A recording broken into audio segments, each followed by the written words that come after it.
News Radio 78, WBBM, Chicago. The CBS Radio Mystery Theater presents...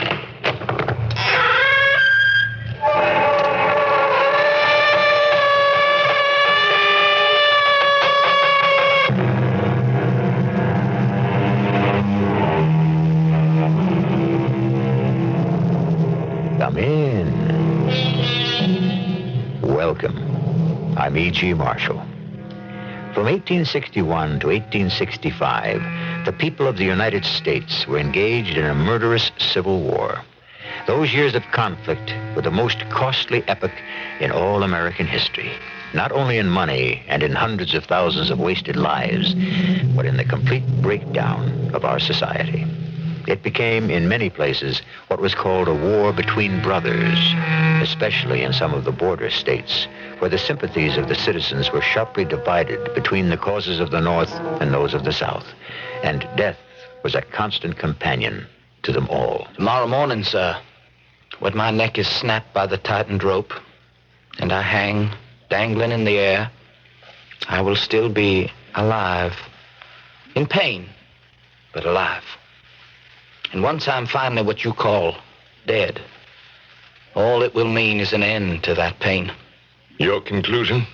Why go to the trouble of causing me pain one moment, only to end it bountifully the next? It seems hardly worth the trouble.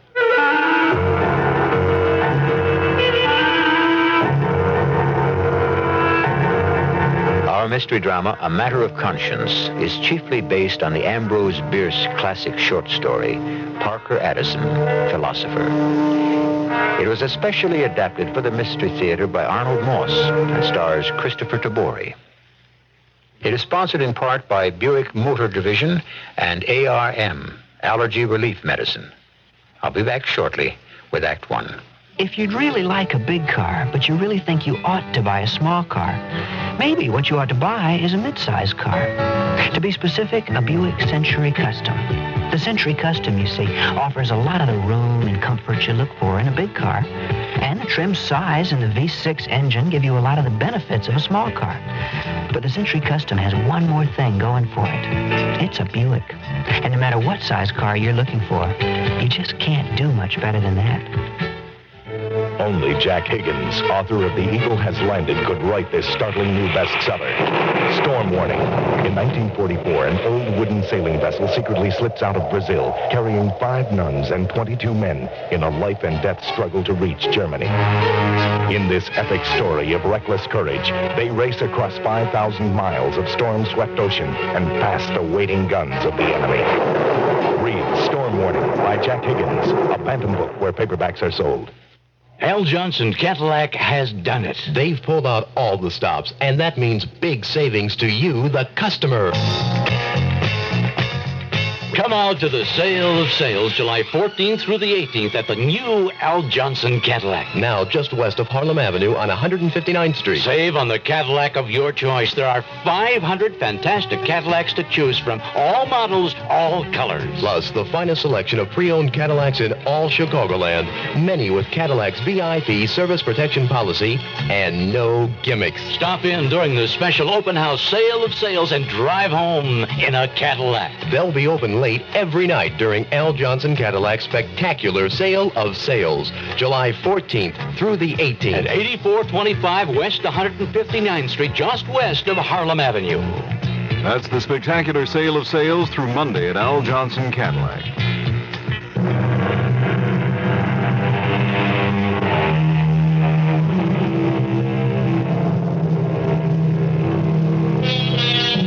It was early in the autumn of 1861. The American Civil War was only a few months old.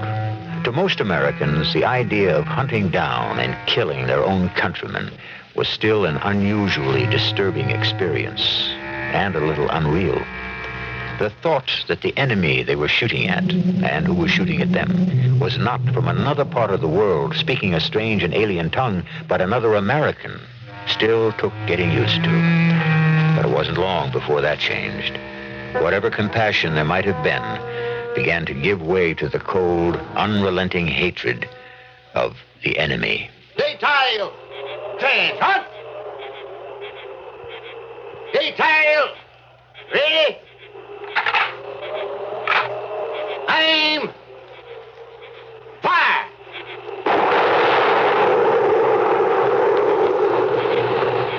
Corporal, have your men pick up the body of the prisoner. Convey it to the place which has been designated. Assign 4 men to dig the grave, then bury the body immediately. By order of the commanding general.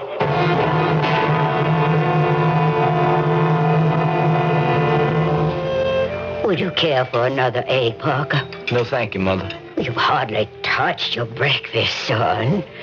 Not very hungry. Oh, Mother, you must stop fretting about me. Remember, I'm a big boy now. You're the only son I have. And with your father going off to the war, you're the only man left in this big house. That won't be for long, Mother. What you saying? I can't stay out of the war much longer. Parker, you're so young. But I need you, Parker. I need you desperately. So before you decide to do anything rash... I'm going to have to leave you, Mother. I, too, am going off to war. Parker, no. I've already signed up. When do you go? This morning. This morning? The Union regiments that arrived last night have taken the town. The Southern troops were badly beaten. They're in retreat. I know that. But just the same, I wish I had waited. But obviously, there's nothing I could have done to stop you. Thank you, Mother. Your father, all the rest of the boys in gray will be very proud of you. And I'm sure Lorinda will be the most proud. I'm not so sure. Have you told her your decision?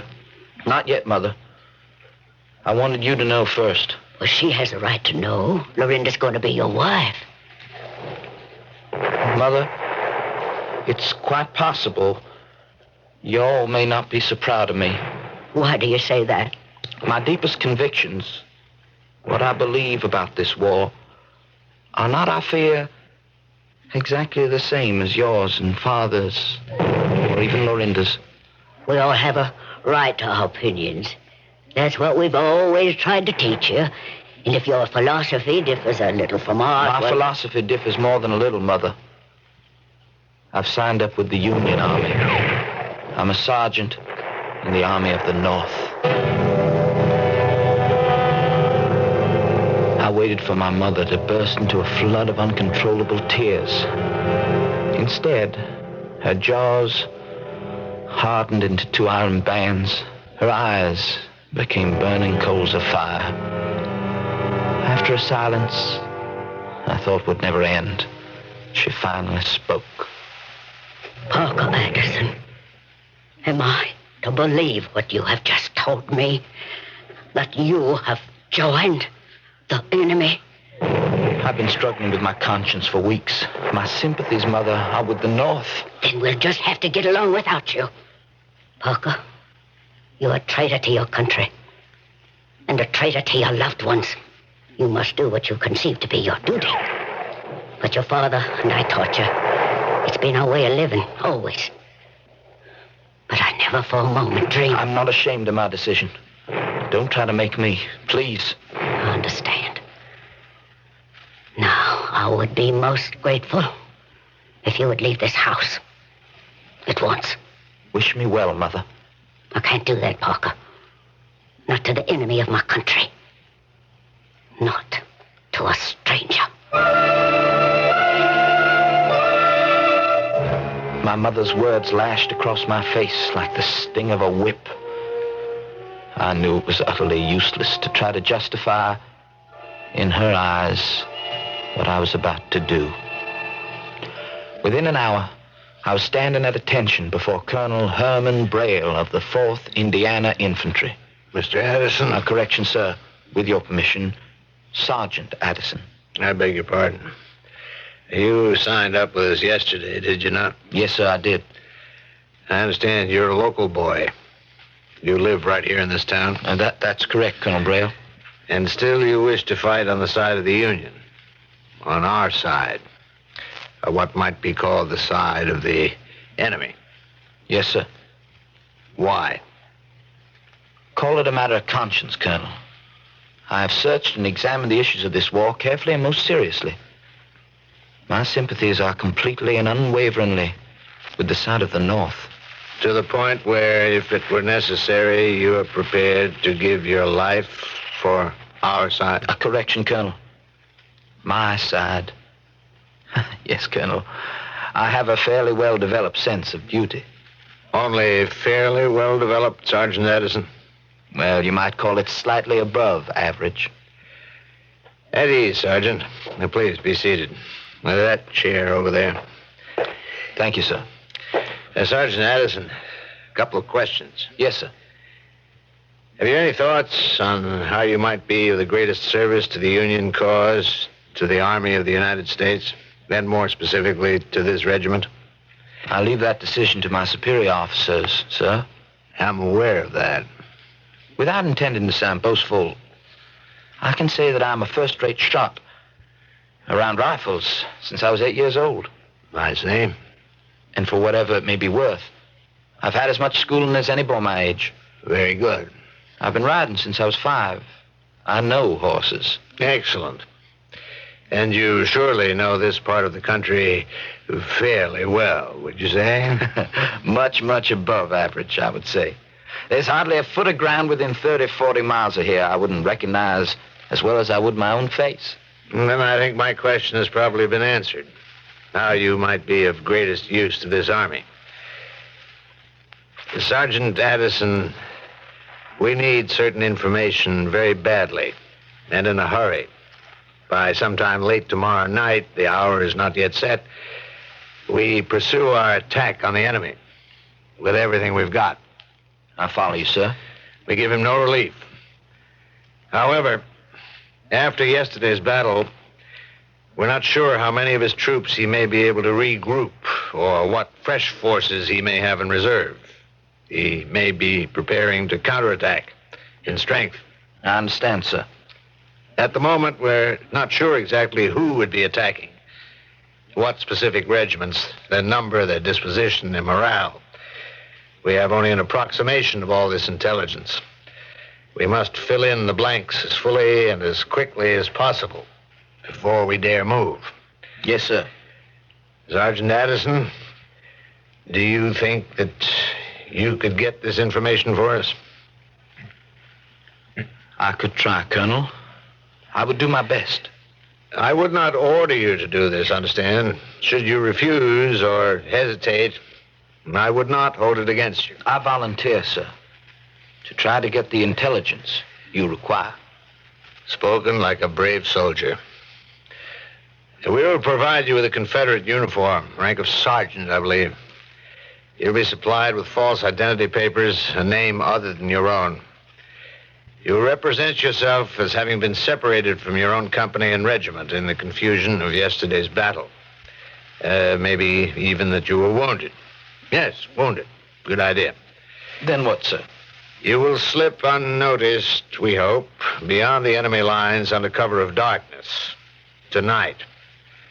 Once you have penetrated those lines, we'll give you 12 hours to gather your information and make a safe return. And should I not return within 12 hours? We'll assume that you're in fairly serious trouble, Parker. If you should be so unfortunate as to be discovered to be taken prisoner as a spy, the only questions you're required to answer under the Articles of War are... Name, rank, Army identification number. Nothing else. Oh, one more thing. If you're taken, there's nothing we can do to help you. We won't even acknowledge you. You're as good as dead. Johnny Reb, with no disrespect to your former friends and countrymen, is especially sensitive to being spied on. You're right about that, sir. Particularly by a man they would regard as a turncoat, the lowest, vilest kind of traitor. Hardly worth the rope by which they'd hang him to the nearest tree. I'm not unfamiliar, Colonel Braille, either with the concept or that behavior. I promise to do my best to avoid such an uncomfortable and embarrassing end.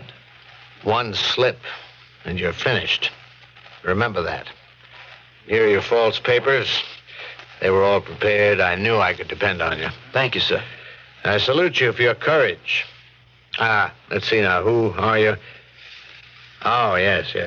Sergeant Shelby Worth of the 7th South Carolina. Well, I sure do appreciate them kind words, sir. Now, be careful, Parker. The next time we meet, I do not wish to see you hanging from the limb of a sycamore, a rebel rope around your neck.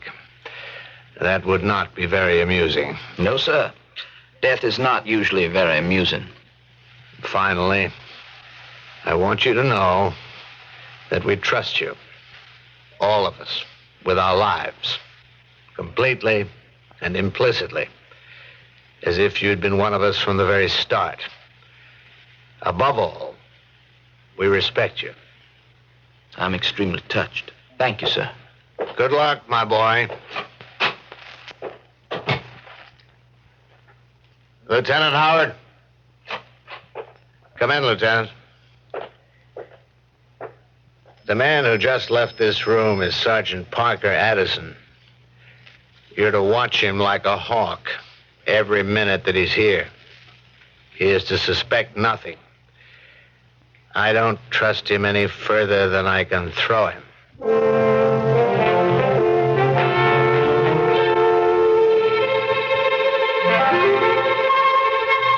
A man who can turn his back on his friends, his family, and his country is a man with whom we may have small sympathy.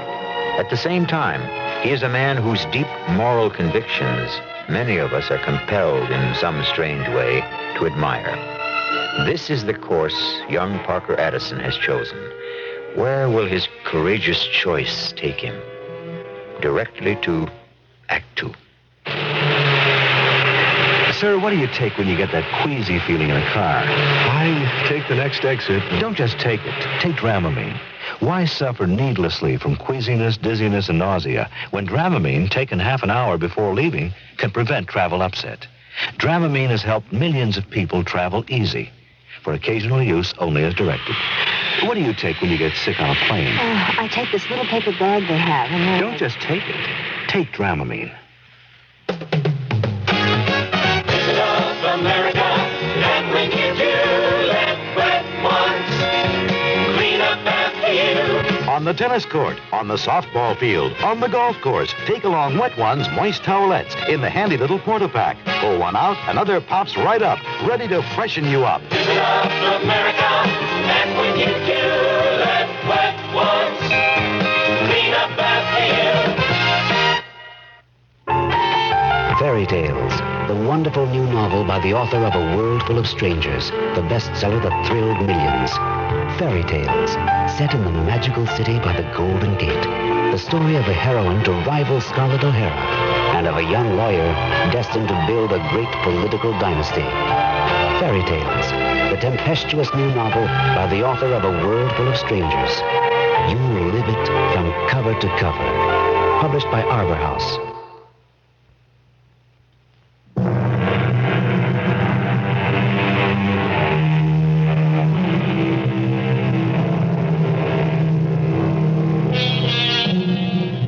As night began to fall, Parker Addison, in the uniform of a Confederate sergeant, slipped unnoticed through the Southern lines. There was enough of the lingering daylight for him to see that the fighting of the previous night had been hard and murderous. The taste and smell of battle were still in the air. Among the splintered trees lay wrecks of men and horses. Stretcher bearers hurried about, carrying away the few who showed some signs of life. The dead were piled up like so much cordwood, while trenches were being dug to receive them. I raised my hand to my head. It was crudely bandaged to give the appearance of a serious wound. I limped slightly, as though I had taken a shot of grape in the leg. Before long, I joined an endless moving line of suffering men, their faces drawn, their ragged uniforms spattered with crimson. A grizzled old soldier hobbled up to me. That were a pretty good fight last night, weren't it? Yes, it was. Never seed our boys put up such a fine scrap. Never. Oh, that they did. Even if we did take some of a licking. Well, we can't win them all, old man, can we? Well, ain't that the truth? But where were you hit? Piece of shrapnel caught me here, right here over my right eye. It give you much pain? Enough. Hoping I don't lose my eye. Oh, then I caught a little grape here in my leg. How about you? Why, I took a big one here in the groin. Blood just keeps pouring down into my boot. Where you from, Sergeant? South Carolina. Got separated from my regiment. You? Kentucky, 7th, Company C. You lads hurt bad? Well, bad enough. If 1 out of 10 of us is still living, we'll be doing pretty good. 1 out of 10. How about the others? The other companies? Well, from what I heard, we're not in very good shape. Not good at all. Where do you think you boys be now? We couldn't say. Did you have any cavalry support or artillery? Oh, we did, but... Who is your commanding general? Well, our commanding general? Now, you just wait 1 solitary minute, mister. You're asking a lot of questions. Questions that ain't really none of your dang business, so it would appear. Oh, I didn't mean to... What makes you so dang nosy, anyway? Soldier, you're absolutely right. It is none of my business. Why, I was just hoping that things were not quite as bad for all of us as they seem. Well, I can understand that. You know, a couple of weeks back, a young fella come along out of nowhere, just popped up, started his smelling and his sneaking his way around our company, poking a lot of questions at us. What happened? We poked one too many. Turned out to be a dang Yankee spy. But, we took good care of him, we did. You did? Oh, you should have seen him flapping around in the wind, strung up on the branch of an old oak tree. Funniest sight you ever did see. Any idea where this column we're in is headed? This column of the Walking Dead? Word was passed along that there be some kind of field hospital somewhere up ahead. A couple of miles more, maybe. Oh, I see. Army surgeons will do their best to patch us up and put some of us together again in good enough shape to get us back to fighting. That is, if we live long enough to get to ever see them surgeons. We kept limping along in the black night. The whole long, struggling line of us. Suddenly, down near Whitewater Creek, we blundered onto a hastily thrown-together field hospital.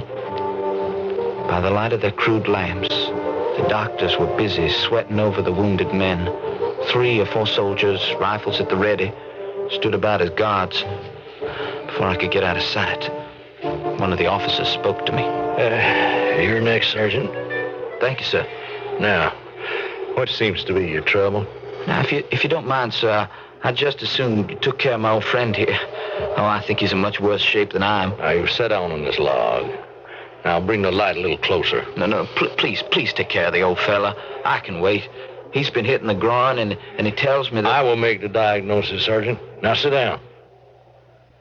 Now, first, let's get these filthy rags off your head and see what you've been hit and how. Just how badly. Well, it really isn't all that bad. Will you stop being a hero, Sergeant?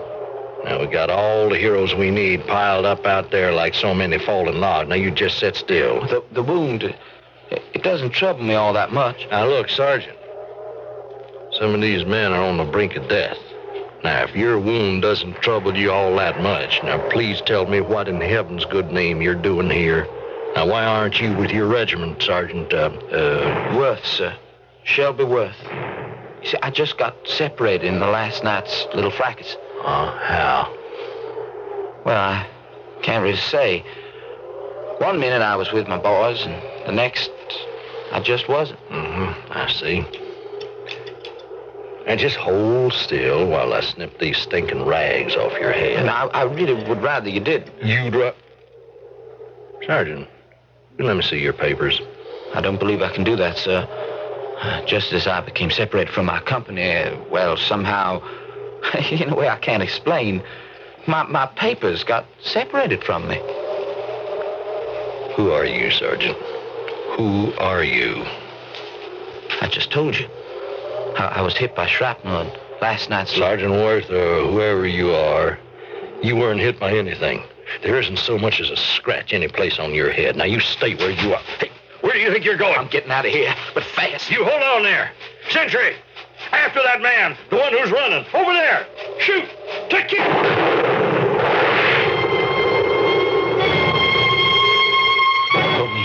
The velvety darkness of the night saved me. That and the fact I knew exactly where I was. Like a rat scurrying around in a trap, frantically sniffing out the one opening that would mean freedom, I began to run in the direction of my home, my pounding heart ready to burst inside of me. When my feet would carry me no more, I dropped, exhausted, and lost consciousness. Parker, are you all right? Where am I? Who is that? It's me, Lorinda. Lorinda? Oh, yes. Oh, what on earth are you doing here? I had a feeling. I can't explain it. That you might be in trouble. Serious trouble. I came to look for you, my darling. I don't understand how you found me. Well, anyway, one thing's certain. You gotta get out of here. I'm going to stay with you, Parker. No, that's crazy. You can't. We're right in the middle of the fiercest fighting of the war. You must stop talking. You must rest. And then you got to come back with me. I can't do that, Lorinda. We're at war. I'm a soldier. I can see that. Your uniform. No, you don't understand. This is not my uniform. Not yours? How can that be? I can't talk about it now. We're in the gravest danger here. You've got to leave, Lorinda. Not without you. I won't. Parker, I love you. I'm going to be your wife. I know, my darling. And I love you, but please go back home. I'll take good care of myself, I promise. I'd be much happier if you came with me. You'd be safer. Parker, come with me and rest.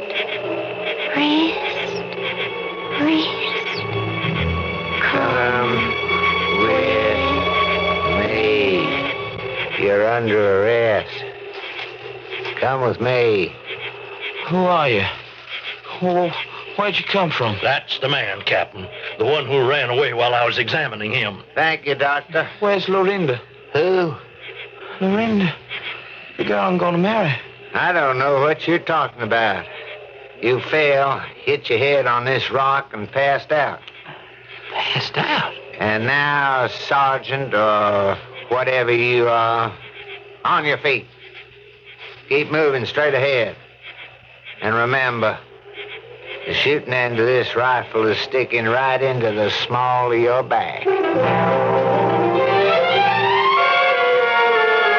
A while later, I was led into a wall tent about 8 by 10 feet, lighted by a single tallow candle stuck into the haft of a bayonet. An old rag carpet covered the earthen floor.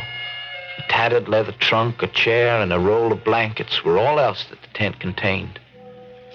At the further end, a silver-haired general sat at a pine table, busily writing. The captain who had arrested me was posted at the opening of the tent. Rain was drumming down on the canvas. I beg your pardon, sir. I believe, General, you want to see me. Oh, yes, of course, so I do. Prisoner, Oh, no. We'll follow the rules of war. State your name. Since I'm to lose that at daybreak tomorrow morning, along with everything else, I, too, will follow the rules of war. The name, sir, is Parker Addison. Your rank? A somewhat humble one. You see, commissioned officers are considered much too precious to be risked in the perilous business of spying. I'm a sergeant. A sergeant? A lowly sergeant. I did have hopes of promotion had I been fortunate enough to succeed in my mission. What regiment? I'm afraid I can't answer that. Why not? Besides being a somewhat improper question, begging your pardon, sir, improper from the point of view of the Articles of War, My answer would give you a good idea of whose forces you were facing. And? I came into your lines, sir, to obtain such information, not to give it. You admit, then, that you are a spy for the Union Army? It would be useless as well as untrue to deny it. That you came into my camp disguised as you are in the uniform of a Confederate soldier? True. Would the general permit me to ask a somewhat personal and perhaps irrelevant question? Well, what's that? I noticed that there's a large nail driven into the tent. There, where the captain is standing on guard. Yes. From it is suspended a sword belt supporting a long saber, a pistol in its holster, and, if you'll permit me to say so, absurdly enough, a large, long-bladed, double-edged Bowie knife. Well, what of it? A most unmilitary weapon, wouldn't you say? Perhaps a souvenir of my days as a civilian, when I would go hunting in the company of my son. I once had a son. I'm sorry, sir. Thank you. Any more questions? No, sir. And thank you. Captain? Yes, sir. Please take this paper to the Adjutant General immediately, and then come back at once. Yes, sir. And, the prisoner, General? I'll take care of the prisoner. Just do what you're told. Yes, sir. Sergeant Addison? Yes, sir. It's a bad night, isn't it? It certainly is. For me. I can only hope that things will be clear by morning. For both of us.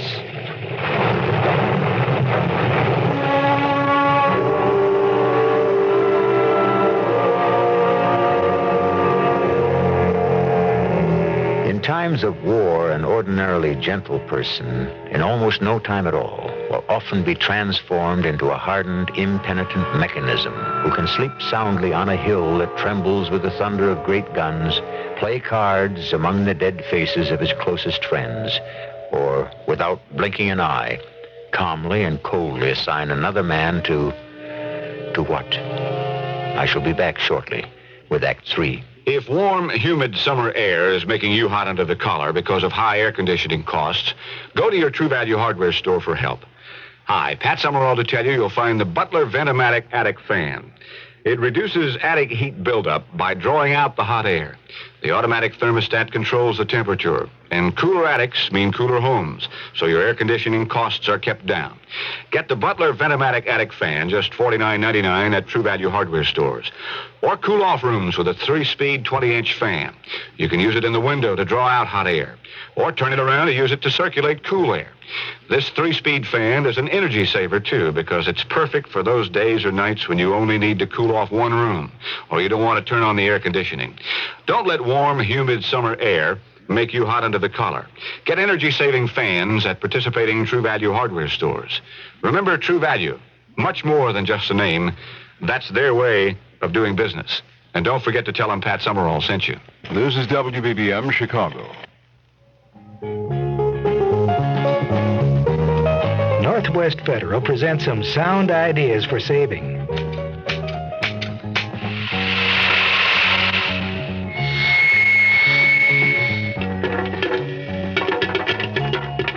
Hear anything you like? You've just been listening to the sounds of some nice-sounding gifts. Gifts you can get free or for special low prices when you deposit $250 or more at any Northwest Federal Savings Center. You'll find everything from a nice-sounding pair of True Temper pruning shears to Sunbeam's Great American Popcorn Machine. Just to name a few of the over 30 gifts you should see and hear for yourself. Take advantage of this sound offer from Northwest Federal Savings. A sound place to save. Soon. It's Northwest Federal Savings Time, 63 hours a week.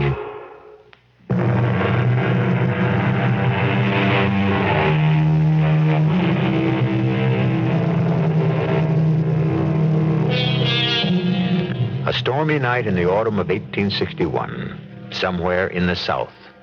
One of the earliest battles of the Civil War has just been fought. The driving rain cascades in torrents upon the canvas of the Confederate general's tent.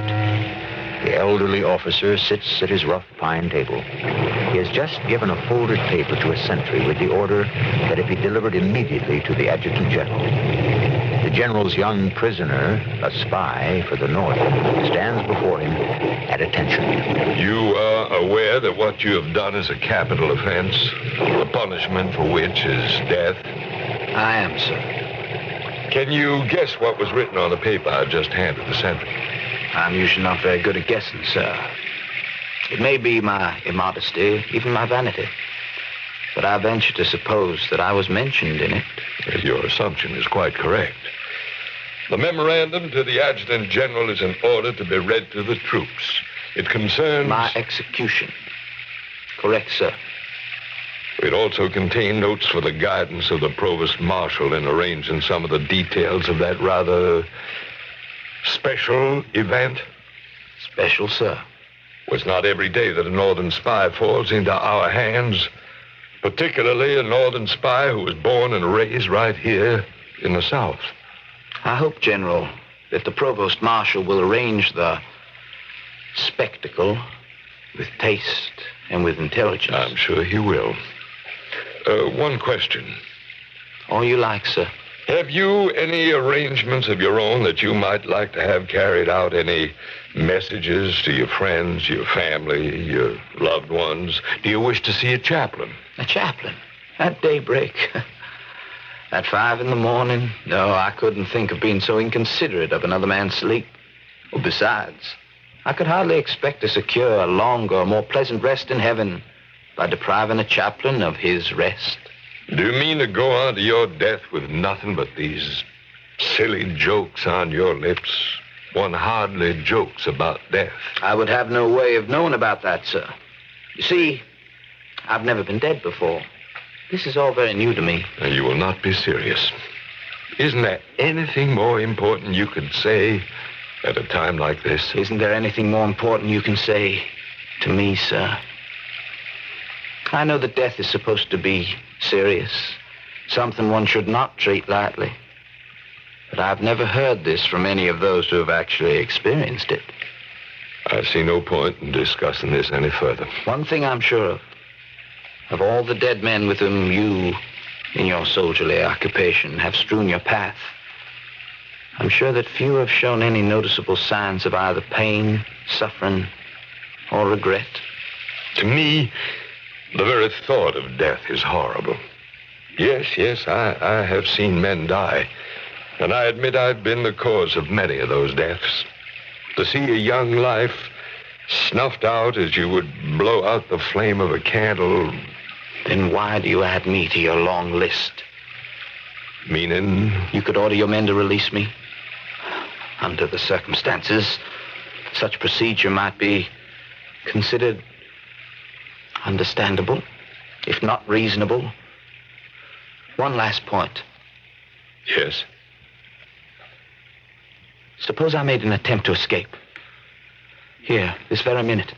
Well, you wouldn't dare. But if I did, what would you do? No, don't tell me. You would lift the revolver you are courteously concealing in your lap. You are aware of that? You would fire. My stomach would be filled with several ounces of lead. After perhaps half an hour of pain and agony, the last pain I should ever know, then I should be what you call dead. So what is the point you're trying to make? Tomorrow morning when I am hanged, when my neck is snapped by the tightened rope and I hang dangling in the air, still alive, in pain, but alive, I'll be looking forward to the moment of my actual death. But it will mean that my pain has ended. Death is very kind about such things. You think so? That's why I ask. Why? Why go to the trouble of causing me pain one moment only to end it bountifully the next? It follows that it would hardly be worthwhile to hang me at all. What do you think, sir? That death is terrible. And you can go on talking from now until you're made to stop. When you die, Your death will be the most terrible of all. To you, and as you must realize, to me.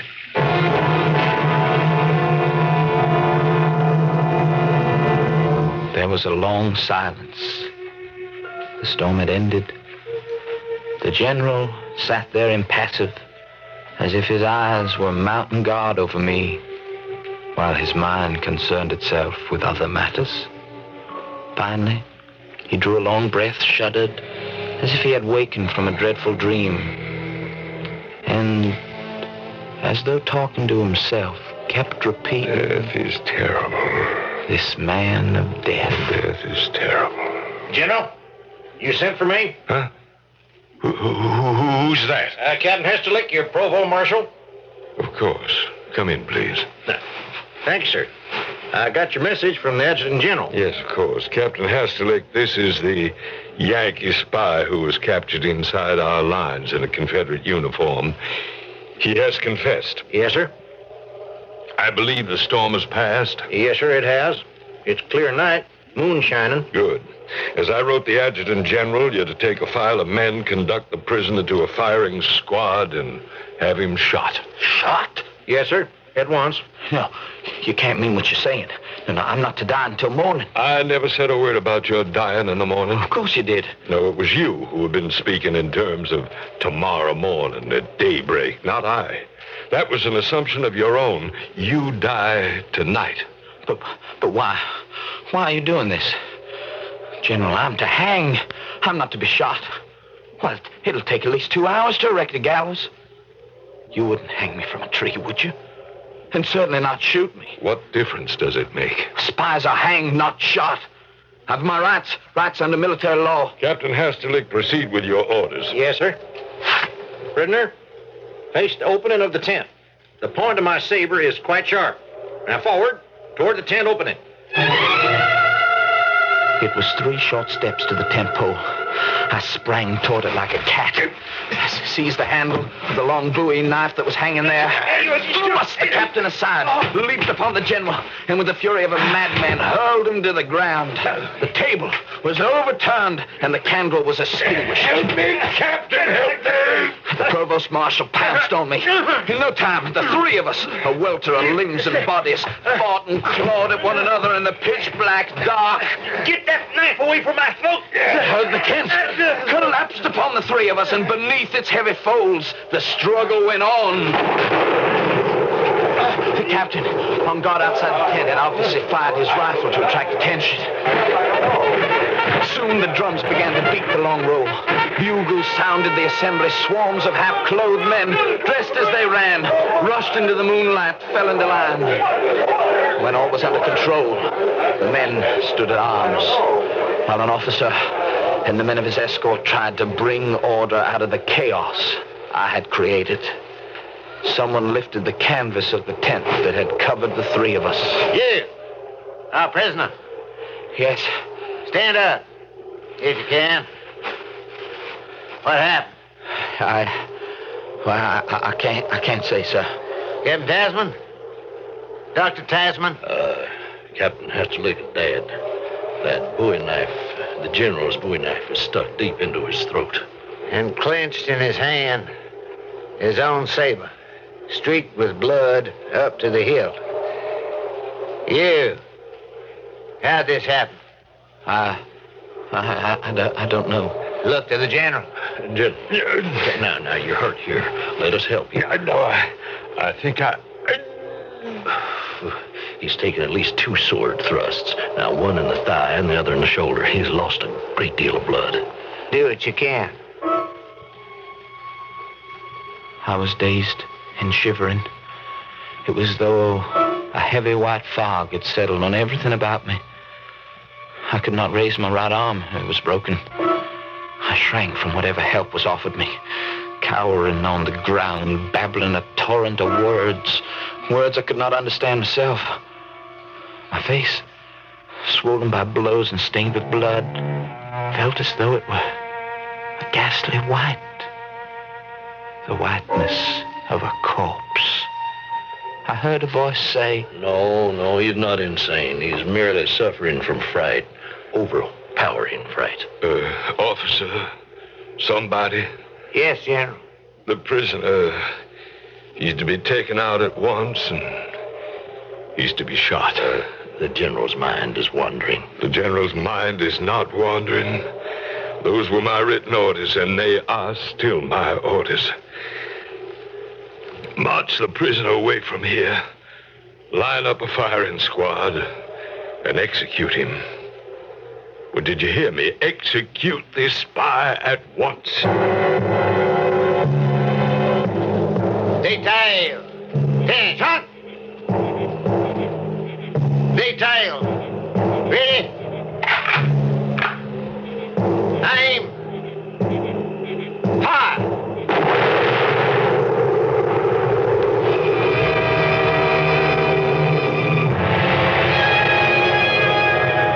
General, your order has been carried out. The prisoner, Parker Addison, is dead. How silent everything is. How very silent. Is there anything else, sir? Make sure the prisoner's body is taken to his home and placed in the family's burying ground. Where would that be, sir? The prisoner had no identification. His home is quite near here. But he was from the north. A Yankee. No, he was not. You knew the prisoner, sir? The man you have just shot to death was Parker Addison, my son, my only son. And my body is to be placed next to his. Of course, General Addison. Of course. Thank you, Captain. I feel so calm. No suffering. No pain. Maybe this is what Parker meant by death.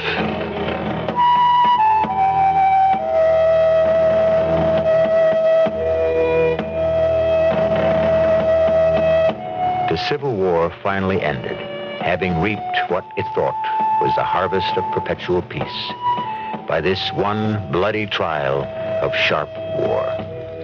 The nation tended its wounds and did its best to soften the agony and torment of 4 long years. Years of a war that often pitted brother against brother, or, as in this case, father against son. I shall be back shortly. What do you do for hay fever? For allergy? When just antihistamine isn't enough? Don't give up.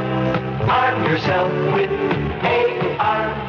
ARM, Allergy Relief Medicine, does everything plain antihistamine does for sneezing and dripping, then does more. Helps decongest even in your sinuses. That's antihistamine relief and more. Don't give up. Arm yourself with ARM. Take ARM when needed, only as directed.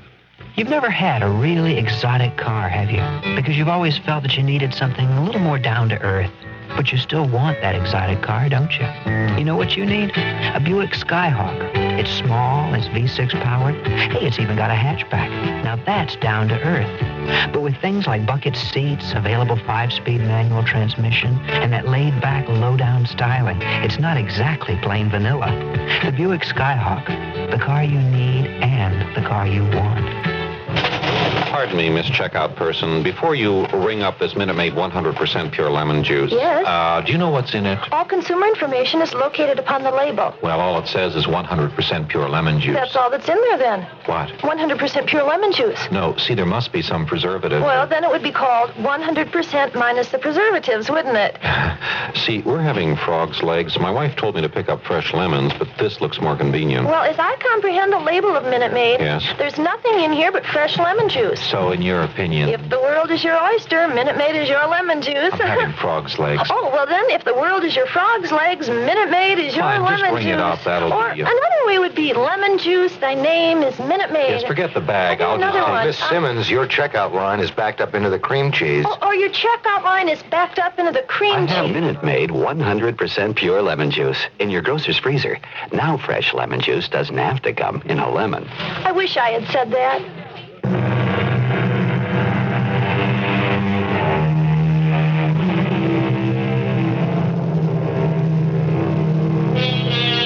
Ambrose Bierce, the author of the short story on which this dramatization was based, has been praised for being among the few American writers of the past 100 years with the uncanny ability to reveal man as a proud but helpless figure in the clutch of a ruthless destiny. Our cast included Christopher Tabori, Arnold Moss, Evie Juster, Earl Hammond, and Robert Dryden. The entire production was under the direction of Hyman Brown. Radio Mystery Theater was sponsored in part by True Value Hardware Stores. This is E.G. Marshall inviting you to return to our Mystery Theater for another adventure in the macabre. Until next time, pleasant dreams.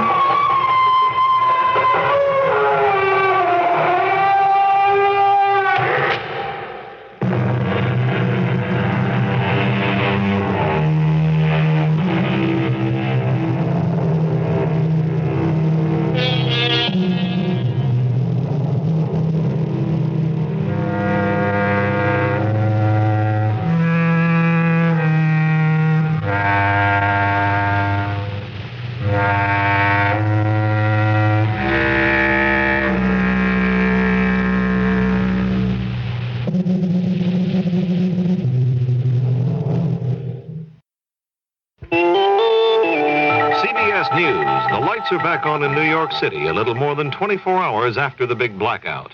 This is Doug Poling reporting on the CBS radio network. Much of the nation's largest city went through Thursday with no electricity, but late Thursday night, Tony Rousseau of Consolidated Edison announced an end to the blackout. Well, I'm happy to report that at this hour, virtually all customers on the Con Edison system have power restored.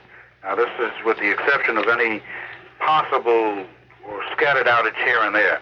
Virtually all customers have been restored to service. But the blackout, while it lasted, took a big toll. Losses are in the hundreds of millions of dollars. A good part of those losses were from looters who took advantage of the darkness and the confusion to go on a rampage of stealing and arson. Over 3,300 people have been arrested for looting. Extra city policemen and 250 state troopers have been sent into New York. Angry city officials are demanding an explanation of how a bolt of lightning managed to shut down a sophisticated power system. President Carter has ordered a Federal Power Commission investigation. The FPC will hold a hearing in New York Friday morning. More news in a moment. News Radio 78, WBBM, Chicago.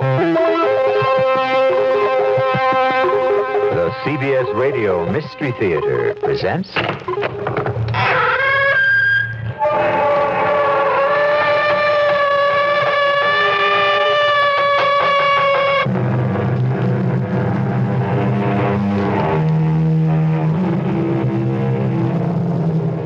Come in. Welcome. I'm E.G. Marshall.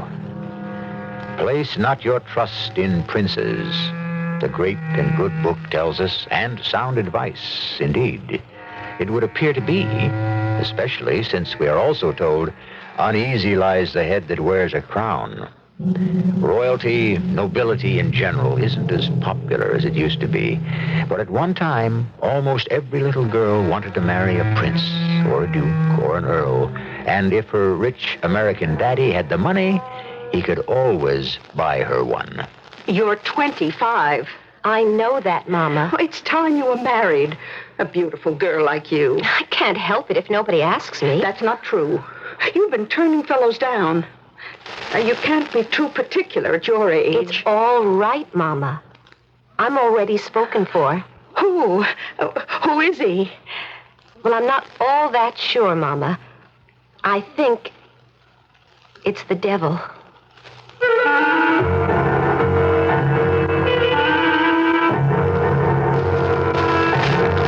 Our mystery drama, The Kingdom Below, was written especially for the Mystery Theater by Sam Dan and stars Phyllis Newman and Fred Gwynne. It is sponsored in part by True Value Hardware Stores and Buick Motor Division. I'll be back shortly with Act One. Once upon a time, there was a couple who needed a car. Honey, we need a car. My shoes have had it. They wanted a sensible car because they were sensible people. We're sensible people. We save string. We buy bonds. We brush regularly. We hang up our clothes. But they also wanted a car that was fun because they liked a good time. Anybody for a quick game of fish? Oh, cold glass of milk and you're on. Well, knowing how hard it is to find a car that is both sensible and fun, they went straight to their Buick dealer, whom they knew to be a most reliable source for such cars. Say, you wouldn't have... Of course he would. At which point, the dealer introduced them to the Buick Skylark.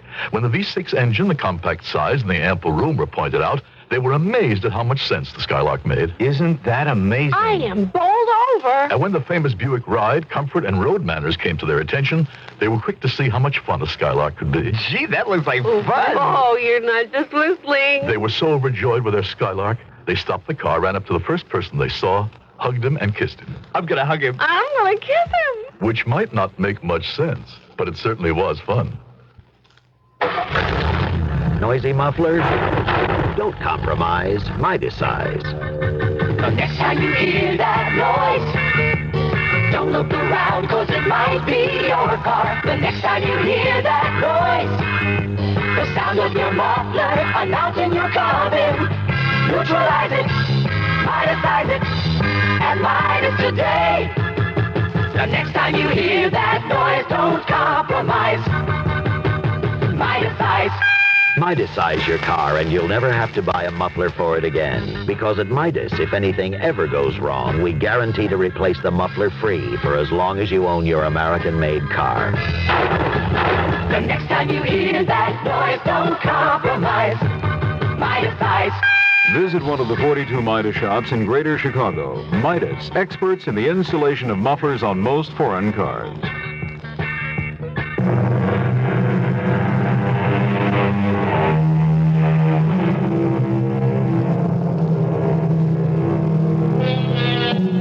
Transformed the face of the nation. History refers to them as robber barons. Most of them were born poor and died rich. They devoted their lives to amassing money. And then, when they had more than they could ever spend, they realized they had missed out on something very important. Something which could be described as culture. And so they pursued culture as avidly as they once had chased after money. And where was culture? Why, it was in Europe. And what was culture? It was immortal paintings for the mansion, masterpieces of sculpture for the grounds, and a titled foreigner for a son-in-law. From the diary of Miss Mayetta Stebbins.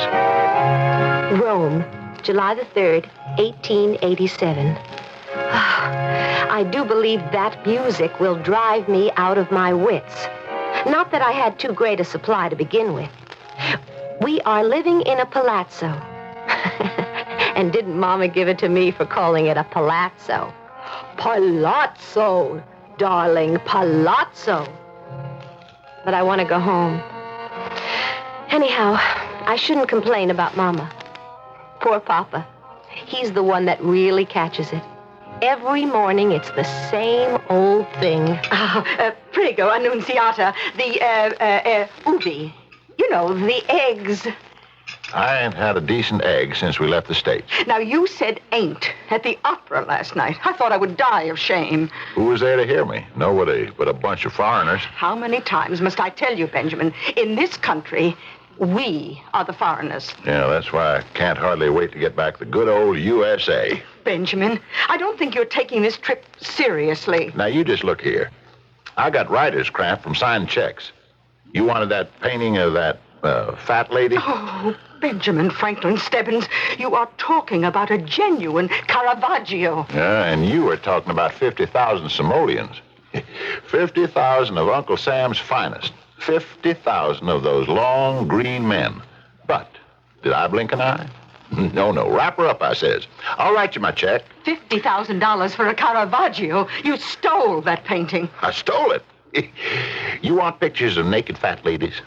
Well, I can take you into places back home where... Benjamin, your daughter is sitting at the table. Mama, I know about those places. Oh, my sakes alive. What do you know about those places? I know well-brought-up young ladies ain't supposed to talk about them. Ain't.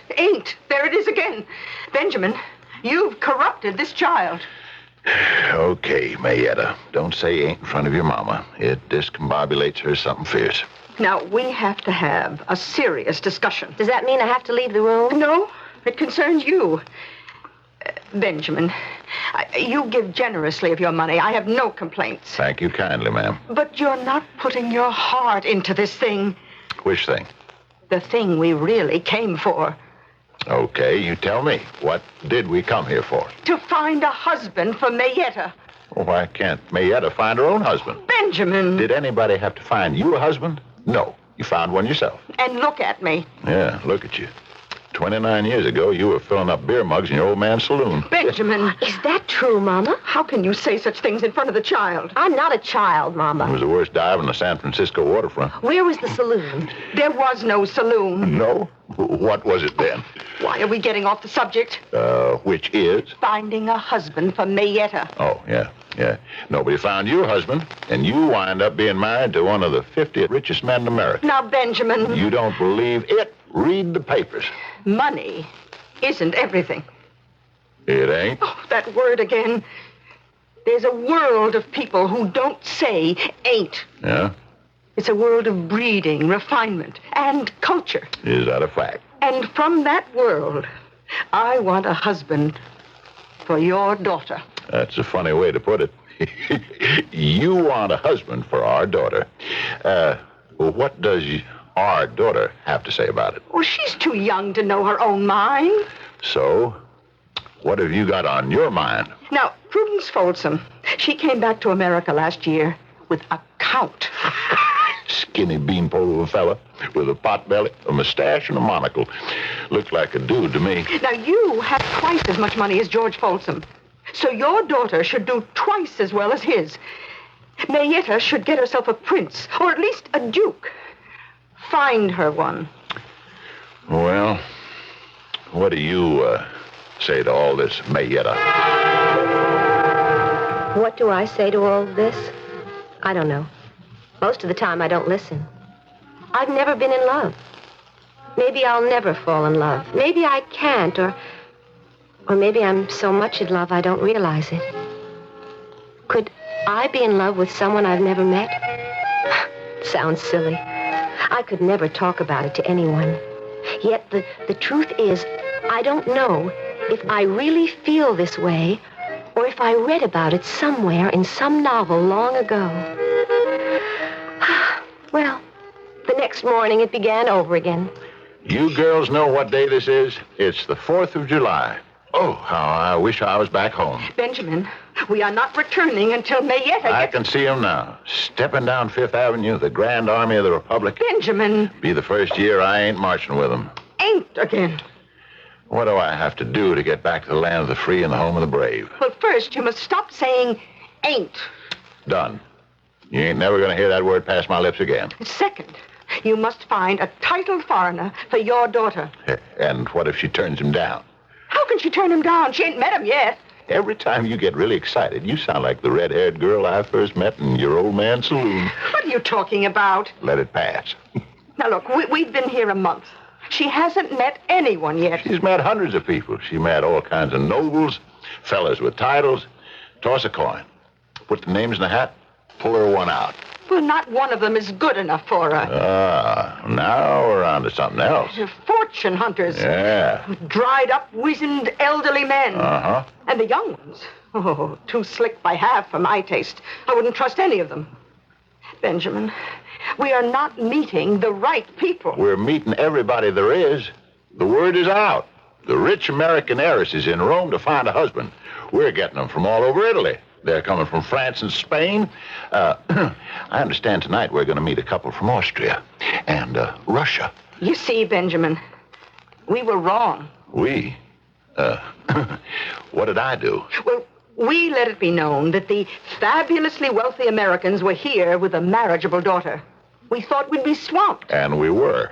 But a man of true aristocratic breeding would be repelled. He would have contempt for us. He would label us as nouveau riche, as parvenu, as arriviste. I'll tell you something, Mama. I happen to know what every one of them words mean.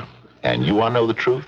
That's exactly how we're behaving. Well, I want a prince for my daughter. I want a man of background and breeding. A man who can trace his family down through the centuries. But, Mama... And let that family become even richer and greater and finer because of what my daughter will bring to it. Okay, Mama. Sure. That's what I want. You know why? It don't matter, Mama. As long as you want it. The old man here'll see you get it. Somehow. Well, now, you talk about the saloon my father owned on the waterfront. Look, I won't bring that up no more. My father didn't own that saloon. What? What are you saying? I happen to know Patty Morgan was the one and the only sole proprietor. That's true. But Patty Morgan wasn't my father. What? And Katie Morgan wasn't my mother. They adopted me. They took me in. I was one of those kids you read about. A newborn baby that's found on the doorstep. Mary, Now, who was my mother? My father? I'll never know. Who am I? Where do I come from? I'll never find out. Well, now, is it so important? Yes. All right. Well, find me a prince, a real prince for my daughter. You can do it. Sure. I mean it. You can do anything. What were you? A stevedore, a roustabout.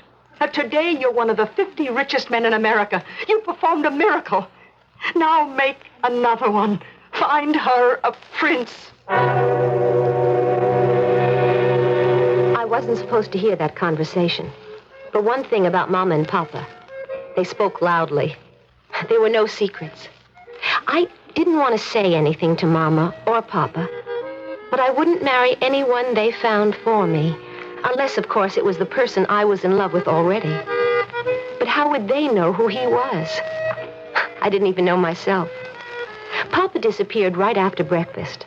I found out later he'd gone to the American Embassy. My name is Thurman Trueblood. What can I do for you, Mr. Stebbins? Who are you? I'm the third assistant secretary. Yeah. Well, young fella, I didn't ask to see the third assistant secretary or the second or even the first. I asked to see the ambassador. The ambassador is out. Not to me, he ain't. My name's Benjamin Franklin Stebbins. I know that, sir. I'm a personal friend of President Grover Cleveland. I'm aware of that. So, you march right back in there and tell the ambassador Ben Stebbins wants him. Sir, I can't do that. They've all gone home to America to celebrate the 4th of July, and they won't return for another 2 weeks. There's no one here, only me. Yeah? Well, then I guess you'll have to do. Well, yes, sir. What's to be done? I want my daughter, Mayetta, to find a fine, handsome, young Italian prince from a noble family that goes back to, maybe old Julius Caesar or any of that crowd. Mr. Stebbins, I'm not sure that lies within the province of the embassy's activities. Son, what's the purpose of your job here? It's to foster closer relations between the Americans and the Italian people. Well, now, ain't that exactly what I'm asking you to do? Yes, but... Never mind, but. Son, it's a losing battle. Who's the most blue-blooded prince they got? What's his name? He's the Prince de Porto Corvo. Trot him around. Oh, you don't understand. He never goes to see anyone. Well, then we'll go see him. But the prince never sees anyone. Is that a fact? Now, just who does he think he is? Well, there are those who say... Yes? Who say what? Well, it's all old wives' tales of superstitious peasants. But there are those who say he's the devil himself.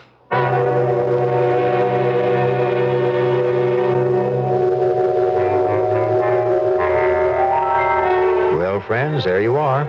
We made you wait for the very last 2 words of Act 1 before we said something that puts everybody on notice. A rich, young, handsome prince. And there's suspicion around that he may be the devil. Well, the devil is a prince. He's called the Prince of Darkness. We shall shed more light in just a little while when I return with Act 2. The grass may be greener on the other side of the fence, but if it's taller on your side, You might need a new Lawn Chief lawnmower from your True Value hardware store. Hi, Pat Summerall to tell you about a few of the many kinds of Lawn Chief power mowers designed to make cutting your lawn a lot easier. Like a Lawn Chief 20-inch rotary power mower for just $109.99. It features a 3.5 horsepower Briggs & Stratton engine with easy lift starter and fingertip height adjusters. True Value hardware stores also offer a Lawn Chief rear bagging rotary mower. It mows close to trees, through fence gates, and in tight spots. Plus, this time-saving mower cuts a 21-inch path and comes with its own rear grass catcher. If the grass seems taller on your side of the fence, well, it's time to invest in a new mower. See the complete selection of Lawn Chief power mowers, starting as low as $74.99 exclusively at participating True Value hardware stores and home centers. Remember, True Value, that's more than just a name. That's their way of doing business. And don't forget to tell them that Pat Summerall sent you. Fairy Tales, the wonderful new novel by the author of A World Full of Strangers, the bestseller that thrilled millions. Fairy Tales, set in the magical city by the Golden Gate. The story of a heroine to rival Scarlett O'Hara, and of a young lawyer destined to build a great political dynasty. Fairy Tales, the tempestuous new novel by the author of A World Full of Strangers. You will live it from cover to cover. Published by Arbor House.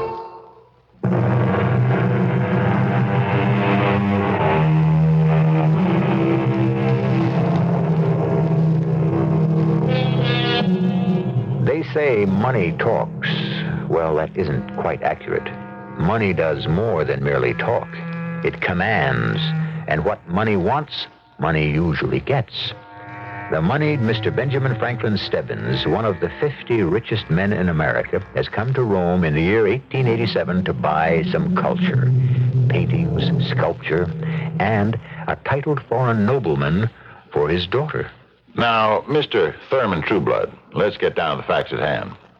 This Prince de Porto, why do folks say he's the devil? Well, this is all local superstition. Isn't there even the tiniest little bit of fire in all the smoke? I couldn't say. I really don't know anything about the Prince de Porto. Why not? Why not? Ain't he one of the natural resources of the country? I'm afraid I don't understand. Oh, which is why you're only third assistant secretary. But never mind, I'll take you in hand, boy. I'll educate you. Sir, what's been attracting most of the foreign capital lately? The native nobility. That's what. Look at how many American millionaires have been investing in princes and dukes and counts and no accounts and whatnot. Well, that may be, sir, but... Now, I'm coming here as a legitimate American businessman. I'm here to buy a prince for my daughter. So when I make an investment in a foreign country, which this is, I have the right to ask investment advice from the American embassy. I'm not sure there's a precedent. Well, if there ain't, we're going to set one. Now, you say this Porto is the goods. I said only that he comes from the oldest, most aristocratic family. Then we'll settle for him. But I know nothing about him except his name. Just rumor and hearsay. Why don't you invite him to a party at the embassy? Send me the bill. But nobody invites the Prince de Porto to a party. He does not accept invitations. I don't even know him. Then we'll go see him. You just don't go calling on the Prince de Porto. Why not? Well, it just is not done. That's why we're going to do it, boy. We're going to go out there for a drive this very afternoon. Oh, no, I couldn't leave my post here at the embassy. Embassy's closed for the holiday. It's the 4th of July. Where does this prince live? Well, I understand, I think, they say he has a villa some 10 miles north of the city. We'll pick you up at noon and get to the prince's palace in time to be invited for lunch. Oh, but Mr. Stebbins... Stick with me, son. I'll see you get made an ambassador yet. Mama didn't know whether to faint with joy or dance with happiness. I think she did a little of each. She couldn't stop kissing Papa. She screamed in positive raptures of delight. Oh, Benji, you can. You will work miracles. Nothing to it. And this young man from the embassy arranged the whole thing. Like shooting fish in a barrel. Hey, Mr. Stebbins, he said, you want to meet a genuine Italian prince? Let me give you a knockdown to my pal, the Prince of Porto. Oh, Porto. Oh, that name. That name alone sends romantic visions through it. Let's drive out this very day, he says, and have lunch. Oh, Benjamin. You're the most wonderful man. Maybe I knew what I was doing when I come out for Grover Cleveland. Oh, yes, indeed you did. Next time, don't tell me who's going to win the election. Women ain't, aren't qualified to. Oh, you can say ain't, Benjamin. Go ahead, say ain't as much as you want. Mayetta, dear, have you heard? We're to have lunch with the Prince of Porto Corvo. I heard. And the moment I heard that name, I had a sudden feeling of what? I felt dizzy. But it wasn't an alarming dizziness. It was more of a delicious, out-of-this-world feeling. I seemed to be lighter than air. I seemed to float in space. Everything was so wonderful.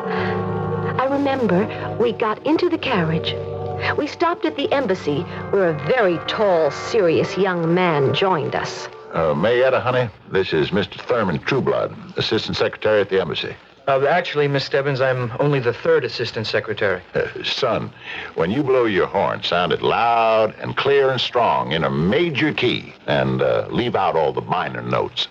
I'm very pleased to make your acquaintance, Miss Stebbins. But I hadn't the eyes to see him with, or the ears to hear him, nor the voice to answer. There was only one thought that filled my entire being. The Prince of Porto Corvo. And the name. I began to remember the name, Porto Corvo, but from where? Why? For some reason, this was not the first time I had heard it. Porto Corvo. Oh, Prince of Porto Corvo, I love you. I love you. I have always loved you. We drove through the beautiful countryside, and soon we came upon a villa. It was small, but perfect. A small, flawless diamond. It was neither big nor ostentatious. It was the kind of home I had always dreamed of, set in the middle of what appeared to be a park. There were streams and gardens. It was altogether a place of rare delight. I had read that phrase somewhere, but that's what this palazzo was. We drove in through the gate. A footman held the horses. A butler ushered us into the house. What a charming palazzo. Oh, Mayetta, darling, come here. Look at this painting. How did you work it, sir? How did I work what? How did you wangle this invitation from the prince? How did I? Son, I was about to ask you. You mean you didn't? Now, Thurman, what are you trying to tell me? That you didn't arrange it? No, sir, I did not. Well, then why did the dude in the short pants and the velvet coat with a silver button say the prince was expecting it? Oh, Mr. Stebbins, you're having a little joke, aren't you? Darling, this cup, it must be it is. It's a Cellini. Now, son, I'll be hanged for a horse thief if I can tell you what's going on here. Mr. Stebbins, what the local people say about the prince being the devil? Now, son, remember, you're an American. Hold the line. But to know we were coming, he had no way. Suppose he is the devil. What if he is? He don't scare me. I've already been to hell. 25 years ago, son. Yes, sir, I was with General George Henry Thomas, the Rock of Chickamauga.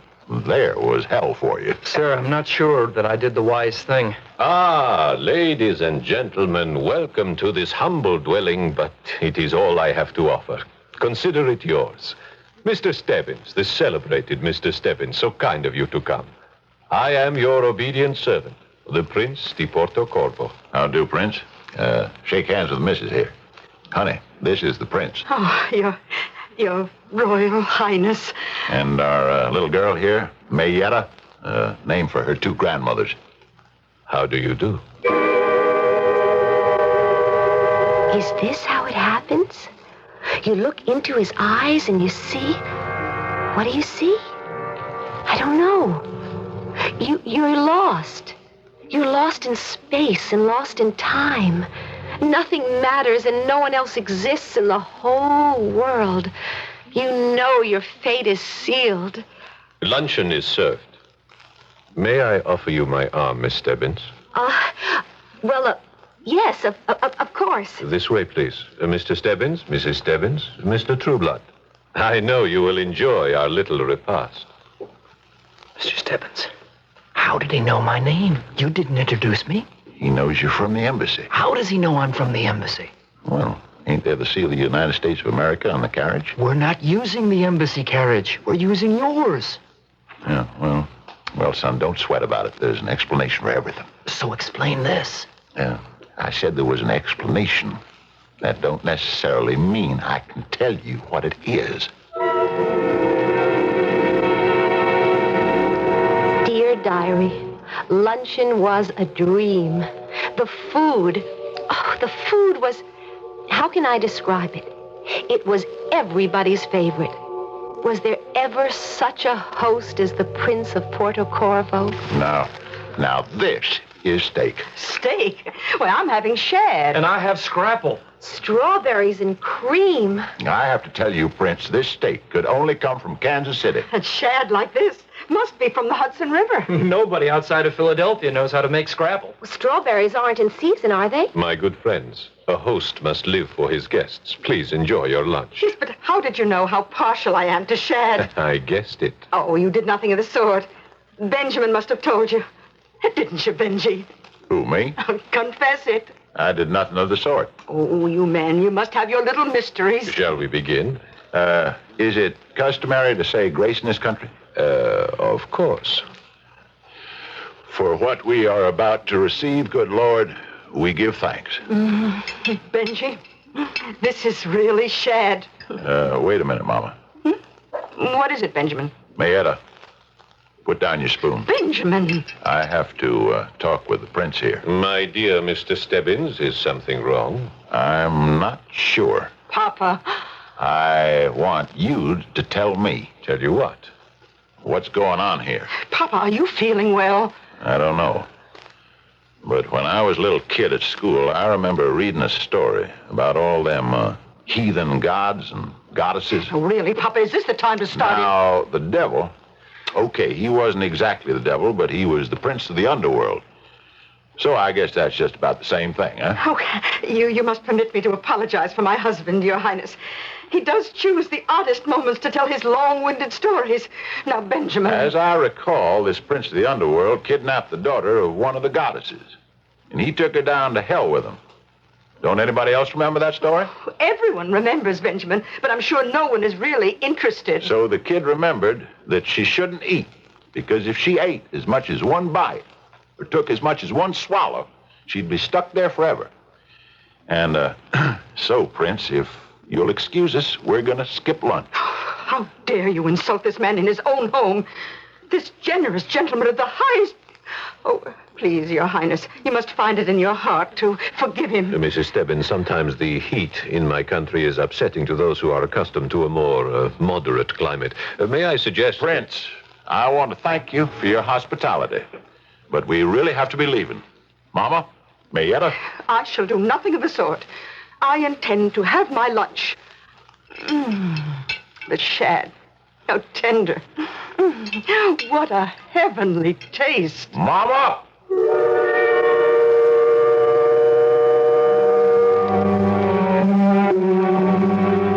All right. What do you suppose this is? Here you have Ben Stebbins, one of the most hard-headed practical men in the world, and he starts raving about something deep down, way past in ancient Greek mythology. He looks at a handsome, sophisticated gentleman and sees the king of the underworld.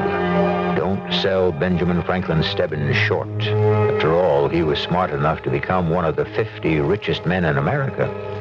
I shall return shortly with Act 3. Oh, what'll it be, Bill? Soda, shaving cream, or a prescription? It's my hemorrhoids, Mr. Edwards. Pain, itching. Well, most of my customers use this. Preparation H? Well, in many cases, Preparation H relieves occasional pain and itch for hours. Yeah, that's great. And Preparation H actually helps shrink swelling of hemorrhoidal tissues caused by inflammation. I'll buy that. Doctor-tested Preparation H comes in ointment or suppositories. Soothes pain and itch and actually helps shrink swelling of hemorrhoidal tissue. Now use only as directed. I love my skin, so I don't play games with it. When I slip into my bikini, I always slip into my Sea and Ski. Any sun product will help me tan, but Sea and Ski gives me the kind of tan you want to touch. Sea and Ski penetrates, moisturizes, protects, helps your skin stay smooth and supple. So get the tan you want to touch with Sea and Ski, the sun specialists. We know your skin. Come on, sun, it's you and me and Sea and Ski. WBBM Chicago. Life without an evergreen would be so awful sad. Not to have a Christmas tree, the biggest to be had. Life without an oak tree would be so awful glum. Not to climb it just to see if it's been done. Smokey Bear, he really cares more about the trees than people do. So we would like to thank him and promise we will care just as much about the trees as our friend Smokey Bear. Smokey Bear, he really cares more about the trees than people do. So we would like to thank him and promise we will care just as much about the trees as our friend Smokey Bear. Just as much about the trees as our friend Smokey Bear. Just as much Public service on behalf of your state foresters, the Forest Service, and the Ad Council.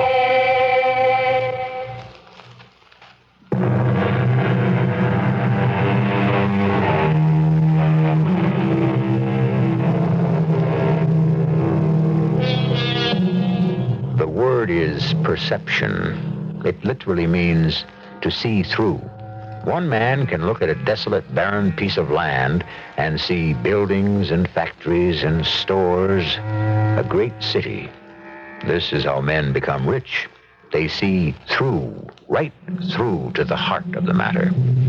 They are not distracted by the cover or the color or the shape or the form. They see through to the essence, to the money.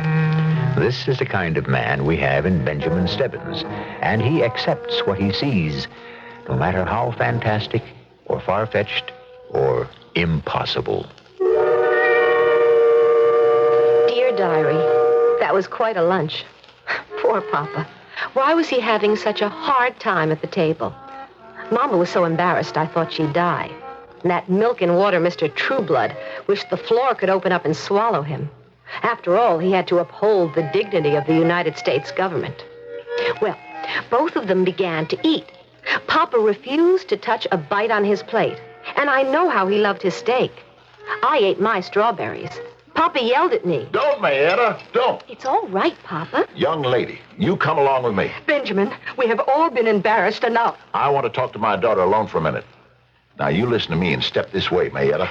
Your Highness, I must keep apologizing for my husband. Marietta, don't you get up from your chair. My dear Mrs. Stebbins, surely a girl must listen when her father commands. Is it not written, honor thy father? Come in here for a minute, Marietta.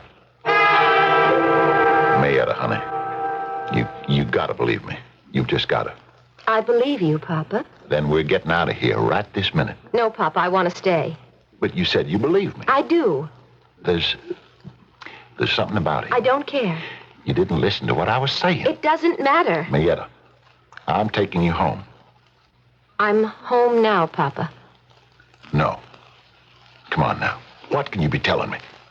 I love the prince. You must listen to me. Did you ever hear of a more practical, down-to-earth fella than your old man? Papa, I know what you're going to say. Put your money on the table. Show me the figures. Let me examine the merchandise. That's always been me, honey. No fancy notions, no crazy ideas. So when a fella like me starts talking about devils and the underworld, you have to listen.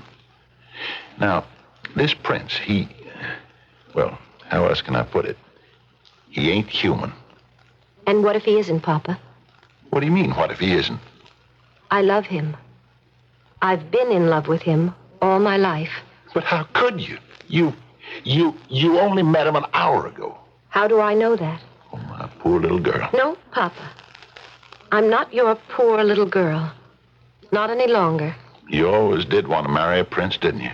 Every little girl does. You sure you didn't read that story I tried to tell everybody just before? Sure, I read it. Back in school. You didn't see yourself as the heroine, being carried away by the great god of the underworld, becoming the queen? It's so hard for you to realize I'm in love. And when you're in love, it doesn't matter who he is. But it does, Mayetta, it does. We love each other. When was this decided? It was meant to be. And now, Papa, we mustn't keep the others waiting.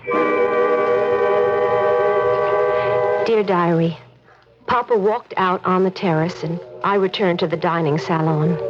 The prince, my prince, was so charming that soon everyone was smiling and having a wonderful time. When lunch was over, the prince took my arm and we went for a stroll. Who are you? You know. I know. Your father has told you. Well, You don't believe him? Yes, you believe him. And it is true. yes. I have always loved you. Why? Oh, because you are so light, so filled with beauty. For a girl who's supposed to be so beautiful, I've had remarkably few beaux. And considering that my father is so rich... Yes, I know. You see, I did not want anyone to fall in love with you. What does that mean? More important, I did not want you to fall in love with anyone else. And so I did not permit a thing like that to happen. How could you stop it? You see, my sister is... It will be very difficult for you to believe this. I know I must believe anything you choose to tell me. My sister is Venus. No one in the world may fall in love without her permission. I see. I've waited for you, just as you have waited for me. I love you. I love you. We shall be married. Oh, that'll make Mama so happy. You don't know how she always wanted me to marry a prince. I know. Oh, and not just getting married, but the idea of the wedding. It will be a beautiful wedding. Oh, how Mama's going to enjoy every single detail of the planning. My dearest, I am afraid your mother will not be allowed to come. She what? The wedding will be held in Olympus. Where's that? It's where my father lives. Why can't my mother come? My dearest one, your mother will not be permitted to leave the underworld. I don't understand. Your mother and this gentleman, Mr. Trueblood, they must depart shortly for the underworld. Why? You know why, my dearest. They dined at my table. Do you mean they'll be dead? Dead is a word that is only used in this world. But will they be dead? They will lead another existence elsewhere. Will they be dead? Yes. It is the law. What law? All who partake of my hospitality must remain forever my guests. Papa didn't touch a bite. He will leave. I shall not see him for a long time. Papa won't let you take Mama away. Darling, you must not allow yourself to become sad. Remember, we love each other. Yes, but... And love is all. Love is enough. But Mama won't be able to come to my wedding. Mama will never forgive me. Mama will not know about your wedding. Why won't she know? Because Mama has already sipped from the cup of forgetfulness. What's that? It is to prepare one for the next world. Mama is waiting for the journey to the underworld. She and Mr. Trueblood are waiting for the boat. No, I want to see Mama. No, my darling, you do not. I do. I want Mama. I tried to spare you this. Oh, Mama, you're not going anywhere. Tell me you're not going anywhere. Child, are you speaking to me? Mama, don't look at me as if you don't know me. Who are you, child? Who am I? Don't you know me? Don't you know your own daughter, Mayetta? Mayetta. What a lovely name for a beautiful girl. Mayetta, for Grandma May and Grandma Etta. Goodbye, child. I wish we had more time to chat, but I must leave. Don't go. Come back. Come back. She must go, my darling. I want to go home. Soon, my beloved. I will take you home. No, home on Fifth Avenue in New York City. I want to go home. You will come with me. We have always loved each other. We are to be married. No. Papa, please, Papa. Papa, save me. Help me, Papa. Now, what's all this hollering, Mayetta? You ain't a little girl no more. You've got to behave like a marriageable young lady. I don't want to get married. Not to him. I told you not to touch a bite of food. Oh, please, Papa, don't scold me. Just help me. And help Mama. They're taking Mama away. Honey, what can I do? I'm just a living, breathing, mortal man. He's one of them gods. What can I do? Oh, Papa, did you ever in all your life ask, what can I do? Never. Whatever it was, you just went out and did it. Please, please, Papa, save Mama and save me. I don't want to marry him. But you're in love with him. No, Papa, I'm not. I was in love with the idea of him, of a prince. Oh, Papa, please. All right. Just sit there quiet for a bit. Your Highness. Yes? My little girl wants to break her engagement. I am afraid that is impossible. I love your daughter. Do you? With all my heart. Well, then, if you're a man of honor, you will ask for her father's permission. You have already permitted it. You brought her to my house for this purpose. Oh, but that was before I knew who you were. You knew who I was. You always knew it. I didn't know for a fact.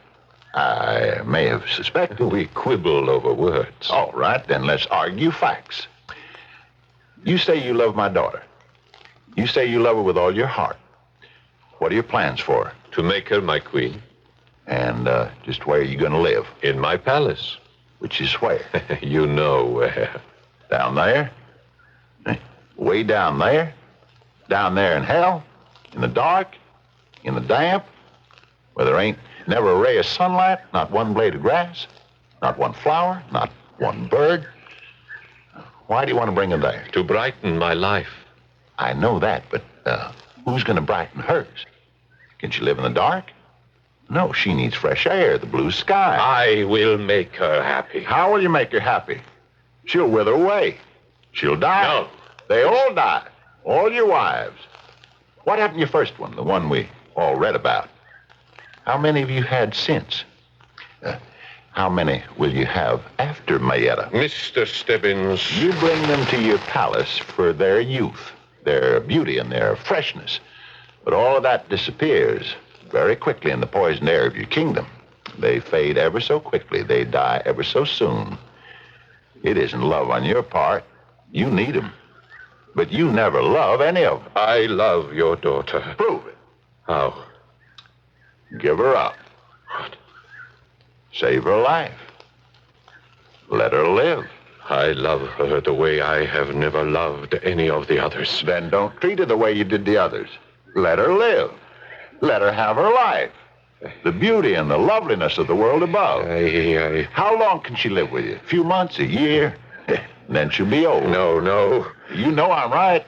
Man who loves is a man who must be willing to give. But give her up. I love you. Mayetta. I love you. You will never know how much I loved you.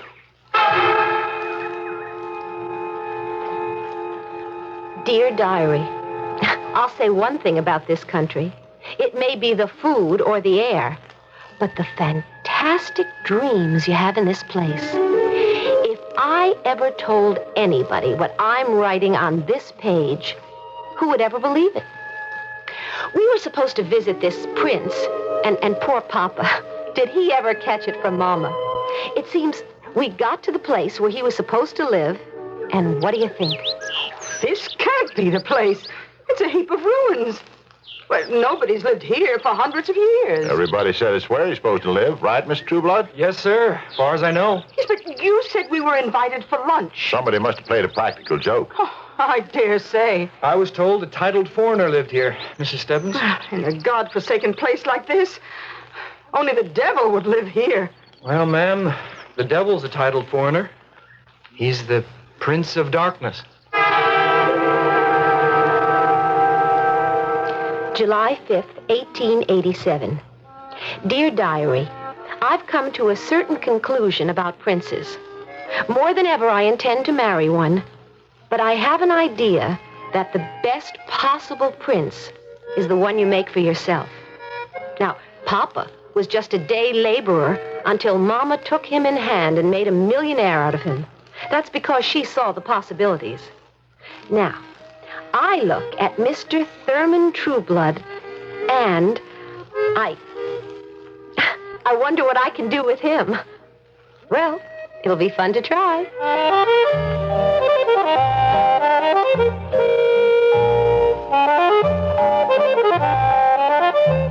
She did, and it was. Well, now, little girls dream of princes.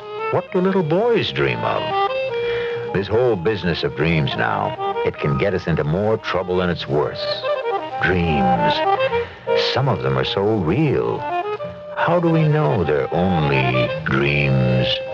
Do you ever get the feeling that one day you'll wake up and find yourself where? Asleep or awake? I shall return shortly. When it's so hot the thermometer is about to blow its top, it's time for country time. Country time, country time. Tastes like that good old-fashioned lemonade. Country Time lemonade flavored drink mix. Not too tart, not too sweet. Natural lemon flavor. Just right when you've got a thirst for the taste of good old-fashioned lemonade. Country time, country time. Tastes like that good old-fashioned lemonade. Think of where we'd be without college-trained minds. It was college-trained minds that conquered polio, smallpox, diphtheria, tuberculosis, that gave you vitamins and X-ray and miracle drugs. But many colleges, unfortunately, are in deep financial trouble. They desperately need your help. So make America smarter. Give to the college of your choice. A public service message for the Council for Financial Aid to Education, presented by this station and the Advertising Council. There's one four-wheel drive out there that does just about everything. The new Scout 2, one of the rugged four-wheel drive machines at your International Harvester dealers. Everything about the Scout says off-road. There's a reason for everything. It all works. Smaller on the outside than a Chevy Blazer to get you through those tight spots. But inside, Scout packs 600 pounds more payload. You know, on camping trips, I can take 4 other people and a week's gear and still have room. Bring on the rough country, and Scout will get you through, under, over, or around just about anything. I remember the first time I drove the Scout. I thought, here's a machine that'll go just about anywhere. Get on down to your International Harvester dealers and test drive the incredible Scout 2. Right now, your International man's wheeling and dealing on every Scout in stock. If you want immediate delivery, better see him for a test drive today.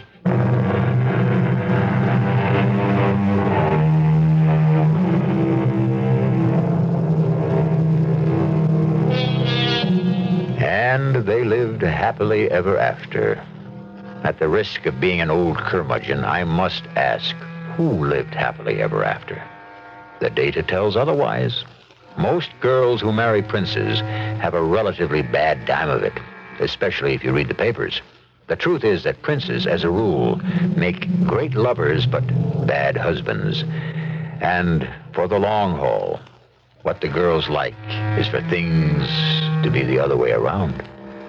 Our cast included Phyllis Newman, Fred Gwynn, Paul Hecht, Bryna Rayburn, and Roger Barron. The entire production was under the direction of Hyman Brown. Radio Mystery Theater was sponsored in part by Buick Motor Division and True Value Hardware Stores. This is E.G. Marshall inviting you to return to our Mystery Theater for another adventure in the macabre. Until next time, pleasant dreams.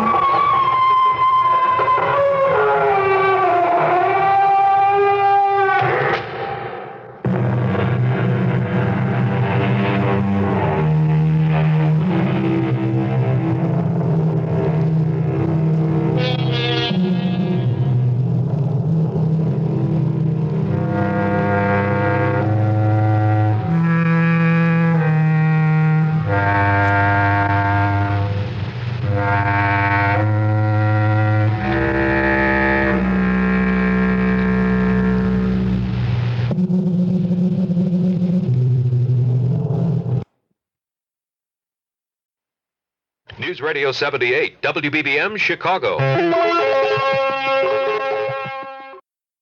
The CBS Radio Mystery Theater presents...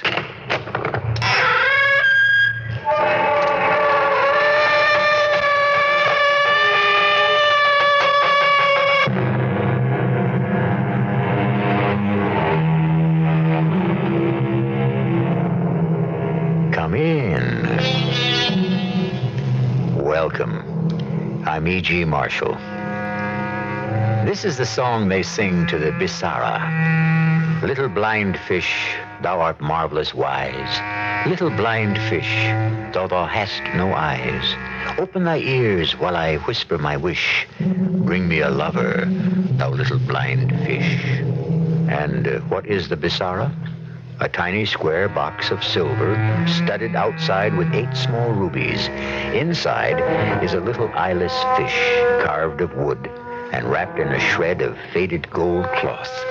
Yes, this is the Bisara. And it were better for a man to take a king cobra in his hand than to touch the Bisara. Congratulate me, old man.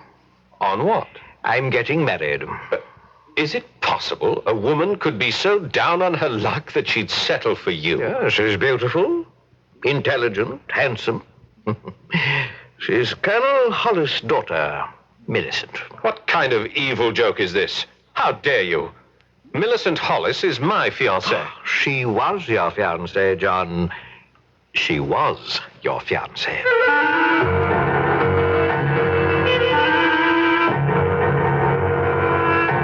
Our mystery drama, The Bisara of Pooree, was based on a story by Rudyard Kipling and written especially for the Mystery Theater by Sam Dan and stars Paul Hecht. It is sponsored in part by ARM, Allergy Relief Medicine, and Buick Motor Division. I'll be back shortly with Act One.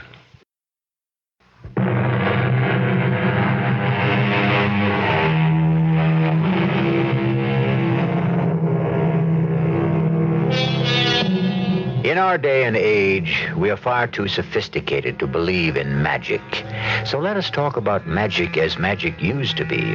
The kind of magic you used to find in India, before India became a modern nation and was still part of what was known as the British Raj.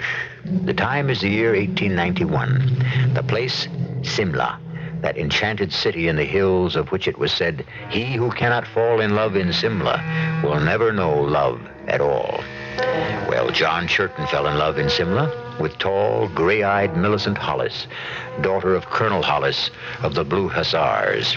And this is the 3rd day in succession that they are taking tea at Leighton's on the pavilion. Beautiful music, Miss Hollis.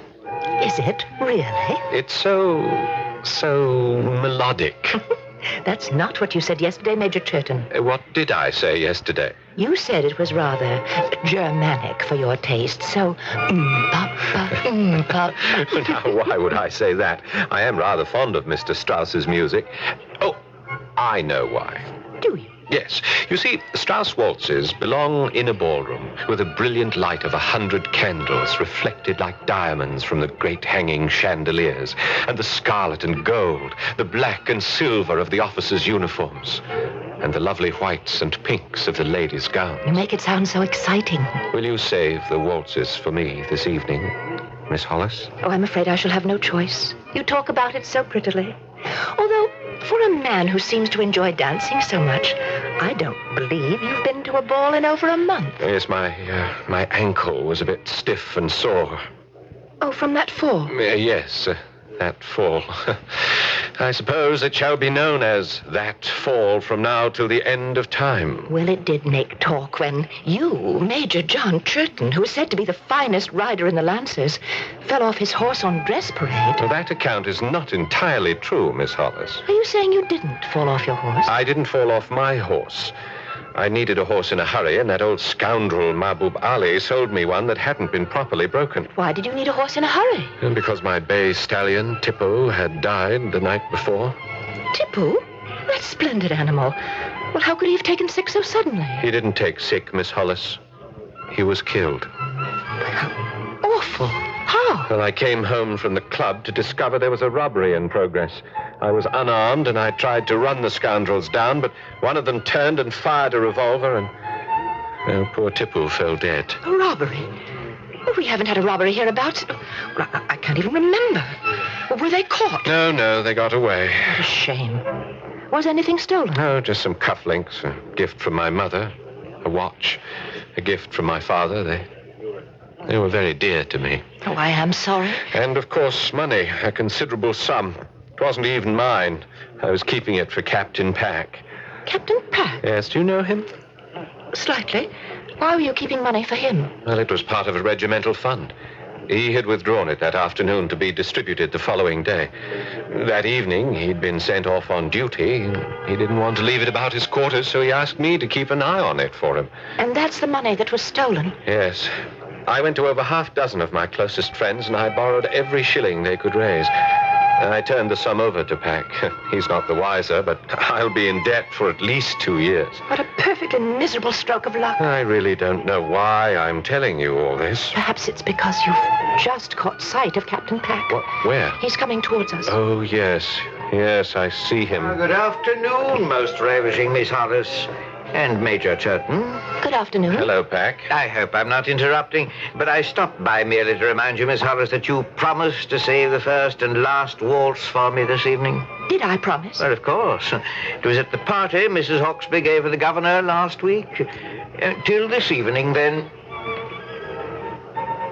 Miss Hollis, is there something wrong? What? You seem to have turned pale. No, I'm all right. You're shivering. Shall I order some tea? A brandy, perhaps? No, thank you, Major. But something is wrong, I can tell. Please, Miss Hollis, tell me. I simply cannot tolerate that man. Captain Pack? Oh, I shouldn't have said that. He's probably a good friend of yours. Oh, no, Miss Hollis. He's the last person in the world I would want for a friend. The man makes me ill. Actually, ill. What do you mean? Oh, I don't know. I just get a feeling as if... It's so difficult to find the words. He makes me feel unclean. I know. He makes me feel the same way. Well, you don't have to dance with him. Well, you don't have to dance with him either. Can't you simply refuse? Oh, it's awkward to refuse. We are, after all, a small community. We have to maintain at least the outward show of friendship. Well, that may be. But I know a great many ladies who absolutely refuse to dance with certain gentlemen. The real truth? I'm afraid to refuse him. Afraid? But why? I mean, if he ever tried anything the slightest bit improper or out of line, I'd thrash him within an inch of his life. I know you would. And you're still afraid? Oh, I just can't explain. Well, I see only one solution to the problem, Miss Hollis. You will have to marry me. Miss Hollis? Major Turton? I thought you'd never ask. Millicent, my darling. Not here, not now. You must call me Miss Hollis for just a little while longer. I must speak to your father. There are plans to be made. Yes, but first there are plans to be unmade. I don't understand. Mother, she thinks she has a plan for me to marry General Benton. Benton? He's 30 years older than you. I know, my darling. But it's it's just an idea at present. It's dancing around Mama's head, and it must be given its opportunity. Opportunity? To do what? Oh, let's say to run its course. Oh, don't look so worried. Everything will be all right. Well, I'm not sure everything will be all right. Oh, John, dearest, please understand. I and I alone will decide whom I shall marry. I allow my mother to play these little games because, frankly, she's quite bored and it gives her something to do. And sooner or later, she always finds something wrong with her particular candidate for my hand, and it's over, and that's all there is to it. I don't know. I have a strange feeling that something will occur to upset our marriage. John. I told you about the robbery of my quarters, the killing of my best horse, the loss of a considerable sum of money. Dearest, that's just bad luck. But you see, that's not all of it.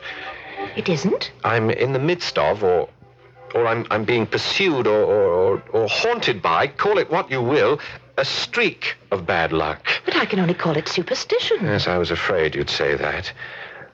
I've spent a year working on a design for a lightweight saddle. Oh, it's just as strong, stronger even than the ones we use now, and it's 17 pounds lighter. 17 pounds? Yes, do you know what that means to a trooper? Well, darling, I'm the daughter of the colonel of a cavalry regiment. A lighter saddle. Why, it's like the search for the Philosopher's Stone. Yes, and I designed one. Oh, John. And I submitted it to the Office of Procurement. And they bought it. They turned it down. Well, how could they turn it down? I don't know. What did they say? A rather brief note. Dear Major Churton, we do not find your proposed saddle to be practical at this time. But why not at this time? Would another time be more practical? Darling, that is the answer I received, and the matter is now closed. Don't you see this is all part of the streak of bad luck that seems to be pursuing me? No, there's a rational explanation. I wish I could believe that. All you have to believe is that you love me, and I love you. That's all we need. You do love me, Millicent? Yes, and I want to be your wife. You're not going to change your mind. Nothing could ever make me marry anyone else.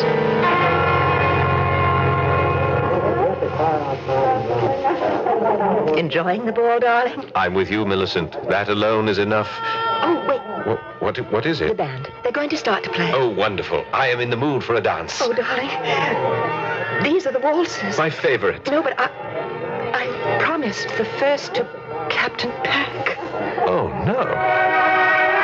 They're starting.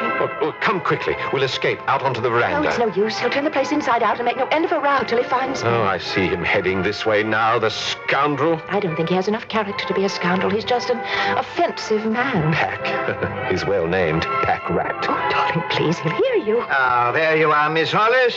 Good evening, Captain. I've come to claim my waltz. Will you excuse us, Major Churton? Miss Hollis? Oh, of course. Major.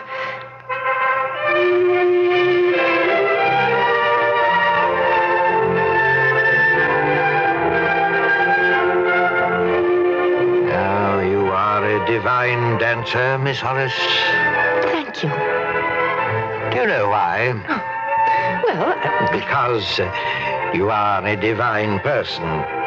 You are so different from the rest of them here at the station. The rest of them, Captain Pack? A grubby lot, taken by and large. Oh, Captain. Overdressed, overpainted. Captain, I must insist. Not you. Oh, no. You're something special. You're like an angel that's come down from heaven. Oh, really, Captain? I've seen women all over the world. Had my share of them, too, far as that goes. Captain, I find this conversation... But you're the only one that's real. Why, all the other ladies in this room are real. Miss Hollis, for a long time I waited so I could say something to you. Now I've got money put by.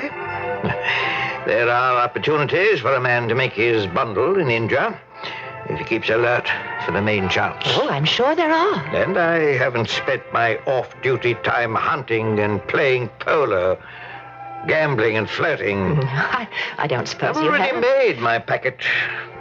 Captain Pack made a packet. Well, what I'm getting at is this. I'm ready to settle down. Ah, that's fine. Settle down with the woman of my choice. Well, I hope you find her. Oh, I have. It's you. Me? Miss Hollis, make me the happiest man in the world.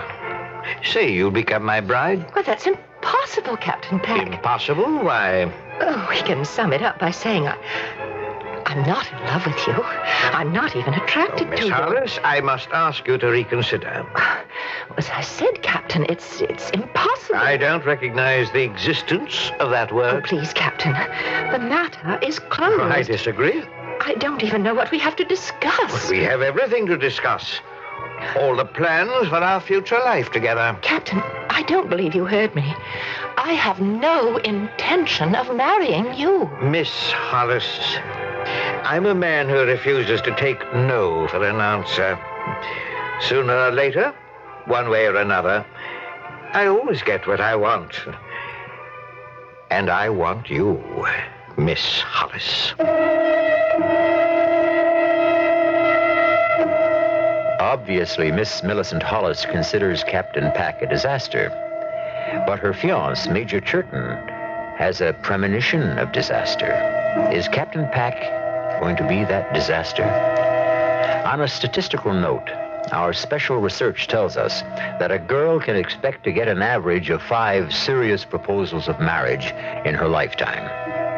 Well, what do you think of our heroine? She's actually had 2 in one day. The rich get richer. The drama also gets richer in Act 2 in just a short while. Sir, what do you take for air sickness? Well, I take this little bag they have and, Don't just take it. Take Dramamine. Ma'am, what do you take when you're nauseated from riding in a car? I take, well, I just sit there and take it. Don't just take it. Take Dramamine. Dramamine tablets help prevent the symptoms of travel upset, such as nausea, dizziness, and lightheadedness for millions of people. Take Dramamine a half hour before you leave. It really works to help put you in control of the situation. And it's the kind of situation that's much easier to control ahead of time. Millions trust Dramamine again and again for reliable help in preventing travel upset. For occasional use only as directed. Madam, what do you take when you get sick in your husband's sailboat? I take a lot of kidding. Don't just take it. Take Dramamine. Worn out shocks? Midas Eyes at Midas. The next time you feel that sway, and you don't know if your car is coming or going, the next time you feel that swerve, it might be your shocks that are rocking and rolling. Neutralize it, Midas-ize it, at Midas today. The next time you feel that sway, don't compromise. Midas-ize. Midas-ize your car and you'll never have to buy shocks for it again. Because at Midas, if anything ever goes wrong with one of our LifeGuard, SuperGuard, or SpringGuard shocks, we guarantee to replace it free for as long as you own your car. The next time you feel that sway, don't compromise. Midas-ize. Visit one of the 42 Midas shops in Greater Chicago. Midas, experts in the installation of mufflers on most foreign cars.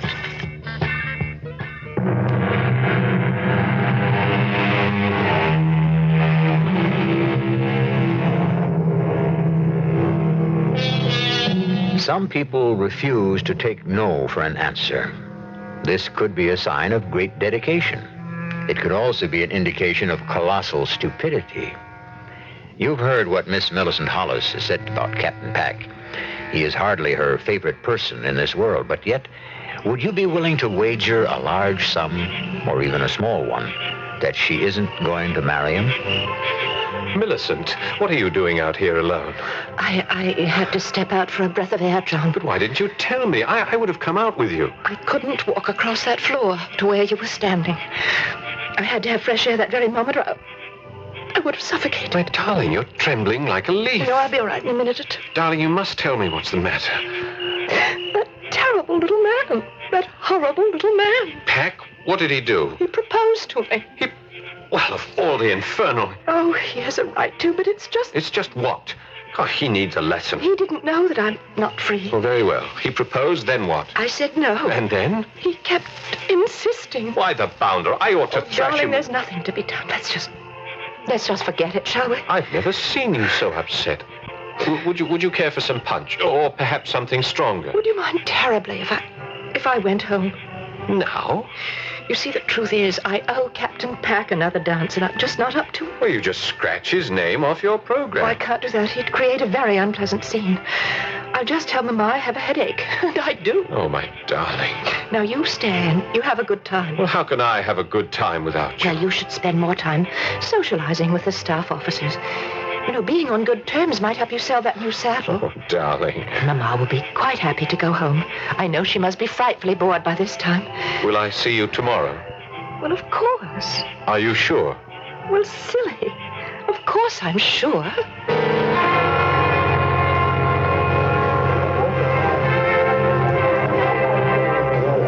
Churton! Why, bless my soul, it's Johnny Churton. Well, look at you, a proper major of the Lancers. Fewton, this can't be terrible Tom Fewton of the Maverick. Why are you out of uniform, Captain? I resigned my commission, Johnny. What? You've become a civilian? Oh, you make it sound like an obscene word. Well, in your case, it most definitely is. What are you doing to earn your bread, or have you married a wealthy widow? I'm with the Ethnological Service. You're with the what? Well, let me explain. You see, Johnny, one day I realized I'd spent my entire life in this country and I knew nothing about it. India, this beautiful, mysterious India. Are you quite all right, Tom? Oh, yes, of course. And so I applied for a berth in the Ethnological Service. We study and we record all the native customs. And you don't miss the army? Oh, I miss the friendships, the closeness when we're in the field. So what are you doing here in Simla?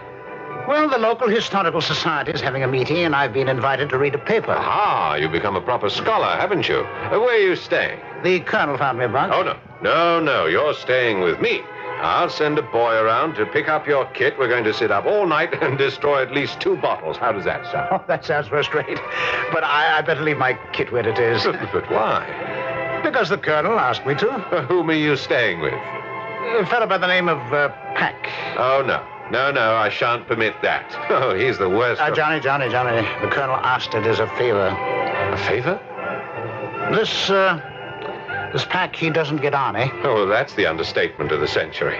Has no friends, and the colonel just thought that by asking him to provide hospitality for a visitor, this Captain Pack would feel that he's part of things, you see? Tell me, what does everyone have against him? Well, how can I put it? He's a nasty little man who must have crawled into the army by mistake. Ah, I see you're determined to dislike him, eh? Exactly. But why discuss him? Let's head over to my place. We have a full night's drinking and talking ahead of us. Johnny, will you also invite my host? Your host? Yes, Captain Pack. Oh, no. Well, he's putting me up for the night. Wouldn't be proper for me to... Oh, Tom, he's impossible. He's absolutely, utterly impossible. You know, I've made a study of people like Captain Roderick Pack. Well, what is there to study? It's all out there in plain view. Oh, no, not at all. It's mostly hidden, you see. People like Pack are the outsiders. Pack was never made to feel welcome here. To begin with, he's very short. He's rather unattractive physically. Yes, he most certainly is. But that is not his fault, you see. His father was a greengrocer, which puts him at a social disadvantage. You know, Pack's obnoxious behavior, it is a defense. Of what? It's a protective wall he's built up around himself. If he were made to feel welcome, accepted, I'm sure you'd find him a changed man. I'm afraid you don't know Captain Pack very well. Well, I'm afraid you don't either. Invite him back to your rooms with us. See if I'm right.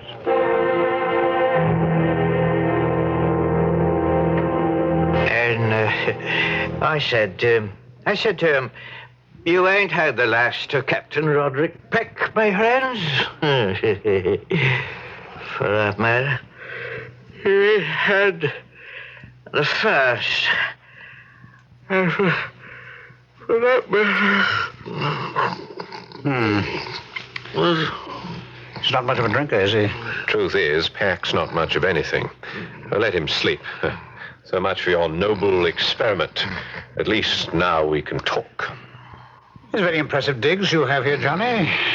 But then you always like to live well. Oh, I say. That's a splendid clock on the mantel. Yes, I believe it's the only Gladchester chimes in all of India. Had it sent. A Gladchester. Oh, I must have a look at that. Help yourself. Meanwhile, I shall tell you the greatest news of all. Johnny. The most wonderful girl in the world said yes. Johnny, listen to me. Well, aren't you going to congratulate me? Where did you get this? Get what? This box. This little wooden box. Oh, that. This box. It's made of silver. Yes, this is silver, all right. It's studded with rubies. 8 Balas rubies. What is it, Tom? You're white as milk. John, there is something inside this box, isn't there? Well, yes, it's... No, let me tell you. It's a tiny fish made of wood, of deodar wood, and it's perfect in every detail except that it has no eyes. Well, how did you know that? It is wrapped in a faded piece of gold cloth. How do you know about that box? John, tell me, how did you get it? How did I get it? Well, how do you think I got it? I bought it in the bazaar. You bought it? Well, how else would I get it? You expect I'd steal it? Would the guard you had? Tom, are you all right? When did you buy it? I don't remember. Try. Oh, about a month ago. Well, tell me, how has your luck been since? My luck? Tell me. Well, if you must know, it's been bad. How bad? What is this, Tom? How bad? Very bad. I was afraid of that. Then it is true. What's true? John, there is a legend of the Bisara of Pooree. I never heard of it. Well, you bought it. It's this box. This is the Bisara of Pooree. The what of which? Some say it was made by a half-mad Kulu woman high in the hills. Some say it was created at the Devil's Shrine of Ao Chung in Tibet. But I believe it was made at the Temple of Pooree and was stolen by one of the dancing girls. Yes, but what does it all mean? It's a charm for success and failure. It is 300 years old. It has gone from hand to hand. And you're saying it brought me bad luck? Yes. Well, all right. Why? Because you bought it. The legend says if the Bisara be bought, within 3 years, it will turn against its owner and drive him to ruin and death. But you still haven't told me why. Whereas if the Bisara be stolen, for 3 years, it will bring its owner his heart's desire. Now, why is one in trouble if one buys it, and in luck if one steals it? Because it is a charm made in honor of Janira, the goddess of evil. And I'm in trouble because I bought it? Yes. Get rid of it. Get rid of it? Throw it into the river or destroy it. Are you serious? Melt down the silver box, burn the little wooden fish. You are serious? Yes, of course I'm serious. Think of all the terrible things that have happened to you since you bought it. Well, some unfortunate things have taken place. Well, doesn't that prove... Prove what? I mean, anyone can get a streak of bad luck. It is not a streak, believe me. It will just get worse and worse. It'll never change. Well, that's where you're wrong. It has changed. It's started to get better. Oh, has it? Of course. Just this afternoon, the loveliest girl in the world, Millicent Hollis, agreed to become my wife. John, I'm telling you, destroy that little fish in its silver box. Nonsense, Tom. John, I'm frightened. Truly frightened for you. Get rid of it. But it's such a pretty little thing. It's a deadly little thing. You really believe that, don't you? Yes, I do believe it. There is proof. Oh, of course. When you need proof, you can always manage to find it. What's that thing called again? The Bisara of Pooree. Yes. Well, here's what Major John Llewellyn Chetton of Her Majesty's Royal Bengal Lancers has to say to this whatchamacallit, the thingamajig. The Bisara of Pooree. Yes. Go ahead. I defy you. Do your worst.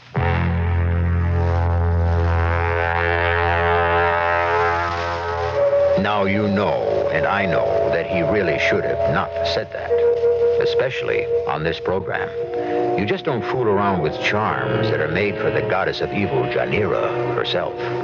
If you're waiting for the lightning to strike, you'll just have to wait a few minutes longer, and then I shall return with Act 3. Of all times to get hemorrhoids, why? Pregnancy is a major cause. What helps? Well, since you're expecting, ask your doctor before using any medication. My sister used Preparation H. For many women, Preparation H relieves occasional pain and itch for hours. Sounds good. Preparation H does more. Actually helps shrink swelling of hemorrhoidal tissue caused by inflammation. Even better. Preparation H helps shrink swelling of hemorrhoidal tissues. Use only as directed. You've never had a really exotic car, have you? Because you've always felt that you needed something a little more down to earth. But you still want that exotic car, don't you? You know what you need? A Buick Skyhawk. It's small, it's V6 powered. Hey, it's even got a hatchback. Now that's down to earth. But with things like bucket seats, available 5-speed manual transmission, and that laid-back, low-down styling, it's not exactly plain vanilla. The Buick Skyhawk, the car you need and the car you want. Many people come from... No matter where you go in America, Century 21 will be there too.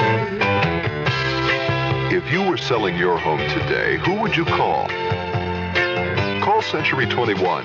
You'll get a local independent businessman who lives and works right in your neighborhood. with professionally trained salespeople and a complete system of the most effective marketing techniques in real estate. So if you were selling your home today, you'd be smart to call Century 21. We're the real estate professionals in your neighborhood with exclusive selling services only the largest real estate network in North America can offer. Call us. We're here for you.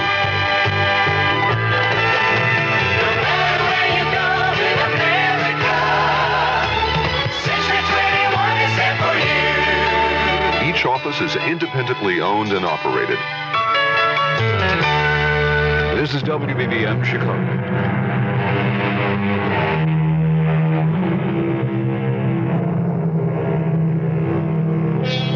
What do the psychiatrists say? They say words like accident prone.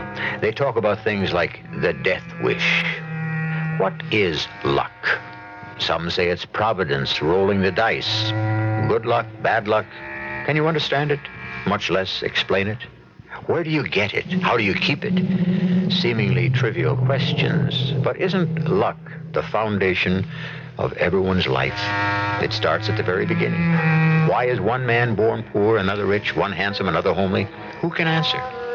Is it the Bisara of Pooree? Go ahead. I defy you. Do your worst. John, you shouldn't have said that. Said what? This defiance that you just hurled at the Bisara. Do you know something, Tom? You've just proved to me that I was a complete fool. John, listen to me. Only this afternoon. I was talking just the way you are now, about luck and fate. I was in a blue funk about all this superstitious rot. Well, there's nothing like hearing someone else spout your own ideas to demonstrate how ridiculous they may sound. But the terrible thing about it, John, is that it happens to be true. I'll tell you what happens to be true, Tom. Too much reading. Too much being cooped up inside a dusty office. It softened your once brilliant brain. Oh, John, I wish I could get through the whole silly business. Apply for reappointment into the real world. Come back into the army. John, destroy it. The fact is, I've decided to give it to Millicent as a wedding gift. Oh, no, You no. won't find a more handsome piece of workmanship anywhere. Isn't there anything I can say to convince you that this little box, the Bisara of Pooree, is the cause of all your misfortune?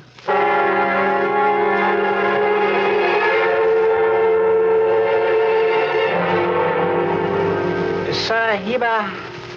What is it, Lutuf? Sahib wishes to see the heaven-born. Major Churton? It is not Major Churiton. It is Captain Pack. Captain Pack? Oh, no. Tell him I'm out. As the heaven-born commands. Oh, no, Lutuf, wait. Poor wretched man, he wants to apologize. All right, have him come in. Miss Harris? Captain Pack? Miss Harris, I've come here to give you another chance. Another chance? Well, the other night at the ball, I asked if you would do me the honor to become my wife. Do you remember? I seem to remember. I return now to tell you that I am willing to do you the honor of becoming your husband. You what? Yes, Miss Harris. I am willing to marry you. What do you say? What do I say? Why, I say...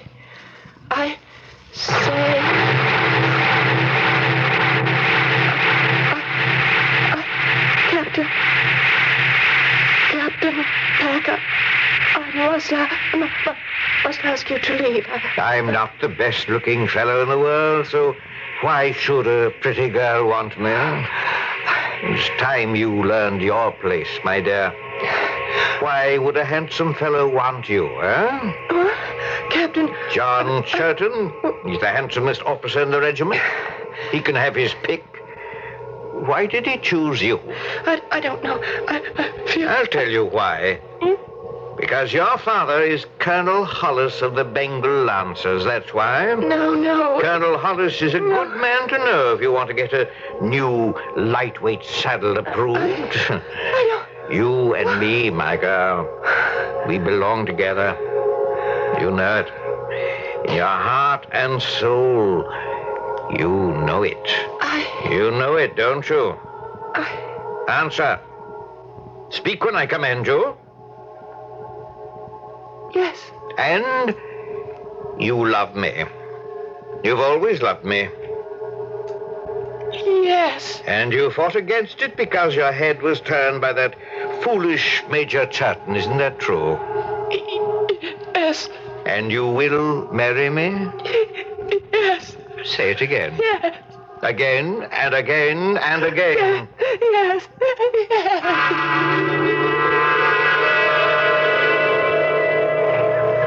Sergeant, dismiss the troop. Miss!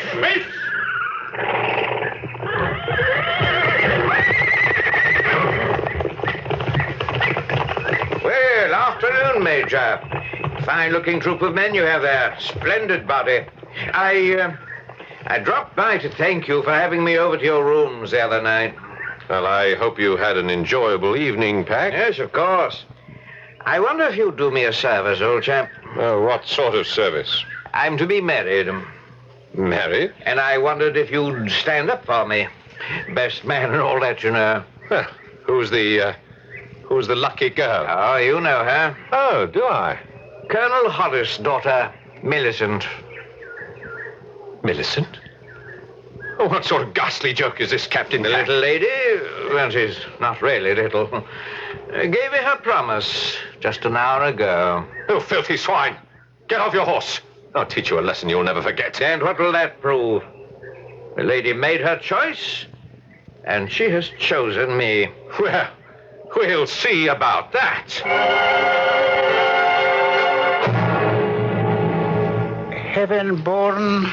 Yes, Lutuf. The Major Churitan. He wishes... No. No, Lutuf, tell him I cannot. But you shall, Millicent. You will see me, and you will explain. Please, John, there's nothing I can say. Oh, yes, there is. You had promised to marry me. I know. You said you loved me. I know. Well, was it a lie? It was a mistake. All right. I can accept that. It was a mistake. Don't marry me. You don't love me. But how can you marry that wizened, slimy, evil, nasty Roderick Pack? Don't tell me you love him. Oh, I do. How can you love Roderick Pack? I don't know. But I love him. I can't help it, but I love him.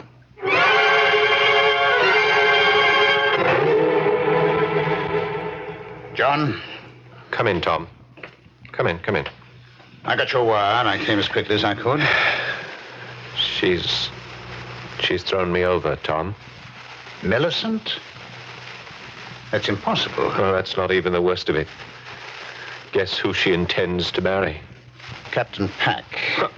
How did you know? What else could it be? Well, I'm ready to admit it now. It's that box. That damn little box. It's well on its way to destroy me completely. I'm sorry. Is it too late to destroy it now? She's already promised to marry him. I suppose it may be too late for that. But you have to think of yourself. It's not too late to save your life. Get rid of it. Well, I'm afraid to touch it, Tom. I'm even afraid to look at it. That's why I asked you down here. Could you? Of course I will. Where is it? Well, where it's always been, on the mantel. Well, your luck has changed now. When it's too late? Well, it's never too late for a change of luck. Are you sure you left it on the mantel? Yes, of course. I haven't touched it since you were here last. Well, it isn't here. It what? It isn't here. Well, it has to be. If you haven't put it somewhere else. No, I haven't. It's been stolen. What? Stolen? But by whom? Pack. Roderick Pack. Pack? Do you think it's beyond him? No, but how would he know? He must have overheard our conversation. But how could he? He was dead drunk. Wait. No, he's such a miserable sneak. Perhaps he pretended to be sleeping it off so that we would talk freely between ourselves. And he might pick up some tidbit of information. He certainly did. The Bisara of Pooree. He who steals it will have his heart's desire. It's the only way to account for Millicent's behavior. I'll kill the swine. No. That won't bring Millicent back. She'll go on loving him for the rest of her life. Yes, but we must do something. Yes, of course. And soon. Tomorrow night, Colonel and Mrs. Hollis are having a ball at the club to announce the engagement. We'll have to steal it back. Steal it? How? We can't just go into his quarters. Suppose we're caught. And with my luck, we'd be cashiered fast enough. Well, be thankful I'm with the ethnological. Now listen to me.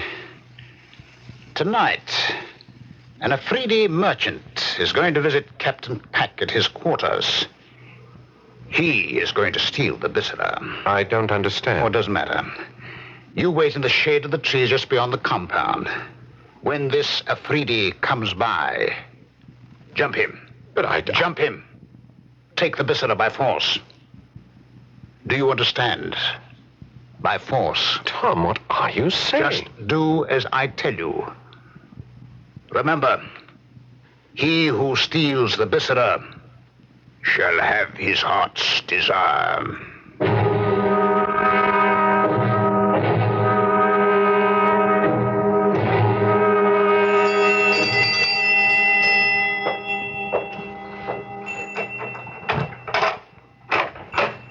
Yes?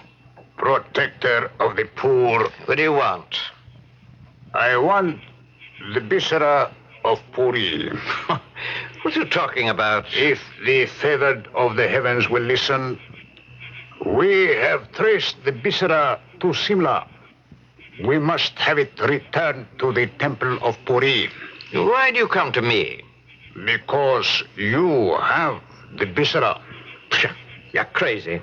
Now get out of here, you filthy beggar, before I take a belt to you. The Bisara gives the heart's desire to whoever owns it. You now have your heart's desire. Yes, well, I have another heart's desire. Yes? Money. How much money? 1,000,000 rupees. The temple of Pooree will pay. It will? Yes. This is the way you will get your money. We will pay. Oh, well, show me the color of your money. Show me the Bisara. Well, all right. But don't think you can pull one of your tricks. I'll put a bullet through you so fast. Oh, I am a man of peace. All right, you filthy dog. I'll show it to you. See? See? Here it is. Ah, it is the Bisara.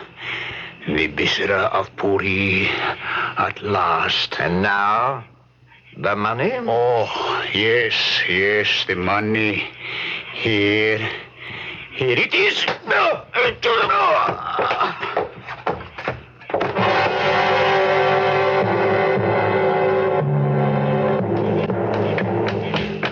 Hold it. Please, Sahib, I am a poor... All right, hand it over. No. Hand it over, I said. No. Yeah, you hand it over to me.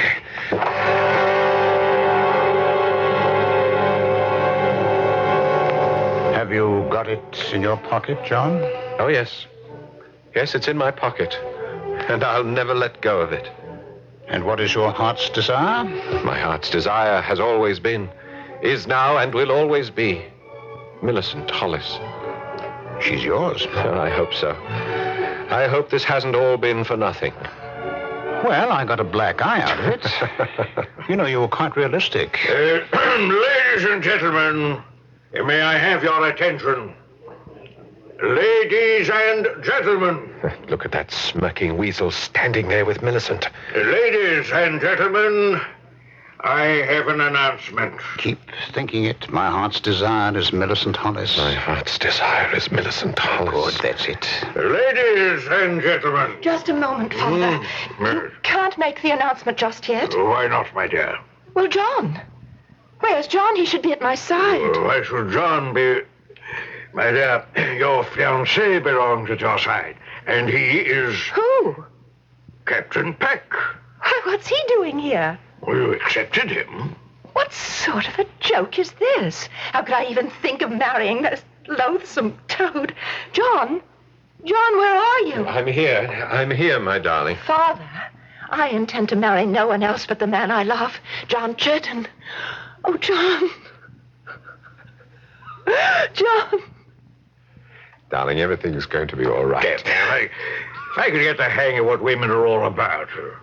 John? Is he the one, Millie? Oh, yes. Yes, Father. The only one. This better.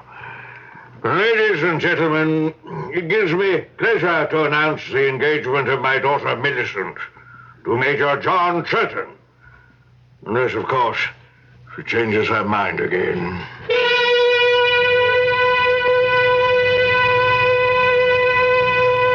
But she didn't. And they were married. And they were very happy because for 3 years, John was able to grant every wish their hearts desired. But after 3 years, believe it or not, somebody stole the Bisara of Pooree from John Churton. But it really didn't matter. They lived happily ever after anyhow.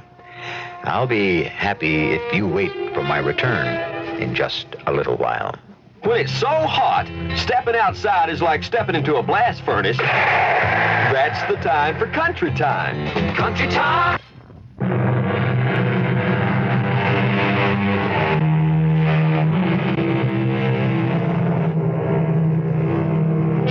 You will say it's all a made-up story. All right, believe it if you must.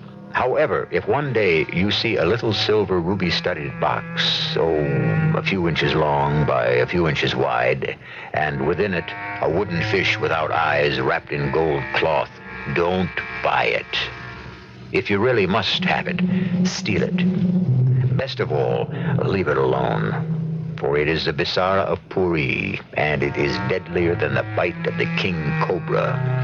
Although it will take you a longer time to die. Our cast included Paul Hecht, Ralph Bell, Marion Seldes, and William Griffiths. The entire production was under the direction of Hyman Brown. Radio Mystery Theater was sponsored in part by Buick Motor Division and ARM, Allergy Relief Medicine. This is E.G. Marshall inviting you to return to our Mystery Theater for another adventure in the macabre. Until next time, pleasant dreams.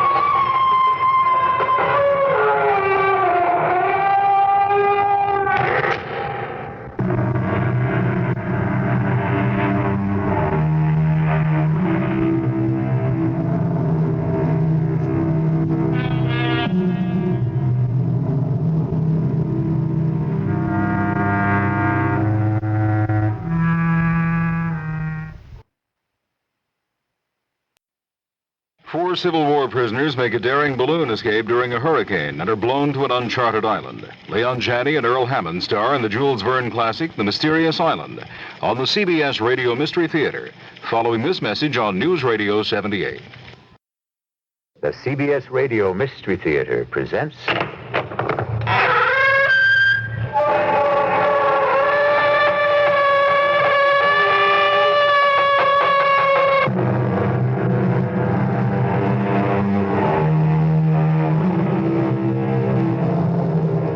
Come in. Welcome. I'm E.G. Marshall. There's a certain kind of real estate which is special and unique. It can be at once the best or the worst place of all to be. If you want to hide from the world, shut away everyone else, and have perfect solitude, it's the place for you. But if you love your fellow man and value human contact, as most of us do, this paradise can be the very worst kind of hell. The piece of real estate is an island. And this is the story of a very special island. While you've been sick, Captain, Neb and me have been over pretty near most of this island. And we ain't seen hide nor hair of any other human being. Yet someone or something left us the stores. You're not suggesting some supernatural influence hovers around this island, Penn? All I'm saying, Mr. Gideon, is what I see.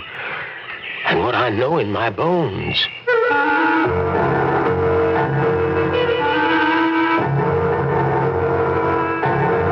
Our mystery drama, The Mysterious Island, was based on the classic by Jules Verne and written especially for the Mystery Theater by Ian Martin and stars Earl Hammond and Leon Janney.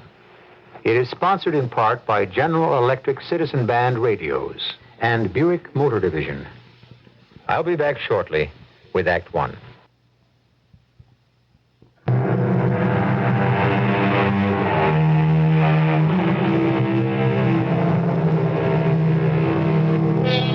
In March of 1865, the Union Army of General Grant had the town of Richmond, Virginia, sewed up in siege. And a curious situation developed. Within the town were many Northern prisoners, Union officers and others whose burning desire was to escape and rejoin the North. But while allowed certain liberties, the town was so strictly guarded that escape seemed impossible. However, just as their prisoners could not escape, the Southern secessionists themselves were also trapped.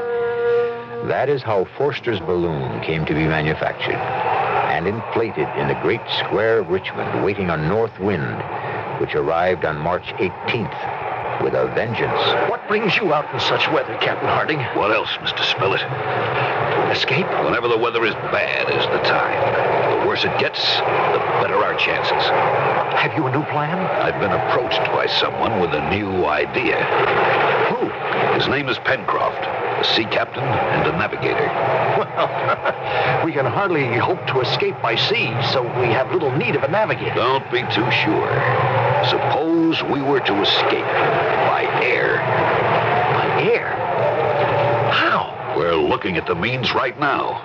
Foster's balloon. Are you mad? We're not aeronauts. I am an engineer. Pencroft is a sea captain. We have some qualifications. And what about me? You, Mr. Spillett, will have a front-page story for the New York Herald. And what a newspaper story for a war correspondent to write. As if I'm alive to put pen to paper. No, it's impossible. The craft is too well guarded, and besides, Jonathan Forster is scheduled to leave today. With 5 heavily armed men. The gondola is packed with $2,000 in gold, ammunition, and stores. But if Pencroft is right, he will delay his takeoff. Why? He reads this wind as the leading edge of a hurricane. Forster won't risk it. And you propose we should? It's a chance that may never come again. How many are we? Myself, yourself, Pencroft, and his son. How old? A boy, but full grown. We can't very well leave Pencroft behind. It was his idea, and he won't go without his son. Very well. When? Tonight, after dark, at 10 o'clock. And keep your fingers crossed that the wind does not die down before then. And so began an incredible adventure. As a writer, it naturally fell to me to keep the record of it. And weird and unbelievable as it may seem, I have tried to keep it faithfully. The hurricane that Pencroft had forecast became a reality. And when the soldiers guarding the balloon had run for cover, that was when we made our break. Captain Harding, do you think we dare try to take off at this? It's our only chance. What do you say, Pencroft? Neb and me was ready to set out alone, though I know nothing of sailing a lighter than aircraft. With you along, Captain, your knowledge of balloons, we're doubly ready. Well, Gideon, are you with us? Well, if you think I'm going to miss out on the best story of the war, you're crazy. I am with you. All right, now listen. Luckily, the wind's blown out the gas lamps, so we've got the dark as well as the mist to shield us. We'll take no chances, since none of us are armed. We'll split up now and each sneak up to the balloon from a different side. We meet there in 5 minutes. Hurry, Gideon, we're ready to cast off. Where's the boy?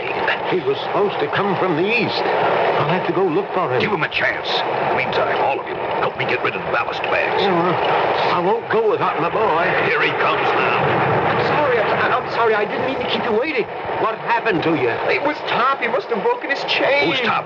My dog. I told him he couldn't come, but what are they doing to him? Oh, he's roused the guard. Pencroft, grab the boy. I've got to go to him. I've Looks got like to go he's to coming him. to us. Cast off the cable on your side, Gideon, while I get mine. The dog jumped aboard. Top wants to go with us. Bring him.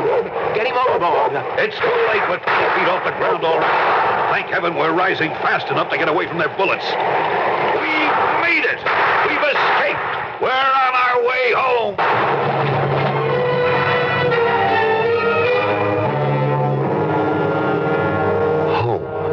Little did any of us know how long it would be before we saw that again, if ever.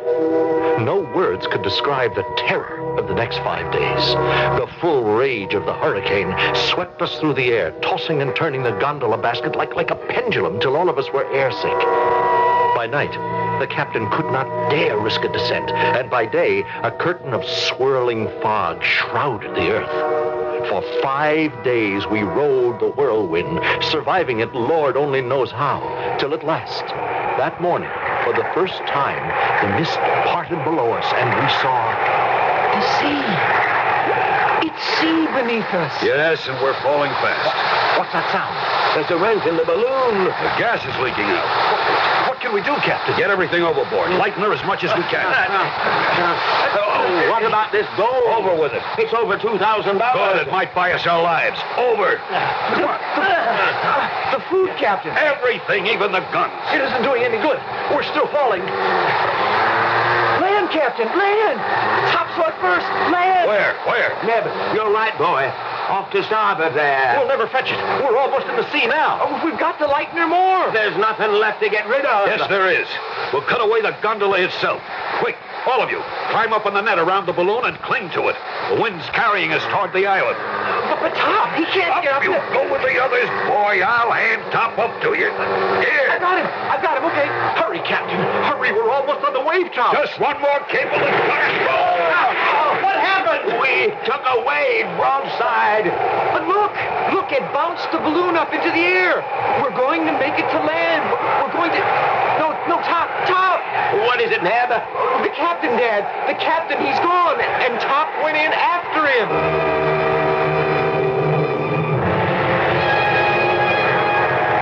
It was true. A wave struck the balloon and carried away Captain Harding and the dog. And the loss of their weight had been just enough to let the collapsing balloon rise and the wind to carry it towards the land. Now, just before we came to the shore, the balloon, half inflated, fell again to the sea. And with the wind driving it and us clinging to the mesh, we were rushed to the shore, battered by the surf, fighting our way to shore, exhausted and half dead. Easy, lad. Easy. We'll find him. Oh, never in a sea like that. Any sign of them, Gideon? I didn't have much hope, and I was too exhausted to go far. What happened to the balloon? Soon as we cut ourselves free, the wind took it. It's gone, too. Oh, it's Top. It's Top. Here, boy. Come on, boy. Oh, Top, you're alive. You made it. The dog looks in good condition. Strange. Something stranger. His coat's near as dry as a bone. How could that be if he come out of the sea? Well, he didn't. He came along the beach and... Hush, boy, hush. Well, then that means the captain may have made it ashore, too. I don't see a sign of him. If only Top could tell us. Oh, but he is, Mr. Gideon. He is. Look. He's got my sleeve, and he's trying to pull me back the way he came. He's trying to take us to the captain. We followed the excited dog. He was leading us into the tropical jungle. Now, after fighting our way for nearly a mile, we came out in a clearing off which opened a cave. And in it, we found... It's the captain! Down, Top, down. Well, I only hope he's still alive. Captain, can you hear me? Neb, here, take my hat. Get some water from that stream. Yes, Father. How is he? Well, he's unconscious. Oh, that's a bad gash in his head. But otherwise, he seems unhurt. How in the name of all that's holy could he have got out of that sea, crossed all them rocks, and dragged himself here? Yes, it seems impossible. But we haven't time to worry about any mysteries now. We have to try to bring him to. As I worked over the captain, my mind was busy with many questions. Where were we? Was it an island or a continent? Did it have inhabitants or not? And how could a man with so serious a concussion, exhausted from a long swim, have possibly dragged himself across those jagged rocks without injury and found his way a mile deep into this tropical jungle to the safe haven of this cave? I can't answer your question, Gideon. When I hit the water, I was knocked half dizzy. I swam as long as I could, but the waves were terrific. The last thing I remember was thinking I'd had it and blacking out. You don't remember anything about getting to the beach or finding your way here? Not a blessed thing. And Top? Oh, I remember his swimming beside me when I blacked out. Yes, but he could hardly have dragged you ashore. Hardly. Well, you'd better rest. Gideon, where are we? Well, that's what I've been hoping to ask you. I've been thinking about that since I regained consciousness. Now, traveling southeast from a starting point in Richmond at an average of 90 miles an hour ahead of the wind, my guess would be some 7,000 miles away and somewhere in the Pacific. 7,000 miles? Well, the distance is less important, perhaps, than the direction. The question is where we are here. Is it the South American continent, the Asian, the Australian, or is it an island? I can answer that. We seem to be marooned on a desert island. A desert island? How's the captain? Well, much better, as you'll see, Neb. What luck? All kinds of luck. Unbelievable. Washed up on the shore, lashed to 2 barrels which kept it afloat. A great sea chest full of all sorts of tools and weapons and clothes. Maybe more important, 2 wooden crates. One full of tinned goods, the other ship's staples. Coffee, flour, dried beef, and the like. It's incredible. Washed ashore from some shipwreck? Well, maybe, only... Well, you tell them, Father. All I could say is them rope lashings hadn't been in the seawater long. Someone or something, we think, left those stores for us. And I know for sure I couldn't have saved myself. I had to have help. Divine or... Now, just a minute. If anyone's saying that some supernatural influence hovers around the island... All I'm saying is what I see and what I know.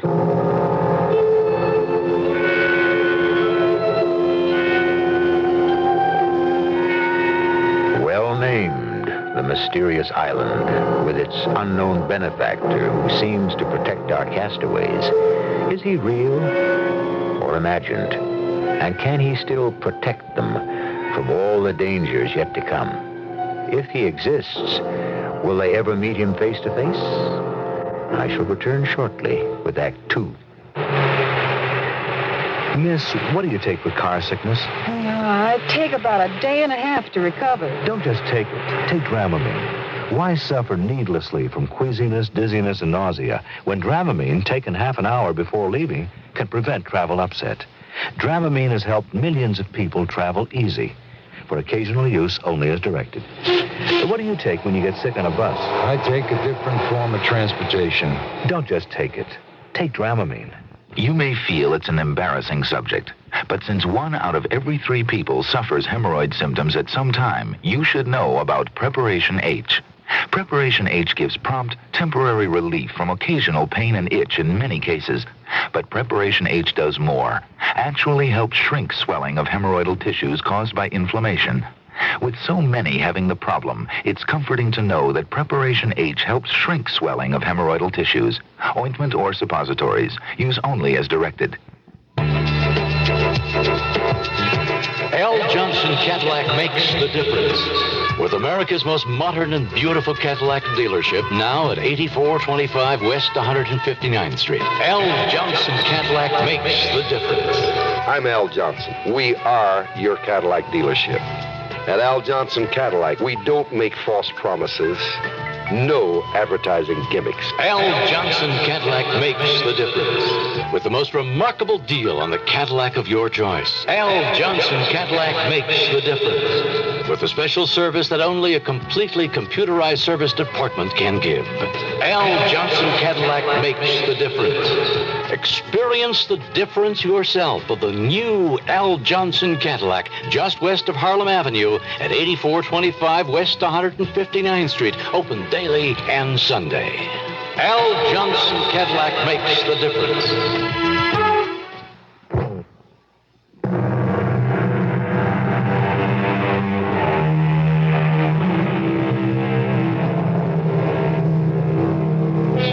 Can you conceive of traveling 7,000 miles in an unguided balloon?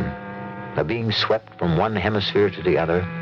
And yet, if you'll take out a map of the world and lay an ordinary ruler from Richmond, Virginia to the southwest, the direction that a northeast wind would blow you, you'll see you could end up somewhere south of the Hawaiian Islands in the midst of a sea that in 1865 was still largely uncharted.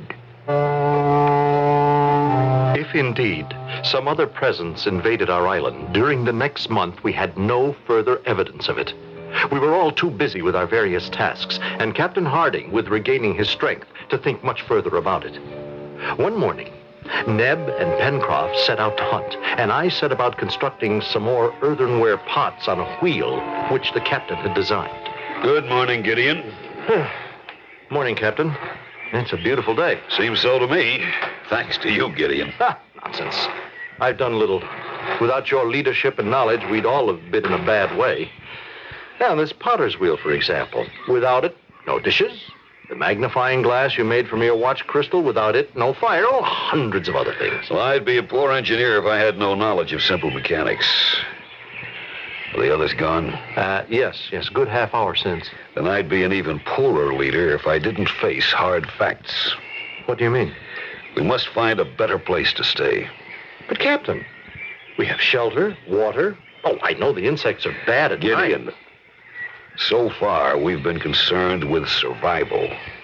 We've managed that.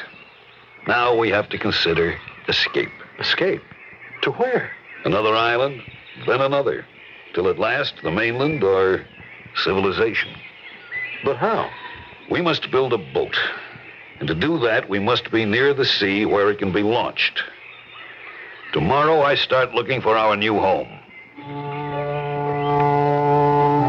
3 weeks later, Captain Harding had found what we came to call Granite House, which became our permanent home. I will never forget the day he first led us to it. A great granite cliff suddenly reared straight up from the beach, a sheer wall facing the sea. To the side of it, we climbed a tortuous path, past a waterfall, till we came to a small plateau with a small lake cupped in it. Around the lake, we followed him to an opening in the granite wall, and then through a continuously downward path till... Seems like we're on our way back down to the beach again, except inside. Exactly, Mr. Pencroft. Well, we must have come a couple of 100 feet through this narrow cave, Captain. Not much further. This is a fascinating formation. At one time, I believe the lake above and the sea itself were one, filling these caverns. It won't come back and drown us now, will it? No chance. You'll see why in a moment. Now, welcome to your new home. Why, it's huge. And all those windows opening onto the sea. That's why the sea no longer boils up into the lake. It broke through the granite eventually. Oh, it must be 60 feet down to the beach. A little less. But if we lived here, we'd have to have all that climb up and then hundreds of feet back down again. Not at all, Mr. Pencroft. We would build a stout door to protect our rear.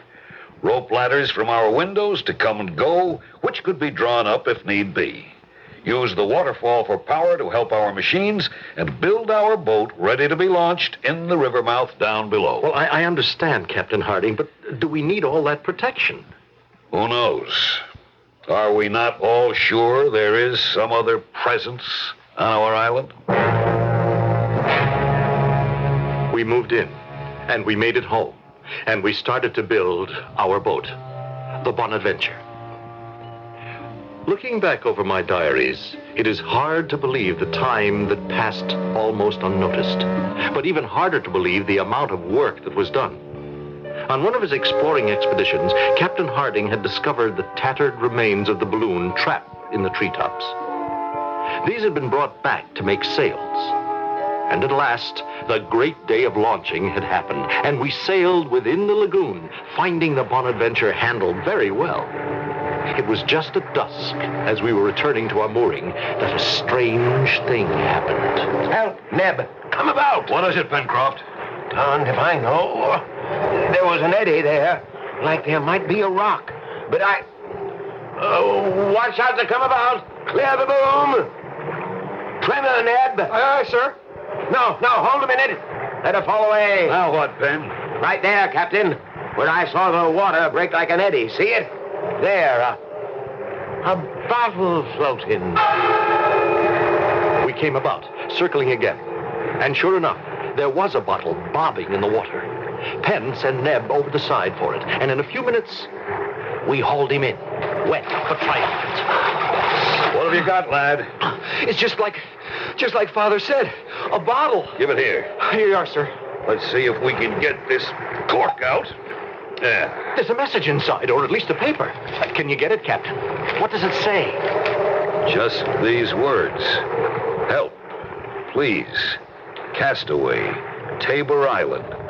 153 degrees west longitude, 37 degrees 11 minutes south latitude. Why, that's not over 70 miles. Just over the horizon. We could make it in this craft easily as sailing downwind. But not all of us. It's near dusk. Head for the mooring. We'll set all our courses for tomorrow.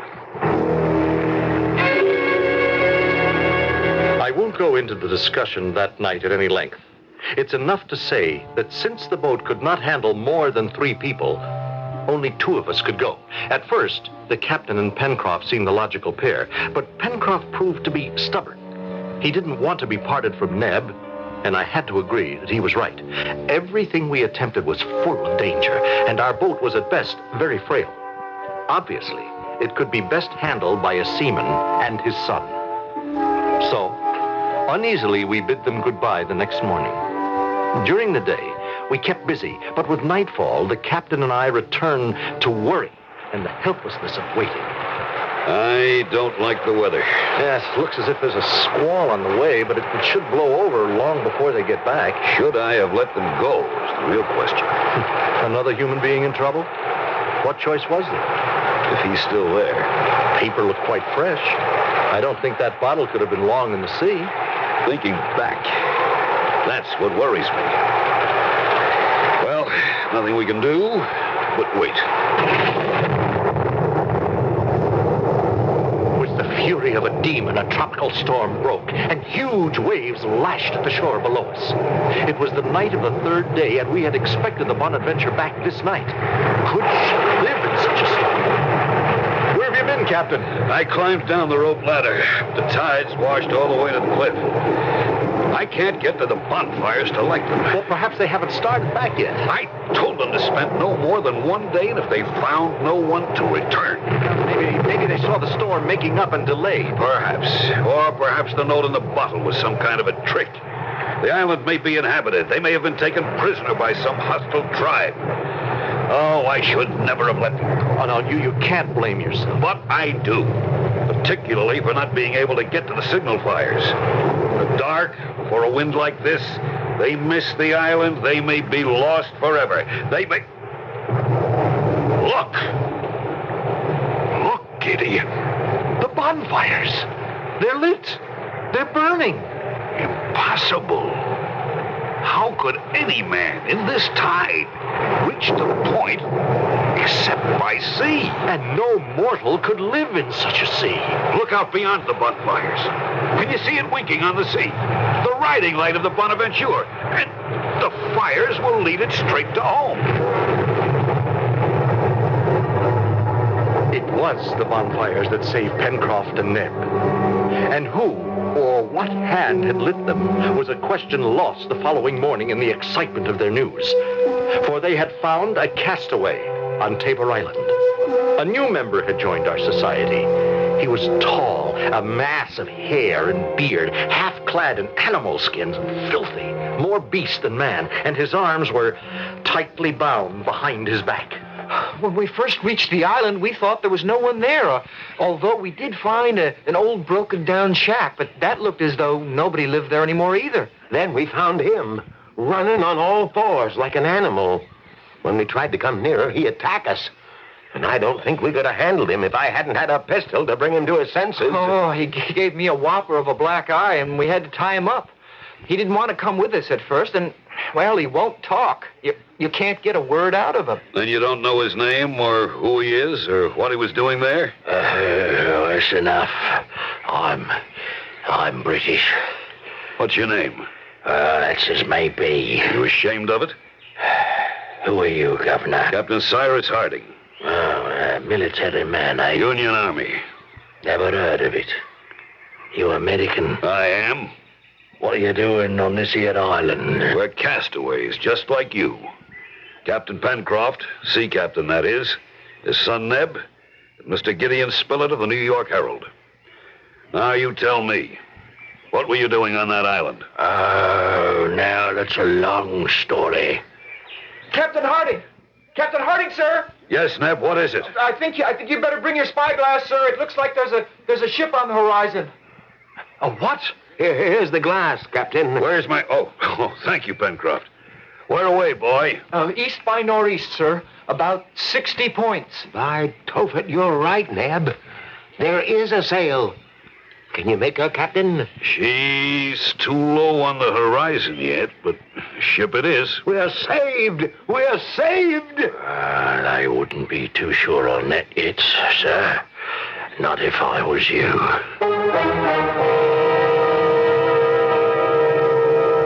In the midst of their excitement, all four of them turned to the stranger among them, their wild burst of hope and enthusiasm dampened, chilled as though they'd been doused in ice water by the ominous tone of his voice.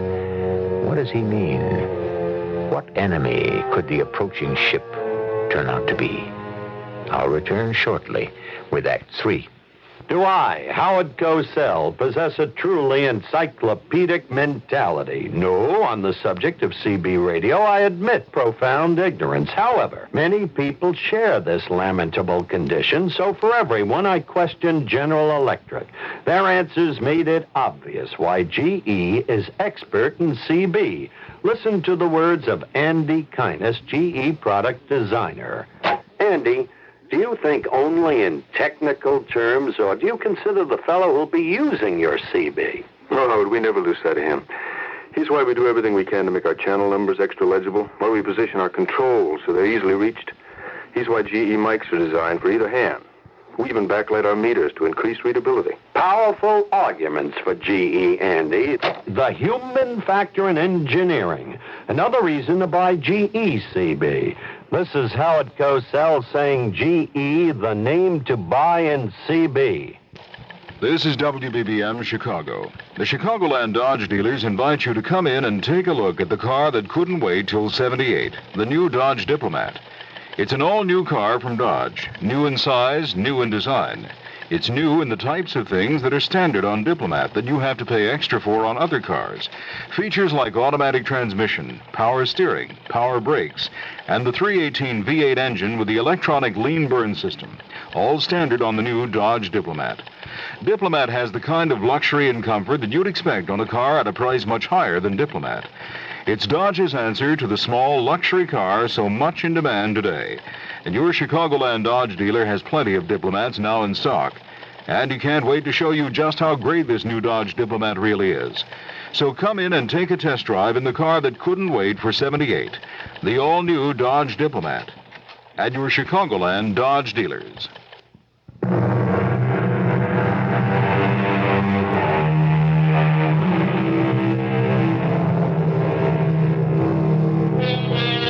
Well, now, let's see. We left our four castaways gazing in surprise and dismay at the marooned man they had rescued from Tabor Island. But he wasn't looking at them.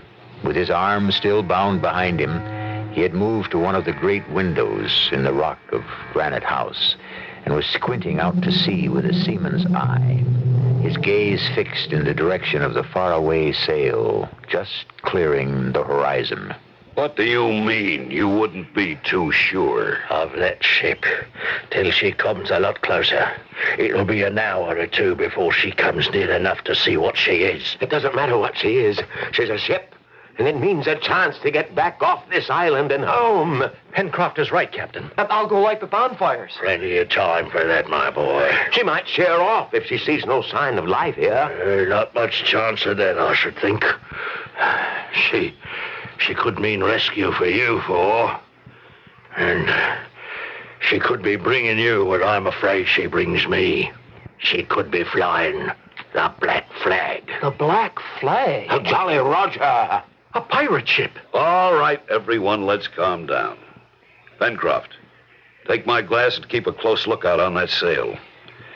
As for you, I think you'd better tell us this story of yours and make it fast. Aye, sir.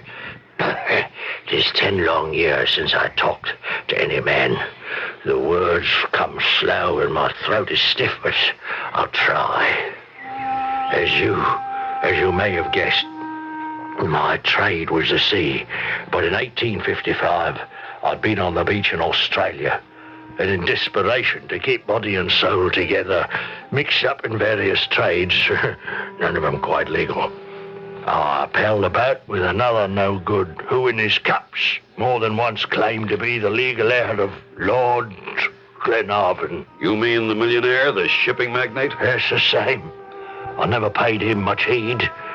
And one night in a barroom fight, he was knifed and killed by another Joey of mine. Joey? An Australian word for friend, Neb.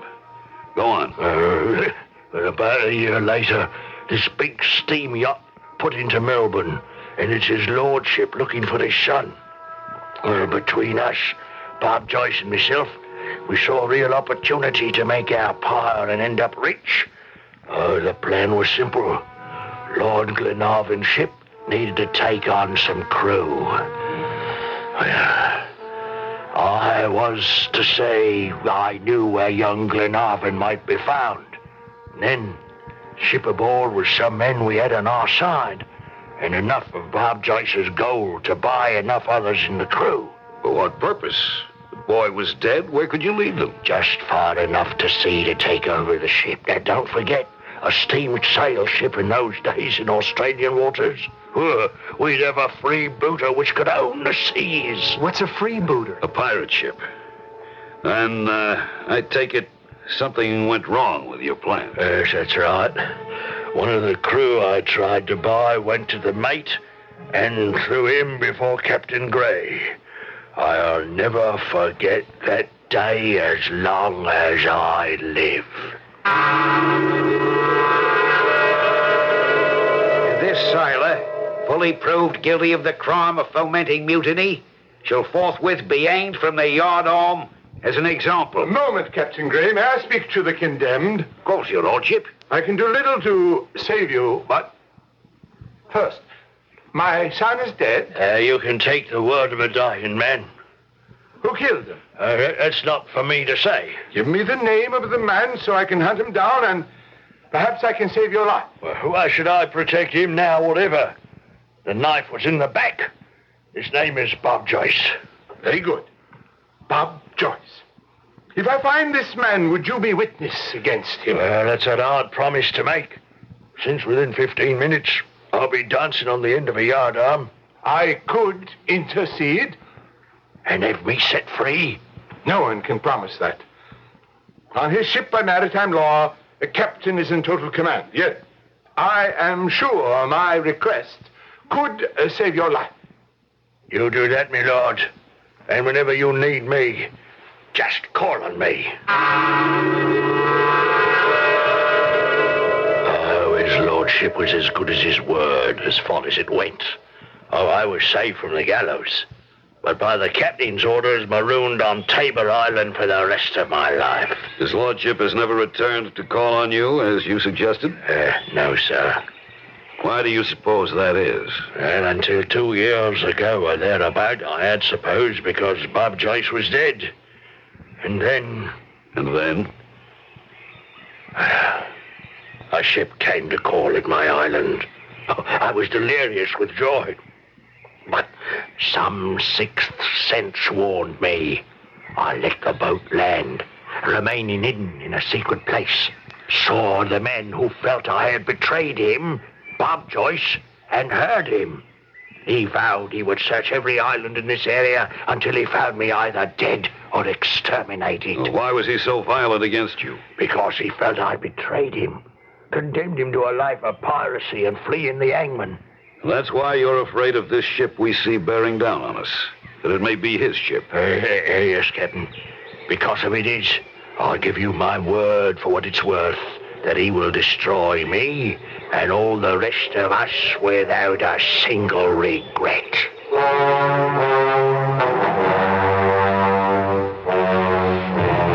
I don't think there was one of us who wasn't deeply affected by the story Ayrton told, or not convinced of his honest repentance after the punishment he had suffered. But we had little time to dwell on that. For under a steady wind, the ship was upon us sooner than we expected. Less than a mile offshore, she came about, and after breaking out the Jolly Roger...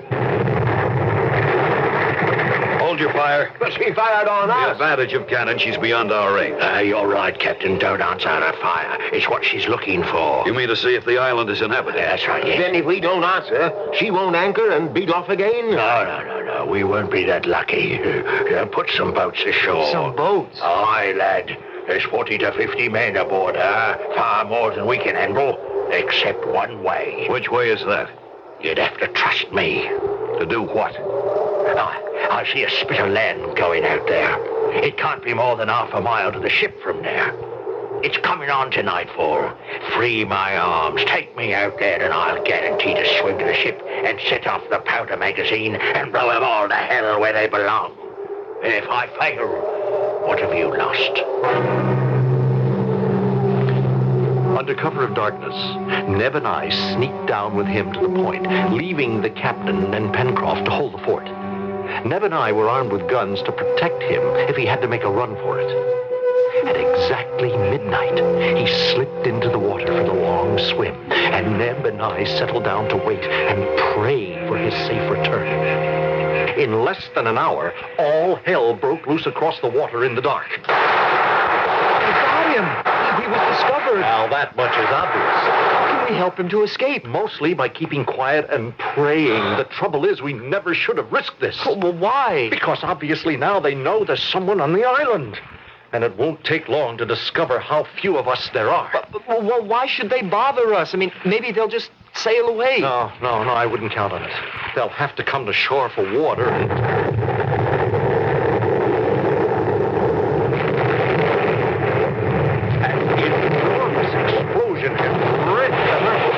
In the flare of it, we could see the ship exploding literally into fragments, which burst into the air in a spray, and for a long time, like a flaming rocket, hovered, till at last all the fragments came down to the sea and hissed out. Once again, it was black. We waited tensely, and at last, we heard the splashing of a swimmer coming near. Guns at ready, we greeted... Mr. Ayrton! Aye, lad. Oh, give me a hand. Here. A long swim. And a worthy one. You got to their powder magazine. No, not I. They found me before I could get there. The pirates? Yes, it was them, all right. We all had a fortunate escape. Oh, thanks to you. No thanks to me, lad. But their powder magazine blew up. Not through my efforts. Well, whose? Maybe the good gods. But some other hand than mine. He's passed out, Mr. Gideon. Yes, exhaustion, I hope. Here, I'll take care of him.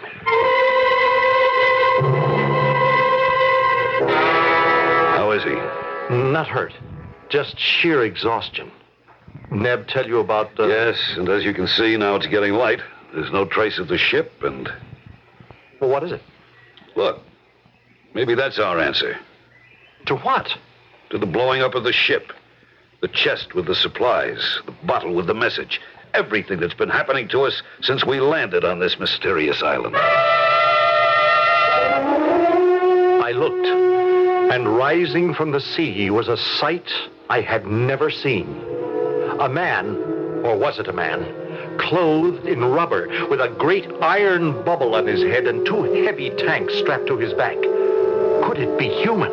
Or was it something straight from the bowels of hell? Yes, gentlemen. I blew up your pirate ship. I am the answer to many strange things that have happened to you since you reached this island. Yes, I am, if you will, your benefactor. Now you must help me. But who are you, sir? My name, Captain Harding. It is and will never be other than Captain Nemo. Nemo? The famous Captain Nemo of the Nautilus?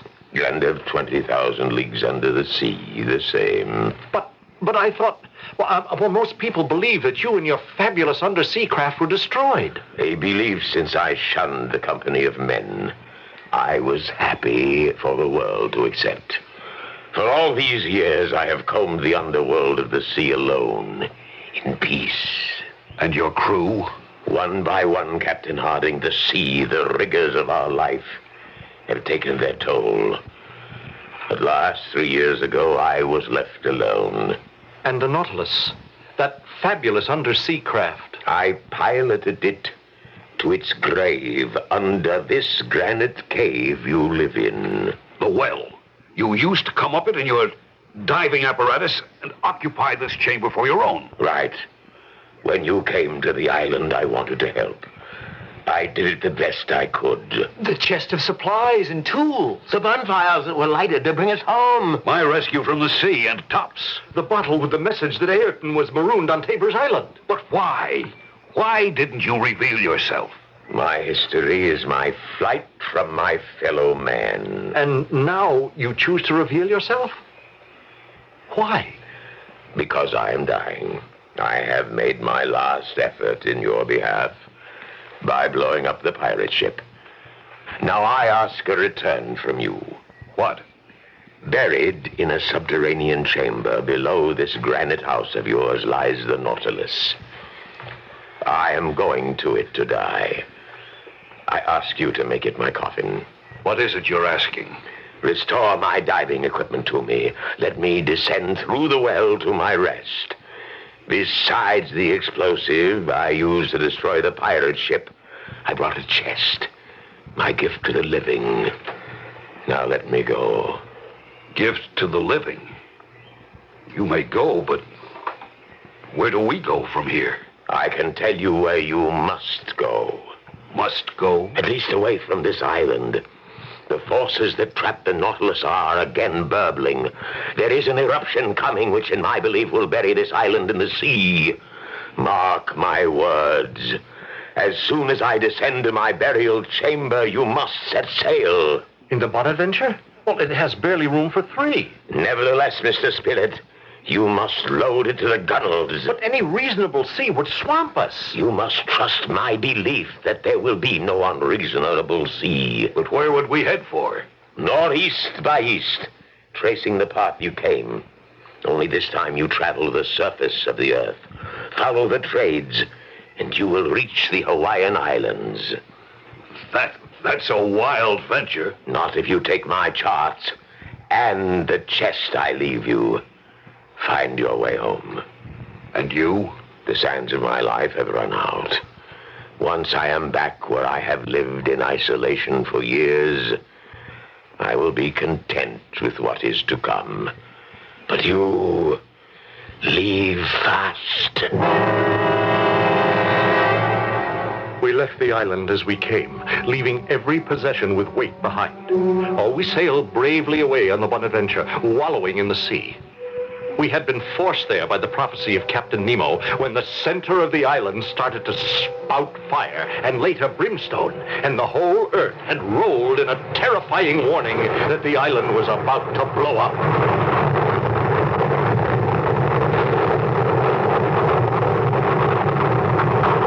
We watched while it did, and within all of us was a thankful prayer.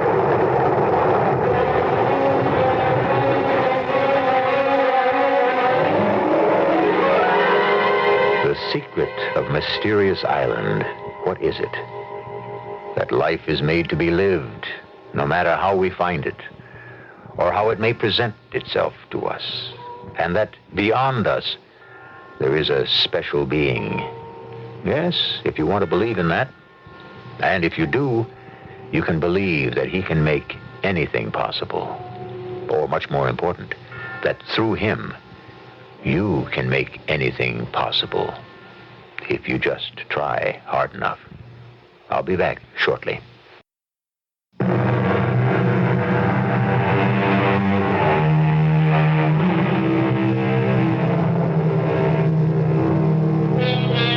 A unique and fascinating man, Jules Verne. Over a century ago, he was opening vistas far beyond the vision of the ordinary man, charting unknown seas and revealing what lay beneath them, ranging across unclimbed mountains, through virgin forests, reaching even deep into the heart of the earth to bring his readers the world of imagination. Where would the rest of us be if the dreamers and the visionaries didn't possess the keys to keep opening new doors to new tomorrows?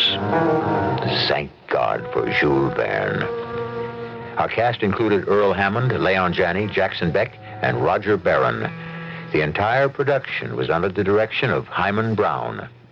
Radio Mystery Theater was sponsored in part by Sign-Off, the sinus medicines. This is E.G. Marshall inviting you to return to our Mystery Theater for another adventure in the macabre. Until next time, pleasant dreams.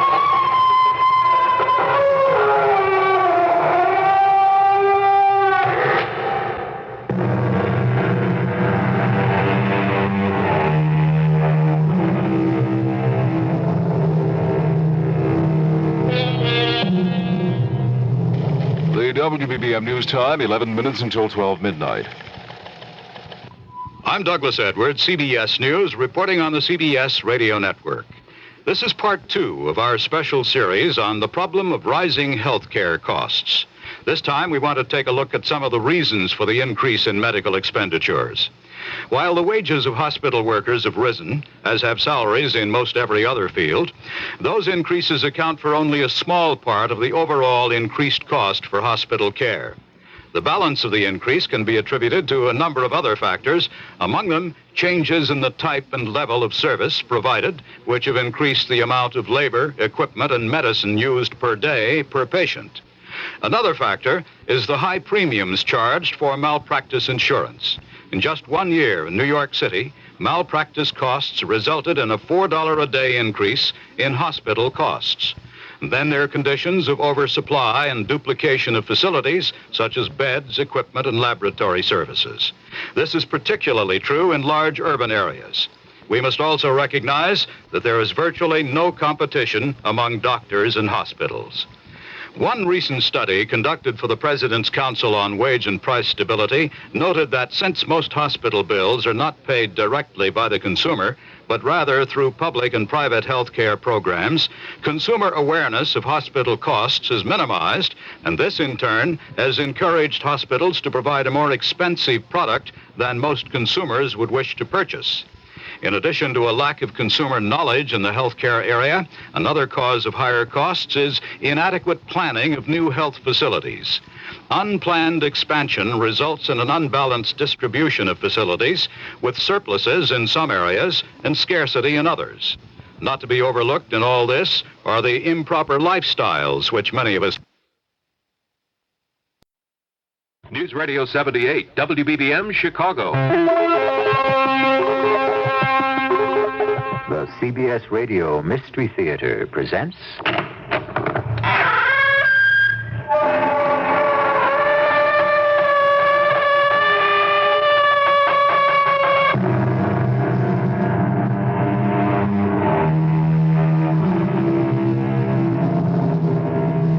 Come in.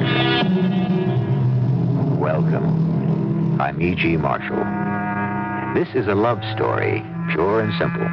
Well, perhaps not all that simple.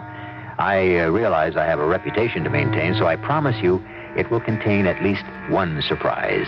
But it is a love story. And it reminds me of one of the greatest sonnets ever written, Elizabeth Barrett Browning's How Do I Love Thee? The end of which reads, And if God choose, I shall but love thee better after death. Climb the north face of Old Baldy.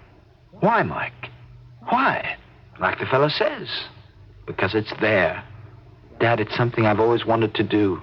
So why not? But not alone, Mike. Not alone. Supposing you slipped or missed a step or... Supposing I did, Dad. Would I be worse off than I am?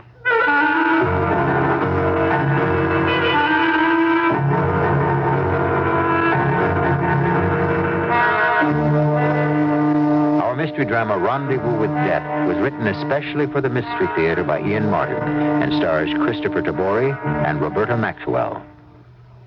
It is sponsored in part by Buick Motor Division and ARM, Allergy Relief Medicine. I'll be back shortly with Act One. Once upon a time, there was a happy little family. Everybody happy? Happy as a lark. Happy as a clam. Indeed, they were the happiest little family you'd ever care to meet until it came time to get in their car. Look, just get in the car. No, I don't want to go. Do I have to? This is work. What made them unhappy was that they could never seem to find a car that was right for them. It was either too big and expensive. Well, maybe we could skip the house payment this month. Or too small and uncomfortable. It's small in here. Ma, your elbow's in my eye. Sorry, honey. Then one day, Father happily announced he had found a car that was just right for them, a Buick Century Custom. Being a midsize, it was neither too big nor too small for them. And being a Buick, it had a V6 engine, lots of room and comfort, and the famous Buick ride. And that pleased them to no end. I'm pleased as punch. I'm tickled pink. I have to go to the bathroom. All of which proves one thing. Maybe money can't buy you happipiness, but it can buy you a Buick Century Custom, which for a lot of people is pretty much the same thing. Would you like to go back to school, but you can't afford it? Well, if you're a veteran, you can probably get some help from the Veterans Administration and the new, longer-term, higher-paying GI Bill. If you're single and enrolled full-time, you can get nearly $300 a month, even more if you're married. Plus, the new GI Bill will pay for up to 5 full years of school, and that's usually enough for a graduate degree. There's also money available for tutors, a direct loan program, and to help solve other problems, there's a VA representative right on many college campuses. If you plan to enroll this fall, it's important that you contact VA right now, because some payments require paperwork to be completed 30 days before registration. Call today. Check your phone directory white pages or information for the number of the Veterans Administration office nearest you. The Veterans Administration, proud to serve you now. The Veterans Administration, proud to serve you now.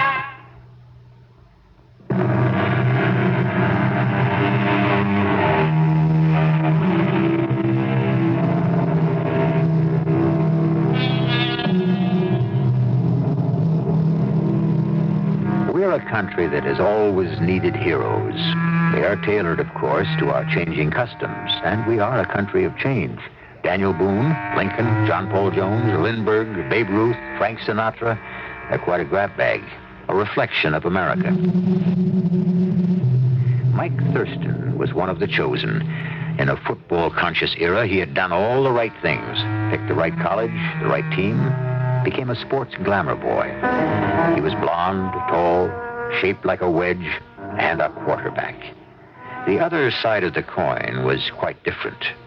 First of all, Mike Thurston was a very solid, likable, real Joe. And second, but that's the story. An interesting situation's been developing.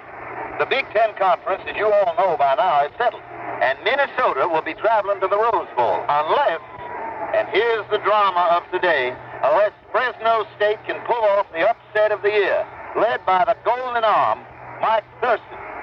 He is a story tailored for headlines. An unsung hero from a small college, Mike Thurston is challenging mighty USC. Now, the score 17-12 in favor of USC. There are 38 seconds left, and Fresno has the ball. Third down on USC's 23-yard line and 7 yards to go. This is the key play. A touchdown is a must. The ball is snapped. Mike Thurston's fading back for a pass as everyone expected. The blocking is good. He has time. He spots the man downfield. The pass is away. Perfectly thrown, leading the receiver. And the pass is good. The pass is good in the end zone. Fresno goes ahead 18-17 with only seconds left on the clock. The crowd is going mad. This is the finest moment of a young man's career. Wait a minute. Wait a minute now. I don't understand this. Mike Thurston is down. Nobody broke through, but obviously he is hurt in some way. I can't tell you why right now. I knew it, Jack. I knew it. He never should have played. Now, take it easy, darling. Why did you turn off the TV set? Maybe he's just hurt. Just hurt? Isn't that a great line for a parent to have to say? You know what I mean. Well, of course I know. We'd both be happy to hear he'd only broken a leg or a collarbone or something. Anything that could be fixed. But what? All right. Now, easy, darling. Just take it easy. I mean, the doctors gave him a clean bill of health. Well, they said they hoped they'd gotten all of it, but you never could tell. Well, let's try to think positively. I'm not going to believe the cancer is back. I am going to turn that TV back on and find out what happened. Do what you want, Jack. It isn't going to change anything. The cancer is back inside our golden boy, and it's going to destroy him before he even has a chance to really live.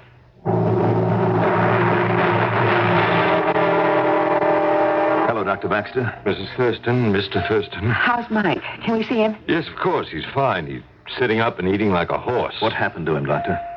Well, that's something we're going to have to talk about, but not right now.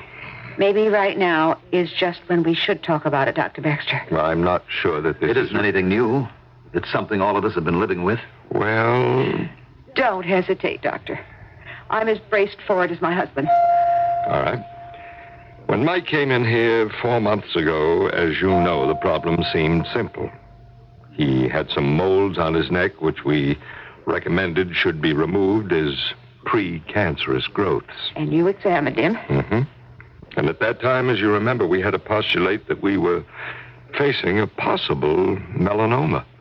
That terrible thing that spreads. Yes, Mrs. Thurston. Well, we're facing it now. And there's no way to stop it. Not that we know of. He's so young. It can't be. I mean, there must be some treatment, something that... I wish I could offer it to you. But he's only 21 and full of life. He's a football player, an athlete. Now, there must be some way he can... I mean, there's something... Darling, this time, apparently there isn't. I mean, it's dirty, it's insidious, and there's no defense against it. If there is, for heaven's sake, tell us, Doctor. If I knew, I would. My son is going to die? He has a disease we can't defeat. How long has he got? Now, I can take it, Doctor. How long? At the outside, 6 months. Joan, come on. No, I'm all right, Jack. How about Mike, Doctor? Does he know? Well, he's a pre-med student. No way we could keep it from him. Yes, he knows. That he has 6 months or less? That's right. What happened this afternoon out there on the field? We don't know. He blacked out suddenly. The damn stuff is running wild through his body. He could turn up with any kind of symptom. It hasn't affected his brain. Oh, no. The boy's magnificent. There isn't anything I wouldn't do for him, including taking his place, if that were possible. I have never in my life known anyone who has more right to live. Oh, I'm sorry. Forgive me. What a stupid thing to say. No, on the contrary. It was a lovely thing to say. The only thing is it's wrong. Apparently, he doesn't have the right.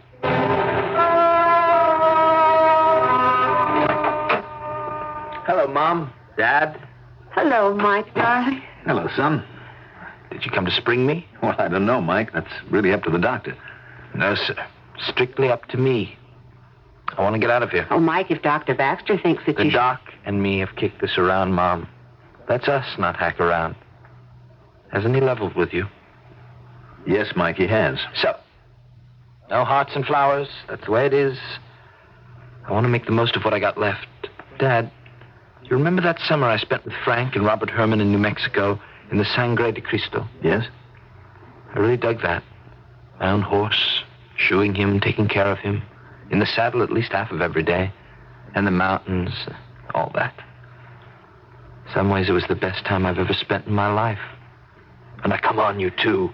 We can't freeze every time any of us think we've said the wrong word. Mom, Dad, please. Oh, yes, it's a raw deal. But crying isn't going to change it.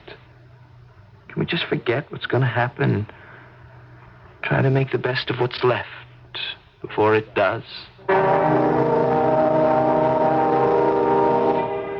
Dad was the greatest.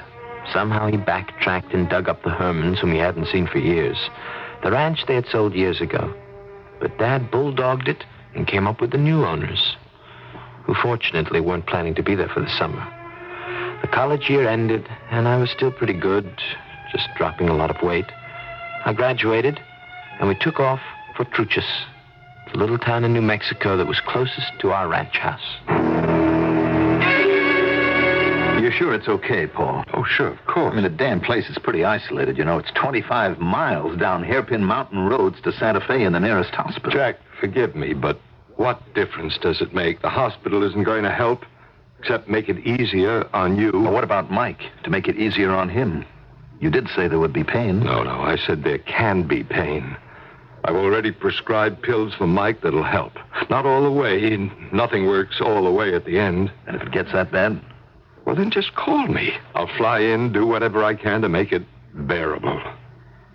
It's a hell of a thing, isn't it? He hasn't been in to see me for a couple of weeks. How's he feeling? I suppose that's the most heartbreaking thing of all. Except for all the weight he's lost, he's just bubbling with enthusiasm and what I'm tempted to call good health. Paul, do you suppose... Jack, what can I tell you? The biopsies are the same. Nothing has changed. It'll go along from day to day, and suddenly, out of the blue, it'll all be downhill. And we can only pray that once the turning point comes, it'll be fast. I'm sorry. I feel like an executioner. I think we all do. I wish to God I knew some way to fill up the last days to make some part of it all seem worthwhile. I think Mike himself is creating that possibility.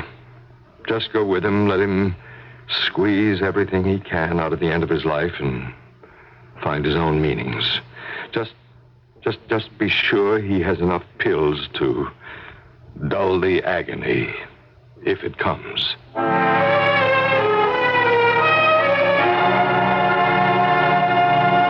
did I come back here? Away from all my friends and my contacts? Maybe that's the answer. I'm running scared. But am I? I don't want to die. Maybe the whole trouble is I just can't quite believe I'm going to. That I'll beat the odds somehow. That I have to be special. And then the pain comes, and I know no matter how much it hurts me, it just crumples Mom and Dad. So I try to get away where they won't see it. Oh, now, come on. Easy, boy, easy. Oh, come on. Suck in that belly. Oh, that's better, you old fake. I got to get that saddle cinched home tight. You want me to fall off you on the trail? Mike!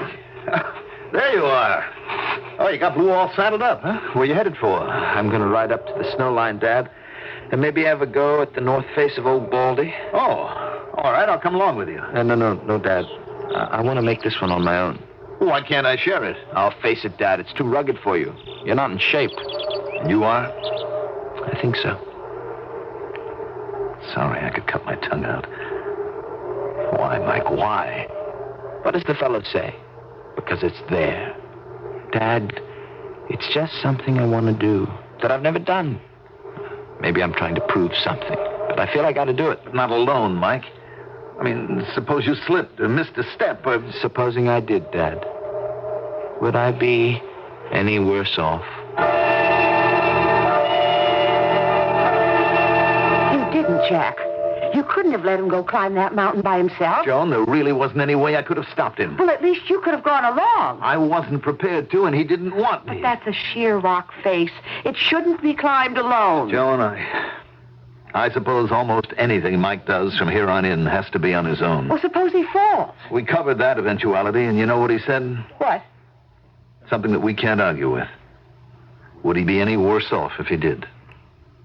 Well, that's a terrible thing to say. I know. But it's a terrible situation that we all have to face. But as long as he's alive, there's always a chance. That isn't fair, Joan. We all know that there are no miracles. Well, but how can we be sure? And you know what Mike's like. He doesn't think of himself, only us. Now, it would be just like him to be quixotic enough to think that his death would be better if it was quick and sudden. Might be better for him, Joan. No. We've got to hold on to the last minute. Hope against hope. Oh, Jack, why did you let him go up that mountain? What's going to happen to him now?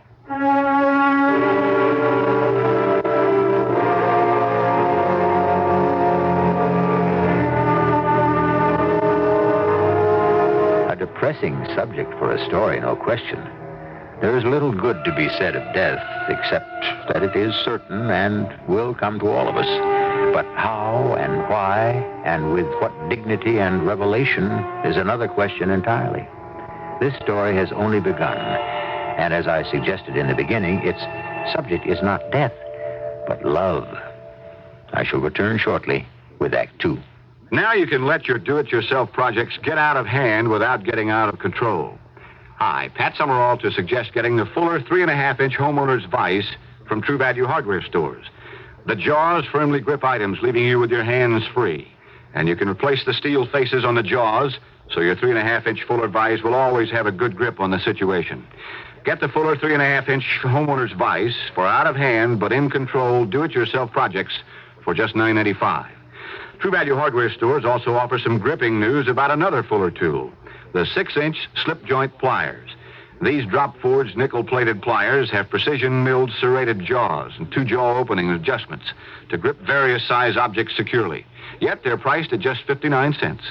You'll find the Fuller homeowner's vise and the Fuller slip-joint pliers at participating True Value hardware stores and home centers. True Value, more than just a name, it's their way of doing business. And don't forget to tell them that Pat Summerall sent you. Is your bank open when you're busy and closed when you're not? Northwest Federal Savings knows that a good place to save is ready for you when you're ready. Ready with the answers and advice given by professionals in helping thousands just like you, but each with different individual needs. Northwest Federal's professionals can show you, too, the best way to save for a new home, college education, or retirement. Northwest Federal's counselors can explain all the savings plans and help you set up a savings program to meet your special needs. Home loan specialists can tailor a home loan plan to help make your dreams a reality. Bring your needs to any of 5 convenient Northwest Federal Savings Centers throughout Chicagoland's great Northwest Territory. If you think your needs are special, so does Northwest Federal Savings. All the time, because Northwest Federal Savings keeps the best hours yours. It's Northwest Federal Savings Time, 63 hours a week.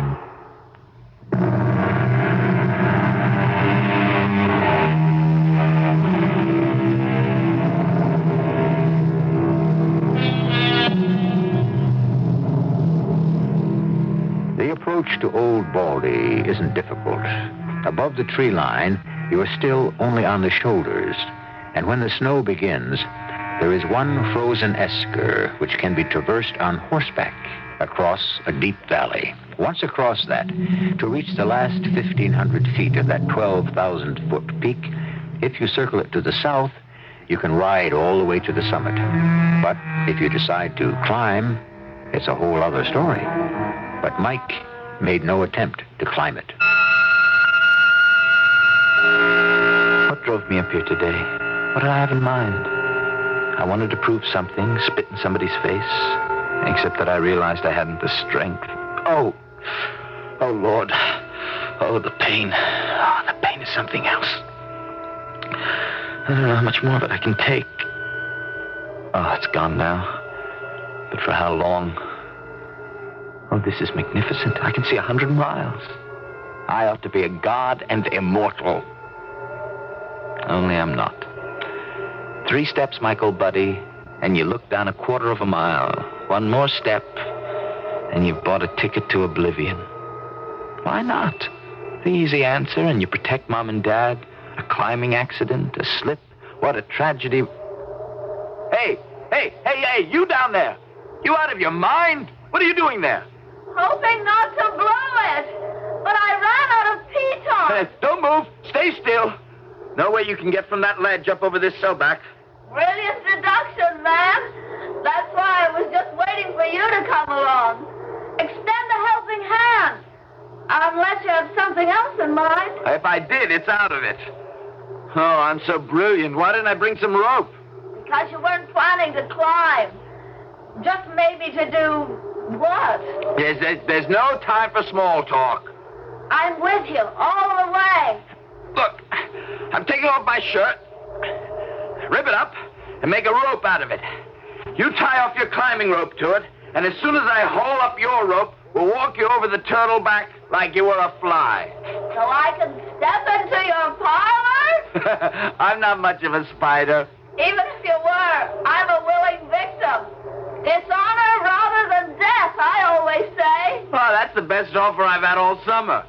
Okay, you ready? Here. Where do you buy your shirt? I don't.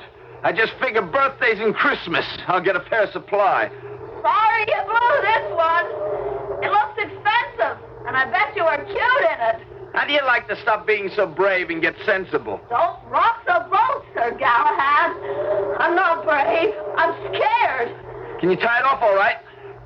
This ought to hold. Pull away. Okay. Okay, I got it. Now, you got a sling around you? A sling around my shoulder and a sky of blue above. Sure it's secure.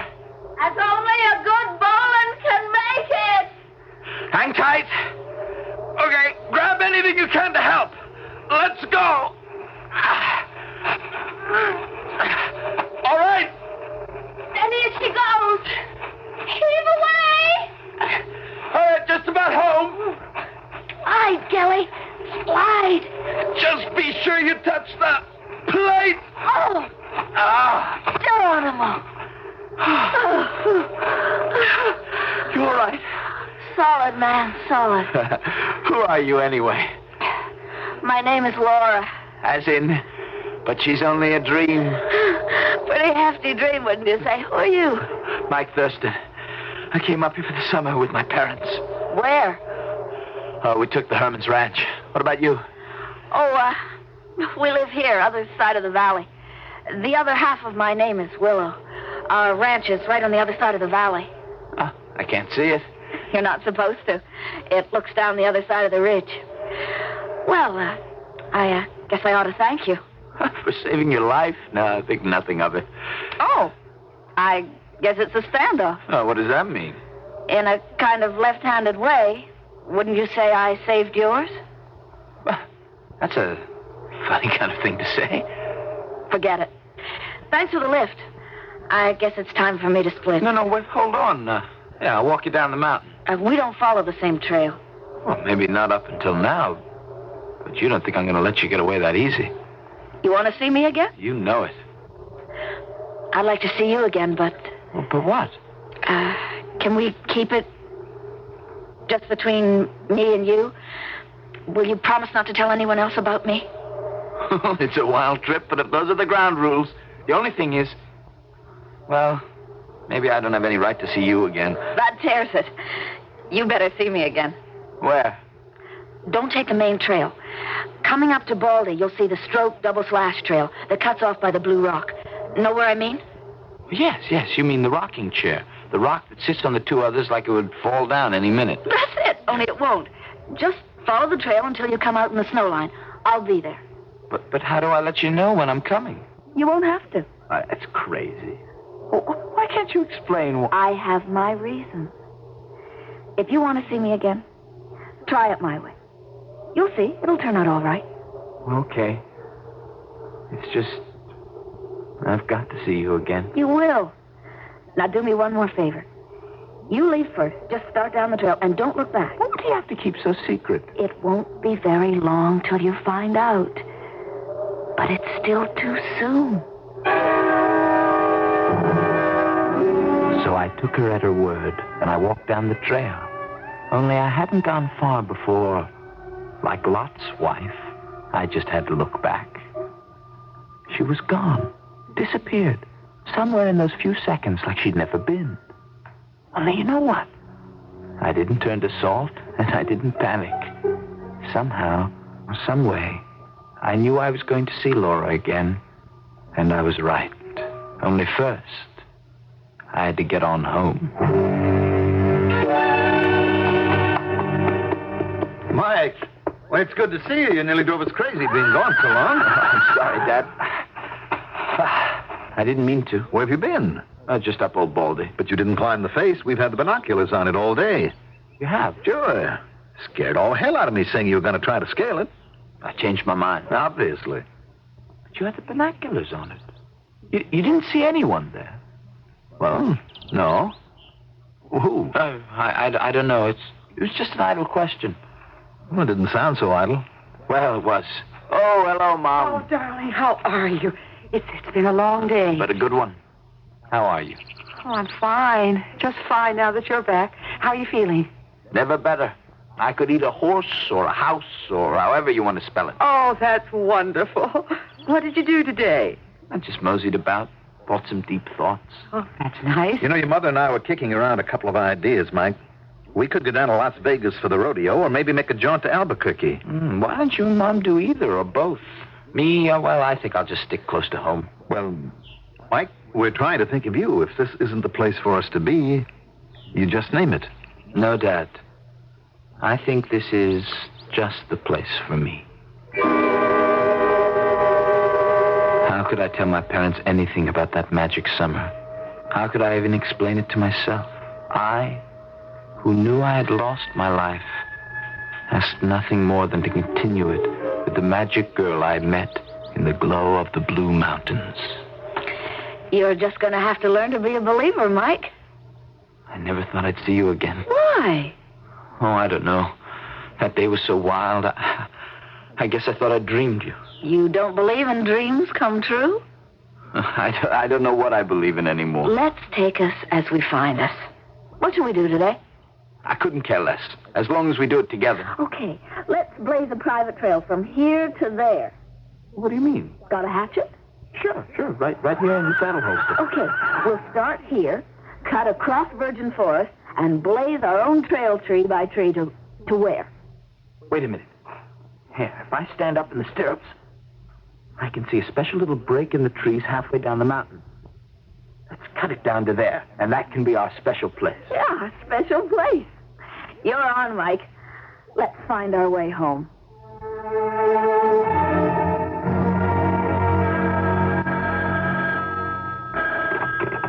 Hello? Dr. Baxter? Yes? Oh, Paul, it's Jack Thurston. Oh, Jack. Well, what is it? Bad news? No, the very opposite, Paul. Mike is... Well, he's lost a little weight, but outside of that, I'm afraid to say it, Paul. Say what? I have never seen him in better health in my life. I mean, frankly, it scares me a little. That's why I'm calling you. Well, I'm glad you did. You say there's no substantial weight loss? That's right. Well, how about pain? He never complains. Well, that doesn't necessarily mean anything. No, but I guess I can tell you something that does. Well, tell me. He isn't using the medication you gave him, Paul. He hasn't touched it. He doesn't seem to need it. I mean, something magic seems to have happened. Paul, do you think that... Don't ask me that, Jack. Not at long distance. I wouldn't dare to raise your hopes without... Without what? Well, Jack, look, it's a busy week for me, but I'll make time. Can I fly up there, spend the weekend, maybe? Sure, you could come into Santa Fe. I'll drive down and pick you up. Now, wait a minute, I got a better idea. I'll rent a car in Santa Fe and drive myself up. Make it seem like an offhand kind of thing. I'll fly out tonight. I ought to be able to join you for lunch tomorrow. Expect me then. My love to Joan.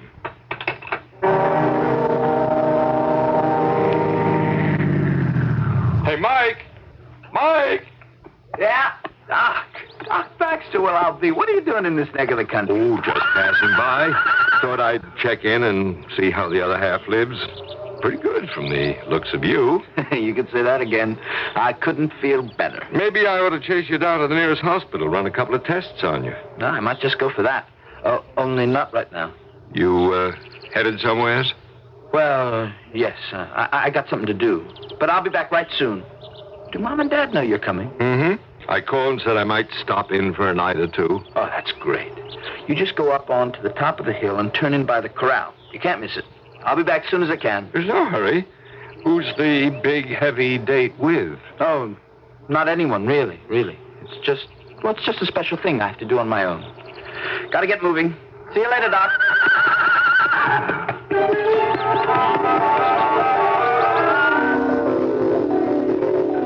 Yeah, these mountain roads are a little rough, Joan.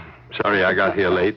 I met Mike right down the mountain a bit. Doesn't he look fabulous? Does indeed. Oh. I've never seen him look happier. Or healthier. Paul, do you think that there's a chance that some miracle... You know, I'm scared even to allow myself to think of it, but I do have to agree with Joan. Something's happened, something wonderful. Don't you agree? I wouldn't want to raise any false hopes. The physical thing we'll check out thoroughly. But one thing I do know. There's something lifting that boy's spirits halfway to the sky, and I think I know what it is. He's in love. In love? With whom? A girl, I'd expect. Paul, there isn't a girl his age within 15 miles of here.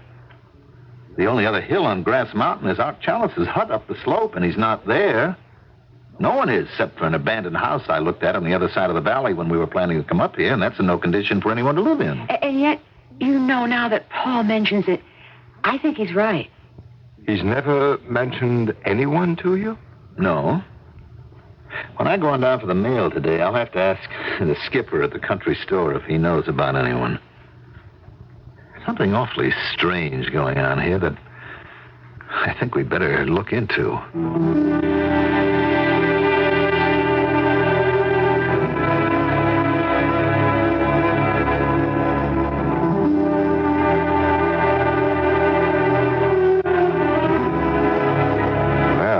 She's a strange girl when you think of it, isn't she?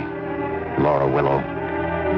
And it's been a strange relationship between a boy who knows he has no future and a girl who seems to live only for the present. I wonder what this strange will-o'-the-wisp's past may be. We'll learn more when I return shortly with Act 3. Sir, what does a big, strong fellow like you take for car sickness? I take a lot of babying. Don't just take it. Take Dramamine. Why suffer needlessly from queasiness, dizziness, and nausea when Dramamine, taken half an hour before leaving, can prevent travel upset? Dramamine has helped millions of people travel easy. For occasional use only as directed. What do you take when you get sick on a boat? Oh, I take a quick trip to the rail. Don't just take it. Take Dramamine. When it's so hot your car's engine is boiling over and so are you, that's the time for Country Time.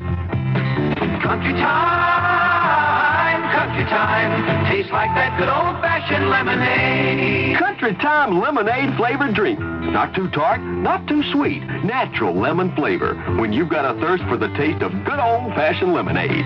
Country Time, Country Time, tastes like that good old-fashioned lemonade. Worn out shocks? Midas eyes at Midas. The next time you feel that sway, and you don't know if your car is coming or going, the next time you feel that swerve, it might be your shocks that are rocking and rolling. Neutralize it, Midas it, and Midas today. The next time you feel that sway, don't compromise. Midas-ize your car and you'll never have to buy shocks for it again. Because at Midas, if anything ever goes wrong with one of our Lifeguard, SuperGuard, or SpringGuard shocks, we guarantee to replace it free for as long as you own your car. The next time you feel that sway, don't compromise. Midas-ize. Visit one of the 42 Midas shops in Greater Chicago.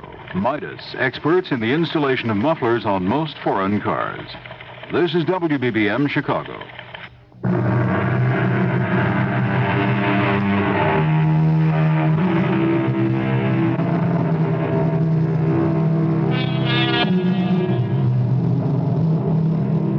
The forest of spruce that sprawls over the Sangre de Cristo Mountains is thousands of years old.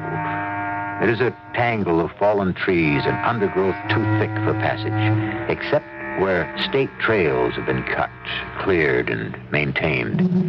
There are some private trails, such as the one that Laura and Mike have cut for themselves, and which ends in the lush, grassy glade they have made their own. At the moment, they're lying on their backs, side by side, gazing up at a clear blue sky. Sure you don't want some of this chow I lugged along? No. Drink? Coffee? Cola? Water? No sale. You're a funny one. Don't you ever eat? I have eaten in my day, boy. I've never seen you. Maybe I have bad table manners. You couldn't do anything ugly if you tried. I hope not. Hey, come on down. What do you live on, really? Cloud 9. You're far out, you know it. But not out of sight. I wish you could never be out of my sight. I'm not going anywhere. But I am. Mike, maybe it's time for us to... No, not yet. I can't. Let's just keep it the way it is. Something private, just for us. Nobody else a part of it, and we're a part of nothing else but just this. You and me, and just being together. That's what I want to talk to you about. No. Let's change the subject. This place, we ought to give it a name. How about, the Secret Mesa? It isn't really a mesa, is it? Okay, Laura's Lee. How does that grab you? I hope you don't think of me as a siren. You weave a lot of magic, woman. I couldn't have passed you by. You're kind of a wizard yourself, man. Oh, why didn't I meet you back in high school? Why couldn't I have been there for you to meet? The timing's all out of whack. Too late for me. Too early for me. I'm sorry for what might have been. Don't. It's going to be... No, please, Mike. I want you to kiss me now. No, Laura, I can't. Kiss me. Laura. I love you, Mike. And I love you, Laura. God help us both. He will. Where are you going? Out of your life. As far and as fast as I can. Why? Because this is where it ends, Laura. I should never have let it go this far. You see... No, don't ask me to explain. But there isn't any future in it. I can't go to meet your parents. I can't even take you back to meet mine. I had no right to get you involved. The best thing I can do is cut out. That's a nice, brave little speech, Mike. You know it? Now, go ahead. Let me have both barrels. Work me all over if you want. No. All I want to do is to decide some things. Right now. No, don't ask me to explain. Let's not drag it out. Let's just grit our teeth and go our separate ways. But we aren't going separately, Mike. We're going together. We're always going to be together. No, Laura, you don't understand. But of course I understand. You're going to die. You know? Of course. I always have. Since the very beginning. But how? Oh, you must have seen something in the paper.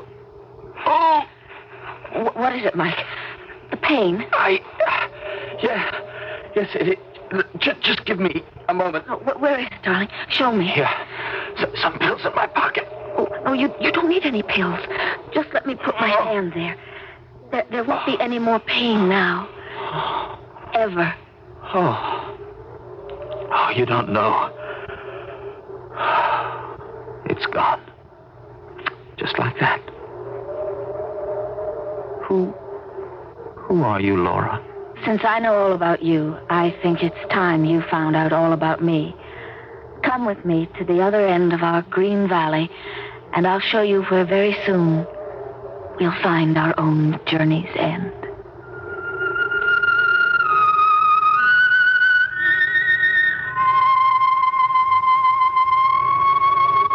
Oh, it's all so beautiful and so hard to believe, Laura. It won't be, darling, when we come into our own. So this is where you grew up and spent all those 20 years of my never knowing you. I was a skinny little girl with sort of buck teeth. You wouldn't have liked me then. No, I'd have loved you no matter when I met you. Oh, no. I was shy. Scared of my own shadow, that's why. No. That's all past and done with. Poor darling. So long. I would have waited 100 years, just knowing you would come. I'm sorry it took so long. You had to have time to grow up to me, my darling, so we could have our own eternity together. I've got to go now. I've got to see Mom and Dad. Will you tell them about us? How can I? How could I make them understand? I think there will be a way. We'll see. Just hurry back to me soon. I'll be waiting. Goodbye, Laura. No. No, not goodbye. Never goodbye.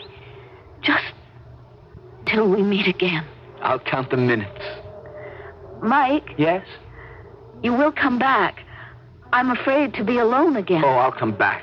Nothing will keep me away. I'll make sure of that. If I have to, I promise I'll come for you.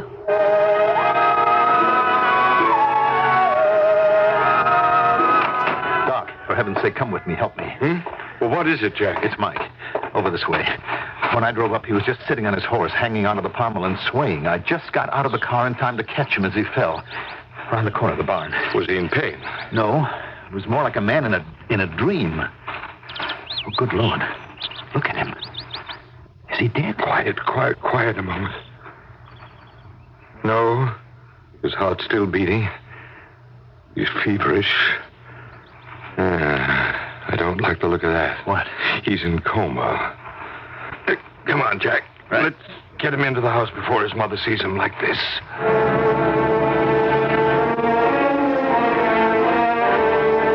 I suppose this is the beginning of the end, Jack. I don't know, darling. What the devil is taking Paul so long? Well, perhaps I should go. Maybe I can help. No. Let Paul handle it. But I want to be doing something. I can't just sit here, and I'm scared my boy will slip away. Doc, how is he? He's out of coma, and I have him stabilized, I think. Oh? I had to give him a sedative. He got, well, sort of delirious. Oh, no. He kept calling about some girl, a Laura Willow. Do you know her? Good Lord. What is it, Jack? Nothing. Nothing. Don't lie to me, please. Whatever it is, I want to know about it. Well,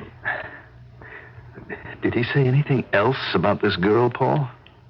Well, it was disjointed, of course, just mumbling to himself, but apparently my guess about him was right. He's been seeing a good deal of this Laura Willow over the summer. The reason I had to knock him out was because he insisted on getting out of bed to go to her. Said she was waiting for him. Well, he's obviously madly in love with her. In love? Seeing her all summer? And he never told us. Why, Jack? Well, he may have been... I don't know, under the circumstances, since he couldn't have told the girl the truth about himself. No, what am I saying? If that was the girl, he couldn't have told her anything. How do you mean? Because... If you'd rather be alone together... No, Paul, it isn't that. It's just that... Look, I didn't pay much attention at the time. Skipper likes his little jokes. I thought he was pulling my leg. Jack, I wish you would come right out with it. Well, it was because of Paul's conclusion that Mike hadn't been off on these jaunts of his alone. When I got to the store, I asked Skipper if there was any young woman about, any girls about Mike's age. Well, why did you ask, Mr. Thurston? Well, it was something I had on my mind.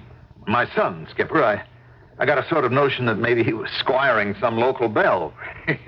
Don't know who it'd be unless he wanted to cross the divide all the way down to Peckett's Lodge, where they got some dude ladies. It's pretty far. Nigh on to 25 miles. Oh, I doubt if it's anyone from there. I don't suppose there could be anyone. Only house outside of where we're staying is right here at Skipper's Corners, and Art's empty one up the hill, right? It's about the size of it. Certainly nobody could be living in that old abandoned place across the valley from us. That old Willow place? Oh, Lord, no. Place has been abandoned near 20 years, ever since Judd killed himself after his daughter died. Unless, of course, your son is gone and took up with a ghost. What do you mean? Well, you know how folks talk. They say moonlight nights, in particular during the summer, folk meet up with Laura Willow picking columbines up beyond the snow line to put on her own grave, some say. She was a mighty pretty little thing, for she smashed herself all up, falling off the north face of old Baldy there. An accident? Well, that's what some said. Other things have been said, too. Folks whisper and all. Her mother had been dead a good while. Judd and she were alone. He was a man with a lot of juices. Some said he wouldn't leave her alone, so she stepped off that high place. A decent girl and all, and kind of a shy one. Judd just killed himself in remorse. You know how people talk. But they do say she still wanders. Maybe your son met up with her. You think? No, I don't. What did you say the girl's name was again? Pretty as a picture she was. Ashamed to die so young. Her name was Laura Willow. The same name as Paul heard Mike say. Was that the name? Yes, Jones, no mistake. He kept saying it. And she's been dead how long? 20 years. Well, how could Mike... Jack, what does it mean? What does it all mean? I don't know, darling. Maybe Mike heard the story from someone and it stuck in his mind. Maybe he's awake and we can ask him now. Is it all right for me to look in, Paul? Of course. Joan, what is it? It's Mike. It's Mike. He's gone. He's gone. He couldn't have died. No, I'm not talking about death. I mean his body. Him. Our son. He's gone.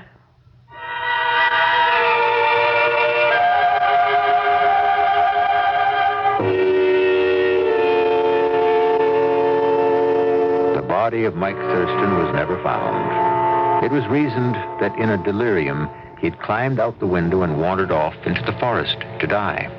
The virgin forest could bury 100 lost men without them ever being found. For myself, I like to think that Laura came to him as she had promised and brought him back to Journey's End. As I said in the beginning, for me, this is a love story. I shall return shortly.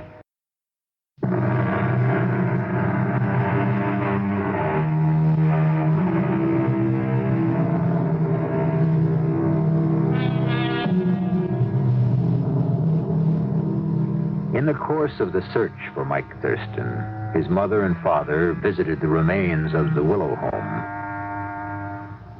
There was a path from the back of the house up the hill to an aspen grove, where they found a simple grave with a headstone that read, Laura Willow, 1937, 1957. She died too soon.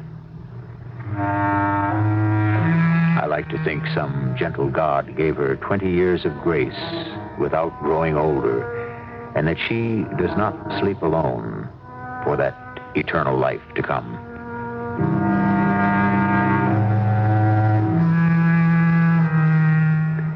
Our cast included Christopher Pooree, Roberta Maxwell, Mandel Kramer, Arnold Moss, and Ann Petoniak. The entire production was under the direction of Hyman Brown. Radio Mystery Theater was sponsored in part by True Value Hardware Stores. This is E.G. Marshall inviting you to return to our Mystery Theater for another adventure in the macabre. Until next time, pleasant dreams.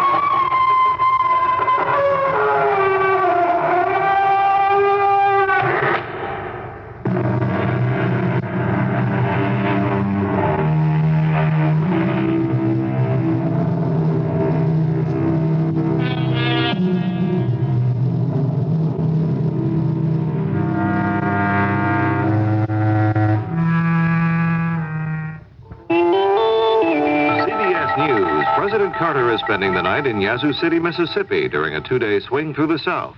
This is Doug Poling reporting on the CBS radio network. After a speech in Charleston, South Carolina, Mr. Carter went to Mississippi and during the evening answered questions from citizens for over an hour in a hot, muggy Yazoo City auditorium. The president removed his coat and wiped his brow as the people fanned themselves and youngsters passed out ice water. One of the questions was about abortions and government funding of them. I would rather emphasize the prevention of the pregnancy at the time of sexual intercourse, and not to have the woman, who might be very poor and very ignorant, depend upon abortions as a way to terminate a pregnancy because of carelessness or sometimes deliberate acts. It's very disturbing how many of the recipients of federal payments for abortion in the past have been repeaters. On other matters, Mr. Carter said he's against the United States paying any war reparations to Vietnam. He again pledged to balance the federal budget by 1981 and said Americans must face the fact that energy prices are going up. On Friday, the president will visit an offshore oil rig in the Gulf of Mexico, stop briefly in New Orleans, and then fly back to Washington. More news in a moment. News Radio 78, WBBM, Chicago. The CBS Radio Mystery Theater presents...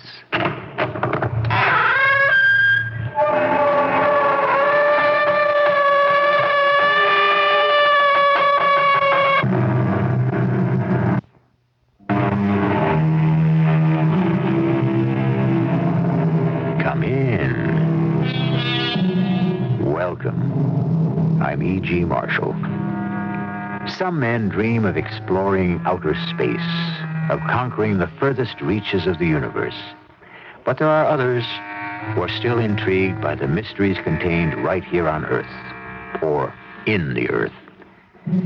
Our planet is nearly 8,000 miles in diameter, yet man's deepest explorations have taken him down only 4 miles. Suppose we use an egg to represent the Earth. That 4 miles represents a depth no thicker than the egg's shell. Yet, how much lies buried there? No, I don't want to see it. But you must see it. No, please. It has fallen to you to defend its secret. But why me? Fate, my friend. I could not know it would be you. No. You have no choice. Your curiosity is my ally. Oh, no. Good Lord. I've never seen anything like this in my entire life.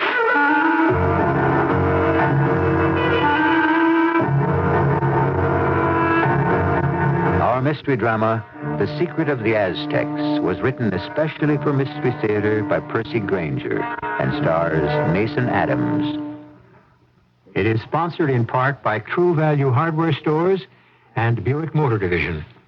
I'll be back shortly with Act One. If you'd really like a big car, but you really think you ought to buy a small car, maybe what you ought to buy is a mid-size car. To be specific, a Buick Century Custom.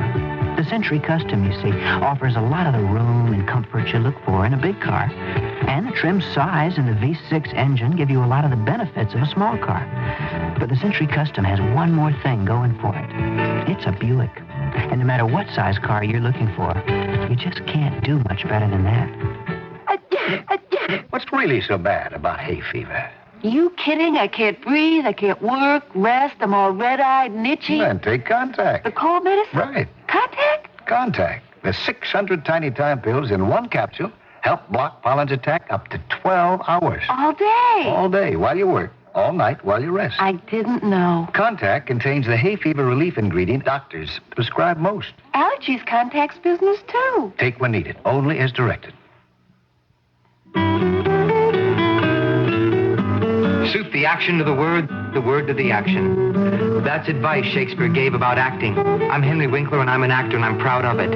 I've played many roles from Shakespeare to the Fonz, and right now I'm playing what I consider a significant spokesman role for the American Cancer Society. We're inviting you to join our cast of millions, the millions of Americans who are playing a role in the fight against cancer. Scientists in research laboratories, the people helping cancer patients with rehabilitation and other services, many of them former cancer patients themselves. All those volunteers playing an important role, ringing doorbells to help raise the funds needed to bring about a happy ending to our centuries-old drama, the war against cancer. That's your role. Act. Send a generous check now to your American Cancer Society. It's not a small part. As Shakespeare said, many strokes, though with a little axe, felled the hardest timbered oak.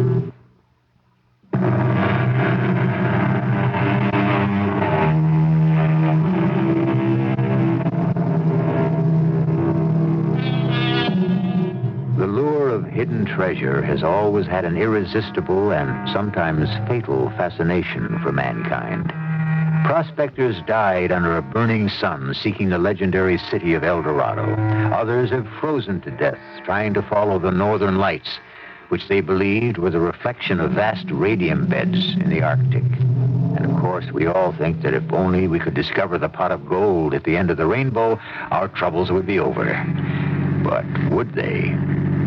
We're on the edge of a desert in the southwest. Howdy, mister. Feel all right?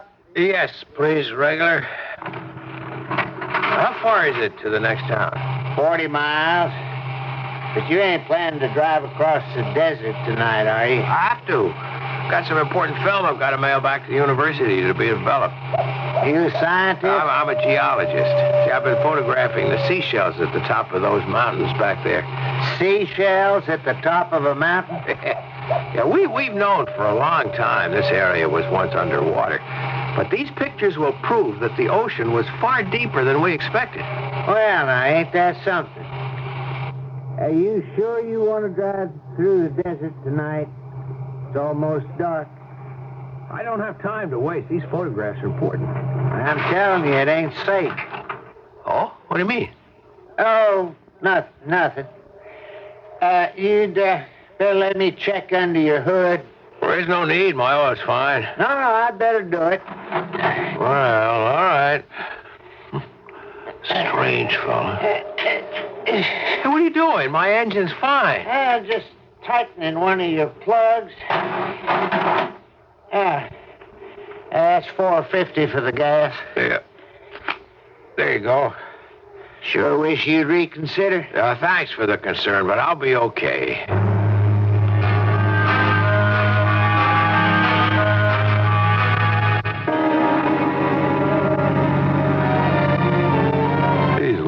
People are all so superstitious. It's almost as if he were trying to frighten me. I wonder what he was so worried about. Now for the news. Local authorities confess they are stumped by the mysterious disappearances of 4 people reported missing over a period of several weeks in the desert west of San Miguel. Desert? Hey, that's here. The 4 seem to have had nothing in common, nor can any motive be found to explain why they have vanished. Sheriff Wesley Parman is with us tonight in our studio. I'm sorry to say we have no leads at this time, but the desert's a big place, and we're continuing the investigation. Sheriff Parman, you think it could be murder? I'd not want to make that assumption until we find the bodies. It is possible they just lost their way. But isn't it strange that all 4 disappeared in the same place on Highway 17? It could be just a coincidence. Thank you, Sheriff. Motorists are advised not to drive after sundown, as all the disappearances have occurred at night. Highway 17. That's what I'm on. So that's what that gas station fellow was trying to warn me about. But why didn't he just come right out and say it? Well, I'm not going to let it scare me.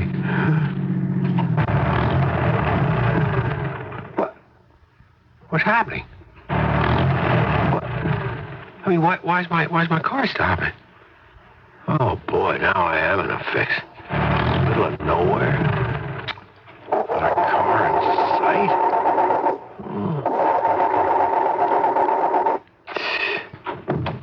Well, I'd better start walking.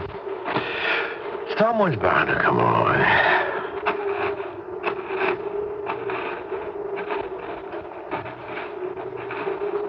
Just my luck. My car breaks down right where 4 people... No. I better not think about that. Headlights? Hey, where did they come from? I looked back not 10 seconds ago. There was no one in this road for miles. Is that your car back up the road? Yeah, it is.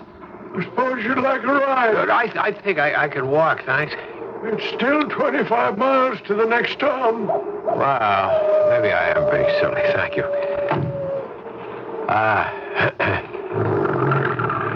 My name is, Jim Hudson. I'm Quetzal. That's an odd name. Not odd. It's Aztec. Aztec? I thought they were extinct.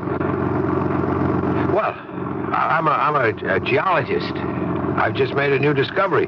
I was taking some pictures of seashells. On Mount Chiricahua. You know about them? I know everything about this desert. Everything. Your discovery is not new. Well, I think it's pretty important. This film, it's not valuable, not in money terms. My camera is just an old one. Why are you shaking? You cold? No. Well, I tell you, was that report on the radio about the missing people? Did you hear it? You can't get reception out here. Huh? But I was just listening to it. You seem pretty nervous. Well, I'm sorry. I appreciate you driving me into town. Who said I was going to town? You're not? Why should I go to town? I live out here. But where? The map doesn't show any side roads. You can spend the night with me. Oh, no. I'm in a terrible hurry. Wait a minute. Wait a minute. What are you doing? How can you turn off the highway? There's no road. You just hang on, fella.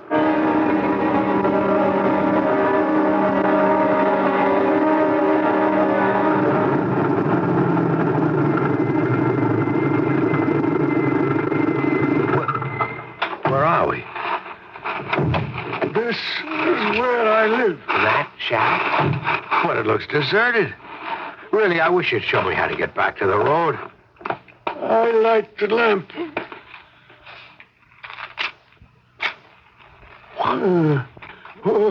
What you think of Quetzal's cabin, eh? Well, everything is so antique.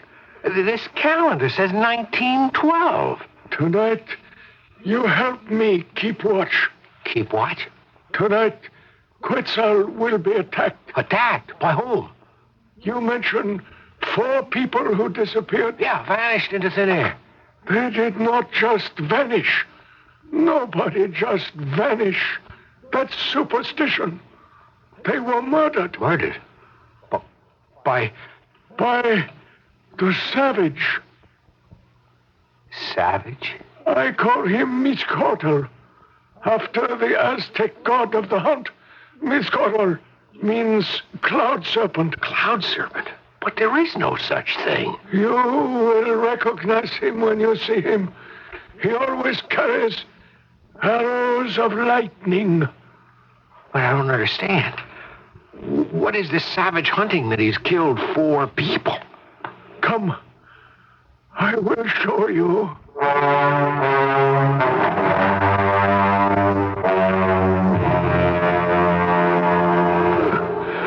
Watch your footing. It must be 1,000 feet down. Are we going out on that ledge? No, not the ledge. It would give way. We must continue straight up. Where are you taking me? You will see. No, I don't want to go any further. Whatever it is, I don't want to see it. You have no choice. Either way, the savage will assume you have seen what he is after.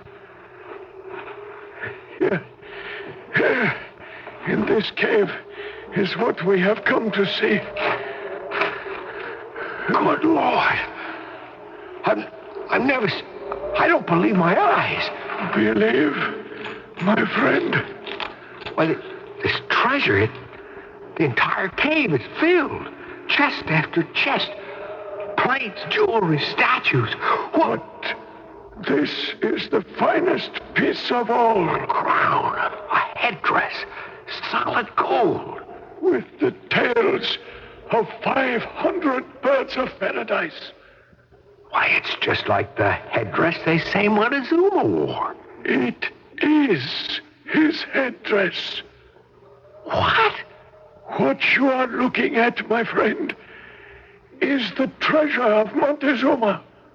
People have searched for this for centuries. But the Aztec Empire was 1,500 miles to the south. How did it get all the way up here? The fatal mistake of the greedy has always been to underestimate the stamina of the Aztec. They assume we must have hidden the treasure near Mexico City the night the Spaniards marched into the citadel. But a remnant carried it to the north, to this spot. They intend to use it one day to rebuild the great Aztec Empire. But shortly after, they were ambushed and wiped out by the Apache. Well, then how did you find it? One woman survived the massacre. She bore a son and passed the secret on to him. He told his son, and so it has come down, this most sacred trust. For it was understood that the only way to assure that the treasure would never be found was if there was always one person who knew its location. But I have no heirs. So now it's up to me. Yes. as it was up to the 4 before you. But they're dead. They were not clever enough. Let us hope you will be. Come, we must go back to my cabin and wait for the savage.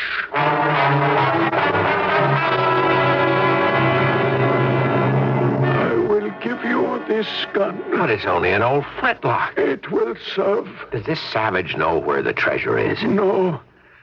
But in his never-ending search, he is coming too close. That is why it has been necessary for me to bring you here. Why don't you stop him yourself? That is not possible. I don't understand. You will. But if he's killed 4 people, why don't you go to the police? The savage, like the Indian, has learned the art of concealment. Even the police could not stop him. One more thing I must tell you. You let me by, or we'll find out whether this old rifle works or not. You must remember the way to the treasure, so it will be safe forever. The others were murdered because they did not. You get out of my way or I'll shoot. Lord! It did work, this old flintlock. Oh no. Quetzal. Old man. Oh, no. He's dead. The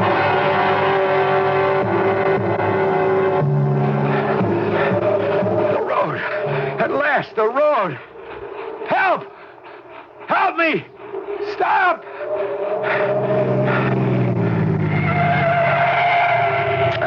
Say, fella, you okay? Please help me. You oughtn't to be out here, not on this road. Ain't you heard? I know. Just give me a lift into town. Sounds like you've been running quite a ways. What happened? Oh, I don't know. Just take me to the sheriff's office. Wesley Parman's? Sure. But why? Because I've just killed a man. What? I just killed an old man back there. What are you doing? Why are you pointing that gun at me? You think I'd drive this road without protection? Get out. And don't try anything funny. What? No, you can't do that. There's a killer loose out here, mister. I ain't taking any chances. Yeah, but I didn't kill those other people. I think the man that I shot did. Get out. I didn't mean to shoot him. I thought the gun was just an antique. When Quetzal gave it to me, it looked like an old flintlock. Quetzal? Did you say Quetzal? Yes. Mister, you must be crazy. What? He didn't commit those murders. Why not? Because old man Quetzal's been dead for 65 years.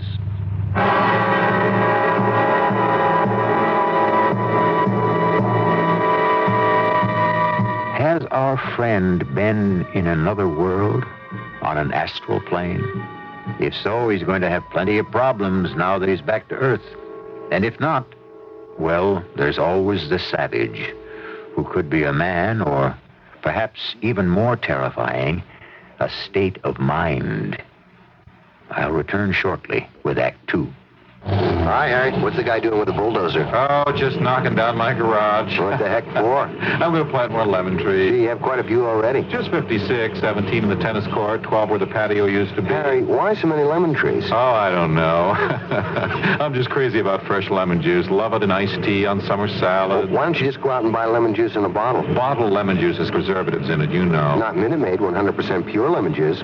What the heck's that? 100% pure lemon juice. No preservatives in a squeeze bottle. Ooh, that'll be a good idea. When are they coming out with something like that? Harry, they did. It's in your grocer's freezer case. Come on. If Minute Maid had 100% pure lemon juice, why would I tear up the patio cover over my swimming pool and knock down the garage to plant 56 lemon trees? Huh? Joe? Minute Maid 100% pure lemon juice in your grocer's freezer.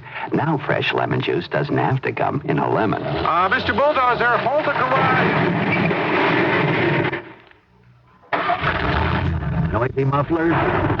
Don't compromise. Midas size. The next time you hear that noise, don't look around, cause it might be your car. The next time you hear that noise, the sound of your muffler announcing you're coming. Neutralize it, Midas size it, and Midas today. The next time you hear hear that noise, don't compromise. Midas Eyes. Midas-size your car and you'll never have to buy a muffler for it again. Because at Midas, if anything ever goes wrong, we guarantee to replace the muffler free for as long as you own your American-made car. The next time you hear that noise, don't compromise. Midas Eyes. Visit one of the 42 Midas shops in Greater Chicago. Midas, experts in the installation of mufflers on most foreign cars.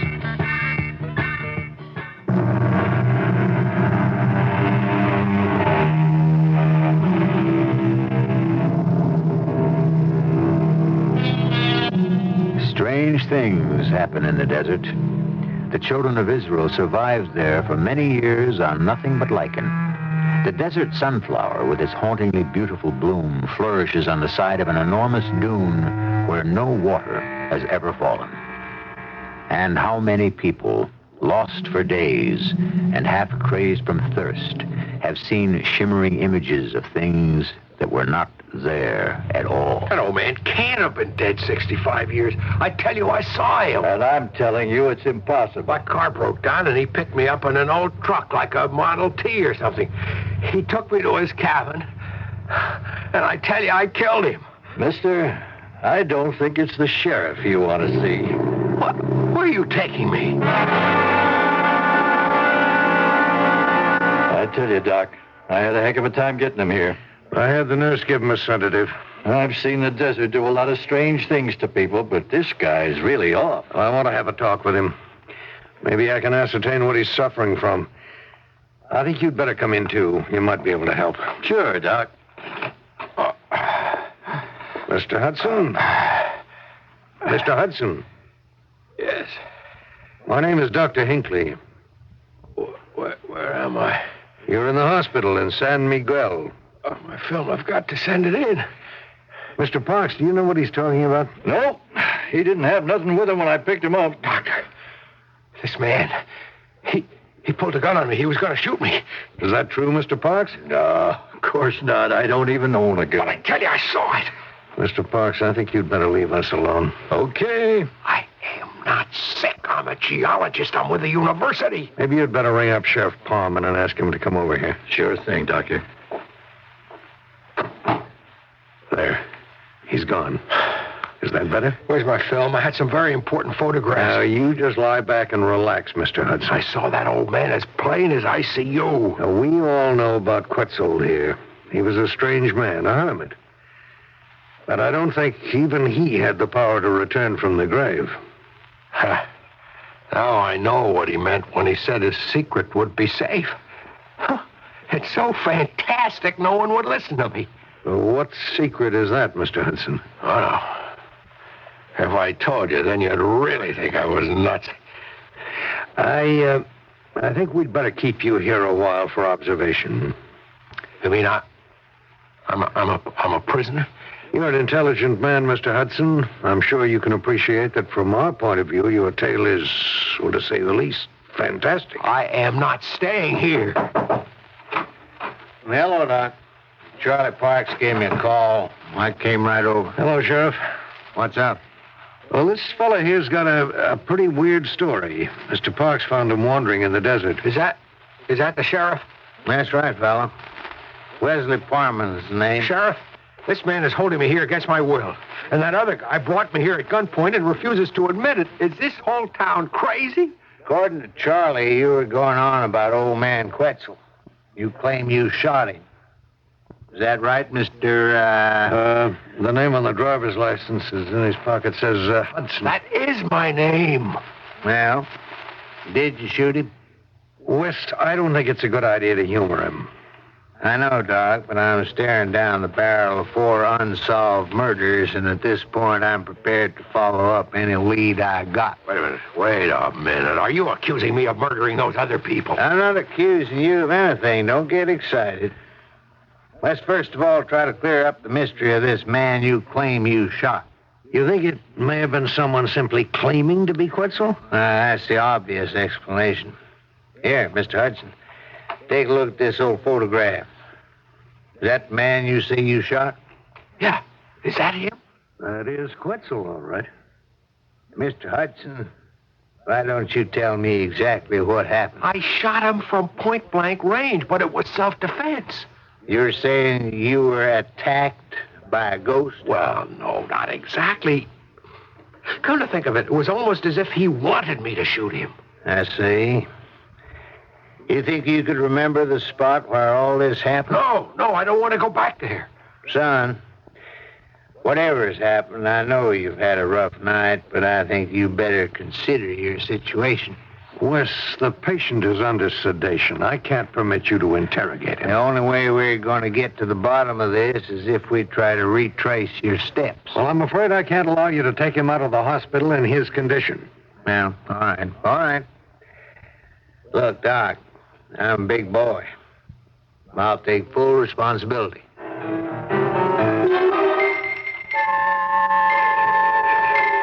You're sure this is the spot?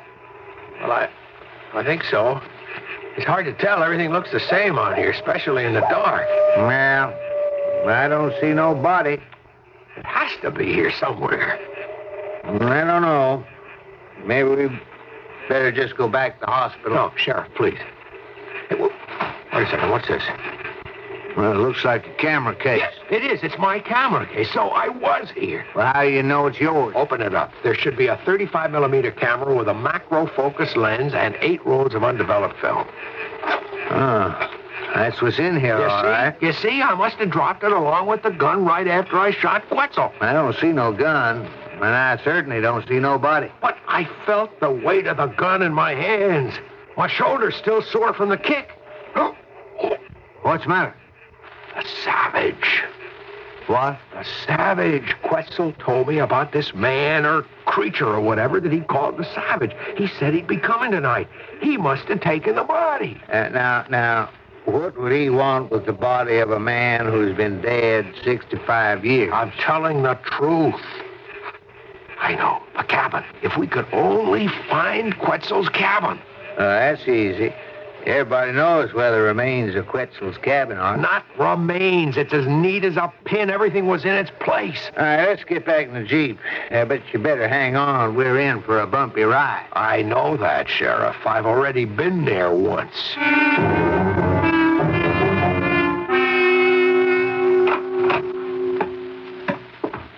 Look familiar? I don't believe it. Why, it's a shambles. Litter beer tent. Well, local high school kids use this place for parties for years. I'm always running them out. But there was furniture, there was curtains, a calendar. There it is. I can even tell you the year without looking. 1912. Sure. That was the year old man Quetzal died. But there must be a rational explanation.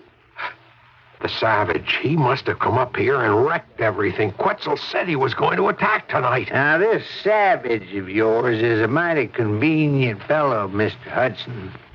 But how does that account for the dust? What dust? Run your finger along that sill. What? It's a quarter of an inch thick. Yes, Mr. Hudson. Because nobody's lived here for 65 years. But... Now, just calm down. Who is this savage, anyway? Quetzal called him Miscotl, the Aztec god of the hunt. He said I'd recognize him, that he was a cloud serpent with lightning arrows. Uh-huh. Quetzal told me that he was after the... The what? The treasure. What treasure? Montezuma's gold. Montezuma's gold, huh? I could have sworn that I saw it with my own eyes. I ran my fingers through coffers of gold coins. I saw the headdress of Montezuma himself. He showed you all this, did he? Yes. No. I don't know. I don't know anything anymore. The doctor's right, Sheriff. I must be crazy. And just where was this fabulous treasure? I can't remember. Everything looks the same out here. You know, I think we'd better go back to the hospital. Mr. Hudson, you seem like a nice fella. You're an overeducated guy whose imagination has got the better of him. But I'm willing to go one more round with you. If you think you could find your way back to this treasure... I just want to get out of here. Now, look. part of your story makes sense. It does? Old man Quetzal was Indian. And I remember my grandfather saying there's some rumor that he knew the location of a treasure. Well, and I really might have seen it. But how does that explain my meeting this ghost? Well, there's more things on heaven and earth than we dream of, as the poet says. I know cops now who are using psychics for detective work, for Pete's sake. Seems anything's possible these days. I know, and that's why I want to get away from here. Quetzal said that savage was going to come here tonight. Now, we're back on that again, are we? Now, look. If I take you back to town, I'll have to return you to the hospital. Well, maybe that's where I should be. And with all due respect to the good doctor, he's a strict man. You could be there a long time as long as you stick to this crazy story. Unless you can show me some proof. You're threatening me, Sheriff. You're trying to keep me here. I am trying to give you the benefit of the doubt. You think I killed those 4 people, don't you? You want to pin their murders on me. Well, why not? I'm a stranger. I've been out in the desert for 3 weeks. I've got no alibi. And 4 unsolved disappearances makes you look bad. You're trying to keep me here until I confess. Now, son, that just doesn't make sense. Why not? Makes perfect sense to me. I think you're trying to drive me crazy, and I want to know why. I'm operating on only one assumption, Mr. Hudson, that somehow there's a connection between what you've gone through tonight and those disappearances. And if you can remember where you went, it just might lead us to those other 4 people. Now, can you see that? I'm sorry, but I guess I just don't know what to think anymore. Yeah, I'll try to remember. Good. Oh, my nerves. Have you got a cigarette? Oh, sure, here. Could you light it for me? My hands are trembling. Okay. Hey, what's the matter? Your arm. What? That tattoo on your arm. It's the cloud serpent with the lightning arrows. You're very observant, Mr. Hudson. You're Mr. Codal. You're the savage. That's right, Mr. Hudson. I'm the savage. And by the time you finish that cigarette, you better remember just where the treasure of the Aztecs is hidden.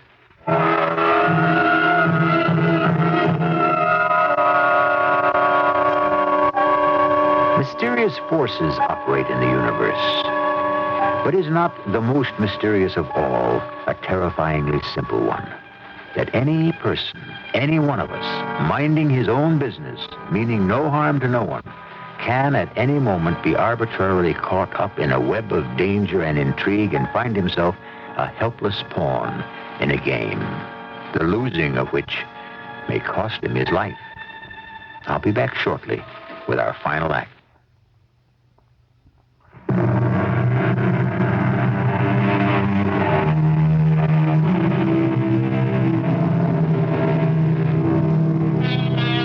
We all believe in free will, don't we? But for our friend Mr. Hudson, it's been in rather short supply. In fact, his last act of free will was his decision to drive off into the desert at sunset. And it now appears he may not drive out of it alive.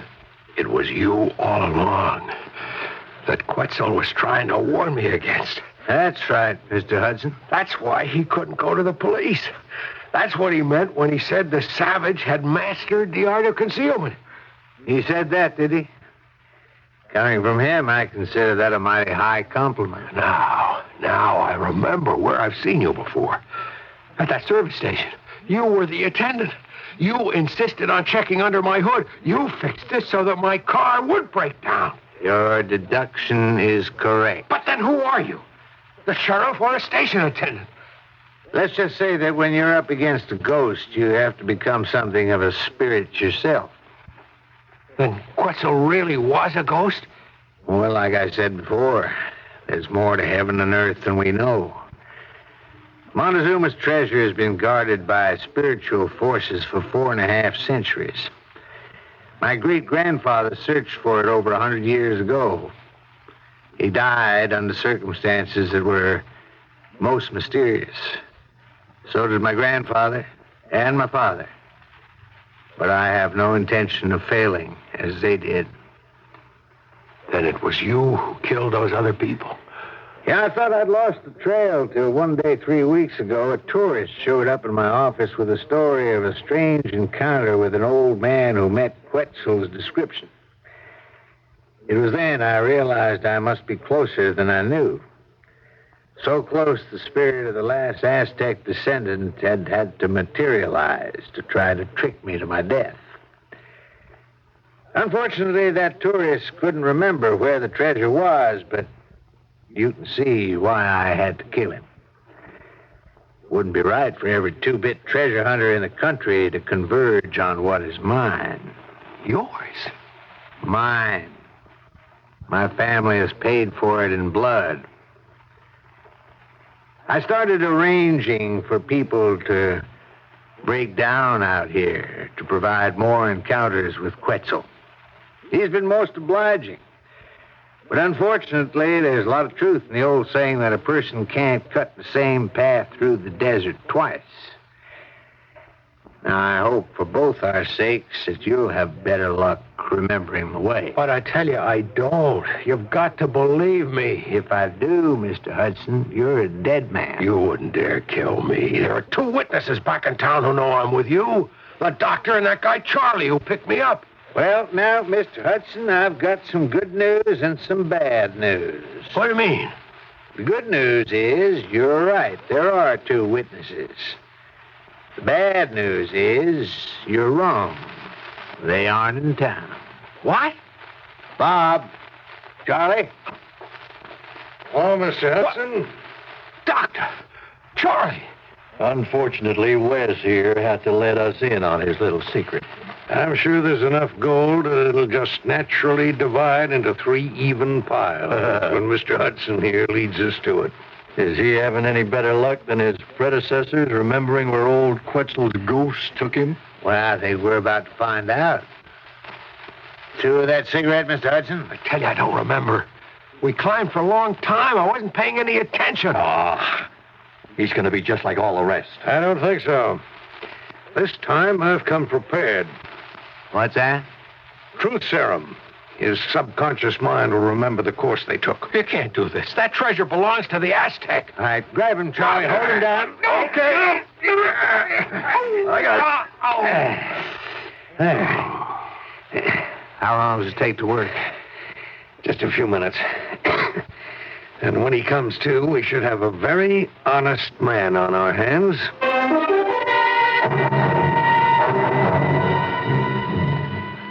When's he going to come to? You sure you didn't give him too much of that stuff? Just be patient, Wes. Oh, that's easy for you to say. 3 weeks ago, you didn't know this treasure existed. But I've been searching for it my whole life. And now, thanks to Doc's truth serum, I don't see as I have any more use for you two. Hey, Wes, what are you doing with that gun? You're next, Doc. I kind of figured you'd try a stunt like this, Wes. There's just one thing. That shot I gave Mr. Hudson, it contained a small dose of a compound I added to the sodium pentothal. What's that? It's poison. Well, it won't kill him right away. And I did take the precaution of bringing along the antidote. Give me your bag. Yeah. Hey, there must be 20 vials in here. That's right. And I'm the only one who knows which is the antidote. I'd say we still have a partnership, wouldn't you, Wes? Why, you... Where am I? Mr. Hudson? Yes, my name is Mr. Hudson. Good. Do you remember the trail you took with Quetzal? Yes. Do you remember what it led to? It led to the treasure of Montezuma. I want you to take us there, Mr. Hudson.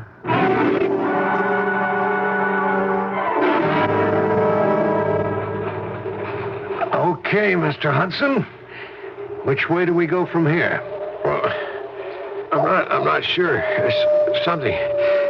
My head.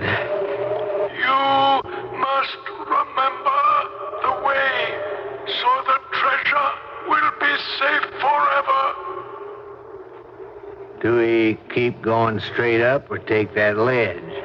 I don't know. Not the ledge. The ledge will give way. Remember? Of course, that's what he meant. What? The ledge. Take the ledge.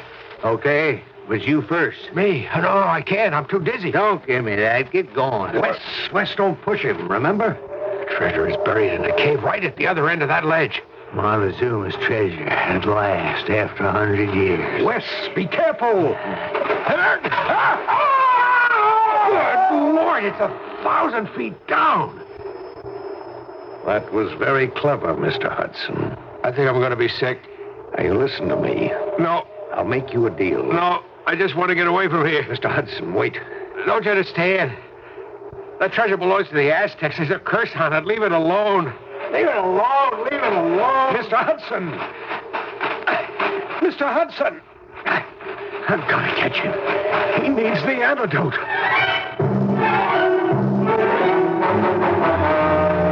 There's the road. And Charlie's car.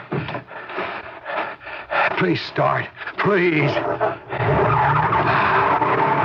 at last.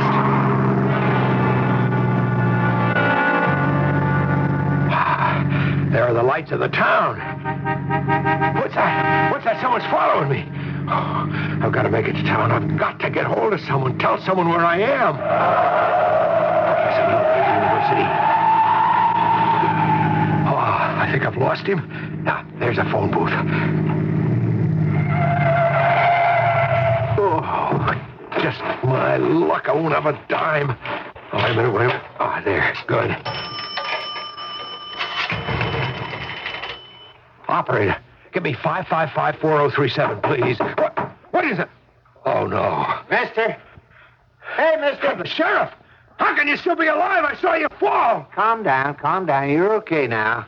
I saw you jump in Charlie's car back there. I've been following you. What? I don't understand.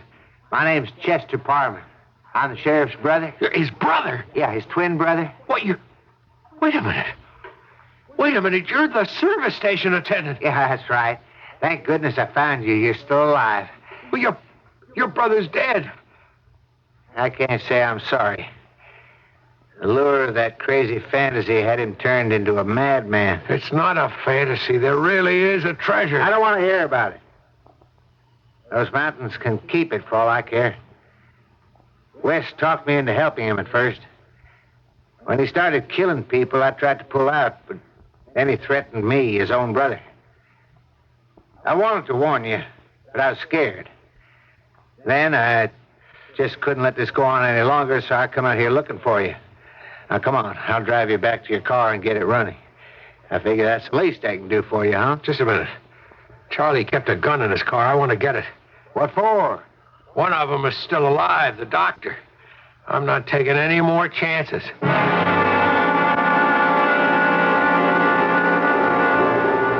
Yeah, there we go. Your car ought to run okay now. Thanks, Chester. I ought to put a stop to this a long time ago. Now, I guess you'll be glad to get away from here, huh? Yeah, I guess I will. You got that film you were so concerned about? Oh, no, it's still up in Quetzal's cabin. Well, if I was you, I'd forget it. Especially with that Dr. Hinckley still running around loose somewhere. Yeah, just forget it. You, really saw Quetzal, huh? Yeah. And he showed you the treasure? Yeah.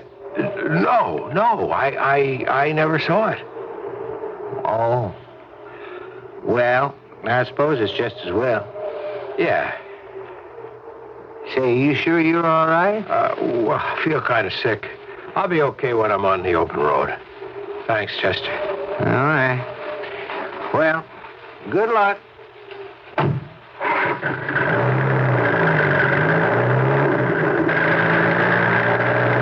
I feel sick.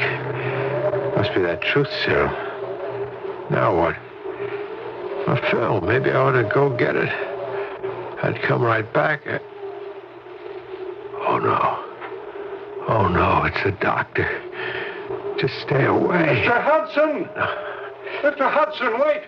Hold it it right there. Listen, you gotta listen to me. Don't you come any closer. Don't shoot. You don't know. I'm willing to make a deal. Why should I make a deal with you? That truth, sir.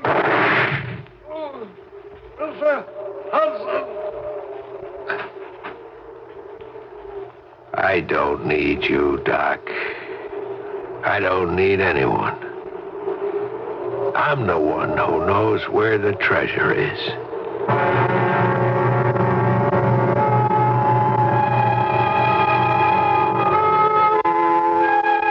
Could a spirit like Quetzal really exist?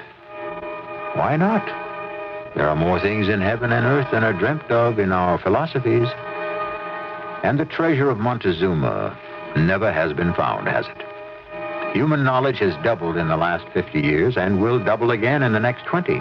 Yet along the way, there is much we have forgotten we might well have done to remember. Do I, Howard Cosell, really embody the sum total of all human knowledge? No. I know way of doing business. And by the way, don't forget to tell them that Pat Summerall sent you.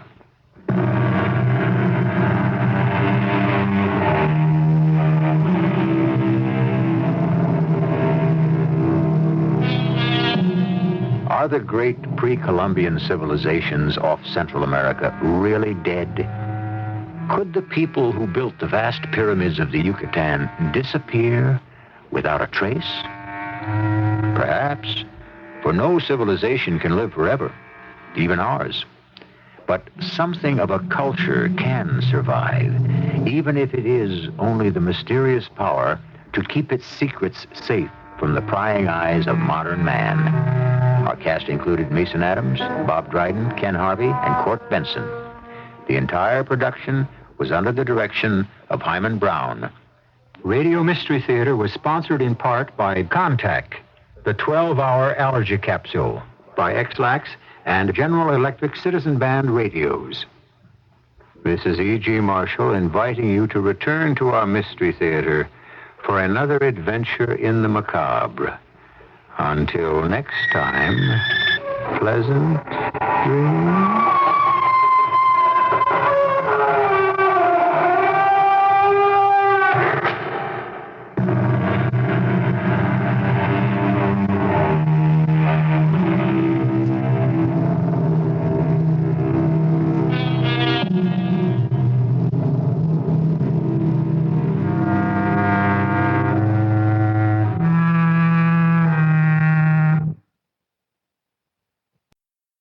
News Radio 78, WBBM, Chicago.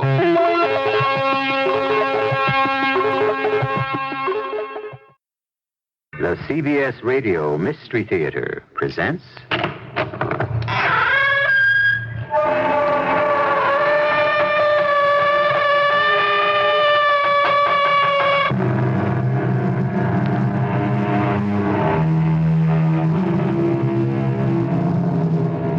Come in. Welcome. I'm E.G. Marshall. Everyone has heard of the fabulous goose that laid the golden eggs, but trust Sir Arthur Conan Doyle to ring some changes on that story when he sends the world's favorite detective, Sherlock Holmes, on a wild goose chase. Mr. Breckenridge, I was recommended to you by the landlord of the Alpha. He says that you have the finest geese in town. Oh, yes. I sent him a couple dozen last week. Mm-hmm. And I'd like to know where you got them. And I shall tell you. I've never been so pestered in my life. Where are the geese? Who did you sell them to? What did you take for the geese? I'm through answering questions about the geese. So get out and take your friend with you.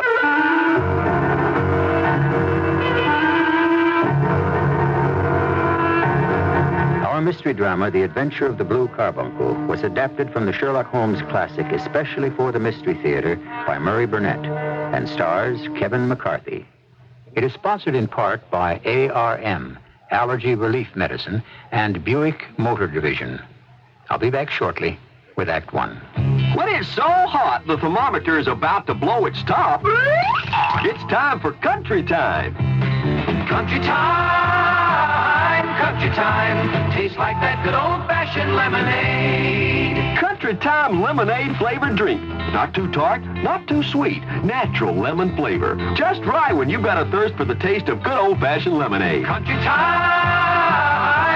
Time tastes like that good old-fashioned lemonade. I did it. What's really so bad about hay fever? You kidding? I can't breathe. I can't work, rest. I'm all red-eyed and itchy. Then take Contact. The cold medicine? Right. Contact? Contact. The 600 tiny time pills in one capsule help block pollen's attack up to 12 hours. All day? All day while you work. All night while you rest. I didn't know. Contact contains the hay fever relief ingredient doctors prescribe most. Allergies contacts business, too. Take when needed, only as directed. Is your bank open when you're busy and closed when you're not? Northwest Federal Savings knows that a good place to save is ready for you when you're ready. Ready with the answers and advice given by professionals in helping thousands just like you, but each with different individual needs. Northwest Federal's professionals can show you, too, the best way to save for a new home, college education, or retirement. Northwest Federal's counselors can explain all the savings plans and help you set up a savings program to meet your special needs. Home loan specialists can tailor a home loan plan to help make your dreams a reality. Bring your needs to any of 5 convenient Northwest Federal Savings Centers throughout Chicagoland's great Northwest Territory. If you think your needs are special, so does Northwest Federal Savings. All the time, because Northwest Federal Savings keeps the best hours yours. It's Northwest Federal Savings Time, 63 hours a week.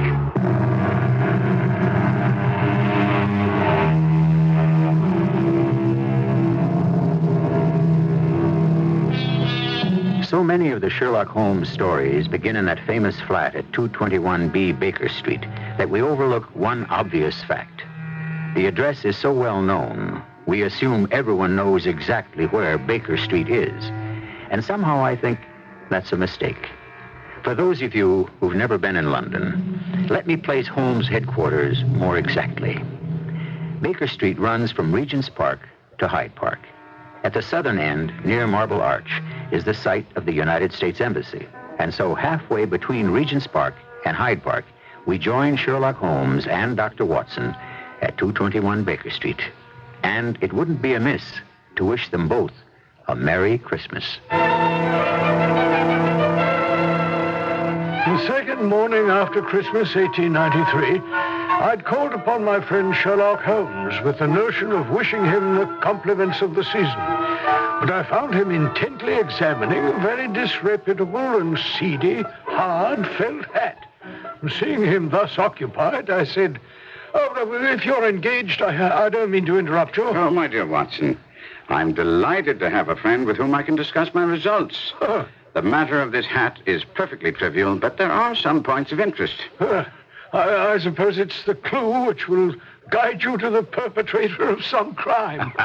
No crime. This trophy belongs to Peterson, the commissioner at the club. You know him? Oh, yes, of course. Is it his hat? No. Peterson found it. The owner is unknown. Oh, how did you get it? Well, I received it on Christmas morning in company with a good fat goose, which I have no doubt is roasting at this moment over Peterson's fire. Well, what are you bothering with it at all for? Come, Watson. You know my interest in even the smallest of problems. Peterson brought it and the goose to me under circumstances that piqued my curiosity. Well, you certainly succeeded in whetting my appetite to know more. How did Peterson come by the hat and the goose? Interestingly, he was returning home from a party about 4 o'clock Christmas morning. In front of him, he saw in the gaslight a tallish man walking with a slight stagger, carrying a white goose slung over his shoulder. As he reached the corner of Goodge Street and Tottenham Court Road, a row broke out between this stranger and a gang of toughs. Oh, dear, I see. In the fracas, he lost his hat. Yes. One of the rowdies knocked off his hat, and whereupon the man raised his stick to defend himself. But swinging it over his head, he smashed the shop window behind him. Dear me, an unfortunate way to celebrate Christmas. There's more misfortune to follow.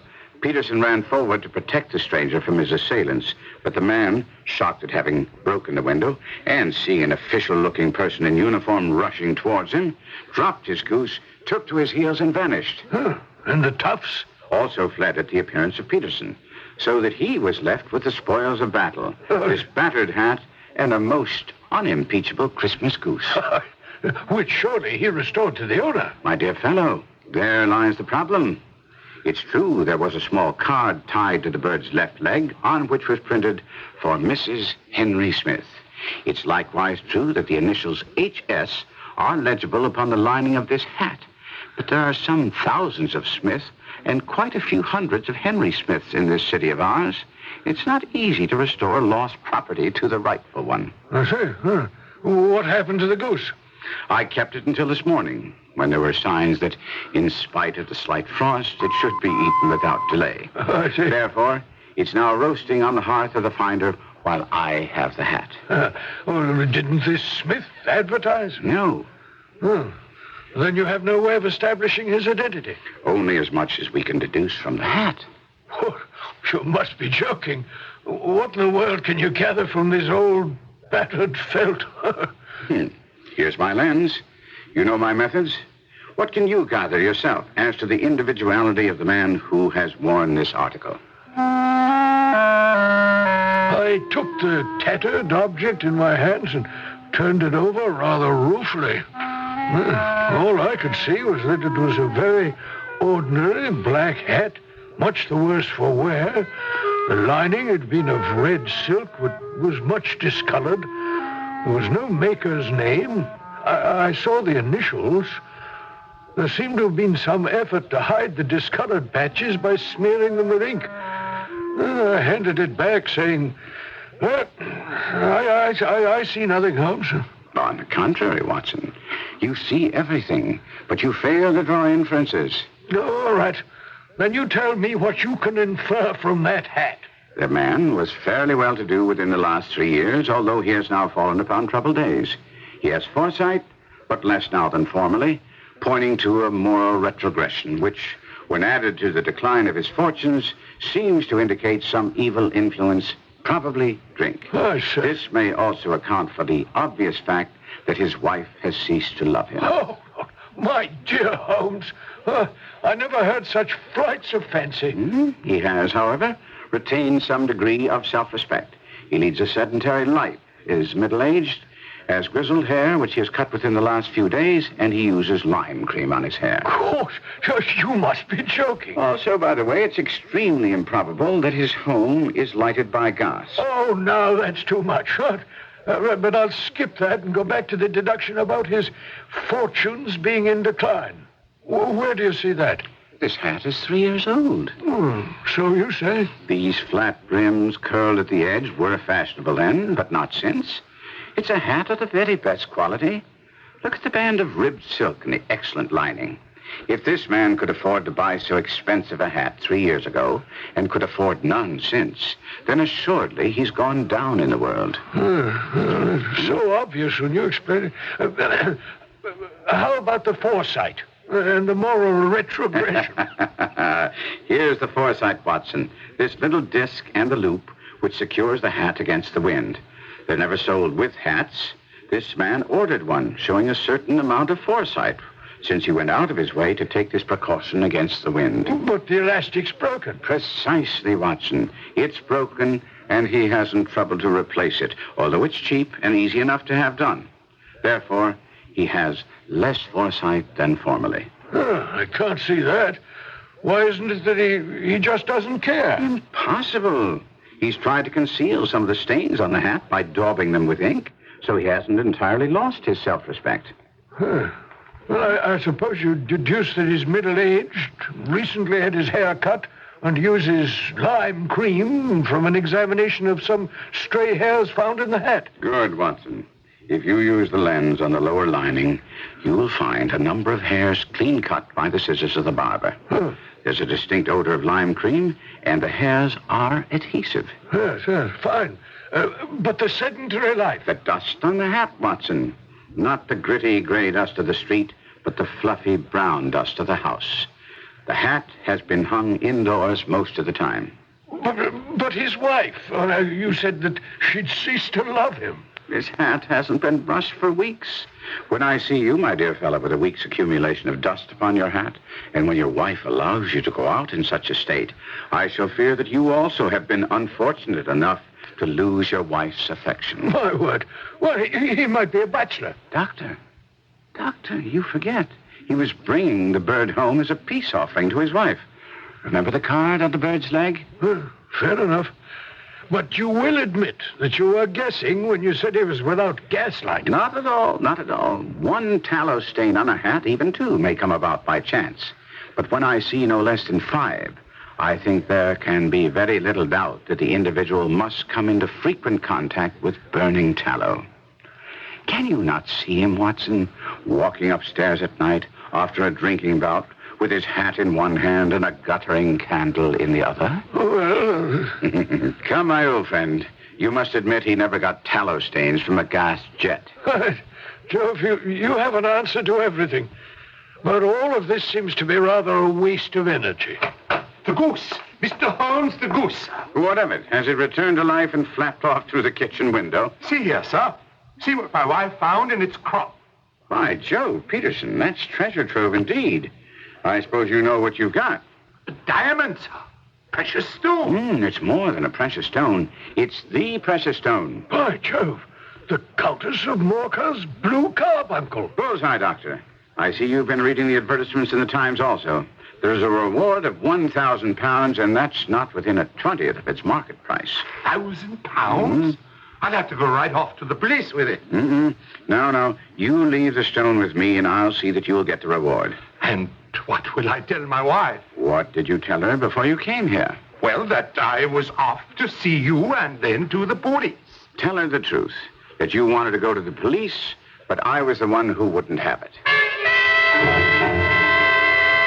The moment Peterson left, Holmes took the magnificent blue carbuncle and packed it very carefully and left Baker Street saying that he would return shortly, and if I cared to continue pursuing the answer to this puzzle, I should wait for him. Well, needless to say, I waited. Who is it? Inspector Lestrade. Lestrade. Come in. It's been a long time since we've met. Where's Holmes? Oh, I've no idea. He told me to wait for him. I expect him any moment. You have some little problem you think my friend can help you with? This time the shoe's on the other foot, Doctor. It's Mr. Holmes who has the problem. Well, I don't understand. Well, I'm afraid your friend Holmes has made a serious mistake. There, Lestrade. I was expecting you. There's no doubt you were. I'm here to inform you that I have a warrant for your arrest, Mr. Sherlock Holmes. The unthinkable has happened. Sherlock Holmes under arrest. Now, we all know that Lestrade isn't the most brilliant officer at Scotland Yard, but he's honest and slow-moving. He also has a warrant, so it isn't Lestrade alone who believes Holmes is guilty of a crime. I'll continue with Act 2 shortly. Achoo! Hay fever again, and my pills turn out to be just antihistamine. Isn't there something more? Don't give up. Arm yourself with ARM, allergy relief medicine. It does everything plain antihistamine does for sneezing and dripping, then does more. Helps clear and drain congestion, even in your sinuses. That's antihistamine relief and more. Don't give up. Arm yourself with ARM. Take ARM when needed, only as directed. I am your summer. I am the delight in a child's eyes as castles crumble in the surf. The crack of a bat that sends a crowd of 50,000 leaping to its feet. Capture my excitement, my sunshine in rich, exciting color pictures. Ask for the film in the familiar yellow box. Kodak film for the times of your life. This is Arnold Copper, co-author of Psychic Summer. I remember we were sitting in my beach house on Fire Island that night, fooling around with a Ouija board. And suddenly, there was a chill. Arnie, the glass is moving again. It's spinning faster. Wait! Arnold will die. Look out! Chandelier!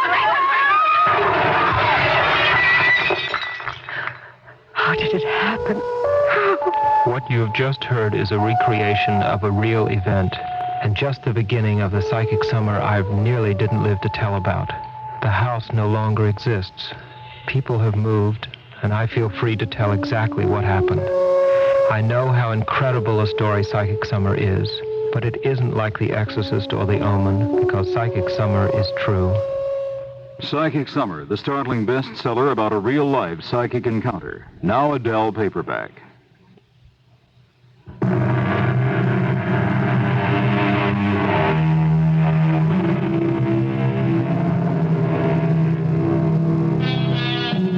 Even the best of us cherish small victories. Although Sir Arthur Conan Doyle doesn't mention it, I suspect that Lestrade, so often proved wrong by the astute Sherlock Holmes, must have felt a measure of satisfaction when he placed the brilliant detective under arrest. Let's continue now and hear Holmes' reaction. Come, Lestrade. Come, what is the charge? Being in possession of stolen property. You refer, of course, to the Countess of Morcar's blue carbuncle. So you admit it? Nonsense. But how would you know what I was talking about unless... Because I know righteous women, Inspector. Meaning Mrs. Peterson? Now you'll admit that's where you got your information from, won't you? Nothing to be ashamed of. She's an honest, law-abiding citizen who reacted predictably, and as I foresaw, when her husband told her I kept the stone and asked her not to inform the police. Now, here, read this note, which, as you will see, is upon the Countess of Morcar's own stationery and written in her hand. As I see, from Mr. Sherlock Holmes, Esquire, the blue carbuncle, which was stolen from my suite at the Hotel Cosmopolitan upon the 22nd of December. I have given Mr. Holmes my bank check for £1,000 made out to Mr. Peter Peterson, who was responsible for the finding of the gem. Signed, Helena Mercatus, Countess of Morcar. So, Inspector, I am not in possession of any stolen property, but I've returned it to its rightful owner and will shortly deliver the reward to Peterson. Now, I want your word to keep this matter of the recovery of the carbuncle secret. But why? Because it's necessary that the man who stole it still believes that it's missing. We have the thief. I doubt that you have the right man. So that's the way the wind blows. Once again, you're going to fly in the face of the evidence. The evidence being? It's clear enough. This fellow, John Horner, is a plumber. He was working in the dressing room of the Countess, soldering the second bar of the grate, which was loose. Horner was shown to the room by the upper floor attendant of the Cosmopolitan named James Ryder. Didn't he stay with him? For some time he did. But then he was called away. When he returned, Horner had disappeared. A bureau had been forced open and a small Morocco casket lay empty upon the dressing table. Ryder instantly gave the alarm. And Horner was then arrested in his lodgings, found to have been convicted on a previous robbery charge, and is now awaiting trial. That's it. What makes you think we don't have the right man? Several things. First, can you tell me how the stone went from Horner into the crop of the goose which Mrs. Peterson was cooking? Not at the moment. No doubt we'll find that out when he confesses. But so far, he strongly protests his innocence. They all do. Another question which occurs to me is, how did Horner know exactly where the Countess kept the gem? Well, it seems to me that these are questions that his defense counsel might raise at his trial. But since I'm a police officer, I don't think I have to answer them. Well, suppose that I'm in position of finding a link in the chain. Would you then agree to keep the recovery of the stone quiet? It all depends on whether you're off on some flight of fancy. I know for a fact, as you do, that the stone was in the crop of a goose in the possession of Mrs. Peterson. I also know that before it came into her possession, it was carried by a Mr. Henry Smith. I propose to locate this Mr. Smith and find out what part he played in this little mystery. And if I agree, how do you intend to do that? By the simplest means possible, an advertisement in the newspapers. And so it was agreed. Lestrade left. An advertisement was placed reading, "Found at the corner of Good Street, a goose and a black felt hat. Mr. Henry Smith can have same by applying at 6:30 this evening at 221B Baker Street." Now, I did my professional rounds the next day, but was back at Holmes' flat at 6 o'clock. My friend was waiting for me, lounging on the sofa in a purple dressing gown, thoughtfully staring at a plump white goose, which was conspicuous on the sideboard. He waved at it and said, "Isn't that a fine-looking bird, Watson?" "Ah, makes my mouth water. But I presume we're not going to have the pleasure of eating it." "Correct. If we receive an answer to our advertisement, this bird will put us a lot farther along the trail to the answer we seek."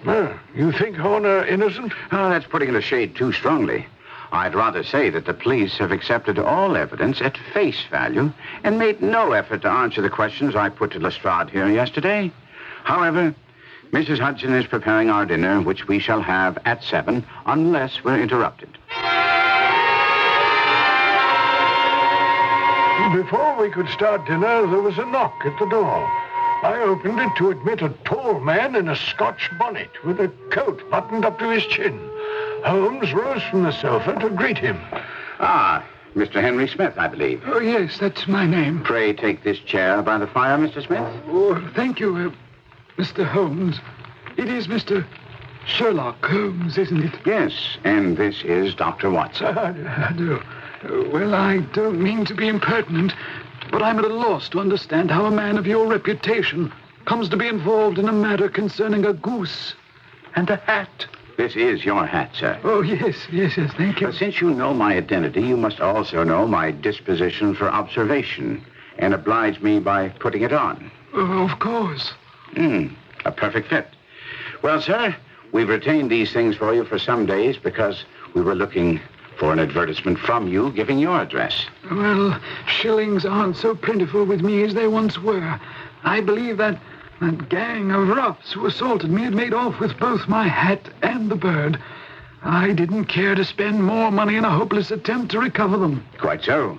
Oh, by the way, about the bird, we were compelled to eat it. Oh, to eat it? Yes, I'm sure that you understand it would have been of no use to anyone had we kept it here for this length of time. Oh, yes, I can see that. However, would this other goose upon the sideboard, which is about the same weight and perfectly fresh, be a suitable replacement for the one you lost? Oh, that's very handsome of you, Mr. Holmes, and I'll be very happy with this bird. Thank you. One more thing. We still have the feathers, legs, and crop of your own bird if you wish to... Outside of serving as reminders of my adventure, I see no earthly use for them. So with your kind permission, I'll just take this excellent bird and be running along. Oh, one moment, by the way. You see, I'm somewhat of a fowl fancier, and I've seldom seen a better-grown goose than the one that you lost. Would you mind telling me where you bought it? Oh, not at all. A few of us frequent the Alpha Inn near the museum. Well, this year, our good host started a goose club, the purpose of which was to see that all of us, by paying a few pence a week, would each receive a fine goose at Christmas. Well, the rest you know. And once again, gentlemen, my thanks. The door had not long closed on Mr. Smith before Holmes turned to me and said, "It's quite certain our friend Smith knows nothing of the matter. Are you hungry, Watson?" "No, not particularly." "Then I suggest that we turn our dinner into a late supper and follow up this clue while it's hot." Or perhaps we could even get a bite at the Alpha whilst we chat with the landlord. One glass of beer with the genial landlord of the Alpha elicited the information that he'd purchased Smith's goose, along with the others, for the club, from a Covent Garden dealer named Breckenridge. When we reached his stall, he was about to put up the shutters for the night. Good evening, Mr. Breckenridge. Cold night. You must have some reason to be out in it. No, I see you sold out of geese. Well, let's have 500 tomorrow morning. I'm afraid that won't do. Well, there's some in the store yonder with a gas flare. Oh, yes, but you were particularly recommended to me. Who by? By the landlord of the Alpha. Oh, yeah. I sent him a couple of dozen. Fine birds they were, too. Now, where do you get them? Out in Mr. Outwit, and you'd better make it straight. Well, straight enough. I should like to know who sold you the geese you supplied to the Alpha. And I'm not telling you. Now be off. Why should you be so warm over a trifle? If you were as pestered lately as I am, you'd be warm too. When I pay good money for a good article, there should be an end of the business. But every day it's, where are the geese? Who did you sell the geese to? And what would you take for the geese? Well, I have no connection with other people who've been making inquiries. But I'm always willing to back my opinion on a matter of fowls, and I have a fiver on it that the bird I ate is a country bird. And you lost your fiver for its town bred. It's nothing of the kind. Now, you think you know more about fowls than I, who've handled them ever since I've been a nipper? I tell you that all those birds went to the Alpha were town bred. You'll never get me to believe that. Now, since you seem to be a betting man, would you care to make a wager on the matter? Oh, I'd just be taking your money. But to teach you not to be obstinate, I'll put a sovereign against you. You may as well hand me the sovereign now. Bill, bring me the books. And when I have a Mr. Cocksure, I'll prove to you that there's still one goose left in my shop, and that's you. Well, thank you, Bill.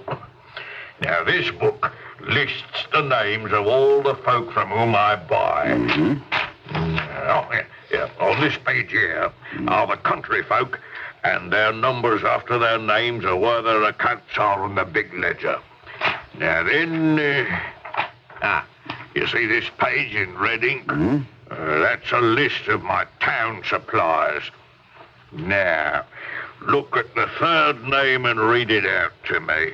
Mrs. Oakshott, 117 Brixton Road, 249. Just so. Now, turn that up in the big ledger. There. You have it. Read that last entry. December 22. 24 geese at 7 shillings 6pence. There you are. Underneath. Sold to Mr. Windigate of the Alpha at 12 shillings. What have you to say now? Well, what can I say? Here. Here's your sovereign. Well, that's the last time I take a bet with a tradesman. Come on, Watson. You were fortunate that you managed to get him to wager with you, Holmes. Not fortunate. Observant.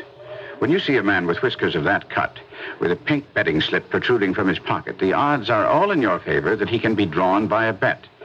If I'd put 100 pounds down before him, I'd never have gotten such complete information as he gave me, because he thought he was getting the best of a wager. I've had enough of you and your geese. Any more talk of geese and I'll shut the door. Come, Watson, come. Right. I didn't buy the geese off you. But one of them was mine all the same. We'd like a word with you. Come on, Watson. The fella's taken to his heels.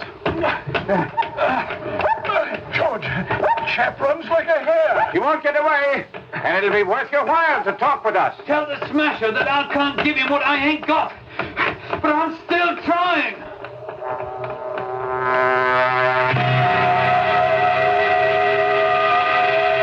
A famous nursery rhyme about the theft of a goose goes in part like this. John, John, the gray goose is gone, and the fox is off to his den. Although not strictly applicable in this Sherlock Holmes tale because we're not sure who the fox is, nevertheless, we'll track him to his den when we continue with Act 3.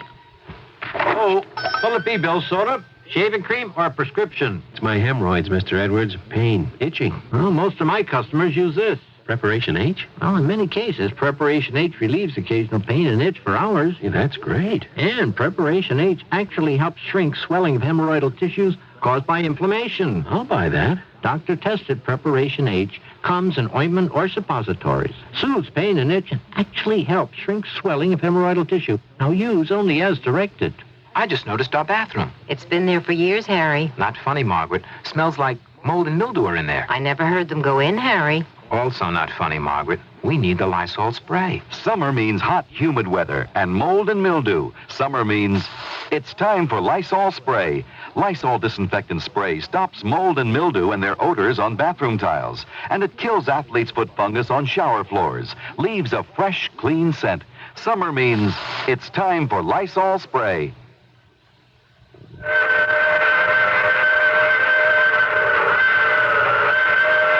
Sounds like that make a person feel lonely. But a lot of the time, we don't need any outside help. Loneliness is an inside thing, and we all feel it one time or another. Loneliness. You don't need it. You don't want it. But there is a cure for it in the strength that families offer. There's a cure for it in family values of love and helping. You're part of God's family, and you can find the strength of family values in your house of worship. When you join with others and work with them, you're giving of yourself. And there's also help for the problems you face. Find the strength of family values in your house of worship. A public service of Religion in American Life, the Advertising Council, and this station. WBBM Chicago.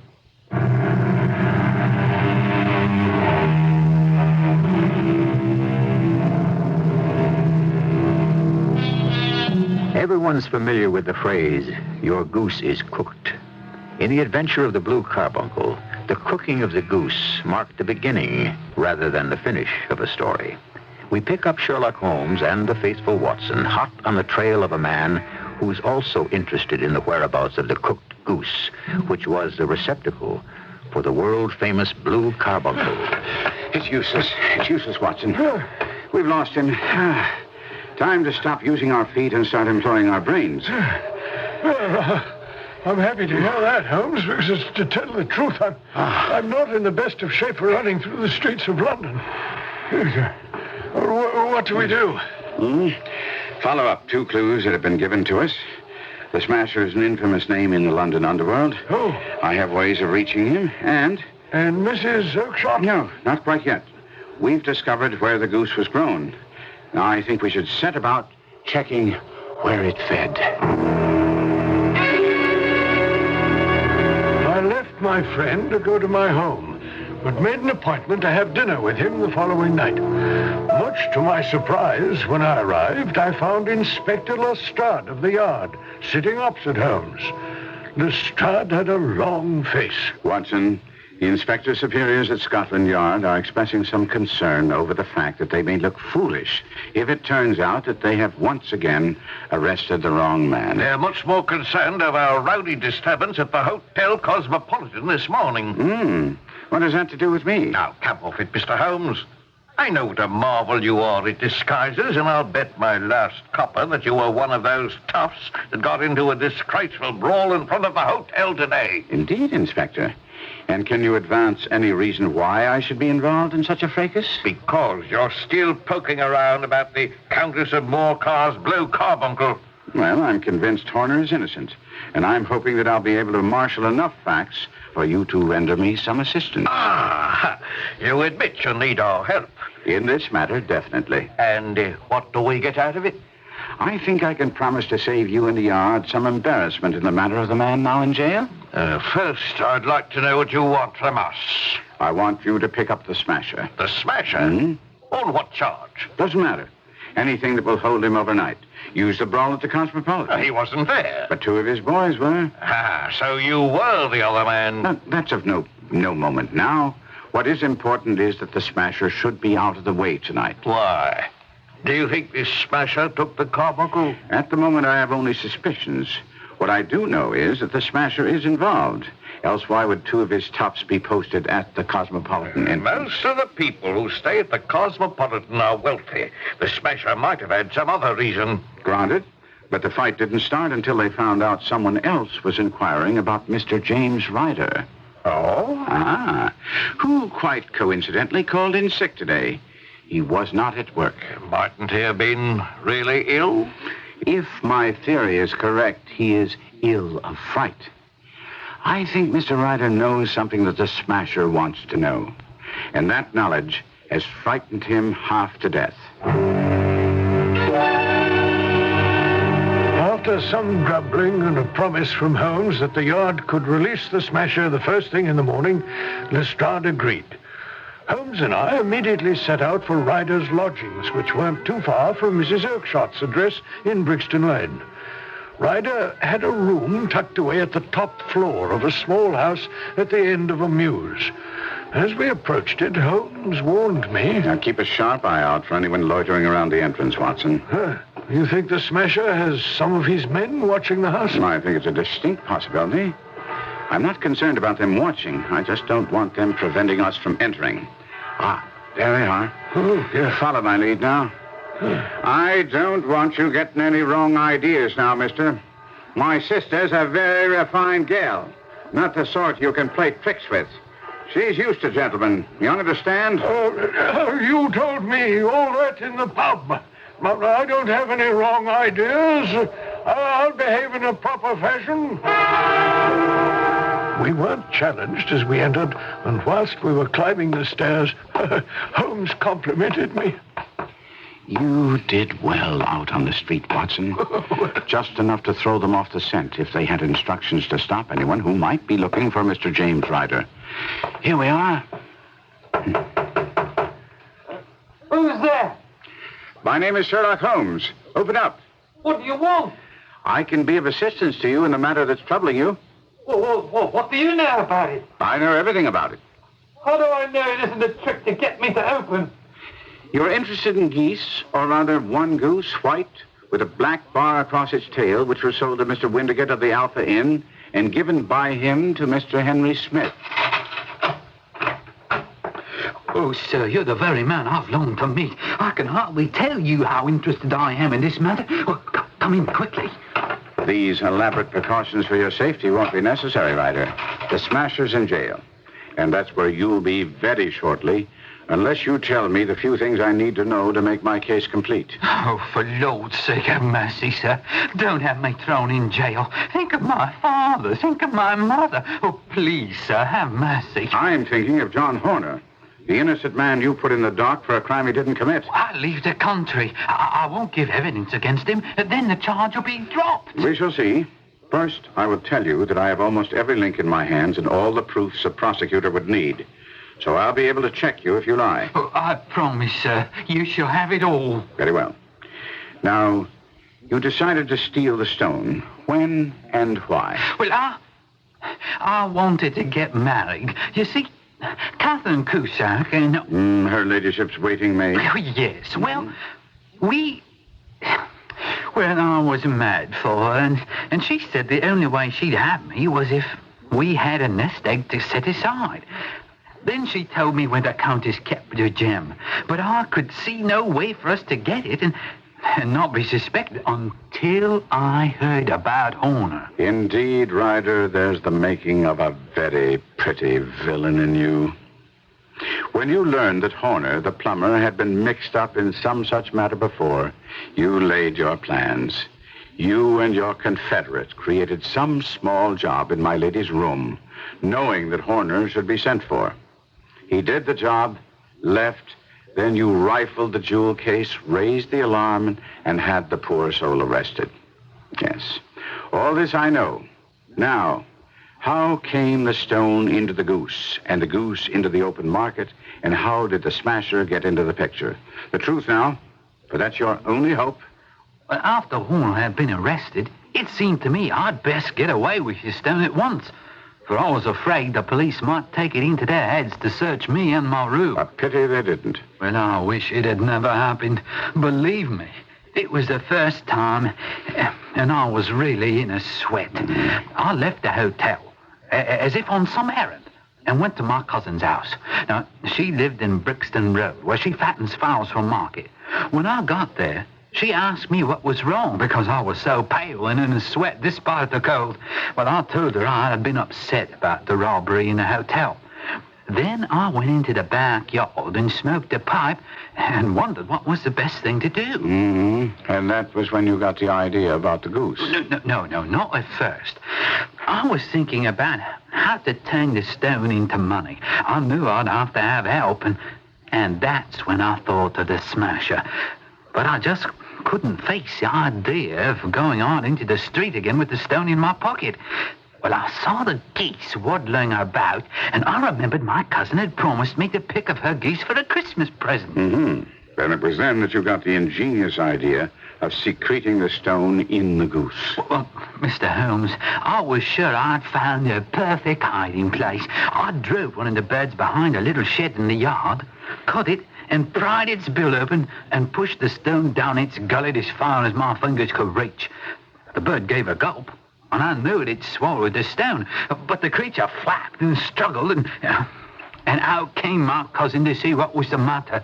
As I turned to speak to her, the bird broke loose and fluttered off among the others. Ah, so you were, so to speak, a gone goose. Well, I didn't think so at the time.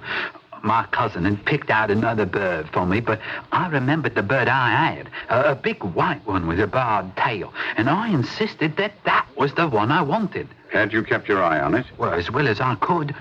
My cousin was a little huffed because I wouldn't take the bird they'd expressly fattened for me, but anyway, she told me to go ahead and take my bird and turned and went back into the house. Mm-hmm. So you wasted no time, but slaughtered the bird, and then?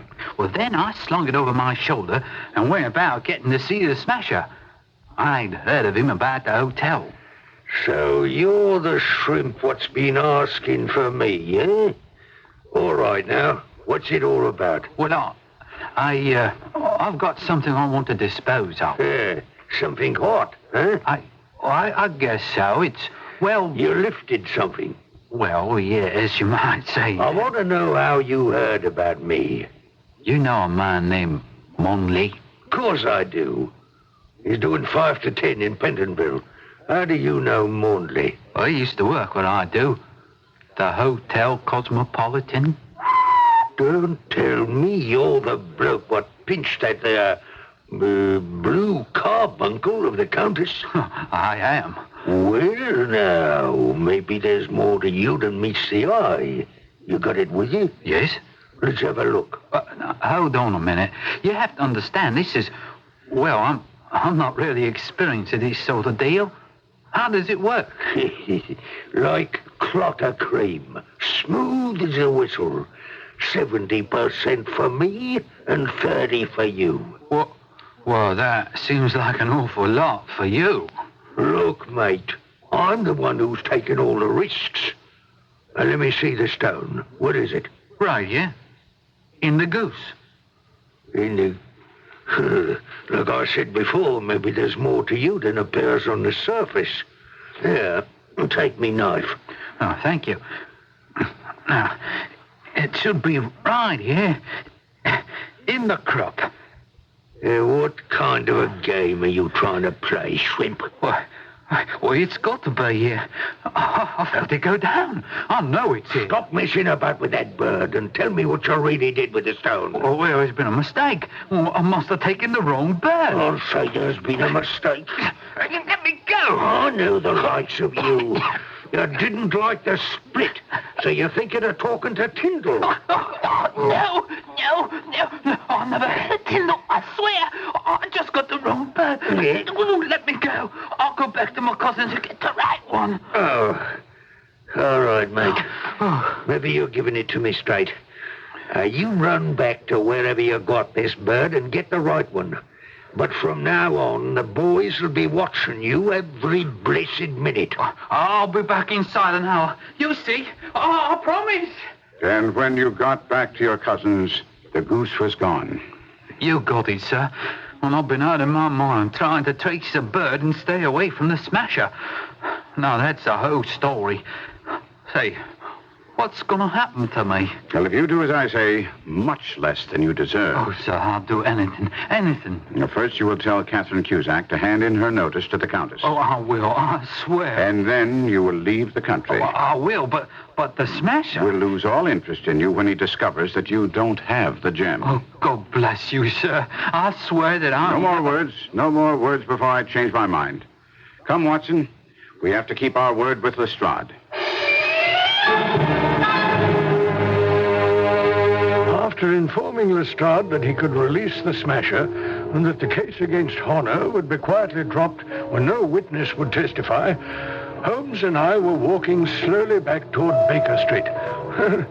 He must have read my thoughts because he said... And don't be disturbed because you think I've compounded a felony by not handing Ryder over to the police. Holmes, by Jove, how did you know what I was thinking? My dear friend, your face is an open book. Oh, well... But look at it this way. We have saved an innocent man, and perhaps also a soul. This Ryder is too frightened to go wrong again. And after all, it is Christmas, the season of forgiveness. When you put it that way, I confess it makes me feel better. And since we pass White's on our way back, why don't we drop in for dinner? I have a ridiculous craving for roast goose.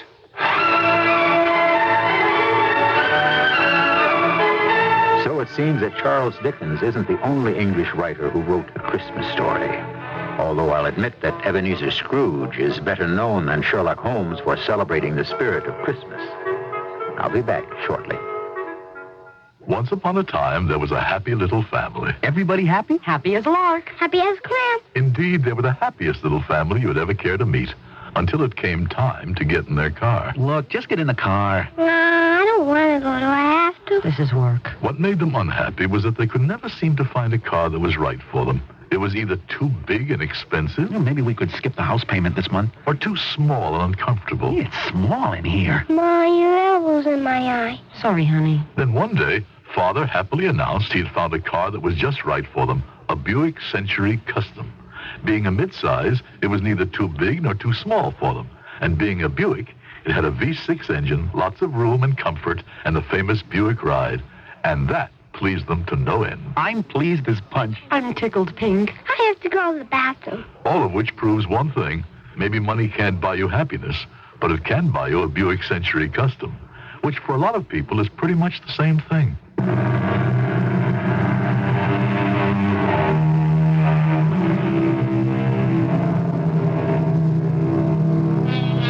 Although Sir Arthur Conan Doyle wrote a number of stories which didn't involve Sherlock Holmes, and one notable novel, The White Company, it's been a well-kept secret that he collaborated with Sir James Barrie of Peter Pan fame on an operetta. I wish, although I know it's in vain, that someday someone would put it on so that we could see just what kind of librettist Doyle was. Our cast included Kevin McCarthy, Court Benson, William Griffiths, and Lloyd Batista. The entire production was under the direction of Hyman Brown. Many people come from very far away and climb this big mountain to ask me about the meaning of life. But then someone asks me, how do you fix a leaky faucet? Forget it, buddy. Questions of this nature I cannot answer. So if you have questions of this nature, I can save you a very big trip up this mountain. Send away for free consumer information catalog. It is put out by the federal government, and it lists over 200 consumer booklets that you can send away for. Most of them are free, and all of them very helpful. They can tell you things about how to fix your automobile, how to buy a home, family budgeting, camping, and many other things. So write your free catalog to Catalog, Pueblo, Colorado, 81009. That is Catalog, Pueblo, Colorado, 81009. Remember, the road of life is paved with leaky faucets. A public service message brought to you by the Consumer Information Center and this station. And now, a preview of our next tale. He's recently moved here from New York, hasn't adapted to the diplomatic way of doing things. Well, let's get this over with. Okay. Come in, Sergeant. I think I've got our first real lead. Miss Reed? No, forget her. She's the scrupulous type. Drives 40 miles to return fountain pens. It's Lomas. I see. First you want me to put a tail on Miss Reed and check Simpson's bank account, and now it's Lomas. I think he knew Simpson was going to shoot himself. The case is closed, Fritz. What? It's closed, Sergeant Mangle. Who's this? This is Barney Judd. He's from the Department of Defense. The Pentagon. So what gives? You mean you guys are taking over the investigation? There is no more investigation, Sergeant. But you gotta listen to me. Radio Mystery Theater was sponsored in part by Contact, the 12-hour allergy capsule. This is E.G. Marshall inviting you to return to our Mystery Theater for another adventure in the macabre. Until next time, pleasant dreams.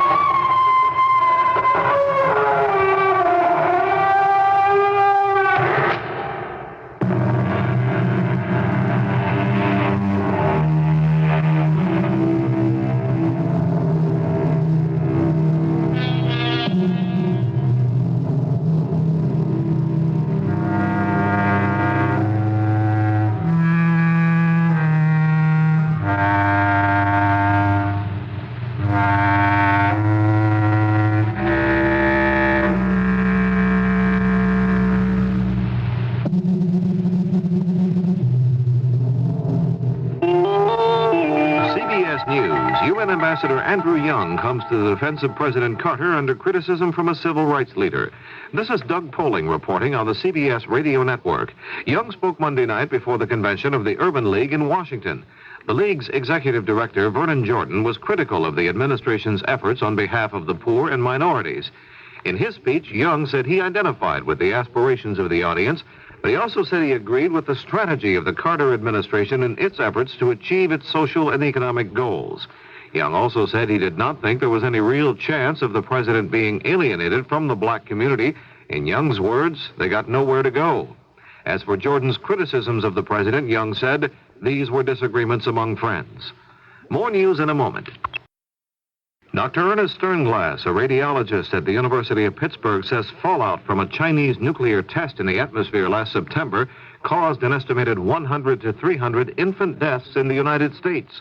But he says before the United States thinks of countermeasures to such nuclear tests, it needs to look at its own standards for tolerating radiation. News Radio 78, WBBM, Chicago. The CBS Radio Mystery Theater presents...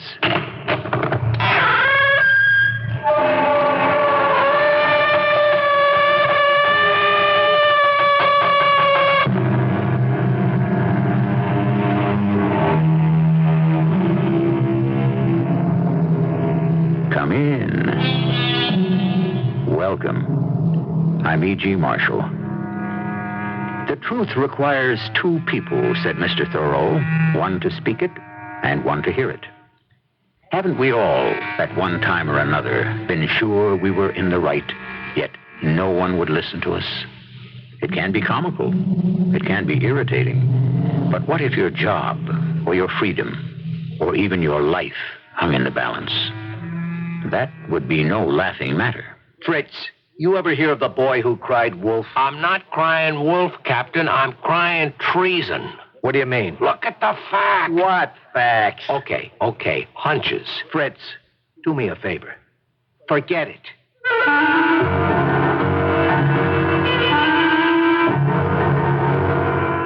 Our mystery drama, The Rocket's Red Glare, was written especially for the Mystery Theater by Percy Granger and stars Mason Adams. It is sponsored in part by Sign-Off, the Sinus Medicines, and X-Lax. I'll be back shortly with Act One.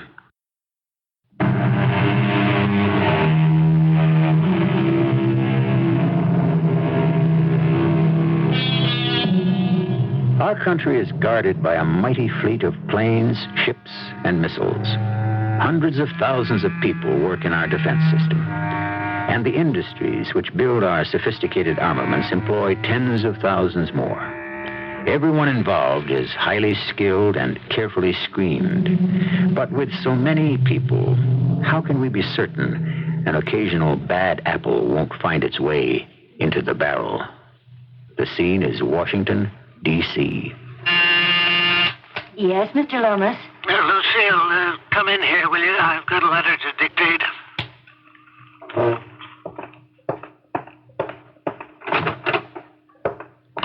Yes, Mr. Lomas. Sit down. It's to the Secretary of the Army, Pentagon, etc. Oh, no. What? What's the matter? My pencil just broke. Just a minute, Mr. Lomas. I'll be right back. No, don't go. Here, use my pen. Now, dear Mr. Secretary, this is to inform you that the blueprints for the nuclear missile system known as Scorpio, commissioned by the Army from Lomas Industries, are virtually complete, and that plans to build a working model can begin on schedule. Mr. Lomas. What is it? You've already dictated this letter. Oh? I did? This morning. It's already typed up. All it needs is your signature. I'll just go get it. No, don't leave. Mr. Lomas, are you all right? Of course I'm all right. It must be this heat wave. I think you need a rest. You haven't had a vacation in over a year. What? You seem distracted. What is it? Nothing. Can I bring you something? Some water? No. I'll be fine. But... Just between us, Lucille, it's the Scorpio missile. It's nowhere near ready. But you said in your letter... I'm stalling. Well, I thought that Mr. Simpson had finished the plans. Jeff's been working on them day and night.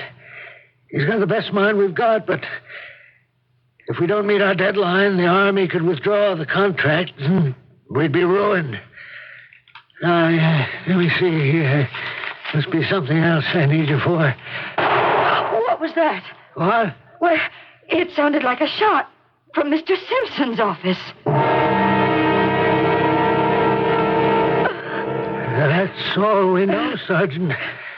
I was dictating a letter to Miss Reed here, and we heard a shot, and when we got to Mr. Simpson's office, he was dead. With a gun in his hand and this note on the desk. Is that his handwriting? Yes.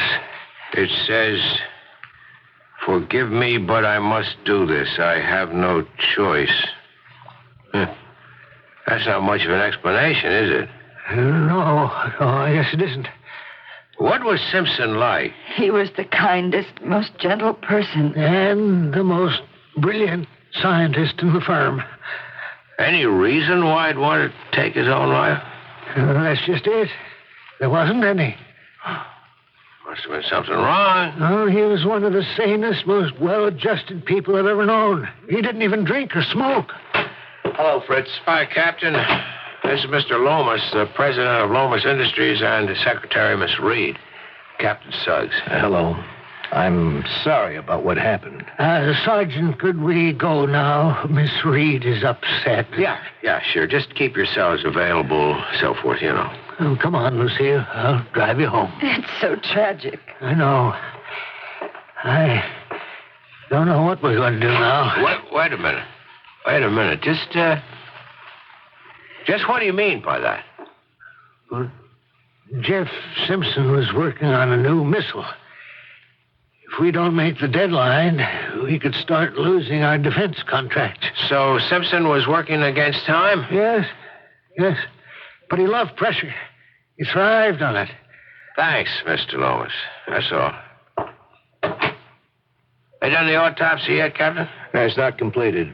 Come up with anything? If Mr. Simpson had a motive for suicide, he certainly kept it hidden. His home life was fine. He had no apparent enemies. No record of any mental health problems. What about physical? Was he dependent on any medications? Nope. From everything we're hearing, this guy was a bionic wonder. Only trouble is he's dead. Apparent suicide. You have doubts? That's what I'm paid for. Fritz, 2 lab technicians passing Simpson's door saw him pull the trigger. Okay, so it was suicide. Perfectly well-adjusted, successful, bright guy snuffs himself out and leaves a note saying he had to do it. Why? Well, he was dealing with top-secret stuff. He had access to information that could have been worth a lot. To the right people. Fritz, espionage is for the FBI. Yeah, but the suicide is ours, and I want to find out why. Well, where are you going? Have another talk with Lomas. Why? Because I didn't like him. Fritz. It doesn't add up. Oh, with your permission. Thank you. But, Fritz, stay off espionage. Espionage? No, that's impossible. Everyone's checked electronically when they enter and leave the building. Not even the smallest roll of microfilm could be smuggled out. Yeah, but it could be carried out, couldn't it? In broad daylight by the right person? Yes, I suppose. Now, what was this project Simpson was working on? Project Scorpio. But it wasn't complete. What's missing?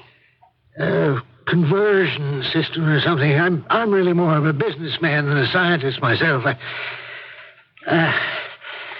I don't know what we're going to do. Complete, it'll be one of the most frightening systems ever developed. But trying to find a replacement for Jeff, I don't know. It never rains, but it pours. What do you mean?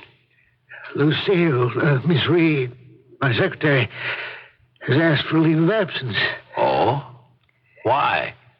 Well, it wasn't a pretty sight, Sergeant.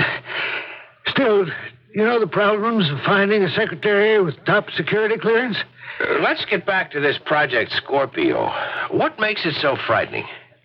Jeff was developing a nuclear device of extraordinary simplicity. With these plans, I mean, if it were complete, of course, almost anyone could construct the missile. Including third world nations? No, Jeff would never have done that. Look at his file. His patriotism was unquestioned. And he certainly had no interest in money. He'd always insist on paying for our drinks. Hey, wait a minute. Wait a minute. You told me that he didn't drink. Oh, a social drink, for Pete's sake. An occasional cocktail at the Heritage Bar after work. It's hardly worth mentioning. Everything is worth mentioning, Mr. Lomas. Sergeant, if I'm not mistaken, you're exceeding your province in this investigation. Now, is that all? Yeah. You got a payphone in the building? You're welcome to use mine. Thanks, Mr. Lomas, but we're in Washington. I'd rather use a payphone if it's all the same to you. In the lobby. Downstairs. Just one other thing. Miss Reed, where does she live?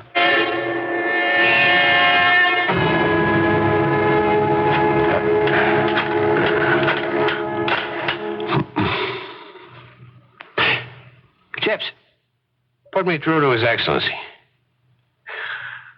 Captain, this Fritz here. Hey, listen, I think we ought to put a tail on Lucille Reed.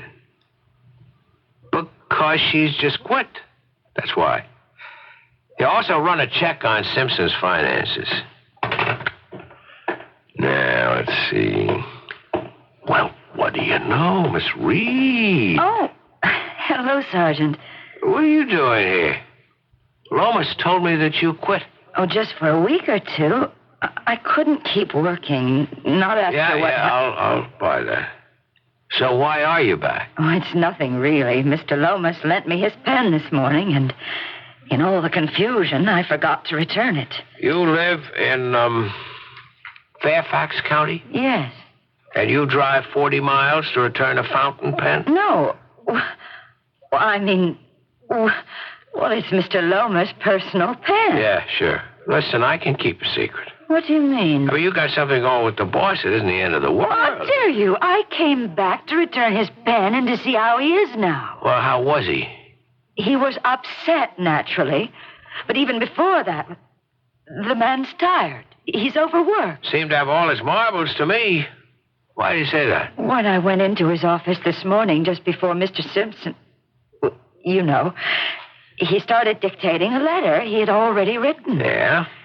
And when I started to leave the room, he wouldn't let me go. He wouldn't? He seemed nervous, as if he didn't want to be left alone. Or as if he wanted you there? Yes, but not like you think.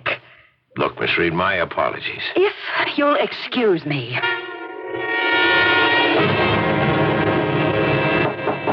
Captain! Is that him? Yeah. He's got the manners of a bull moose. Captain! He's recently moved here from New York, hasn't adapted to the diplomatic way of doing things. Well, let's get this over with. Okay. Come in, Sergeant. I think I've got our first real lead. Miss Reed? No, forget her. She's the scrupulous type. Drives 40 miles to return fountain pens.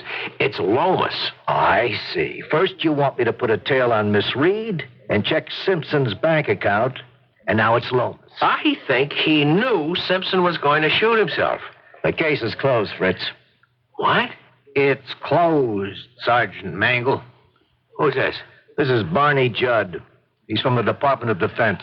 The Pentagon. So what gives? You mean you guys are taking over the investigation?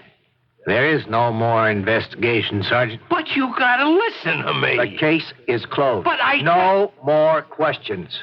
That's an order, Sergeant.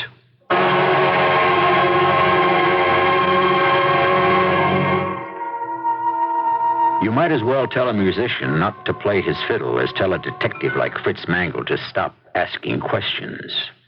However, we were all taught to respect authority, even when we think that authority might be wrong.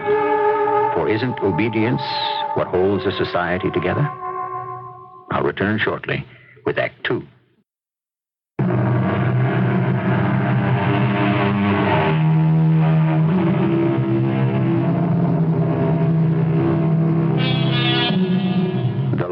we know, the more we suspect, goes an old saw. Obviously, our friend Sergeant Mangle knows very little at this point, but suspects a great deal. Is it possible that something is rotten in the state of Denmark? Or should we say, Lomas Industries? Or is the bully sergeant the owner of an overactive imagination? Fritzy, is that you?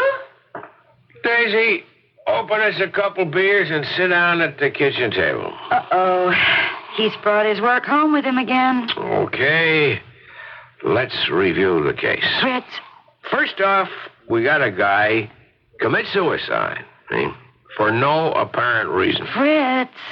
What? What case are we talking about? This guy, Jeff Simpson, a brainy scientist at Lomas Industries, committed suicide this morning.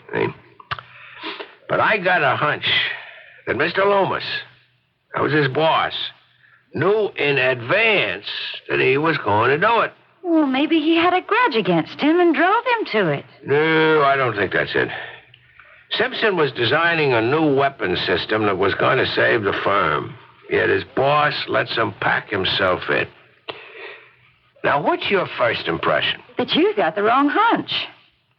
Something is screwy, Daisy. Because when I get back to the station house, suddenly I find the case has been closed. Just like that. No explanation. And furthermore, grab this one.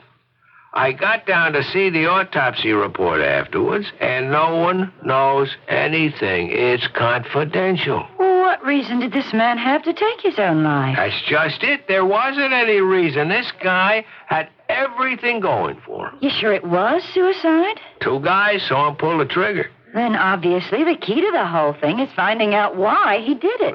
You're cooking. Okay, dear. Who don't you like? Well, that guy Lomas, for one. And Judd. Who's Judd? Barney Judd from the Pentagon. He's the one who told the captain to nix the investigation. Don't you think the Pentagon knows what it's doing? Not necessarily. I'm going to keep a little eye on Lomas. But the case is closed. So? Oh, no.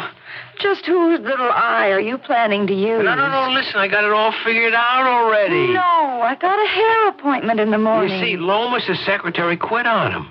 The job calls for top security clearance. Which I have under my maiden name. How's your typing? I use the biblical method. Seek and thou shalt find. How's your shorthand? They're both the same length. Good girl. You'll work out just swell.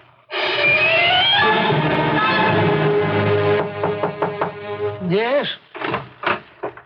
Mr. Lomas? Yes. Who are you? My name is Daisy Cochran. I'm from Office Temp. Oh, yes. Have you references? Here. These are 3 years old. I'm a wife and mother. The job requires clearance. It's all there with my references, sir. Oh, well, that's good, but it's only temporary. The agency did tell you that, didn't they? Yes, sir. My regular secretary will be back within a week or 2. Yes, sir. This is an odd time of year for a vacation. What do you mean? Oh, just making conversation. There are 16 letters and 4 reports on the desk outside, Mrs. Cochran. I need them typed before noon. Yes, sir.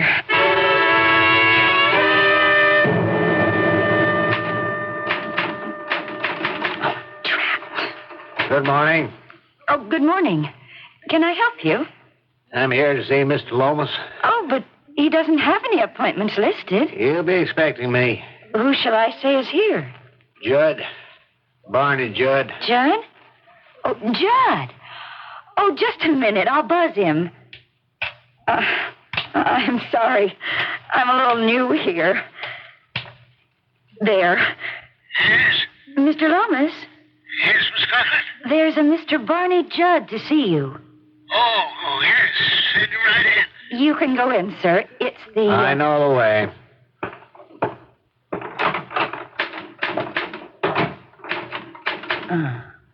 Everything is set, Lomas.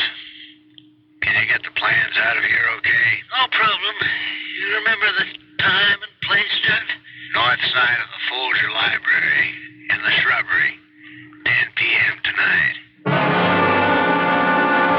So Lomas smuggling something out to this Mr. Judd. Did they say what? All he said was plans and the time and place. 10 o'clock tonight at the Folger Library. I thought there was something a little bent out of shape about that Judd character. Pentagon my foot. So now I suppose you'll want us to give up our bridge game tonight? Are you kidding? Just tell the Pagliaros to come an hour earlier, that's all. But Fritz, this Mr. Judd and whoever else is involved is bound to be watching Lomas the whole time. Sure, but only from the outside. My police ID will get us past the night watchman and into the library. I don't know. Maybe we should just call Captain Suggs. No way. He's had his chance. I'm not involving him again until I've got some hard evidence. Anyway, Judd seems to have him under his thumb. Can't wait to see the captain's face when we dump this in his lap. I can't see a thing. The basement window's over there. Careful of those books. Here we are. Now we just open the window. There. What time is it? 2 minutes after 10. What if it's already taken place? If you hadn't taken so long to play that last hand. I wouldn't have if you hadn't jumped and shifted to space. Well, you weren't giving me the right signal. I did so.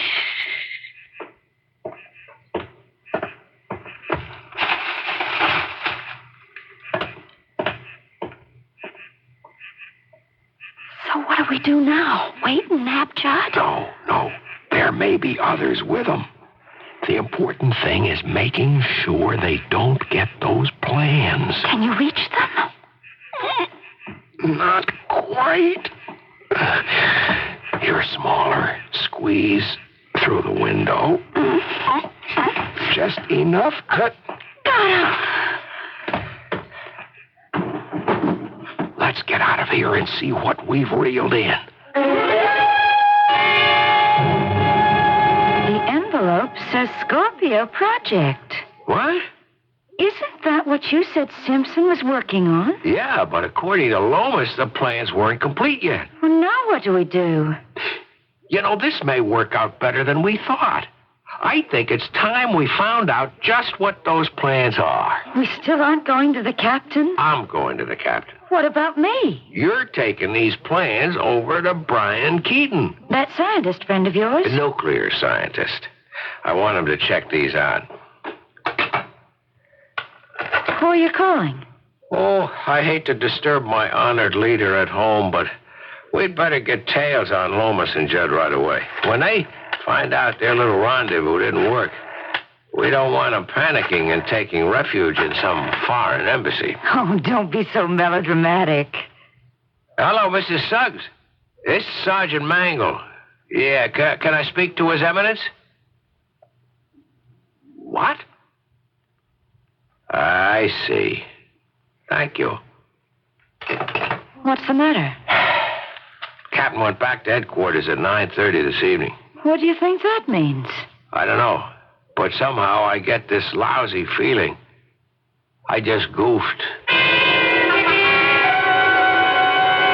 You idiot! You meddling, incompetent, arrogant fool! Why do you insist on making a point of never listening to me? I told you the case was closed. Captain Suggs? Oh, don't tell me, Mr. Judd. I already know the whole story and then some. Sergeant Mangle. What's he doing here? This Mr. Judd is the man who took the plans. What? I told you we should have let him in on it from the beginning. He's like a kid. If you tell him not to do something without giving him a reason, he won't listen to you. Sergeant Mangle, that was a setup, a stakeout. Those plans were fake. They were meant as bait to trap a ring of foreign operatives. I know, sir. Captain Suggs told me. Did he also tell you that before he committed suicide, Mr. Simpson confessed to selling top-secret documents to those agents? No. He told Lomas everything. Lomas? That's right. That's why he killed himself. Because he couldn't live with himself any longer and he was in too deep to get out. Simpson's last redeeming act was to tell Lomas the place and time of the next drop. Lomas agreed to help us. That's why we told you city cops to stop your investigation. Defense was handling this. All right, I'm sorry. I just had a hunch. I don't think your hunches will be needed for a while, Sergeant. As of this moment, I'm suspending you from the force. Indefinitely. Turn in your badge. My badge? And your service revolver. Can I go now, sir? Please. Just a minute, Mr. Mangle. Where are the plans now? They're with a friend of mine. What? A man named Brian Keaton. He's a scientist. I wanted him to check him out. Where does he live? In Arlington, Mason Avenue. I'll get him back. I'm sorry, Captain. There's one more thing, Mr. Mangle. Just how did you know about that drop tonight? Rather not tell you, Mr. Judd. I really don't see that it matters now. I insist you tell me. I protect my sources, Mr. Judd. Well, you've got to hand it to him. He's resourceful. I don't trust him. No, he's honest, Mr. Judd. He's just a little impulsive, that's all. His impulsiveness this evening may prove costly. I'm sure you'll come up with a way to accomplish what has to be done. Fritz is out of your hair now. I'm not so sure.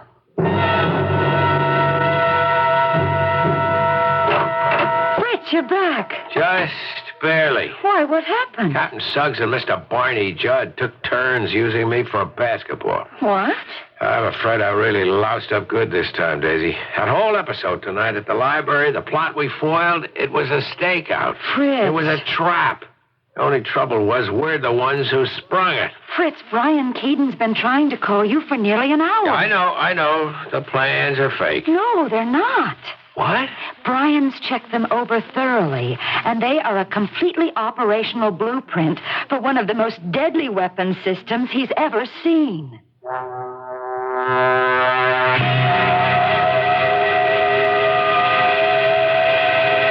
It is Ben Franklin who first said the only two certainties in life were death and taxes. But death comes only at the end, and taxes but once a year. That leaves a great deal of time for the uncertainties. And how are we to deal with those? Fortunately, in our case, there is a third certainty we may rely on, and that is I shall return in a moment with our final act. You've never had a really exotic car, have you? Because you've always felt that you needed something a little more down to earth. But you still want that exotic car, don't you? You know what you need? A Buick Skyhawk. It's small, it's V6 powered. Hey, it's even got a hatchback. Now that's down to earth. But with things like bucket seats, available 5-speed manual transmission, and that laid-back, low-down styling, it's not exactly plain vanilla. The Buick Skyhawk, the car you need and the car you want. I am your summer. I am the delight in a child's eyes as castles crumble in the surf. The crack of a bat that sends a crowd of 50,000 leaping to its feet. Capture my excitement, my sunshine in rich, exciting color pictures. Ask for the film in the familiar yellow box. Kodak film for the times of your life. This is Arnold Copper, co-author of Psychic Summer. I remember we were sitting in my beach house on Fire Island that night, fooling around with the Ouija board. And suddenly, there was a chill. Arnie, the glass is moving again. It's spinning faster. Wait! Arnold will die. Look out! The chandelier! How did it happen? What you have just heard is a recreation of a real event, and just the beginning of the psychic summer I nearly didn't live to tell about. The house no longer exists. People have moved, and I feel free to tell exactly what happened. I know how incredible a story Psychic Summer is, but it isn't like The Exorcist or The Omen, because Psychic Summer is true. Psychic Summer, the startling bestseller about a real-life psychic encounter. Now a Dell paperback. This is WBBM Chicago.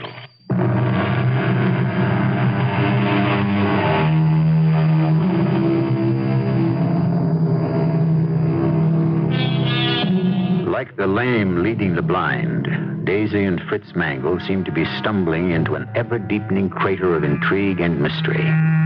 From the very first, with the strange suicide of Jeff Simpson, events and people have not been what they seem. The plans are operational? Brian said they were theoretical, of course. They'd have to be tested. Yeah, but none of the steps were missing. There wasn't a conversion system or something that wasn't complete? No. Lomas certainly went out of his way to make us all think so. So that was the plan, He dupes the Pentagon, actually gets them to help him make the exchange. But if there was a stakeout, like Judd said... Yeah, but these foreign operatives would know that, right? Lomas would tip them off. So they'd be prepared in advance to give him the slip. And Lomas is in the clear. The plans, so far as the Pentagon knows, were fake. Or at least missing the vital step. And he's free to keep passing information from his firm's other contracts. Who are you calling? Well, I've got to try to catch Judd and Suggs at headquarters. Hello, is Captain Suggs still in his office? He has? No, thanks. He just left. It'll be 45 minutes before he gets home. Oh, we don't have that much time. What if they tell Lomas what happened? He'll panic and run for asylum. That's the trouble with Washington. Too many free spaces. It was a lot easier to corner a rat in New York. What about Judd? Yeah, maybe I can reach him. It's worth a try. If I call the night desk at the Pentagon, they ought to have a number for him. Hello, this is Detective Sergeant Mangle of the Washington Police. Yeah, I'm trying to reach an employee of yours, a Mr. Barney Judd. Yes, I know it's 12 o'clock at night. I want his home phone. No, I can't come down there in person. There isn't time. It's a matter of national defense. Yeah, I'll hold. Guy who invented bureaucracies ought to be shot. They won't give you the number. Not without identification. She's getting her supervisor. Well, the Pentagon's only a few minutes away. I can't identify myself. I've been suspended. What? What for? For messing up their trap tonight. Hello? Hello, is a supervisor? Yeah, look, it's imperative that I reach Barney Judd. Just... What? What? I see. Thank you. Fritz, what is it? There's no one by that name who works for defense. Oh, no. Oh, no is right. I told Judd Brian's name. Why? He made a point of asking where the plans were. Brian, we've got to get over there right away. I'm going alone. Why? For the same reason that the president and vice president don't fly together on the same plane in case something goes wrong.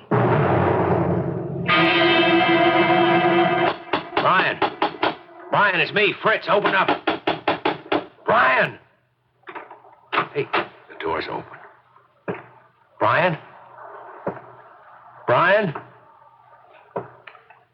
He isn't here. What? That's right, Mr. Mangle. He isn't. Judd? Why do you persist in interfering? Where's Brian? You've been told this case was closed. You've even been suspended from the force. By what authority are you here? I could ask you the same question, Judd. Hello, Fritz. Who's... Captain! What's going on? Where's Brian? He's been arrested for possession of stolen documents. Captain, do you know what's happening? Those plans weren't fake. They are fully operational. And what's more, I think Mr. Judd here knows they are. Furthermore, I don't know who this guy is working for, but it isn't the Department of Defense. I called them. They've never heard of him. Now are you going to believe me? Lomas is guilty of treason, and Judd is his accomplice. Well, Captain? Fritz, I'm afraid I'm going to have to put you under arrest. Me? What for? Conspiring to steal classified information. Why won't you listen to me? It's him you ought to be arresting. Don't you know what'll happen if those plans get into the wrong hands? Put out your wrists, Fritz. Handcuffs? On me? Put them out. Not on your life. Fritz!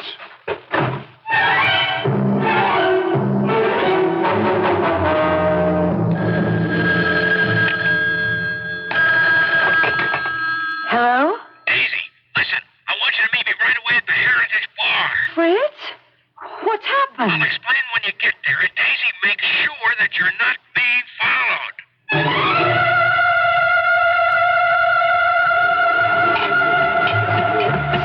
tried to arrest you? With handcuffs, no less. He wouldn't even trust me. I just can't believe he's involved, too. The fact is, neither Judd nor the captain was surprised when I told them the plans weren't fake. And what about the clam up on Simpson's autopsy report? No, sir. From here on out, as far as I'm concerned, they're all in it together. Lomas, Judd, and the captain. But what can you do? You're a fugitive. Oh, if I could just get something concrete on Lomas, maybe then someone would listen to me. Who? Who can you go to now? I've got no choice, have I? Oh, no. You mean... The FBI. But, Fritz, that's against your principle. I know. How can you get Lomas? I think the answer to that lies right back at the beginning. Jeff Simpson's death. What are we doing in this bar? It's a long shot, but Lomas told me... Excuse me. Oh. Hey, take a walk, mister. We've got no spare change. I know Mario, the bartender, he said you was looking for information about a fella named Simpson. Yeah? Don't tell me you know him. No, but I recognize his face from the newspaper. How did you recognize him if you didn't know him? Well, 'cause I talked to him. Or rather, he talked to me. When? Oh, a couple of nights ago. I never seen a guy so upset. I really felt sorry for him, you know? What did he say? Hey, maybe you could... Oh, yeah, sure. What do you want? Just a whiskey. A bartender? Maybe a double. Yeah, give me a double whiskey here for my friend. Sit down. Fritz, what is this? Someone doesn't want Simpson's autopsy report known, right? We know how he died, so I figure it's got to be something else. You mean like something he already had in his body? Yeah, like alcohol. Lomas told me he and Simpson came here sometimes. Like I say, it's a long shot, but it's the only bullet we got left in our gun. How you feeling, pal? Better? Oh, yeah. So, what was this guy Simpson so upset about? Well, he was scared, you know, really scared. He just found out from some doctor that he'd been exposed to nuclear something. Radiation? Yeah, that's it. He kept saying his mind was going. It was only a matter of time. Yeah, he was really concerned about his mind. So that was it. That's terrible. I'd sure like to know the name of the labs that ran those tests. Ain't this what you want? What? He left this piece of paper. He was staring at it all night. Kept crumpling it up. Let me see that. When he left here, he must have forgot it. Keystone Labs. I thought I'd better hang on to it in case he came back. Poor guy. I never thought he'd... he was scared. Acting like he didn't even want people to get near him, you know? Like he might contaminate them or something. I guess he didn't figure I counted. Look, pal, you were a big help. Here's a $5. Oh. At least you'll know where your next one's coming from for a while, huh? Hey, thanks, mister. Ma'am. Oh, that poor man. Well, at least we know now why Simpson killed himself. But I don't see how that implicates Lomas. Look, I'm going to have to put up at a hotel tonight. Now, I got one last thing to check out in the morning. And then I'll give you a call at work to tell you what I want you to do. And then? I'm coming to Lomas's office. Why? To give myself up.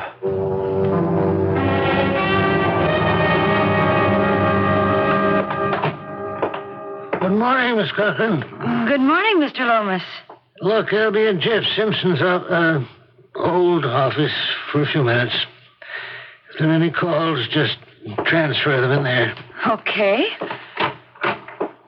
9:35.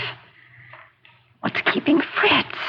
He's got to arrive before... Hi, Daisy. Where have you been? Is the coast still clear? Yes, but you better hurry. It's 9:35. You got the folder? Here. Just like the one the Scorpio plans were in. Good. Where's Lomas? He's in Simpson's office. I don't get it. He spent half of yesterday in there, too. I think I can help him out. Let's just hope the timing works. What? Morning, Lomas. Sergeant Mangle. Ex-Sergeant Mangle. I've been dismissed from the force. Oh, I'm sorry to hear that. Oh, why? Because I've been making a nuisance of myself by insisting you were guilty of treason. That's ridiculous. Apparently so. I interrupted you. You were looking for something when I came in? Looking? Yeah. Wouldn't by any chance be this, would it? A blood report from Keystone Labs. How did you get it? I think the question is, how did Jeff Simpson get it? What do you mean? A seasoned nuclear scientist so careless as to expose himself to radiation? Why, it's not unheard of. Mr. Lomas, I checked with the lab. Mr. Simpson's annual checkup was negative.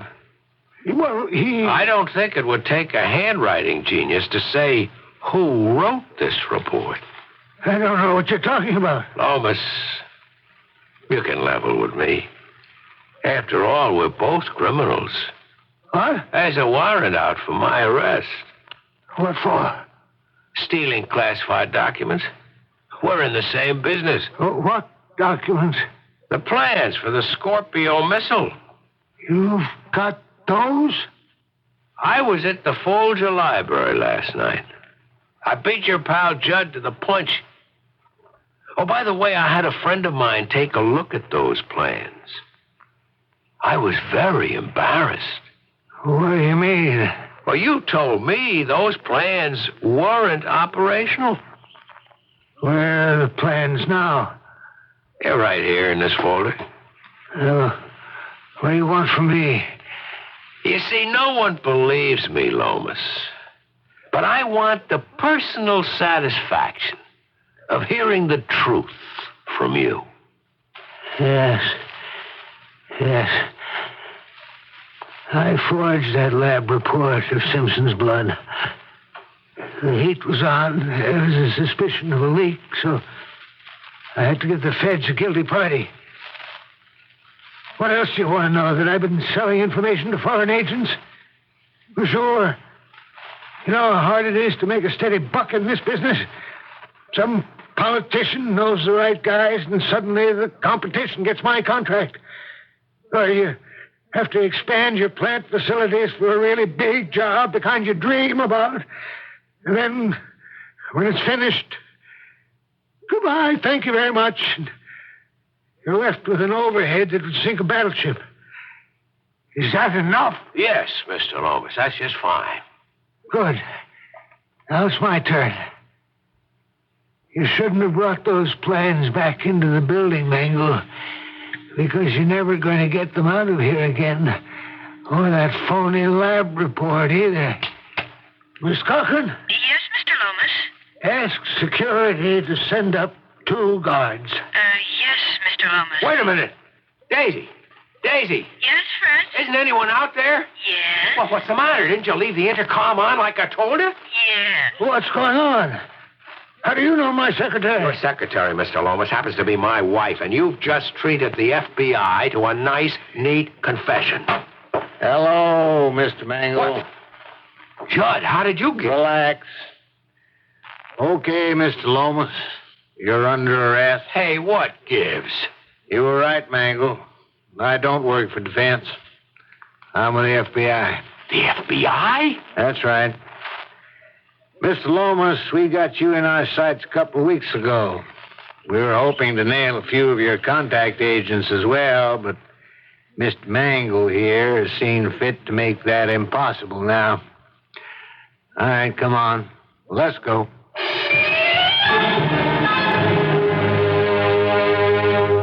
Okay, Sergeant Mangle. You're reinstated. Thanks, Captain. At least you got us a nice confession out of Lomas. Sorry about the rest of it, sir. I didn't know. Okay. But, Fritz, for next time, when you don't know, the next best thing to do is listen.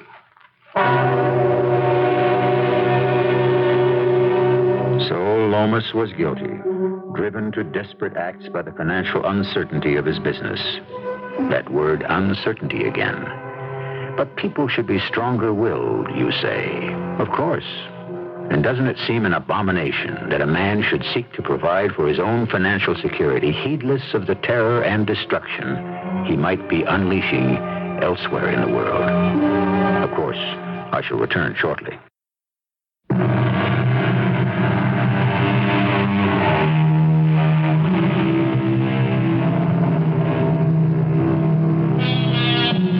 time, nothing happened. The villain was caught, and everyone else turned out to be on the right side. But what about next time?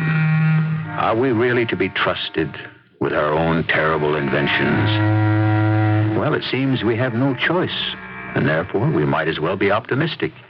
But we'd do well to never forget the old Latin proverb, who will guard the guards? Our cast included Mason Adams, Robert Dryden, Catherine Byers, and Sam Gray. The entire production was under the direction of Hyman Brown. Radio Mystery Theater was sponsored in part by Buick Motor Division.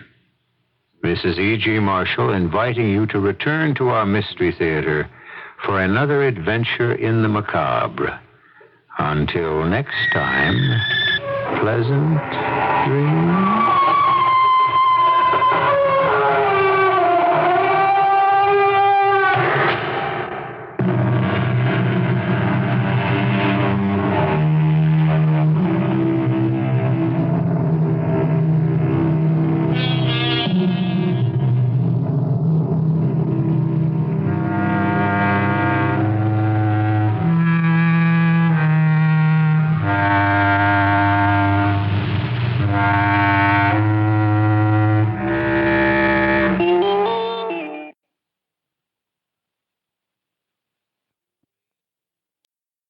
News Radio 78, WBBM, Chicago.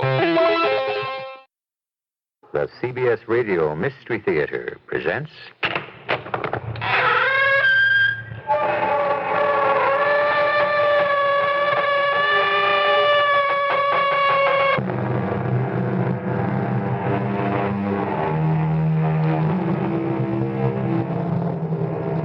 Come in.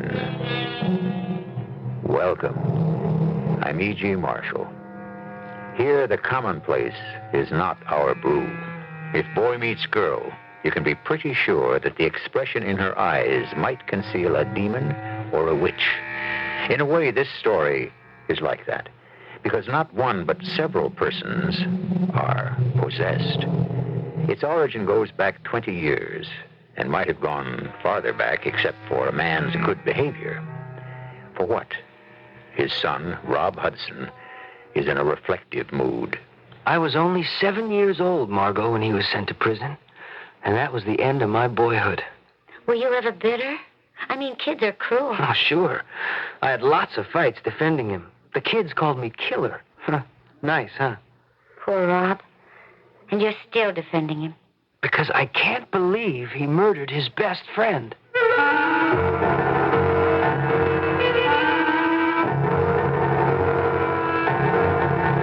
Our mystery story, The Secret of Laurels, was written especially for the Mystery Theater by Roy Windsor and stars Norman Rose and Don Scardino.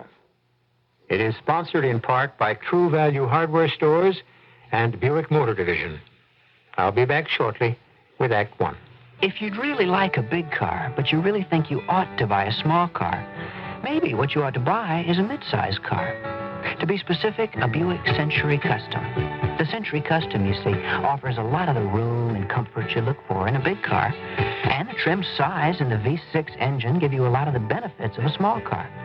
But the Century Custom has one more thing going for it. It's a Buick.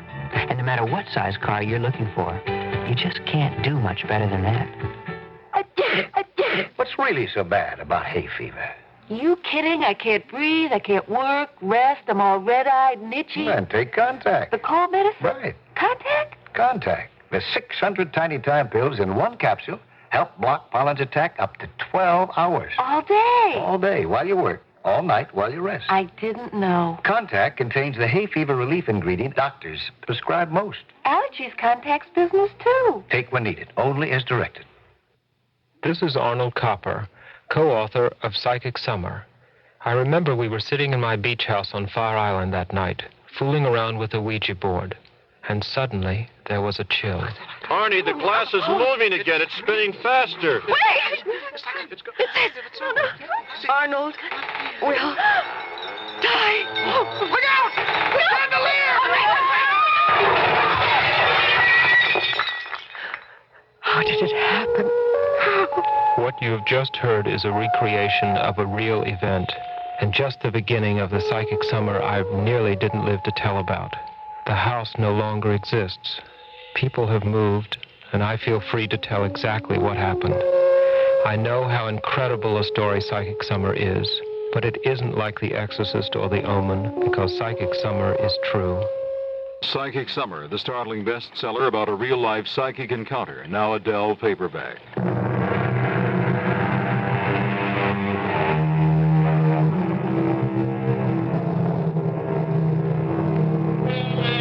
What is destiny?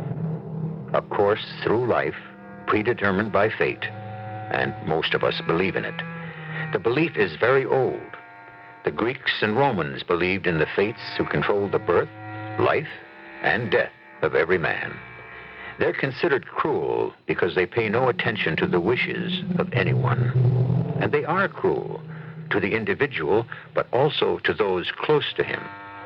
Someone goes berserk and kills. That mad act casts a pall over his family. Philip Hudson has had 20 years to think about that. Rob? Welcome back to life, Dad. I thank you for meeting me and for saying that. There's a life ahead for you. I know that. Well, maybe. I certainly haven't helped yours. Rob, I'm very proud of you. I've often thought of what I put you through, and your poor mother. The disgrace killed her. Don't think that, because it isn't true. Look, I'm a doctor, remember? I never forget it. That's a great achievement, Rob. Under the circumstances, remarkable. I'll make it up to you. There's nothing to make up. You've served your time and you're a free man. Oh, hardly that. I'm free, but I'm not free. People don't forget or forgive. To them, I'll always be the man who murdered Johnny Marsh. I'm an outcast. I can't pick up life where I left it, Rob.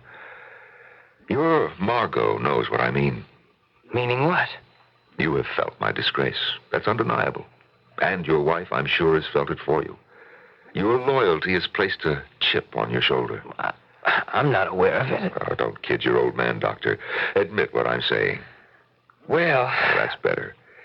If I know Margot, and I know her only from what you've told me about her, I bet she's told you many times not to be defensive. Am I right? Well, yes. I'd never turn my back on you, Dad, no matter what you did. Let's come to that. What did I do? Well, you were so jealous of Mother and Johnny Marsh that you murdered him in the library at Laurels. And then I was convicted and sentenced to life in prison, but released after 20 years for good behavior, whatever that might be. Rob, let me ask you a blunt question. Sure, go ahead. You've been loyal to me all these years. Why? You're my father. Mm-hmm. Any other reason? Well, despite the evidence, I can't believe you'd commit murder. Well, everyone's capable of it. That may be, but you wouldn't. You don't want to think that I murdered Johnny, isn't that it? Yes, I don't want to think it because... Now, let me finish for you. If I murdered Johnny, your defense of me becomes a cruel joke. Well, that expresses it pretty well. I'm sorry, Dad. Don't be sorry. You've been right. Johnny Marsh was my best friend. There were rumors about him and your mother, but, well, they were never substantiated. Yeah, I know. I've checked into that. Rob, I did not commit murder. But, well, the evidence... Airtight, I know. Let me amend what I said. I might have murdered Johnny, but I'm convinced that I didn't. Well, then, who did? I don't know. But I intend to find out.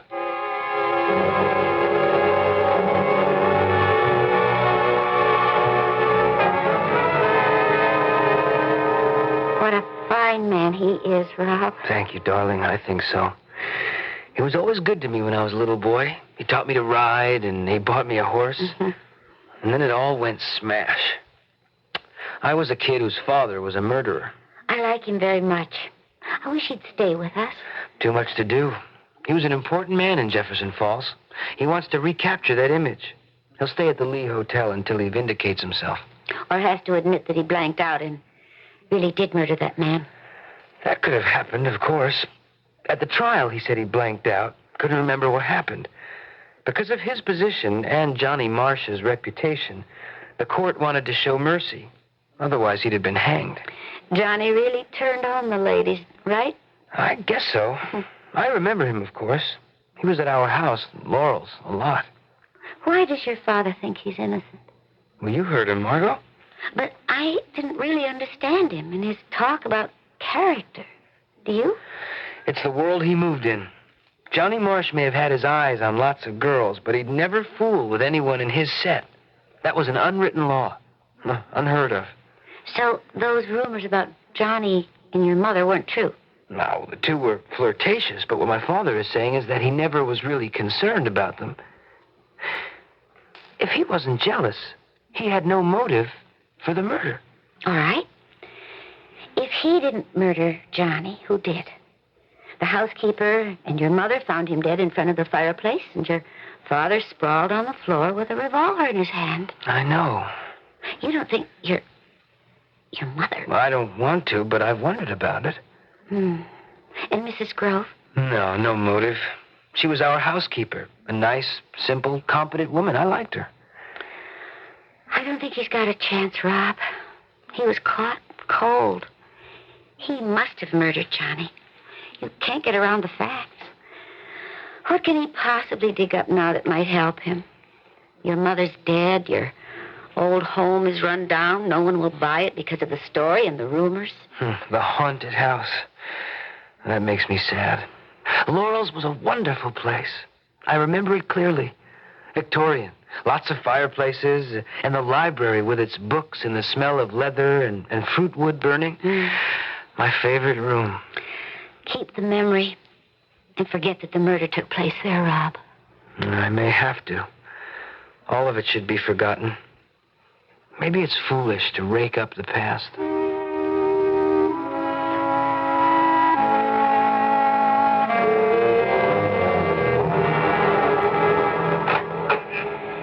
Yes? Good evening. The real estate agent gave me this note. Oh, you want to see the house? Well, I know that it's late. There's no electricity here now, so if you'd come back tomorrow... Oh, I won't be here tomorrow, Mrs. Betsy Grove. Used to be the housekeeper here years ago. They kept me on as the caretaker, the owner. Well, you best come in. Thank you. I won't keep you long. Oh, that's all right. But you won't be able to see much. I just got candlelight. You best come back to the kitchen. The other rooms are empty. This is Laurels, isn't it? That's right. Used to be a regular mansion, one of the finest in Jefferson Falls. Are you interested in buying Laurels? Well, I might be. Needs lots of money for repairs. It's real run down. Why? Why hasn't it been maintained? Well, Is there something wrong with it? Well, ever since what happened, it's got a bad name. I'm not supposed to talk about it. Oh. What did happen here, Mrs. Grove? Good heavens. That's what happened. Who fired that gun? Ain't no gun, mister. Hasn't been one for 20 years. That sound is just the old house acting up. That was a gunshot, Mrs. Grove. Someone fired it. 20 years ago. And a man was murdered, and Mr. Hudson was arrested and sent to jail. And the gunshot? Around this time of day, going on 6, you can hear it. Well, that makes no sense. Well, you heard it. What does it mean? Don't ask me. Is the old house trying to tell you something? Nothing to tell. He deserved what he got. Mr. Hudson? No, the other man, Mr. Johnny Marsh. He was carrying on with Mrs. Hudson, so Mr. Hudson shot him dead. Mr. Hudson murdered the other man. He had a right to. Mrs. Hudson and Johnny Marsh They carried on. She was a flirt. You could see what she was up to. And that Johnny Marsh got lots of girls in trouble. Mrs. Hudson flung herself at him. It happened when he was sick. Mr. Hudson when he was laid up. Oh? They rode horseback, the 3 of them. Mr. Hudson broke his hip and was in terrible pain. He was laid up for months, and they still went riding. The wife and Johnny Marsh, you can imagine what happened out there on the trail. Oh, I see. So he was here? In the library, stretched out on a sofa. Johnny Marsh and Mrs. Hudson walked in, and Mr. Hudson shot him. Something like that. I don't want to talk about it. You were there when the man was murdered, weren't you, Mrs. Grove? Well, who told you? Of course it was. It was in the paper, but that's long ago. No one told me. You see, I was there, too. Huh? I am Philip Hudson. The murderer. Did I murder Johnny Marsh, Betsy? Of course you did. Not that I blame you, Mr. Hudson. No, please leave. You're giving me a terrible start. Why? You coming back like from the grave. You're different and you got a look in your eyes. Now, please go. You make me afraid.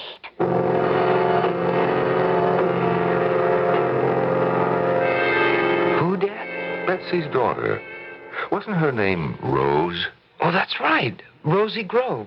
I know her, Phil, from the hospital. Handsome woman in her late 30s. She's a nurse in pediatrics. Oh, you must know her, Phil. Dark red hair, good figure. Right, I've seen her, but I never talked to her. So that's Rosie Grove. Mm-hmm. She used to babysit with me, remember, Dad? I had a real crush on her. And you never introduced yourself when you became an intern? I had my eye on a younger nurse, you, Margot. Rosie's old enough to be my mother. Oh, hardly. You were 7, and she was about 19 when I was arrested for shooting Johnny Marsh.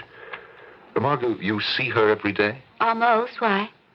Well, I've been doing a lot of thinking. Rob, do you remember Johnny Marsh? Sure. I liked him. Your impression? Handsome, manly. He had charisma, presence, appeal. And those lively eyes seldom missed a pretty girl.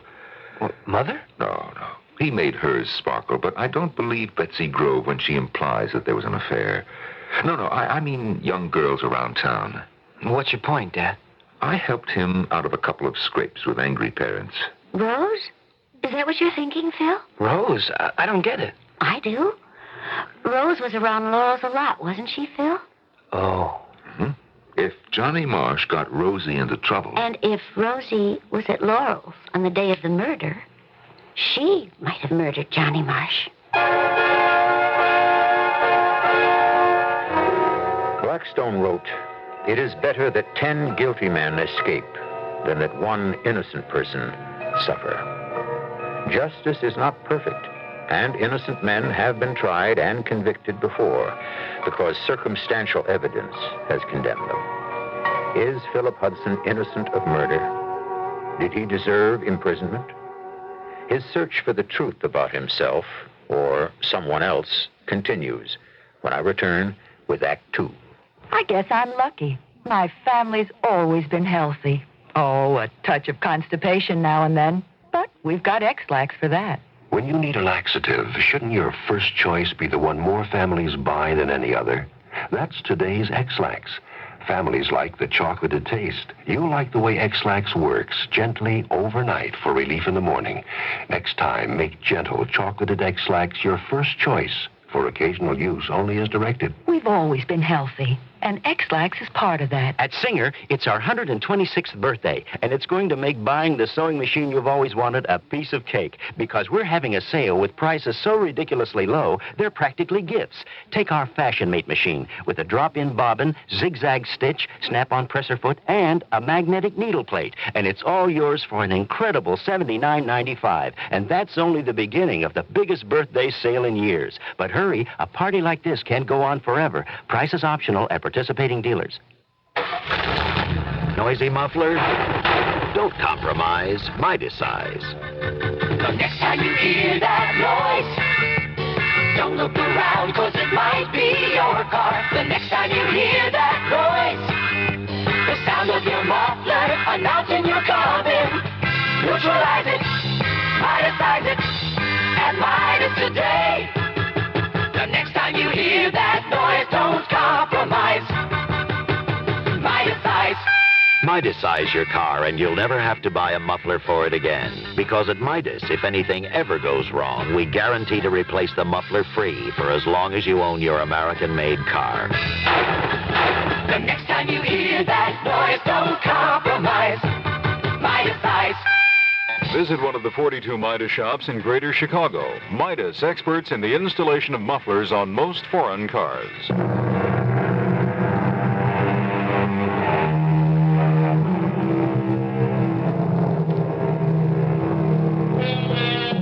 If mystery surrounds murder, it is wise and practical to study the victim.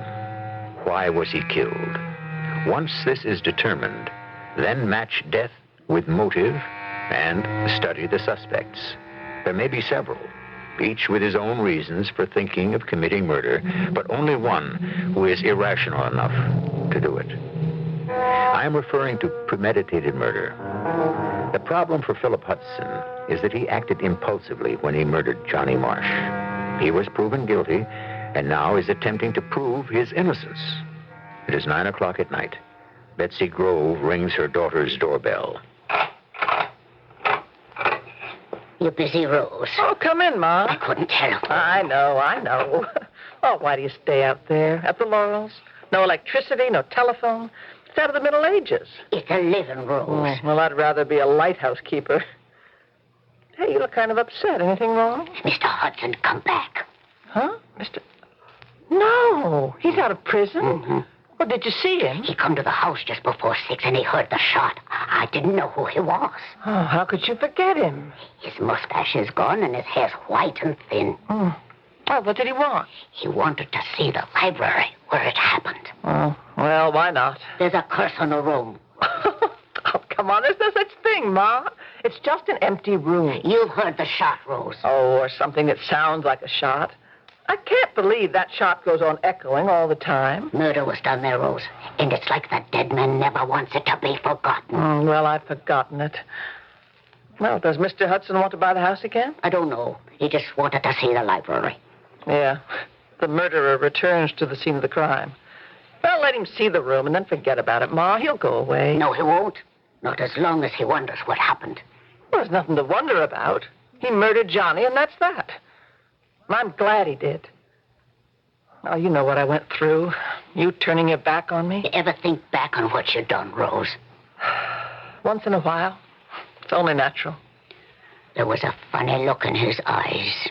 Mr. Hudson? Kind of intense. And boring into you like he thinks maybe he didn't do it. What are you talking about? Didn't murder Johnny? Oh, of course he did. We were there when Mrs. Hudson came through the door and Johnny on the floor and the gun in Mr. Hudson's hand. Yes, it's true enough. He did it all right. What else is bothering you, Ma? Oh, it's all come back in a heap. Him showing up, the shot, all of it. The trouble you had. I'm lonely and afraid. Of what? I told you 100 times, move in with me. I make good money at the hospital. No. You have your own life to lead. Oh, well, it's a dandy, believe me. You should have married. There was only one man for me. I believed he was serious. Then I find out I was just another doll in his collection. Well, I'm alive. That's something, I suppose. And he's dead. When I feel low, I think about that. He's dead. That makes me feel good. I owe a lot to Mr. Hudson for killing that pig.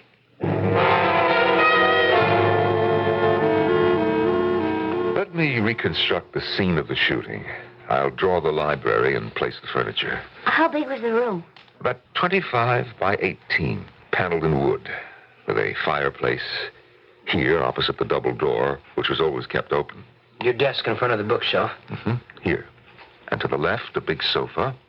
To the right, French doors opening onto the garden. You were lying down on the sofa. My legs propped up and my hip hurting like the devil. Mrs. Grove came in with my painkiller pill, and I took it. And the revolver? I've been cleaning it. They say that I left it on the mantel. So, Johnny Marsh comes into the library. You get up, go to the mantel, pick up the revolver, and shoot him. I don't remember, Margot. All that is a blank. And they found you on the floor with the gun in your hand. Who found you, Phil? Betsy was there, and my wife was standing over me. She staggered, and Betsy led her to a chair. What did she say? I can't believe it. Johnny is dead. Johnny is dead. And then Betsy or Rose called the police, and you know the rest. Dad, how could you have gotten up and gone to the mantel for the revolver and... No. Wait a minute. Johnny was shot facing the door. How come? What do you mean? Well, if you'd gone to the mantel for the revolver, and Johnny came through the door, and you shot him, he'd have been facing the fireplace. And didn't the bullet lodge in the paneling by the fireplace? Yes. But the positions are wrong. You're at the mantel facing Johnny in the open library door. Only if you faced him with his back to the fireplace can you explain how he fell and where the bullet lodged. I see. Johnny had to have his back to the fireplace, and Phil had to come around and face him. And that doesn't make sense. He'd see you had a revolver in your hand. You don't remember any part of it, Dad? No, none of it. But you're right. It doesn't make sense. It wasn't gone into at the time because I was found on the floor with the gun in my hand. How high on the paneled wall was the bullet hole? I don't know. Why? Were you taller than Johnny? Well, an inch or so, yes. And he was shot through the chest. The position of that bullet hole is important. Why, Rob? It can determine from what height the gun was fired. Given Phil's height and Dad's, the bullet would be 5 feet or so from the floor. If it's higher, then the shot was fired by a shorter person or from the floor. Well, that's where they found me, son.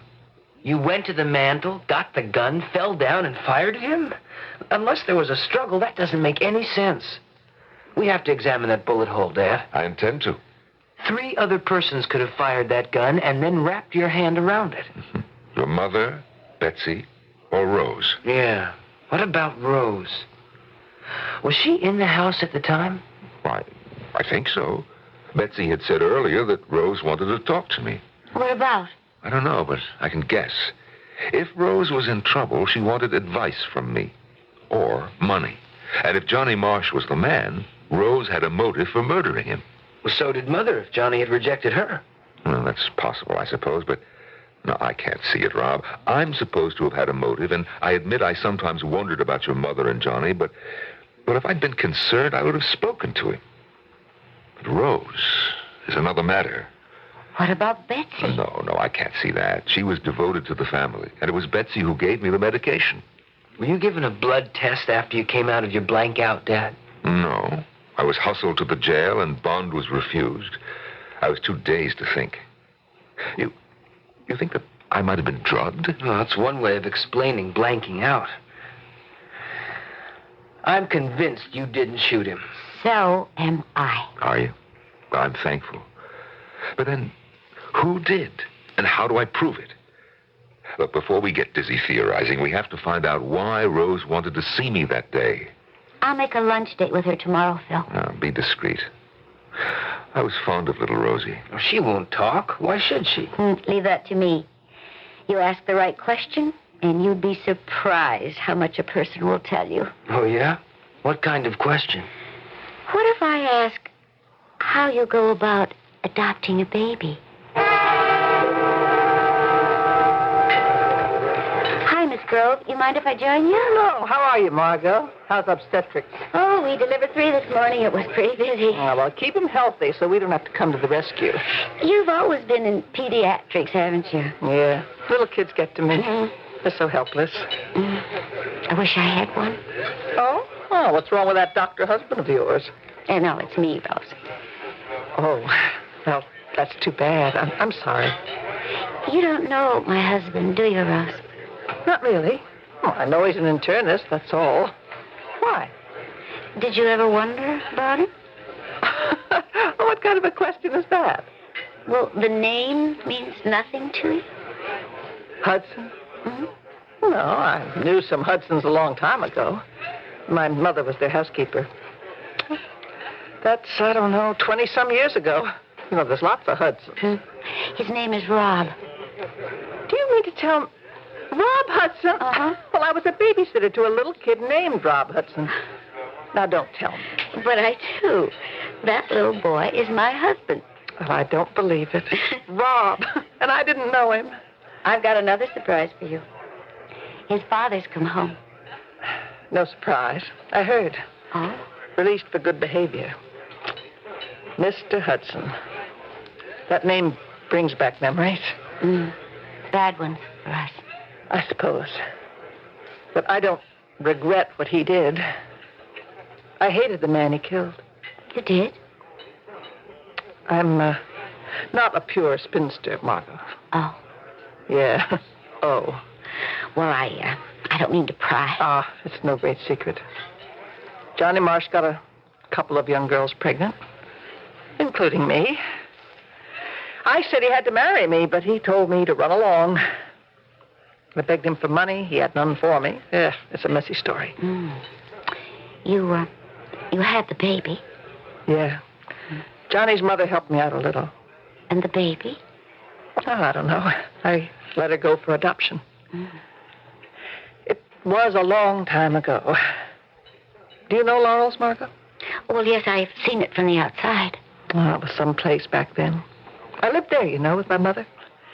We had 2 rooms on the 3rd floor with a view of the garden. It was beautiful. I left when I was 18 for nurse's training. Mr. Hudson paid the tuition. Was there, anything between Johnny and Mrs. Hudson? Who knows? My mother thought so. She was straight-laced, I can tell you. When she found out about me, she condemned me straight to hell. She got her wish. I'm 38. All I've got is my job. Otherwise, the last 20 years have been empty. You never thought of getting married? Not after my experience. Anyway, Johnny, no matter how rotten he turned out to be, he was it. He must have been something else. He was. You know something, Margot? I'd like to see Mr. Hudson again. He was very good to me. I'll tell him. He killed Johnny. He doesn't think so. He blanked out when he shot Johnny, he says. Maybe prison really blanked him out. Will you see her, Phil? I don't know. I'm surprised that she talked so freely. I'm not. It was the biggest thing in her life, the only thing. Johnny Marsh and his murder. There's no question in her mind that I shot him. No. She also had a motive. She was in trouble, and Johnny didn't want to be bothered with her. Your best friend was a real dandy, Dad. I knew it then, Rob. I guess you were like a father to her. I helped, but she deserved a chance. You know, I can't imagine Rose hurting me. Allowing you to go to prison? I can. If Rose shot Johnny and set you up as guilty, she'll never admit it. As time goes by, people have a way of fantasizing, believing what they want to believe about something that happened. I was stuck. It has to be Rose or my wife. Or Betsy Grove. You said no, Phil, but from what Rose said, her mother is a very self-righteous person. Margot's got a point. It comes down to what is sin. Think of the Inquisition, the witch hunts. It was death to the disbelievers. You give me a self-righteous person, I'll give you... No, I can't believe that Betsy would commit murder. For the sake of her daughter? Well, she had rejected the daughter, Rob. Well, what if it was both of them? Betsy gave you the medication, it must have knocked you out. Rose walks in, grabs a revolver, waits for Johnny to appear, and bang. If that's what happened, there's nothing to be gained in my talking to Rose. It's too long ago. I have no evidence with which to make a charge. The position of that bullet hole, Dad. Yeah, that's clever, but after 20 years, who's going to buy theory? We have too many suspects. Me, your mother, Rose, Betsy. Well, I'll call on her again. If she'll let you in. Oh, she will. And then I'll make my accusation. If I come down hard on Rose, Betsy might break. And then we just might begin to see the truth.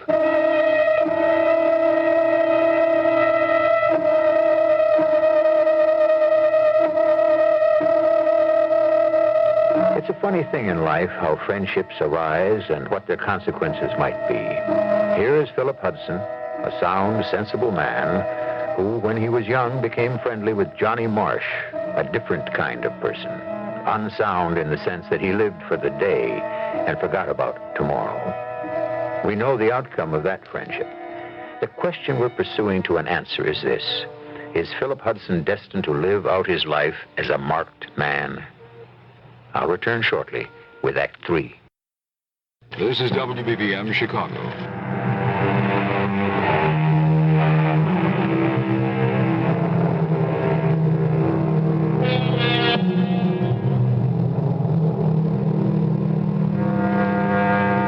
It would be an agonizing experience to be imprisoned for 20 years, thinking all the time that you did not commit the crime of which you were accused.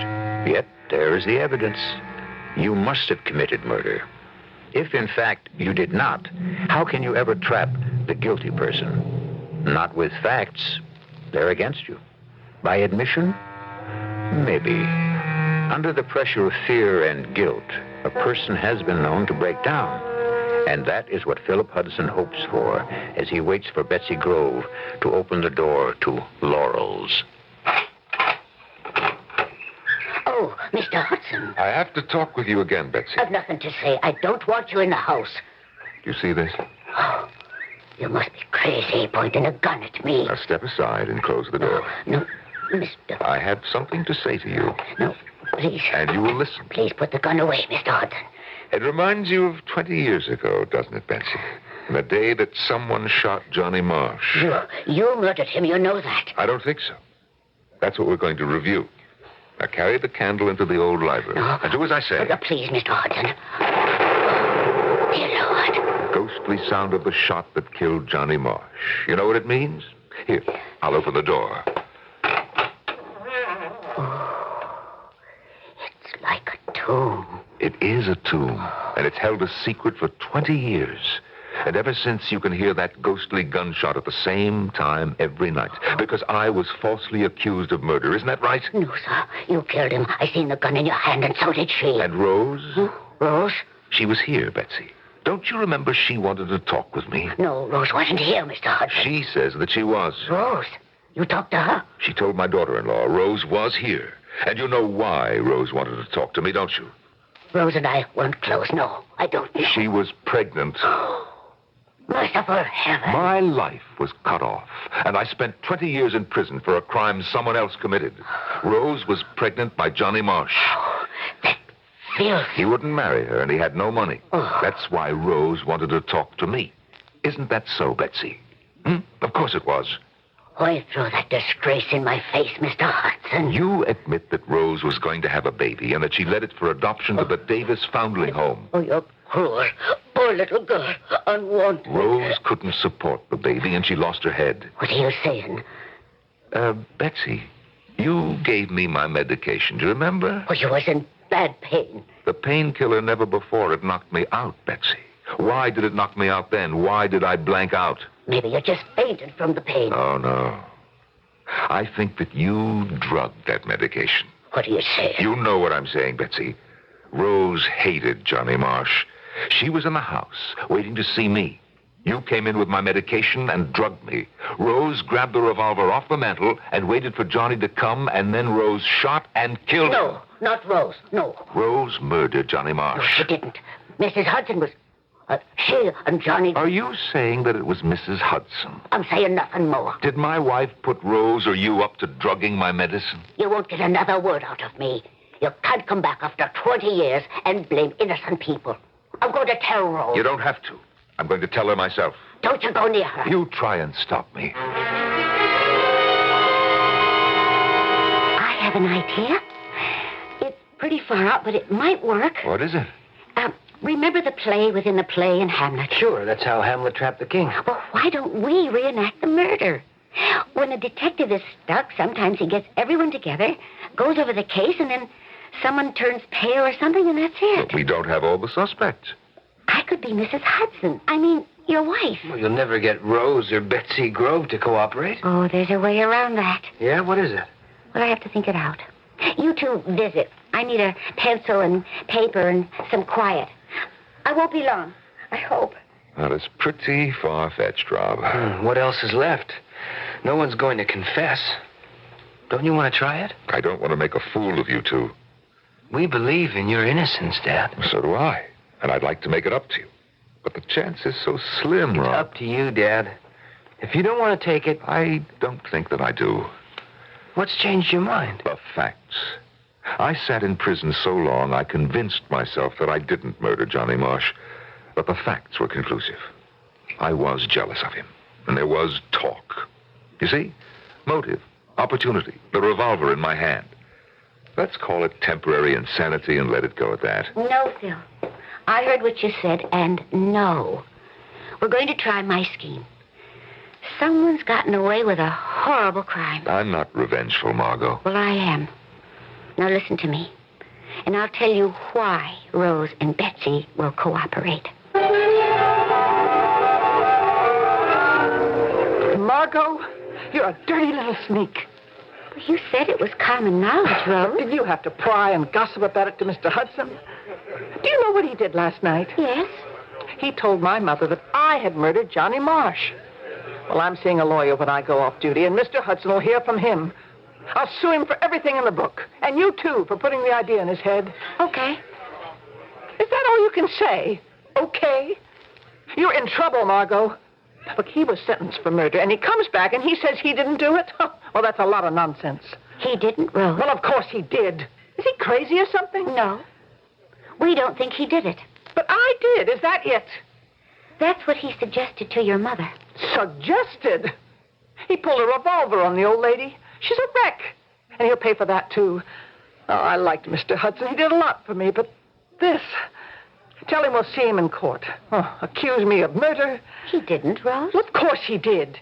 He said I did it. Or Ma and me conspired to do it. Well, you were glad to see Johnny die. Well, I still am. But I didn't murder him. You could have. Oh, look, if you'll calm down, I'd like to tell you something. Mr. Hudson says he doesn't remember the shooting. Well, what else could he say? He may have had reason for the shooting. Sure, jealousy. But you also had reason to shoot Johnny Marsh. I did, but I didn't do it. Can't you get that through your blonde head? Well, your mother... Oh, come off it. My mother? She hated me for getting into trouble, not Johnny. She knew what he was, but shoot him? Oh, not a chance. And then we come to Mrs. Hudson. What about her? What if Johnny had rejected her? No good. They were together a lot, and they rode those trails. You know what can happen. Oh, that supposition? I am not naive. Mrs. Hudson was a beautiful woman, and she enjoyed her conquests. Johnny was one of them. What if he wasn't? The set he belonged to just didn't tamper with each other's wives. Do you get what I'm saying, Rose? That she murdered Johnny? That's what we really think. Oh, she's dead. You'll never know. We may. If you and your mother will help us. Huh? We want to reconstruct the scene of the murder tonight in the library, just when that gunshot is heard. What for? To see if we can't jog your memories. Mr. Hudson or you or your mother just might remember something about what happened that will point to the truth. I do remember she came into the room, but she didn't go past me. I wonder. The windows in the library are French doors, very beautiful. See? That's what I'm getting at. If you'll help us, Rose. Mr. Hudson accused me of murder. But why? Ask yourself why. He did get your mother to admit you were there, Rose. But don't you see? He was fishing for information. But Margot, he did it. The gun was in his hand. But he was in pain. The revolver was on the mantel. And the shot was fired from the wrong direction. What? Well, tell me about that. Oh, will you help us? Just you. We won't bother with your mother. Oh. Okay. One more shock and she's gone. Oh, sure. All right, I'll play your game.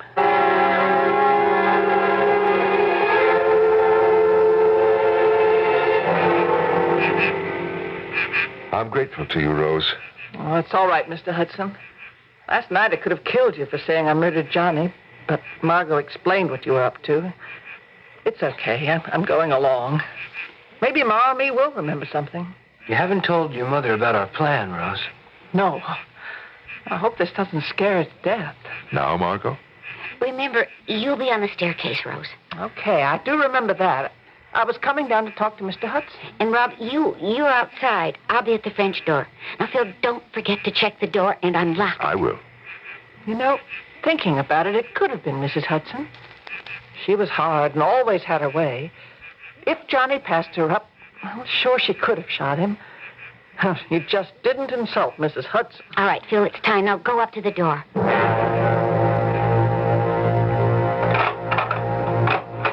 Hello, Betsy. I really shouldn't let you in, Mr. Hudson. I told Rose how you come raving in here last night and accusing her of the murder. Well, I've changed my mind, Betsy. Well, thank the Lord for that. I thought you was out of your head. What is it this time? Let's go to the library. But Mr. Hudson... There's nothing to be afraid of. What are you up to? Betsy, will you listen to me very carefully? Go on. I want to see if I can't reconstruct what happened 20 years ago. What? Now, I'll be on the sofa cleaning my revolver. What? You bring me my medication. Just pretend medicine. A glass of water will do. We'll hear voices. What? What voices? We'll see, you and I. The dead are coming back to the library. Maybe. Oh, you give me a chill. There's nothing to be afraid of. You're a sensible woman. I'll just open the door. Oh, I hate this room. Now, you get the medication. Oh, and Betsy, this is important. Think back. Think back 20 years. 20 years? Mm-hmm. You're suspicious of Johnny and my wife. Oh, and I think of how they pulled the wool over your eyes. And think about Rose, pregnant by Johnny. Oh, that dirty. Think about all that. It's 5:30. Now, I'm on the sofa. All right? Now, begin. I pretend to give you the water. That's right. Now, hand it to me. Then, what did you do? I took the gun from you. I remember that. You said, put it on the mantle. Hello, Phil. We're back from our ride. On the floor. Get on the floor, Mr. Hudson. What are you doing? Dragging you onto the floor. Johnny, he's dead. You killed him. Ma! Oh, Ma, what have you done? I saw it. It was you. You murdered Johnny Marsh. Oh, good Lord. He tricked me. Mr. Hudson tricked me. I killed Johnny because of you, Rose. As a disgrace. He was rotten. I killed him. I killed him. Oh, and you tricked me, too. You told me that Mrs. Hudson had... I wanted the truth. Now I have it. My mind and soul are clean. I'll call the police, Dad. No, Rob. I'm not vindictive. I'll speak to my lawyer in the morning and let him do what is right. But you have to be cleared, Phil. I will be, but I'll urge the court to be lenient with Betsy. Now, let's leave this room for the last time. Did you notice anything different about it? I didn't hear that ghostly gunshot. It's gone. A gunshot laid to rest.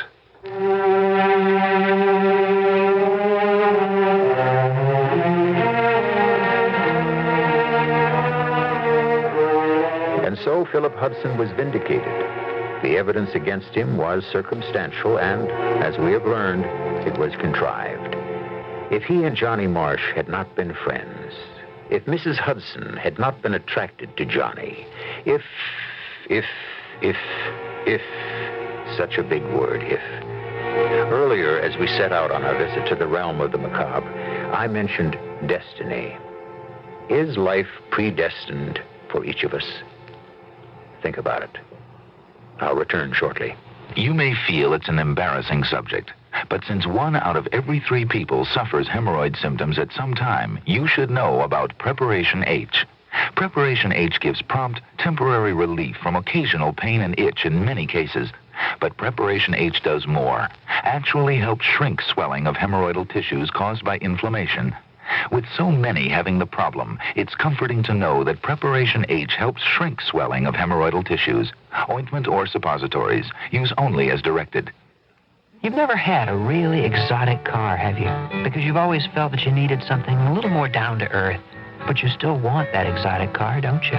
You know what you need? A Buick Skyhawk. It's small, it's V6 powered. Hey, it's even got a hatchback. Now that's down to earth. But with things like bucket seats, available 5-speed manual transmission, and that laid-back, low-down styling, it's not exactly plain vanilla. The Buick Skyhawk, the car you need and the car you want. I am your summer. I am the delight in a child's eyes as castles crumble in the surf. The crack of a bat that sends a crowd of 50,000 leaping to its feet. Capture my excitement, my sunshine in rich, exciting color pictures. Ask for the film in the familiar yellow box. Kodak film for the times of your life. Think of where we'd be without college-trained minds. It was college-trained minds that conquered polio, smallpox, diphtheria, tuberculosis, that gave you vitamins and X-ray and miracle drugs. But many colleges, unfortunately, are in deep financial trouble. They desperately need your help. So make America smarter. Give to the college of your choice. A public service message for the Council for Financial Aid to Education, presented by this station and the Advertising Council.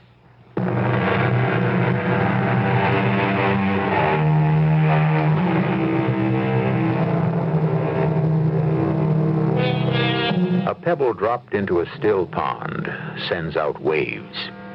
A deed sends out waves of a different kind. What you do affects others, and the interactions begin. When the deed is murder, the effects are great. Mr. Hudson and his son and daughter-in-law suffered a great deal. It's behind them now, but they'll never forget their trial. Our cast included Norman Rose, Don Scardino, Ann Williams, and E.V. Juster. The entire production was under the direction of Hyman Brown. Radio Mystery Theater was sponsored in part by Contact, the 12-hour allergy capsule, and X-Lax. This is E.G. Marshall inviting you to return to our Mystery Theater for another adventure in the macabre. Until next time, pleasant dreams.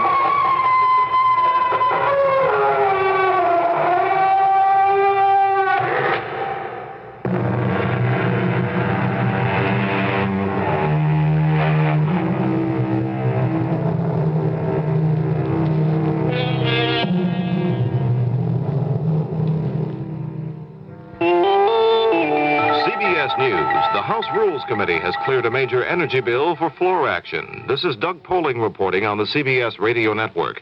The committee Thursday night reached a compromise which appears to satisfy the White House as well as lawmakers on both sides of the aisle. The panel voted to allow several floor amendments to be added onto the bill. Among them, a proposal to deregulate the price of natural gas, a move to plow back to producers proceeds from a tax on crude oil, and a 5-cent-a-gallon tax on gasoline to go for mass transit and non-interstate highways. News Radio 78, WBBM, Chicago. The CBS Radio Mystery Theater presents...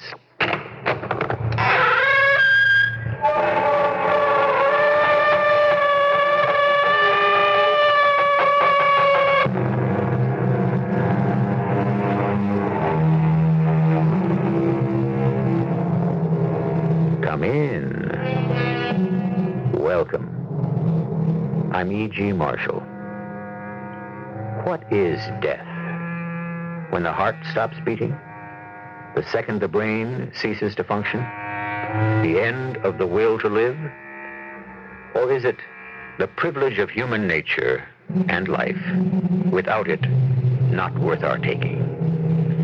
Whatever your definition, religious, clinical, psychological, or poetic, no one is a total answer. Nor do we expect to answer it here, only to tell the story of one individual death. I don't know how you put up with Elaine all these years, Arch. Oh, I guess, Dan, I never knew how to go about getting rid of her. Well, too bad you didn't ask me in the old days when I had connections. I could have had her taken out for you just like that. Hey, what are you saying? I didn't mean get rid of her like that. Why not? She's put you through the mill for years. Take. Me? I'd have killed her long ago.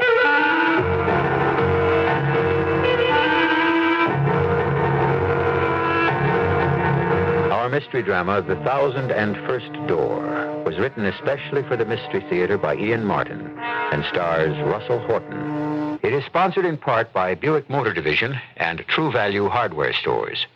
I'll be back shortly with Act One.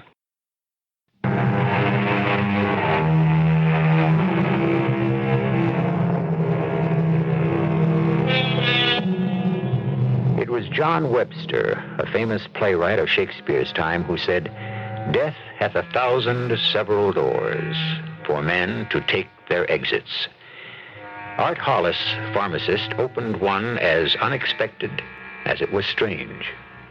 This is his story. All right, come on, boys. Let's move it on the double. Here, I'll get the doors. All right. Well, what have you got here, Dr. Pinnock? I don't know, Garvey, but he sure needs the best nurse in the hospital and intensive care. Now, when I picked him up at his house, he was a goner. He was moribund, but on the way back in the ambulance, I got his heart going again. Now, can you get him on a support system? All right, now roll him in. We'll do what we can, Doctor. Why, he sure picked a lousy time to have a stroke. Oh, is that what it is? Let her guess. He's in deep coma. All right, boys. Now you can get him into bed. There, we go. Have you got a name for it? Yes, a whole dossier. Arthur Hollis, male, Caucasian, 48, married, one child, wife Elaine, hysterical, history of arteriosclerosis, one coroner. Right. Okay, boys, just leave him on his back. I want to have a listen. Shh. Hey, quick, get me a hypoverdrenolin and rush that equipment, nurse. His heart has stopped again.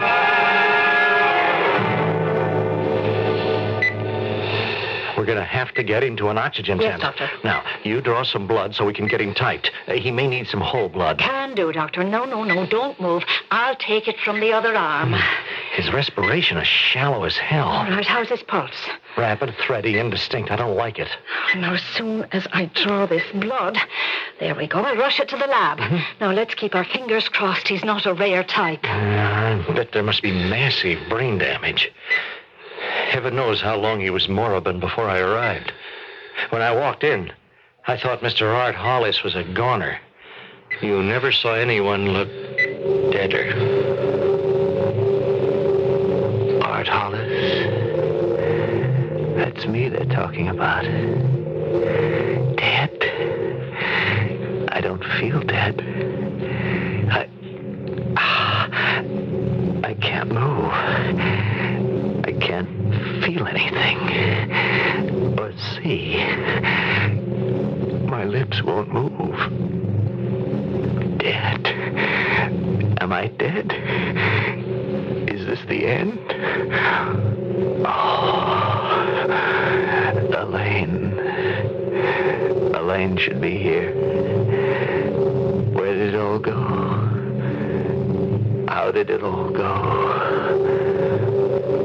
I remember back how lovely it was in the beginning.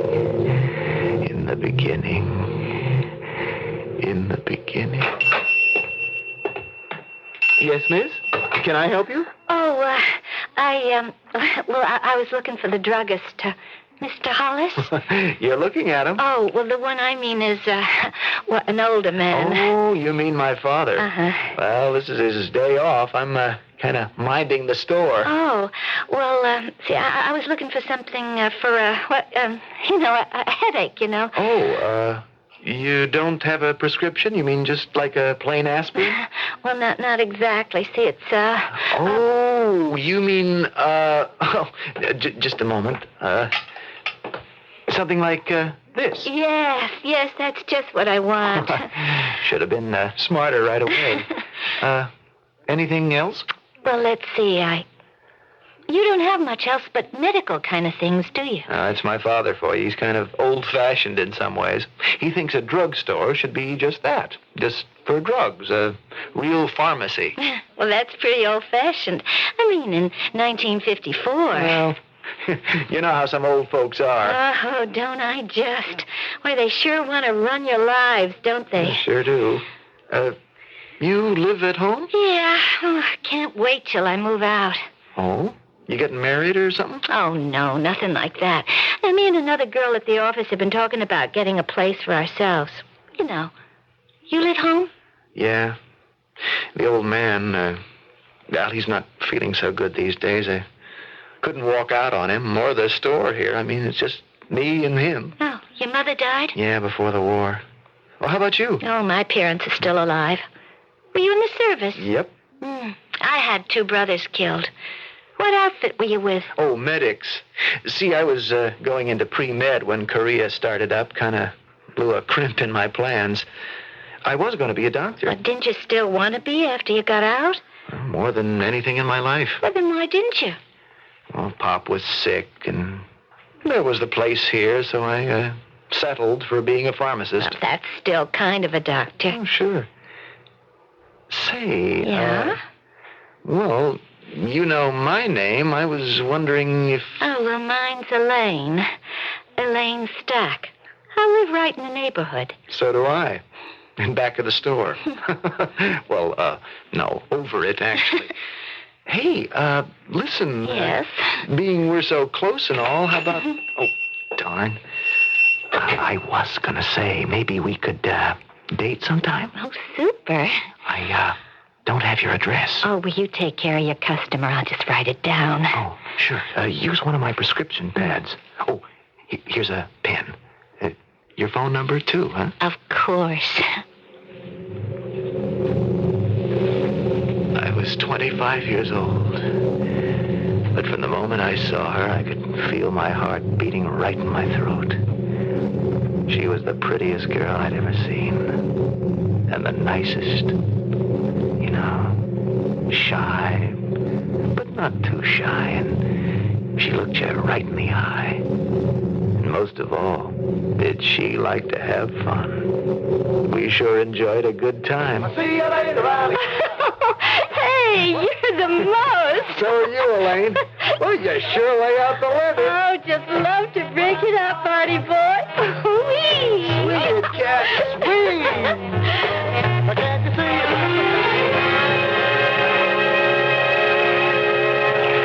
Oh, Artie. It's dreamy. It's just dreamy. Oh, look at the stars. I don't have to, Elaine. What do you mean? Well, I've had them in my eyes ever since I met you. Oh, you say the cutest things. No, honest, the darndest things. Oh, I love you, Elaine. Oh, Artie, I thought you'd never say it. Oh, boy. Girl, let's do that again. Now you pretty near just have to marry me. Just try and stop me. Oh, I was only kidding. Well, I wasn't. That's why I took you out on the water, little fish, to get you hooked.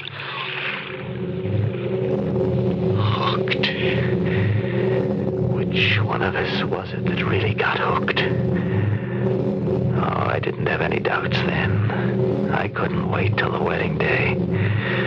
But the stumbling block of all was my own father. I mean, he really knocked me for a loop with a roadblock he wanted to put in our way.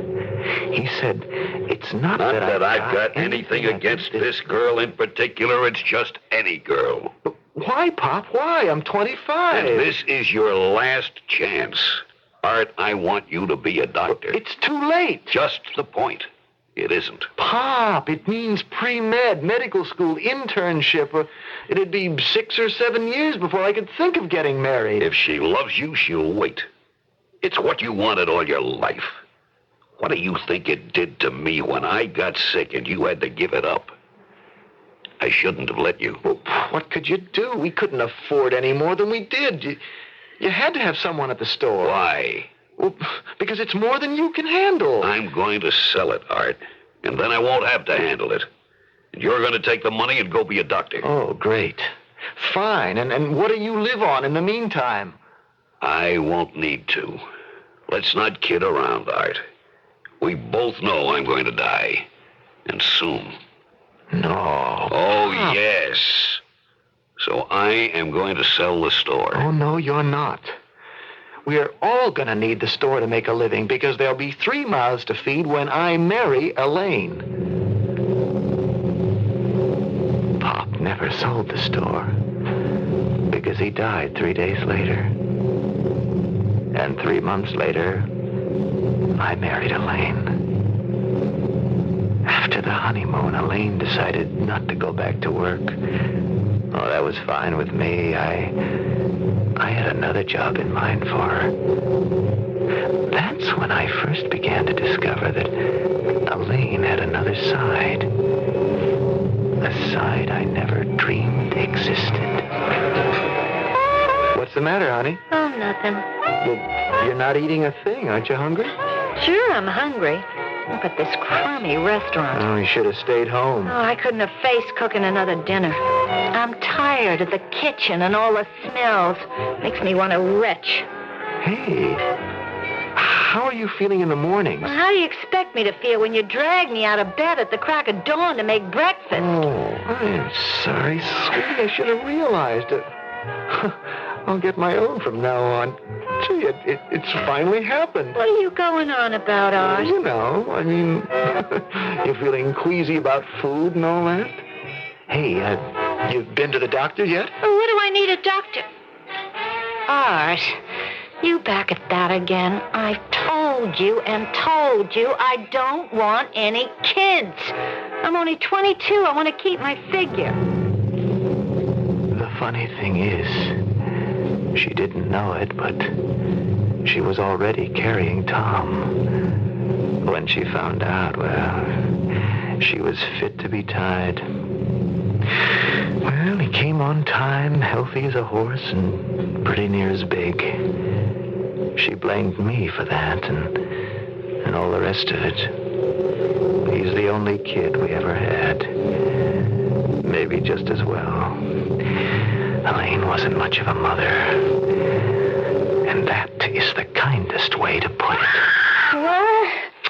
Oh, for crying out loud. That's just what he's doing. Hey there, lover boy. Now, what'd you have to go and pick him up for? I didn't want old leather lungs here to wake you up. Besides, it was time for his bottle. I get the message. I'll give it to him. I've got it right here. Look, as long as you're going to feed him, why don't you take him back to his room so somebody can get some sleep around here? Okay, darling. I was too blindly in love, of course, to see Elaine. It would be a long, long time before my eyes were opened. Before I'd understand what a terrible mistake I'd made. Except there was Tom. That was the good part of it. My son. Strange that he was the one who held us together through the years. And that in the end it should be because of him that I was ready to murder my wife.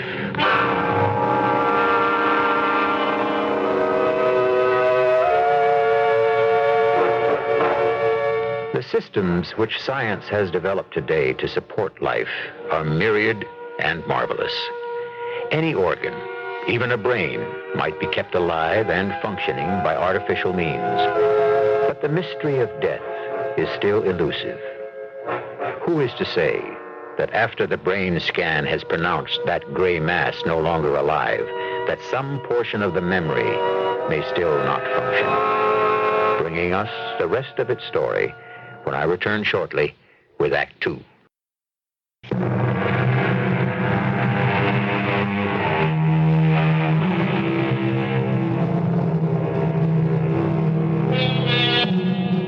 The man lies flat on the hospital bed. The machines to which he is hooked, breathing for him. He is in an oxygen tent. He is being fed intravenously by the slow drip of glucose in one arm, his blood nourished by plasma in the other. There are other tubes, too various to mention, and most important, the insulated wire that leads from him to the plug in the wall. That is his lifeline, if life can be said to exist. I can feel nothing, hear nothing, see nothing. Yet I can remember who I am, that my name is Art Hollis, and I remember how I came to be here. Elaine. Oh, Elaine, whatever became of the girl I loved, fresh, young, slim, and shy? How can I recognize her after 6 years of marriage? I come home for lunch and the breakfast dishes are still dirty in the sink. She sits reading a fan magazine.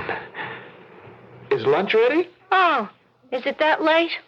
Oh, honey, I forgot. I get to reading and time slips away. Fix yourself a sandwich, huh? Well, what have you been doing all morning? You're not dressed? You haven't washed the dishes? Elaine, where's Tom? Well, didn't you fetch him from school? Oh, take it easy. I didn't have to. Well, you're not letting a first grader walk home alone. No, he's with Jose over at the Ramirez's for lunch. Well, that's the third time this week. Oh, well, Dolores has so many kids she doesn't even notice another one. I asked you not to let him go over there anymore. What's the matter, Art? They're not good enough for you? Well, it's nothing to do with that, and you know it. He and Jose are amigos. So fine. Let Jose come over here and have lunch. The Ramirez's are on welfare, Elaine. They can't afford extra mouths to feed. Just because you're too lazy to... I'm sorry. You better be. You want to know the truth? I wasn't feeling so hot this morning. Well, if you'd stop loading yourself up on chocolates and cake and sweets and all the junk you eat, you'd feel better. You know, you're starting to put on weight, Elaine. So what? A woman looks better for a few curves. Anyway, it's mostly because I never get out. You never take me anywheres anymore. Well, Dad gone, there's only me and Dan, a part-time help to run the store. And I have to be there to handle prescriptions. Well, hire another pharmacist. Well, the way business is, I can't afford it. Oh, come on. Don't give me that. You got a savings account. I saw the book. That money can't be touched. Why not? You can't take it with you. I am saving that money for Tom's college and his med school. Aren't you a little, previous? The kid is only 6 years old. No. 2 generations of Hollises blew it, but not the third. By the time Tom is ready, the money's got to be there. Oh, boy. I'm going crazy locked up in this apartment. Elaine, look, maybe if you wanted to go back to work again, I don't expect to work anymore. I'm a married woman. Well, if you help out in the store and I could save on the part-time... What for? Blow it all on babysitters? Where are you going? Down to the store. What about your lunch? I'll pick up a coffee, Ann, at the Kaliza's diner. Give my regards to Dan. And ask him why he never stops by anymore.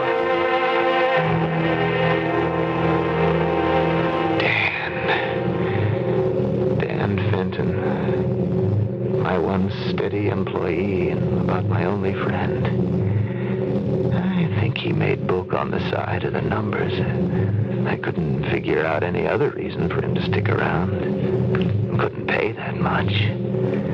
When Tom was about 8, he came into the store one evening dressed to kill. And... Hey, Art.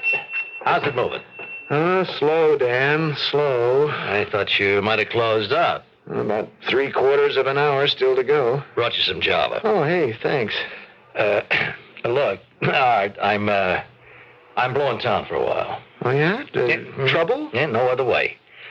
I'm getting my own territory. Now, I do a good job. I keep my nose clean. I'll be back here in the big time and really in the chips. Look, Dan, I like you. I consider myself a friend. Now, maybe I kind of blinked at what you were up to, but, hey, don't get mixed up with the hard guys any deeper, huh? Art, you let me fly my kite, huh? Now, look, you'll need a new boy. I could send you a good guy No, I don't want any more of that in my store. I'll find my own man. Oh, Art, wake up. Now, either who you get runs it, or they cross the street and give Jackman a business. Now, he'd jump at it. Well, let him. I don't go for that kind of stuff. I never should have let you get away with it, but we were... buddies, right? Yeah, right. Well, I'll miss you. Me too. Hey, you got time to drop up and say so long to Elaine? She talks about you all the time. Yeah. All right, I want to say something. Well, go ahead, anything. Do yourself a favor. Get rid of her.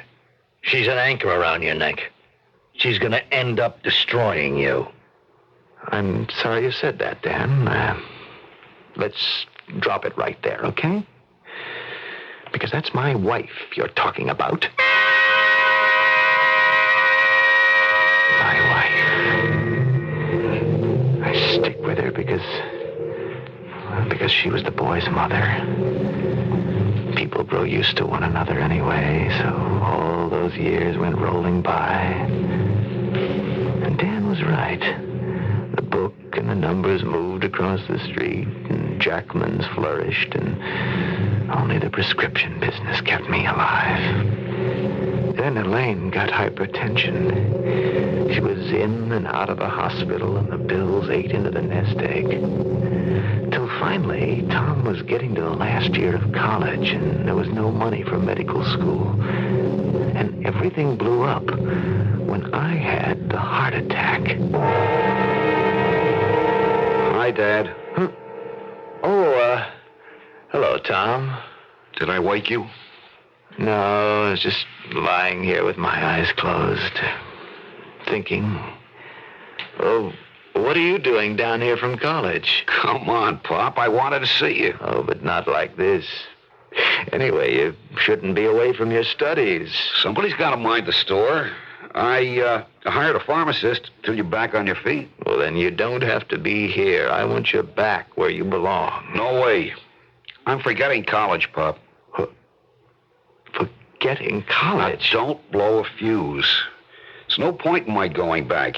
I can't go on to medical school anyway, the way things are. Well, what do you mean, the way things are? Now, please, don't get excited. It's no big deal. There's no dough, so what? Not all that sure that I'd have made such a hot saw bones anyway. Tom, you can't do this to me. You can't do this to yourself. Pop, I'm only doing what has to be done. It'll work out. No, Tom. Look, all my life I dreamed this for you. Dr. Thomas Hollis. I know, Pop, I know. We'll work it out. I'll borrow money somewhere. Where? Mother told me you're in hock up to your neck already. I'll sell the store. Like your father wanted to do for you. You know that makes no sense. I've been lying here thinking. I could go to Luther's shack and... My grandfather, Mother's father, over my dead body. That old fat fraud and his frumpy wife have had the nerve to look down on you ever since my mother married beneath her. The way they see it, I wouldn't touch a penny of it. He wouldn't lend it to you anyway. He wouldn't even give you the time of day. He gave us something better. 1 month later, he gave his life, along with his wife, in a plane crash. He was insured to the hilt, and Elaine was his sole heir. By that time, I'd gotten out of the hospital and was starting back to work. I'd persuaded Tom to go back to college to finish the term. Elaine had hysterics.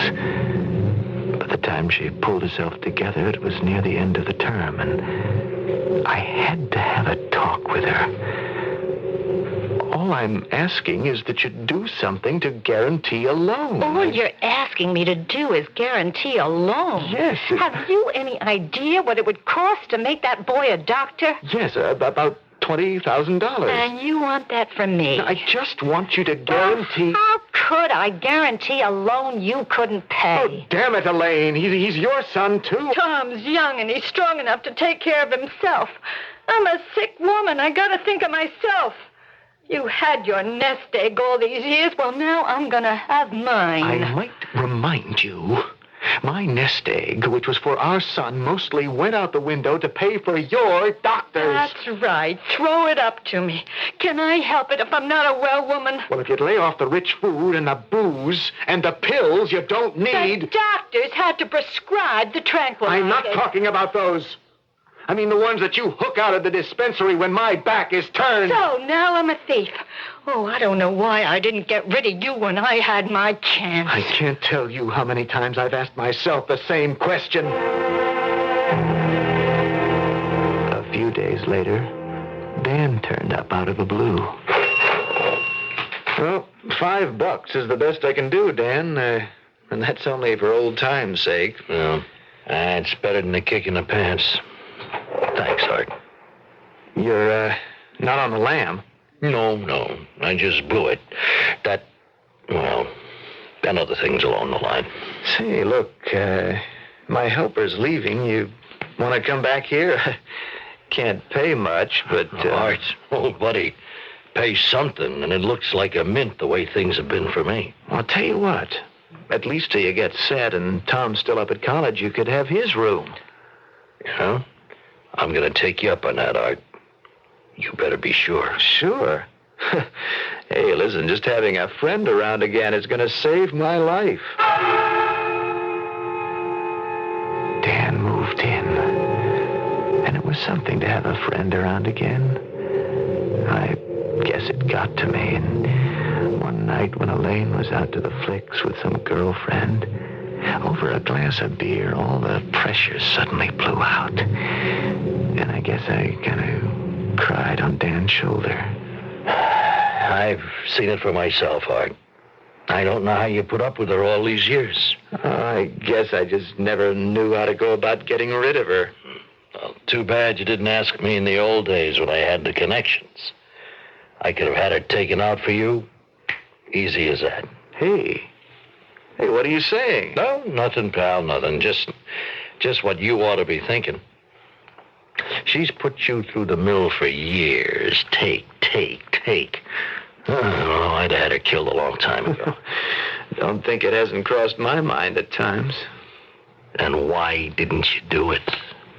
What? You must be kidding. No, I'm not. You got every drug you need to do it and to know how to use them. With her gone, you get the money and everything. It's great. Now, if it was me, I wouldn't hold back for 1 minute.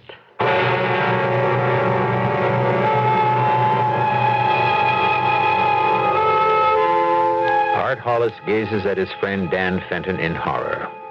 A man talking as casually of murder as if it were an ordinary business deal. In Dan's world, maybe. But that isn't why Art is so horrified. What has shaken him is to realize that he is actually considering the proposal and wondering if he could get away with it. I shall return shortly with Act 3.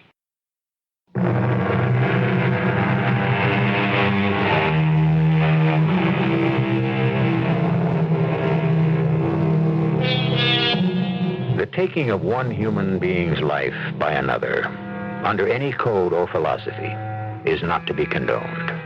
But are there extenuating circumstances, as in war, for example, or in self-defense, or in the heat of passion? Perhaps. Each individual must judge for himself, but cold-bloodedly, with premeditation, the method of the poisoner. Surely, there's no excuse for that. I don't pretend to take any side. You've heard Art Hollis's story up to now. Are there any extenuating circumstances as he plans to murder his wife, Elaine? Stop putting me on, will you, Dan? I am not putting you on. Now, I'd knock her off for you if I knew how to get away with it. Oh, thanks a lot, pal, but drop it. Fat, lazy, penny-pinching dame. I know what she's put you through all these years. Selling out her own son, when she's rolling in it. What'd you say that insurance was written for? Top figure. $300,000 apiece. Oh, holy mackerel. And Elaine was the sole heir? That's right. Boy, you know how I'd do it if I was you? Do what? Get rid of her. Look, she's got these big black and brown capsules. What do you call them? Oh, they're tranquilizers. Yeah, right. And she swallows 1 or 2 of them every night before going to bed, huh? Yeah. And she also told me she takes a sleeping pill. It's another big gelatin capsule, right? That's right. Yeah, well, I take a bunch of capsules just like them, and I load them with whatever would do the job. Eh? Then I put the same amount of each of them in 2 bottles just like she has, and switch them one night before bedtime. Now, after she swallowed the pills you fixed, and they knocked her out, then I'd switch back to the original bottles, flush the rest of the poison pills down, and put the bottles back in the dispensary. I'd go out for the evening with a pal, like me. We'd tie one on, and late that night, after we were sure it was all over, we'd come back and we'd find her. Together. Kaput. Too bad. Uh-huh. And what would you put in these capsules? That's what you figure out, old buddy. Plus the fact you got access to the drugs. Could you get away with it? What about the autopsy? If you waited long enough, it'd be pretty well dispersed through the tissues. With a history of hypertension like hers, or, say, coronary disease like me, death wouldn't be too surprising. Like you say, Art, in your case, it might look suspicious because you don't pop pills. But in her case, it's par for the course? No, in my case, with my hardening of the arteries, most any doc would write me off as a stroke or maybe congestive heart failure. Of course, there wouldn't be any motive for killing you. What would anyone have to gain? Yeah, that's the truth. But the way you laid it out, I don't see much risk for me killing her. You know what? I bet you could get away with it. It's one thing to talk about a thing like that. Most people wouldn't even get that far, but even with all the provocation, all the lousy years, the dirt, the way she treated Tom, the hysterics, still, I wouldn't have done anything about it if it hadn't been for the way I found Elaine when I came home that night. Hi, Elaine. I'm home. Oh, did you have to wake me up to tell me? Oh, I'm sorry. The light was on. Oh, I must have fell asleep. Well, I won't be long. I am so tired. Hey. What are all those? What? The bags there. Oh, that's my new luggage. Oh? You going on a trip or something? Yeah, to Mexico. When? Day after tomorrow. You never told me. I just made up my mind. Look, Elaine, if you can afford a trip and luggage and all, won't you reconsider about Tom? No. Don't come crawling around with your hand out. I told you, he's of age. Let him stand on his own 2 feet. You're talking about your son. Well, I never asked for him. I never wanted no kids. You take him. He's your son. He don't like me anyway. What chance did you ever give him? I'm not gonna argue. I just want to get to sleep. What are you going to Mexico for? To get rid of you. Huh? I'm gonna get you off my back. The way I should have done years ago. I'm gonna get me a divorce. What for? I got me a fella. A real live one. You've got to be kidding. You'll find out this Saturday when I'm gone. Now, you go to sleep on the couch till I get out of your life for good. Something snapped in me right then. And I thought, all right, if that's how you want it, only you won't have to wait till Saturday. I'll arrange it for you before that. The following night, I had my chance. Elaine went off late in the afternoon for a permanent, a Wednesday. All the shops in our neighborhood took the afternoon off on Wednesday. I closed early, too, about 5 o'clock. And Dan and me went up to get things ready. Oh, just the way we planned it. Only, what happened? What went wrong? I remember I was with Dan in the apartment, and we were having a drink. Your switch bottles okay? Yes. Got the others? In my pocket. So, here. Now drink up. Oh, what is it? It's ouzo. It's Greek. Strong. Just what you need. Come on, drink it up. Oh. Ooh. Hey, that is strong. Funny taste. Now, well, get the rest of it down. You get used to it. Here. I'll drink with you. Over the river. Ooh, wow. That makes me a little woozy. Look, I'll take care of you. Now, we're supposed to be out on the town for the night anyway, so sit down and I'll take care of you. Dan, Hey. Don't back out now. Oh, yeah, that stuff's pretty good. It calms me down. Yeah, sure. Hey, wait a minute. I'll pour some more from the bottle. Dan. Yeah? I don't think I can go through with it. Sure you can, all right? Now, sure you gotta. What you think of Tom, huh? Anyway, it's as good as done now. Here, drink. Just knowing that Tom is going to make it, that we're finally going to have a doctor in the family, makes it all worthwhile. I wouldn't mind dying this moment. The last thing I remember is sitting in that chair and feeling sleepy. So sleepy.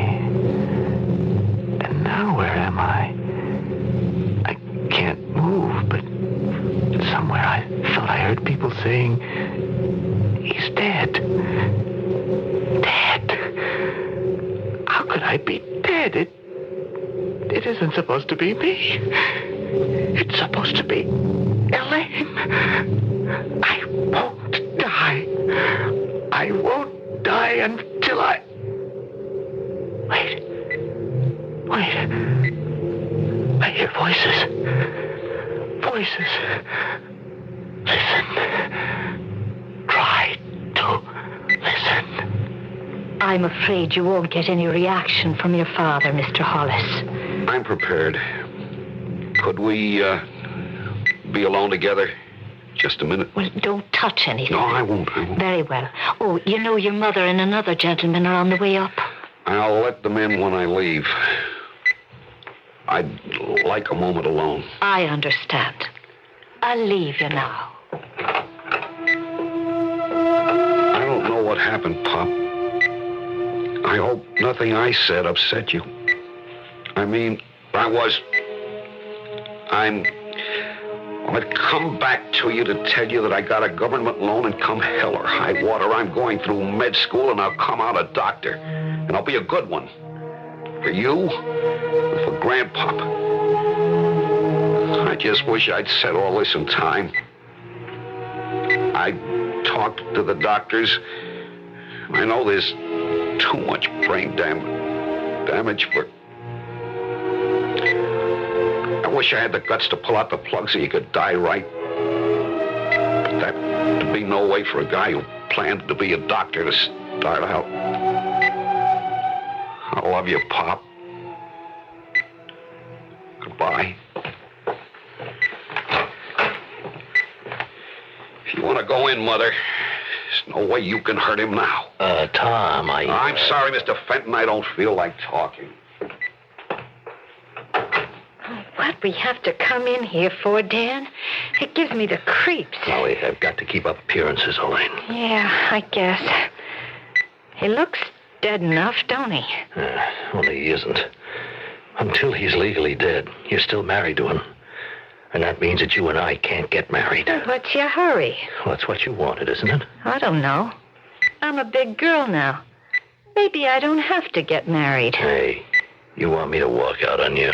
That's all you want, isn't it? That's all you ever wanted. The money. It wasn't me, like you said. You keep your voice down. Dan, you're hurting me. I don't like to hurt someone stuck in a legal bind like this. I don't understand what happened. I thought he told you the stuff couldn't fail. Sure he did. He swore half the dose he made for you would kill him, and I gave him twice as much. I switched 4 of your pills for ones that he made up. I even gave him a Mickey and the Uzu to make sure. How long is it going to take for him to die? Oh, he could be dead in a minute just by yanking that plug out. Go ahead. Well, you go ahead. We don't dare risk it. The cops have an eye on you already. On me? I got a big fat notion old Art is lying there laughing his head off at us. That he knows he's got us stuck. But good. It's gonna be a long wait for the both of us. I should have known. Elaine always went for Dan, and Dan, he'd do anything for money. Real cute guy, conning me into mixing my own murder potion. Only for some reason, it didn't work. It's warm here, and peaceful.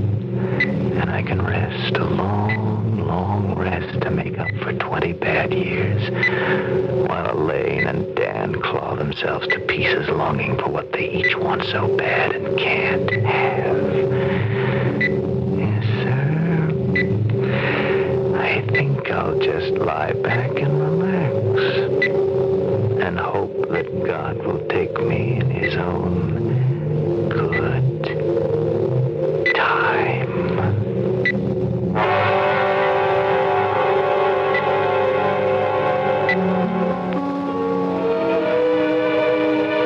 Another doorway to death.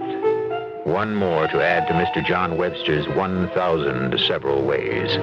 A doorway leading to a long, dark road with no signpost to mark the end. A man lies moribund and still, kept alive by the miracles of modern science. Not ready yet for the final embrace of death, as God moves in mysterious ways, his wonders to perform. I shall return shortly. Hemorrhoid sufferers, the proof is here. Proof from leading doctors and hospitals of a medication that helps shrink swelling of hemorrhoidal tissues caused by inflammation. It's doctor-tested, hospital-tested Preparation H. Hundreds of tests prove that in many cases, Preparation H gives prompt temporary relief of occasional pain and itch and helps shrink swollen, inflamed hemorrhoidal tissues. Preparation H, ointment or suppositories, use only as directed. Doctor-tested, hospital-tested Preparation H helps shrink swollen hemorrhoidal tissues. Your International Harvester dealer's got a great deal for you. Here's your part. Just stop in and test drive any one of the rugged four-wheel drive Scouts. Here's our part. Now through September 30th, you'll get a free 6-month subscription to any one of 9 popular men's magazines. Titles like Field and Stream, Four-Wheeler, Woodall's Travel Trailer, and Popular Science. Take advantage of this limited time offer. Test drive a Scout and pick out a subscription at participating International Harvester dealers.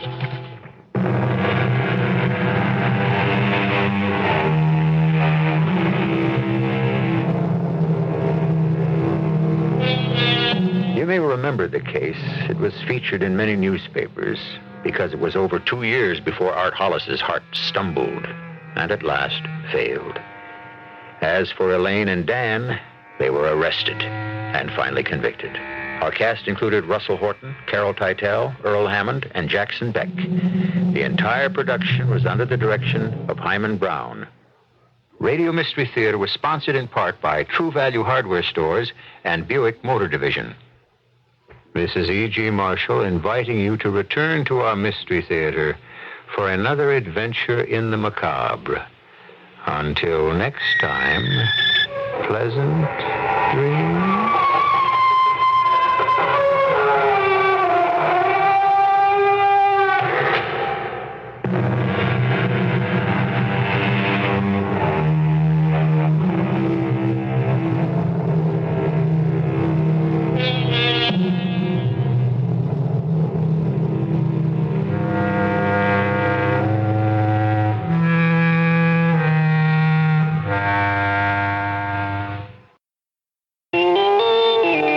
CBS News.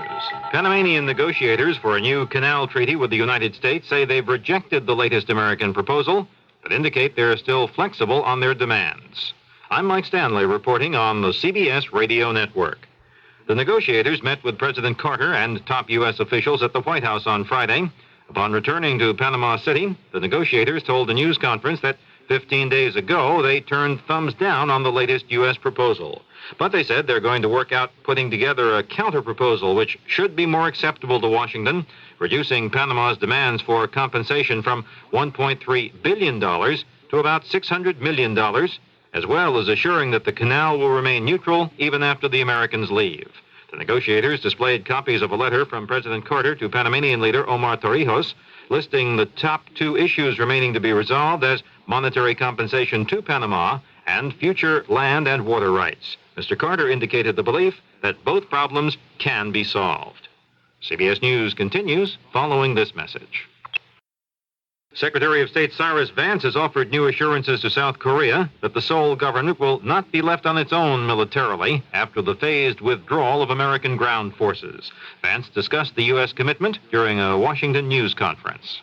We have repeated many times that we stand full square behind our treaty with the Republic of South Korea. The discussions that we have had with them with respect to a phased withdrawal over a period of years of our ground forces and the close cooperation which is continuing in the discussion of how this can best be done, I think indicates the importance which we attach to this and to their security. Vance leaves Washington Sunday night for a tour of 5 Arab countries and Israel. Miners are threatening to walk out. The CBS Radio Mystery Theater presents...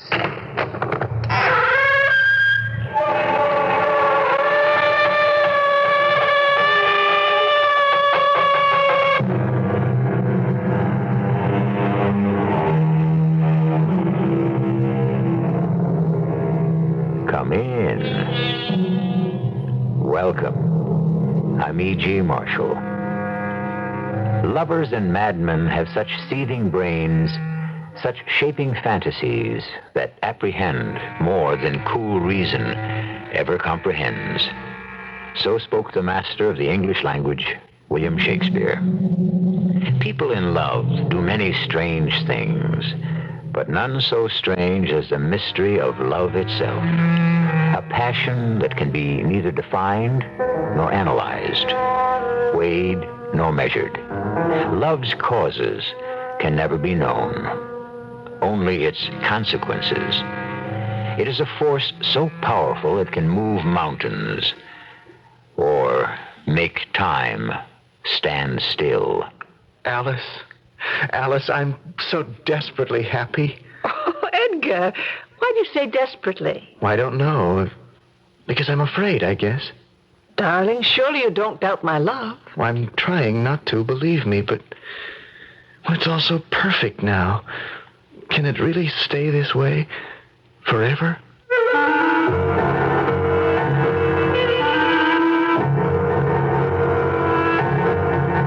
Our mystery drama, Hope Springs Eternal, was written especially for the Mystery Theater by Percy Granger and stars Court Benson and Ann Williams. It is sponsored in part by Buick Motor Division and ARM, Allergy Relief Medicine. I'll be back shortly with Act One.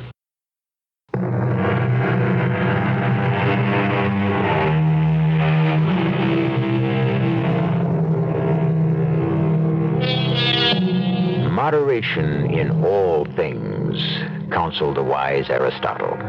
Certainly grief and pain in the extreme are to be avoided at all costs. But what of happiness? If asked, we would probably say that nothing could be better than perfect bliss. Yet why then do we so often cripple our own best hopes with doubts or jealousy and realize what we have done only when it's too late? This is a story of love, and it begins, of all places, in the dusty archives of a small New England fishing village. My name is Alistair Hodge. I'm a professor of history with a special interest in folklore, which is to say the legends and superstitions of ordinary people, which is to say people like you and me.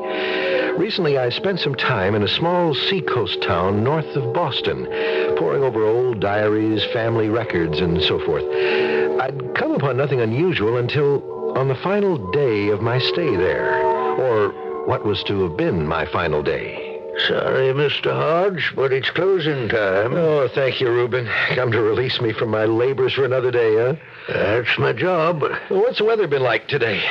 You haven't looked out the window since this morning? Oh, once I become absorbed in these old documents, I lose all sense of time.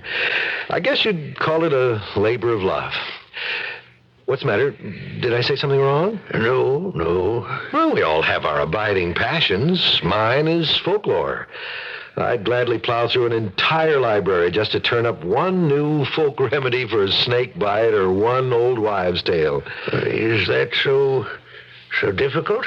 Well, it is indeed when you've read as much as I have. But there's a kind of faith that keeps me going. A faith that, well, someday I'll stumble across something truly astonishing. This hope, it makes you happy? Well, I suppose an analyst would say my work is just a substitute for human companionship. You're not married, eh?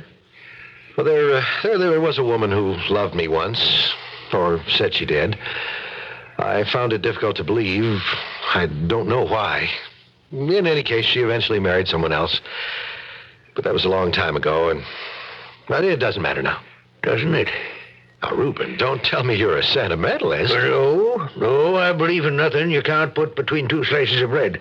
More's the pity. Well, see you tomorrow morning as usual. No, I believe I'm finished. Unless there's something you haven't shown me. No. Well, I'll just let you out. Reuben, aren't you going to answer the phone? What? Yes. Hello? Oh, hello, Miss Pennington. No, I haven't seen him. Yes, everything's ready, just as you ordered. Yep. Goodbye. I'll just let you out, Miss Hart. Reuben, was that the same woman who called you yesterday? Oh, I suppose. And the day before? In fact, every day for the past 2 weeks? Much longer than 2 weeks, Mr. Hodge. Always at precisely 5 o'clock. And always you seem to have precisely the same conversation. Do we? I don't know. Might I be so bold as to inquire... It's a private matter, Mr. Hodge. Oh, I'm sorry. Forgive my curiosity. Well, that's your job. My abiding passion. Well, goodbye, Reuben, and thank you for your cooperation. Mr. Hodge, Professor, do you believe in the supernatural? The supernatural? What an odd question. You devoted your life to it. Oh, I see. No, Reuben, I don't. We simply use the supernatural to explain those things for which no rational cause has yet been found. But how can we be so sure what's true and what isn't? Well, you see, the one thing Western men cannot abide is mystery. We'll go to any lengths to comfort ourselves with explanations, even so far as self-deception. Do you really think it's that simple? Well, we can only believe in what we experience with the 5 senses. Yeah? What about what we experience with the heart? What? Reuben, you are a sentimentalist. Don't laugh, Mr. Hodge. I've got to tell someone. Tell me what? You say it's difficult to find anything new in your researches. And if you promise me not to put this in one of your books, I can tell you the most remarkable story you've ever heard. What good's a remarkable tale if it can't be published? You'll understand when I've told you.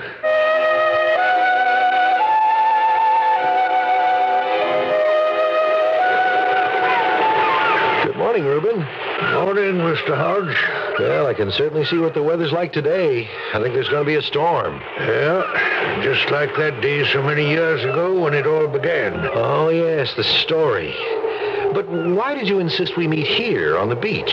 Surely you didn't think I'd have a tape recorder in my pocket, did you? I wanted you to see the house.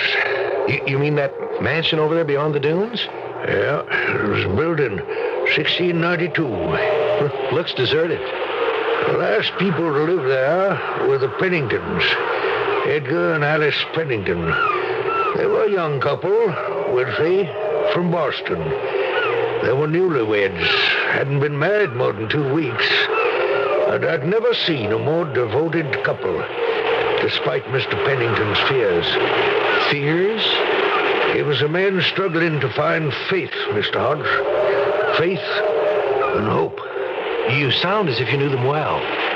I was a servant in the house. It was 1942, during the war. Edgar, good afternoon, dear. Oh, hello, darling. Looks like we're in for quite a storm. A real nor'easter.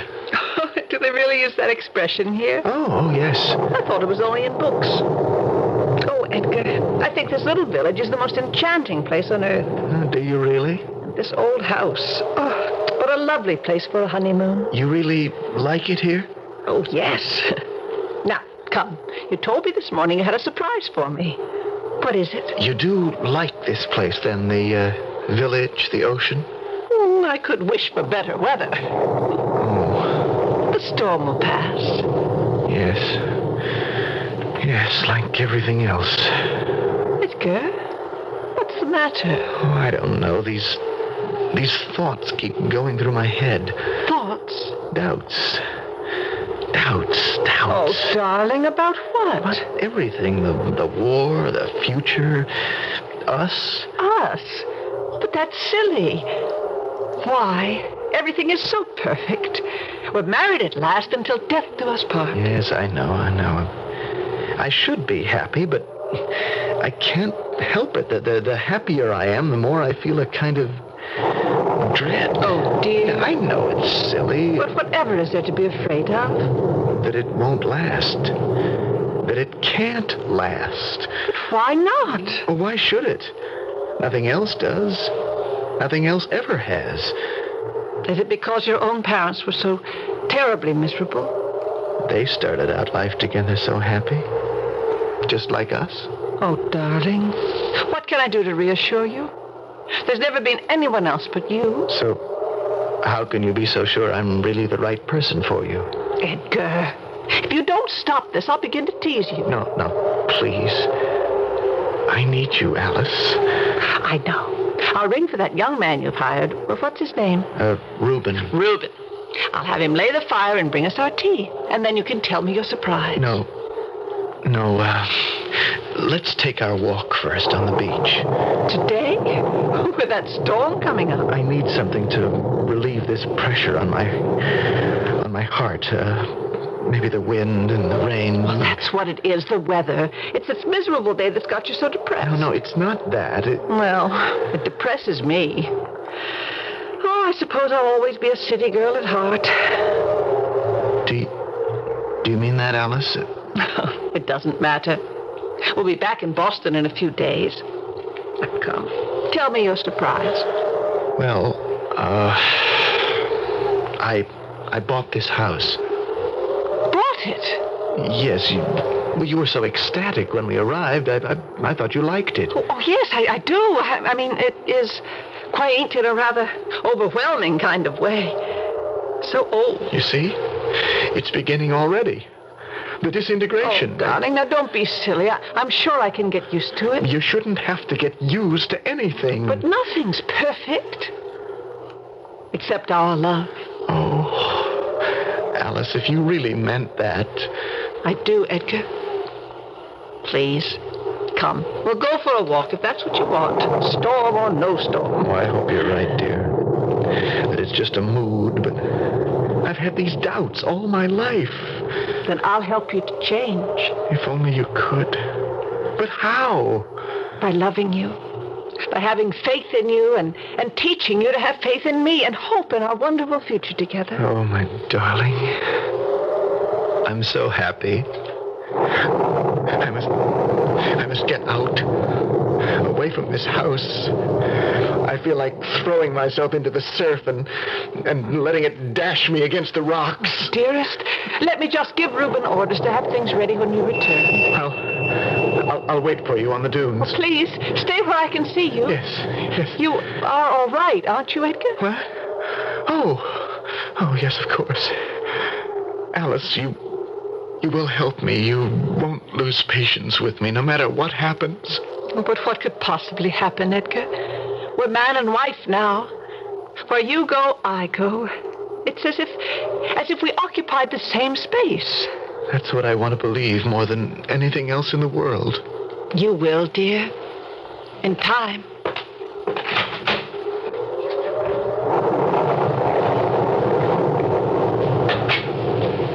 You rang, ma'am?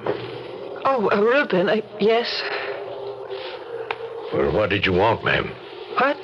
Oh, would you see that the fire is lit and that the tea service is ready for us when we return? It's a bad day for a walk. I know, but Edgar, Mr. Pennington isn't feeling well. He thought the store might distract him. He's just nervous. Newlyweds always are. Look at him, standing there in the dunes, outlined against that terrible sky. Oh, there's a torment in his soul as fierce as those clouds.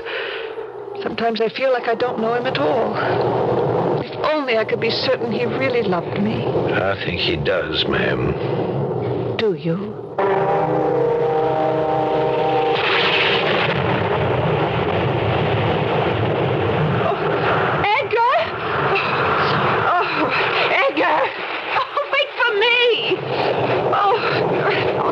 Out onto the beach. Edgar!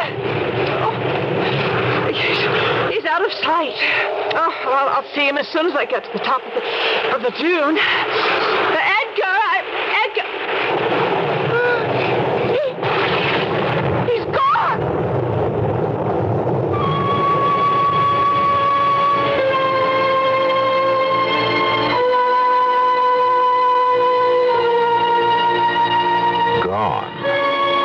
Edgar's doubts fatal after all, in spite of Alice's reassurances?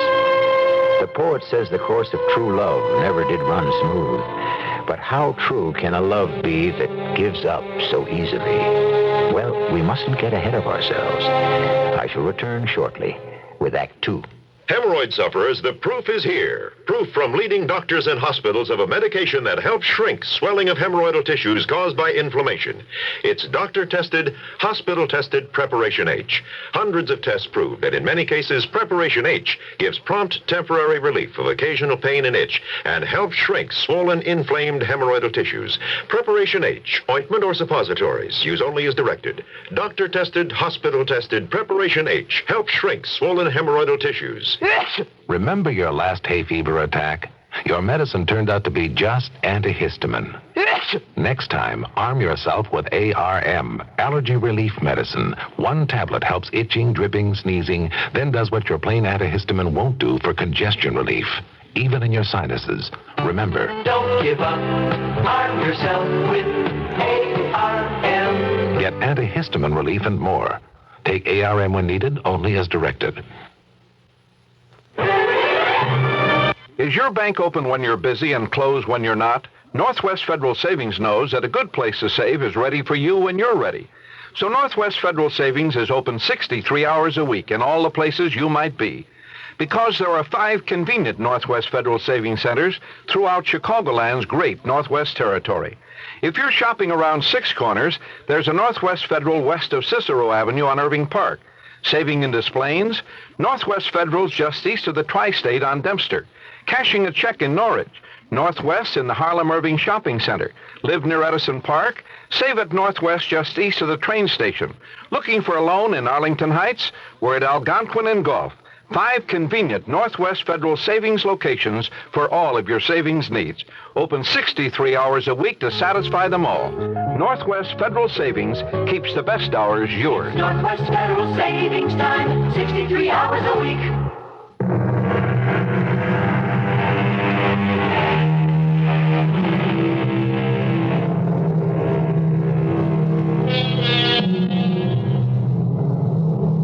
Anyone can be tormented by doubts and fear for the worst. Often it is only by a kind of blind faith that we keep going at all. And when the situation's darkest, that's when this faith comes in most handy. That's exactly how it happened, Constable. When I reached the crest of the dune, Edgar had vanished. Men don't just vanish into thin air, Mrs. Pennington. Is there any reason why he might have wanted to leave you? You mean abandon me? Oh, we've only been married 2 weeks. Edgar was a moody person. How do you mean? He was afraid it wouldn't last. What wouldn't last? Our love. It was as if he had difficulty believing we could be happy. He was tormented by doubts. Well, that does raise another possibility, Mrs. Pennington.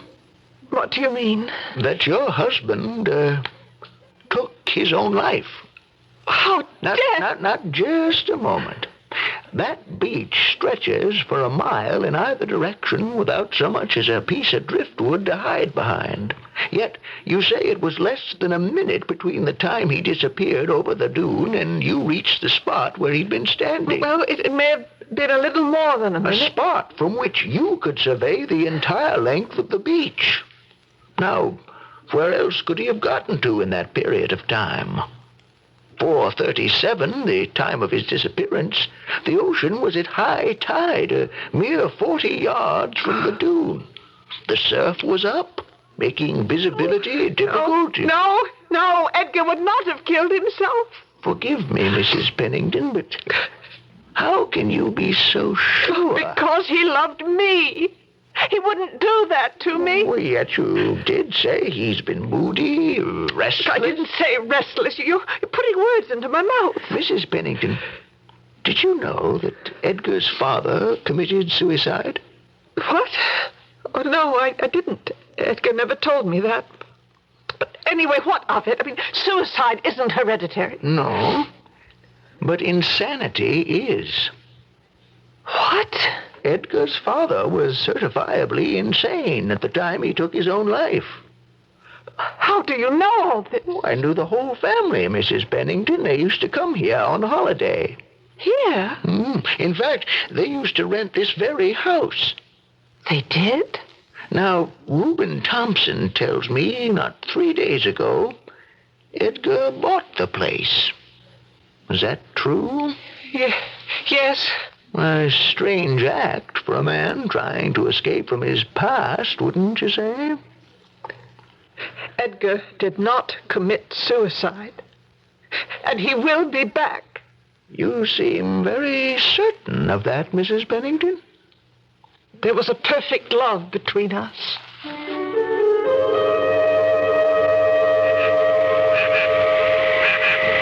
Was her faith justified? Did Edgar turn up? Not in those next few days. I stayed with her. That is, someone had to, you understand. She was beside herself with grief. A few people had died in the storm. Their bodies washed ashore here and there. I went to see them all, but none of them was Edgar. Well, of course, some bodies are never found. Some bodies, that's true. Things went from bad to worse. Mrs. Pennington's hysteria ebbed, and she began to slip into a kind of indifference. But she refused to let me call a doctor. She didn't want others interfering. She insisted this was something between her and Edgar. I don't know what would have happened if she hadn't received a visit from that man. What man? Mrs. Pennington? Yes. I'm Captain Reynard. I'm with United States Intelligence Operations. Yes? Constable Jonathan Barnes reported your husband's disappearance to us. He had no right to do that. This is wartime, ma'am. Something like this cannot go uninvestigated. Something like what? May I come in? Oh, yes, I'm sorry. Oh, please have a seat, Captain. You seem remarkably composed. I'm very tired. One does need to take a rest, even from one's grief. But do you have some news for me? I have some questions I'd like to ask you. Oh, well, by all means. Are you aware that there are German U-boats patrolling the waters off our coast? I know it's not very patriotic of me, Captain, but... But what? I've been so distraught by my own private grief that I've quite lost interest in the war. I really don't care who wins. Oh? Did your husband share your sentiments? Edgar was intensely patriotic. It bothered him immensely that he wasn't fit for active duty. Not active duty, perhaps. Because of a bad leg. He'd taken a fall from a polo pony. What do you mean? Mean? You said not active duty. How much did you know about your husband's work? Oh, I have no head for business, Captain Reynard. Did you know he was working for civil defense? Yes, but that was only part-time. And did you know that he had clearance, top security clearance? No. Well, of course, he never talked about it. He was very scrupulous, very patriotic. I told you. Patriotic, yes, but to which side? What?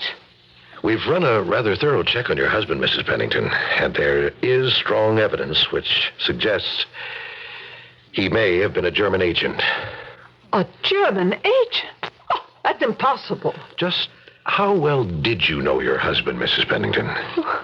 What do you mean? Well, you'd only been married for 2 weeks at the time of his disappearance, and you'd met him only 3 months before that. It was love at first sight. Hardly a sound, factual basis for a marriage.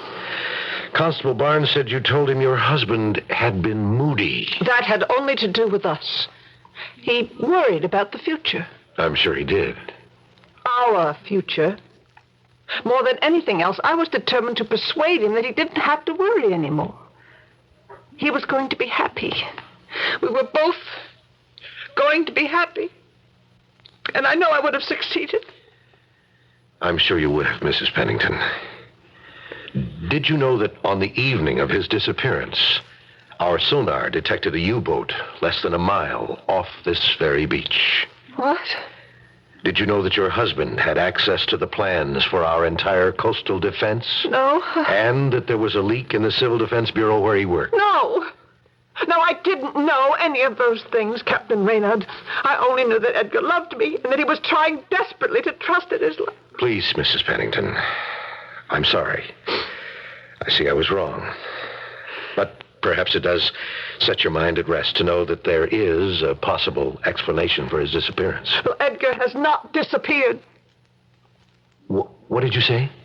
I mean, he isn't gone. I can feel him here with me right now, as if he were in the room at this very moment, trying to speak to me, and I can't hear him.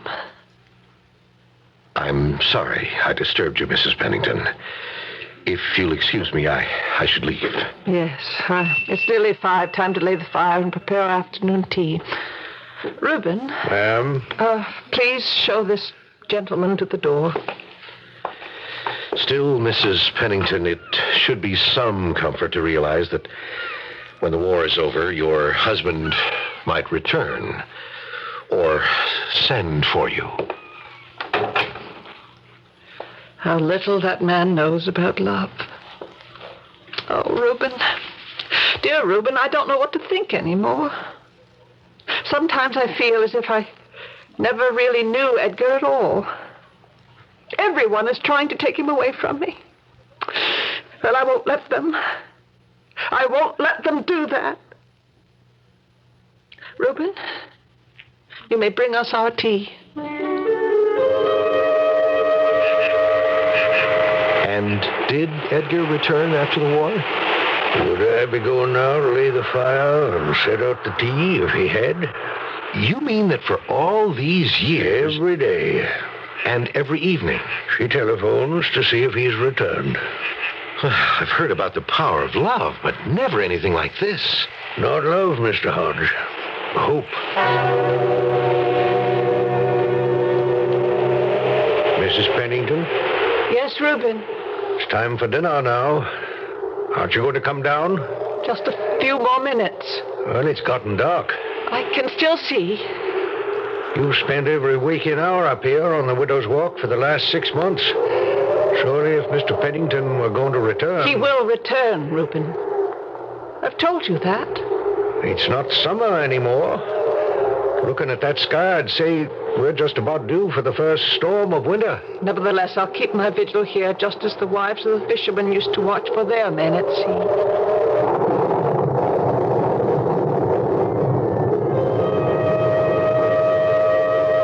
Finally, though, her grief got the better of her. Her faith's never wavered, not from that day to this.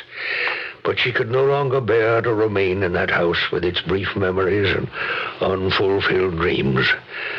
She left that winter and moved back to Boston.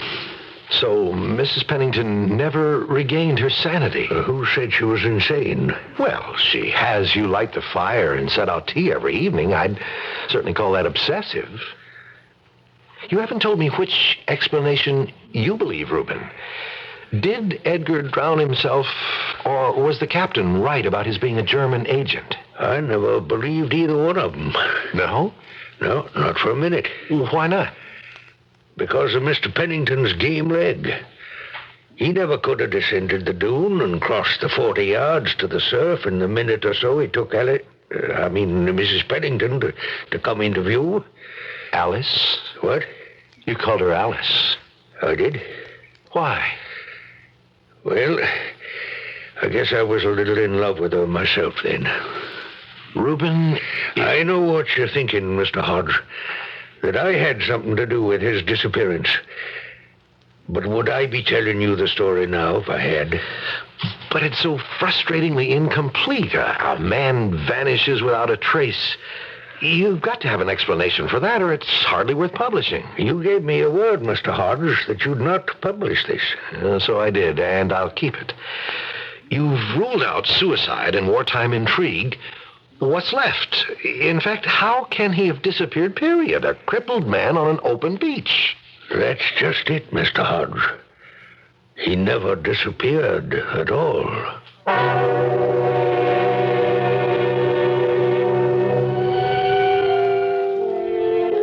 There's a little of the madman and a little of the lover in each of us, goes an old Spanish proverb. Which of these ingredients is it that has motivated Alice Pennington's vigil for 35 years? Perhaps it's a mixture of both.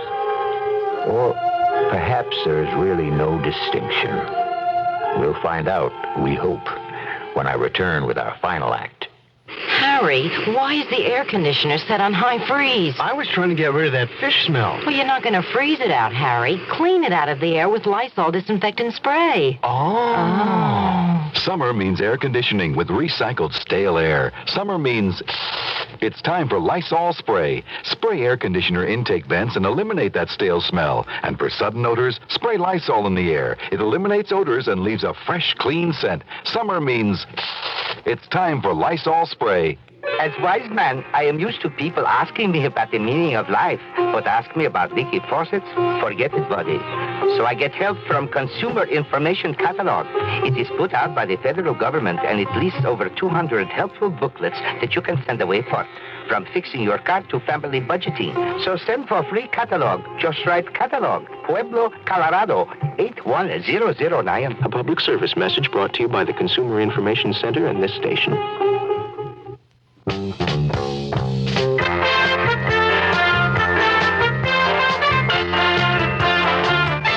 The next time you drive into what used to be your Enco dealer, don't be surprised if he says, "I'm OK, Oklahoma." That's because the OK Oklahoma name has replaced the Enco name in Illinois and other Midwestern states.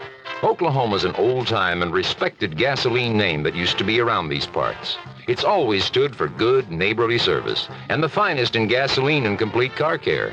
And that's what you'll be getting when you drive into Oklahoma, where you'll see the new blue OK Oklahoma sign.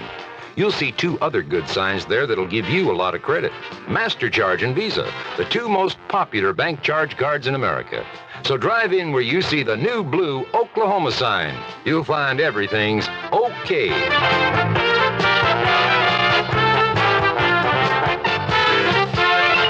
This is WBBM Chicago News Radio 78, 7 minutes after 11 on a muggy night in the city. Cloudy, warm, humid.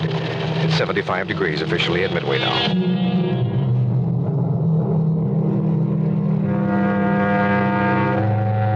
Hope springs eternal in each of us for something or someone. Sometimes we'll even deceive ourselves, so great is our longing. But is it really deception? To paraphrase a poet, there is nothing possible or impossible, but desire makes it so. You say Edgar Pennington never disappeared at all? He was right here, all the time. Where? Here. But I don't understand. Why did he vanish or whatever? And why did he never make himself known? Well, as to why it happened, I'm not sure. As to why he didn't make himself known, well, I think he has. Reuben, just what did happen? Well, about 3 weeks ago, just a week before you arrived, as a matter of fact, I was repairing the attic roof of the house there against the winter. I was tearing out some old shingles right under the eaves when I discovered a book. A book? People must have been through that attic hundreds of times and never discovered it. It was an old book, then? It was a diary, Mr. Hodge, kept by one of the daughters of the original owner, Elijah Cuthbert, the man who built the house nearly 3 centuries ago. Cuthbert?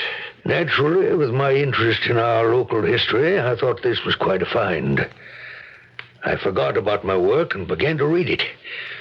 It was standard enough fare until I came to the entry for April 11, 1692. April 11, 1692. There was a skirmish with the Mapahasset Indians on the 7th of April of that year, but I don't recollect anything significant happening on the 11th. It was April 11th that Edgar Pennington disappeared. Well, yes, but that was in 1942.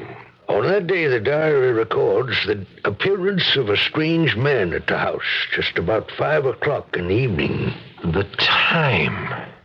He seemed confused by his surroundings and appeared to have no memory of recent events of that time. But this is impossible. Fortunately, Prudence, that's the girl who kept the diary, was very observant. She described the stranger's dress in detail. pants made out of sailcloth, and a thin jacket of shiny, unnatural material never before seen in those parts. In other words, Mr. Hodge, khakis and a windbreaker. And was that exactly what Edgar Pennington had been wearing when he vanished? You're trying to tell me that somehow Edgar Pennington was transported back through time to the year 1692? But that's science fiction. I'm telling you what I found. It's a free country. You can draw your own conclusions. Well, I must say that my first conclusion is that the diary is a fake. It was mine, too. The book ought to be examined by experts. I am an expert, Mr. Hodge. Well, of course, I didn't mean to imply that... I've been the curator of the town archives for over 30 years. Laying fires and setting out tea in abandoned houses is only a sideline. Then I'm sure you can appreciate the necessity for tests. I've already done them. For the acid content? Yeah. And the paper? Handmade, 100% rag, watermarks, wire and chain lines, all there. And the ink? Made from iron gall. That diary is absolutely authentic. There's even mold in the leather. That couldn't have been forged. So Edgar Pennington was the victim of a time warp, hurtled back through 2.5 centuries. And probably standing not half a dozen yards from Alice, as she called his name. Well, what did you do after you found the book? What do you think? I caught the next train to Boston to see Mrs. Pennington. At last, we had the answer to the mystery of her husband's disappearance. She'd lived like a recluse all these years, alone, miserable. I wanted to set her poor, tormented mind at rest.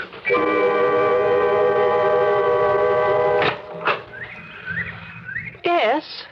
Mrs. Pennington? Yes? Who are you? It's me, Reuben Thompson. Reuben! Well, forgive me for not recognizing you. That's okay. I'd have only known you by the name on the door. Still as blunt as ever. Well, it has been a long time, but please come in. Yep. Oh, how surprising. We've talked every evening on the phone for 35 years, and only now does it strike me that in all that time we've never seen each other. Not since the day I left. Yep, 35 years. That life is so full of such wonderful surprises and expectations. I was just about to have some tea. Would you, Mrs. Pennington. Reuben, why are you here? What's brought you to Boston?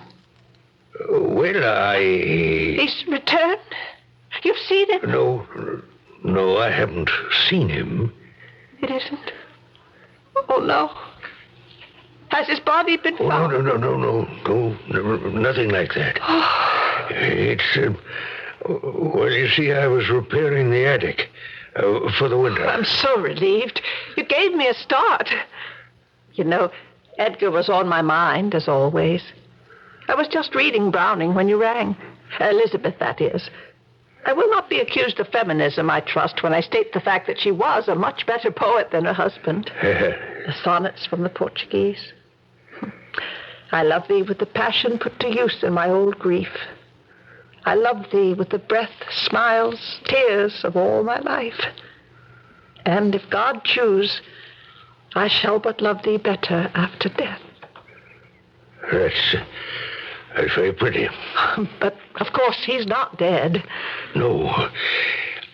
I mean, what I came to... But do you take cream or lemon? What? Reuben, in your tea. Oh, I don't know. I mean, I never drink tea.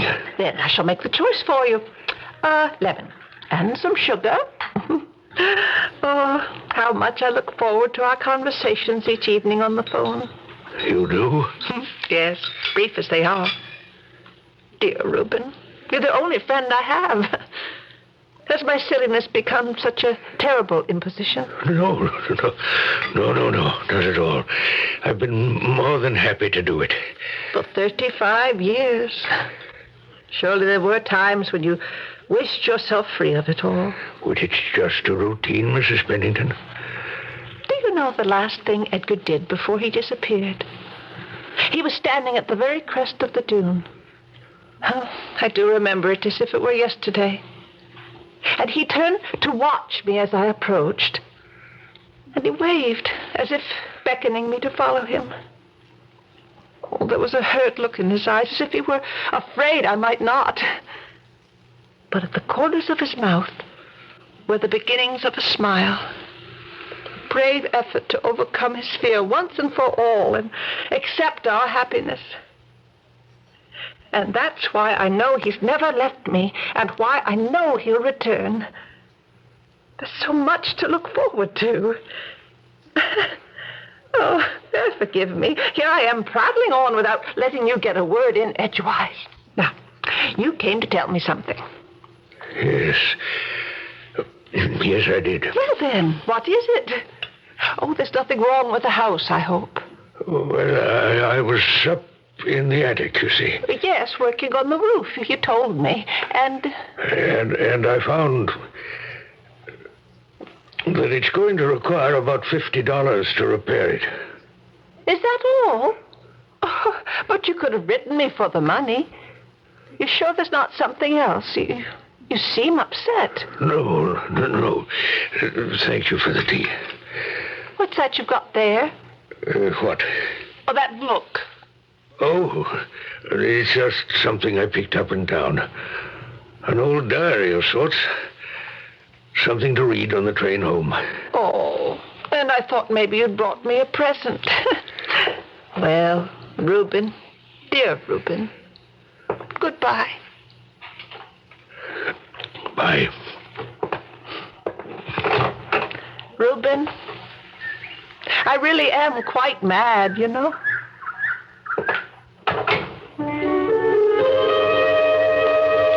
And that was it? You left without telling her? It wasn't up to me to destroy her hope. But the truth? The truth, Mr. Hodge, was that as I sat there and watched her talk, she seemed to grow younger and younger before my very eyes. As if time hadn't passed at all. And if time can stand still for 35 years, why not for 3 centuries? Are you sure that was the only reason? What do you mean? Well, the phone calls. Well, who knows why we do what we do. Anyway, you see now why the story must not be published. Of course. At least not in Mrs. Pennington's lifetime. But you haven't finished. Finished?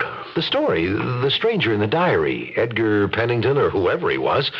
Whatever became of him? Does the diary say? Well, the Cuthbert family took him in and tried to make him feel as much at home in those familiar, strange surroundings as possible. He remained there for the entire summer. But they saw very little of him, for he spent all his waking hours on the widow's walk. Like Alice Pennington. Always preoccupied, as if waiting for something or someone. The diary records a deep sorrow, as if he were suffering an unbearable loss. The cruel betrayal of fate. Like the betrayals he'd endured all his life. Or a fulfillment, for they were together in a way. And then? One day, he quite abruptly announced his departure for Boston.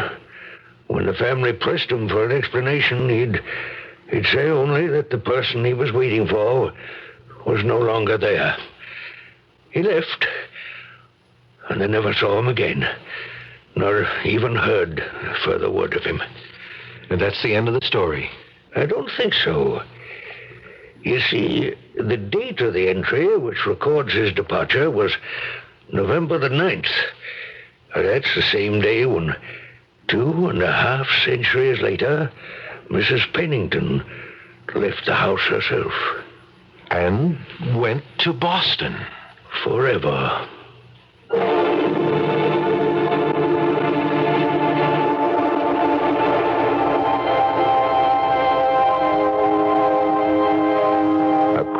Trick of fate or a fulfillment.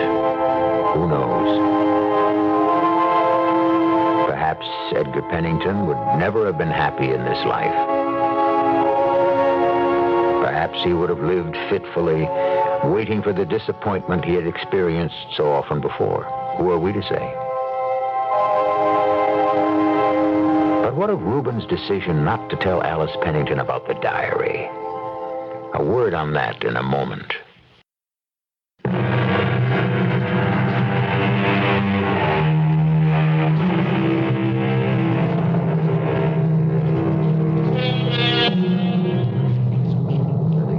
Was Reuben's act of concealment selfless or selfish? He certainly loved Alice Pennington and would wish for her happiness. But what about his own happiness in the expectation of her phone calls each evening? Only one thing seems certain. As long as there is room for hope, can any story be said to have ended unhappily?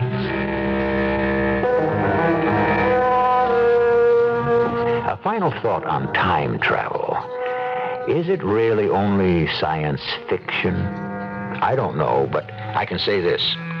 Compared to the complexities of human motivation, is the idea of time travel really so astonishing? Our cast included Court Benson, Ann Williams, Robert Maxwell, and Russell Horton. The entire production was under the direction of Hyman Brown.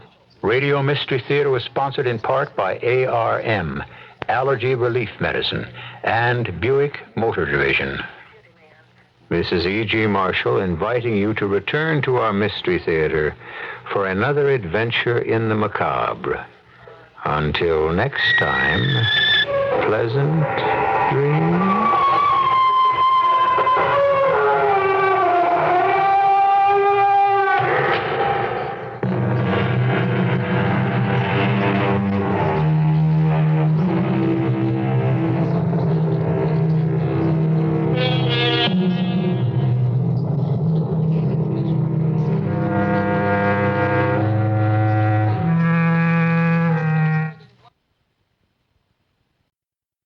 News Radio 78, WBBM Chicago. WBBM time 10:30, the Mystery Theater just a minute away.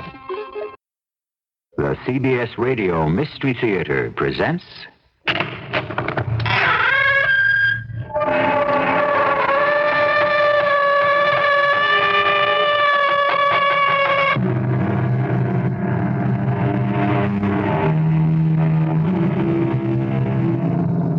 Come in. Welcome. I'm E.G. Marshall. Each of us is a hostage to time and fortune. Our lives are handed over to what appears to be the random chances of an uncertain fate. So often, there seems to be no rhyme or reason for any of it. Or is there a plan? A great and grand master plan, where even the fall of a leaf is strictly scheduled and rigidly accounted for. I have nothing against you. Then let me go. Please let me go. I'm sorry, I can't do that. But that gun, you're pointing it at me. I know. You're going to kill me. Only if I have to. I never did anything to you. I don't even know you. I'm sorry. Don't kill me, please. I have to. Why? So that everybody will know I'm serious.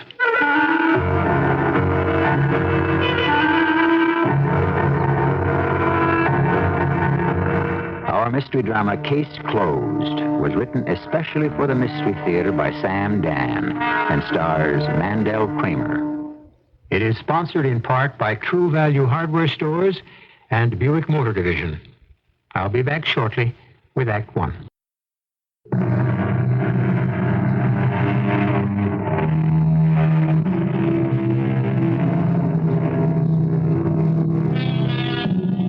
As the preacher says, there's nothing new under the sun. No matter how bad things may be today, someone will always come up with a reminder that things were worse in the past. Consider violence. If you think it's unsafe to walk the city streets today, why, it's a dance around the maypole compared to, say, 150 years ago. All right, now that we've got that in perspective, let us concern ourselves with a gentleman named Chester Allen Jones. Perhaps he is something new under the sun. In the past, crime, as a rule, was committed by criminals. But these days, it seems, All manner of respectable folk seem to be involved in it.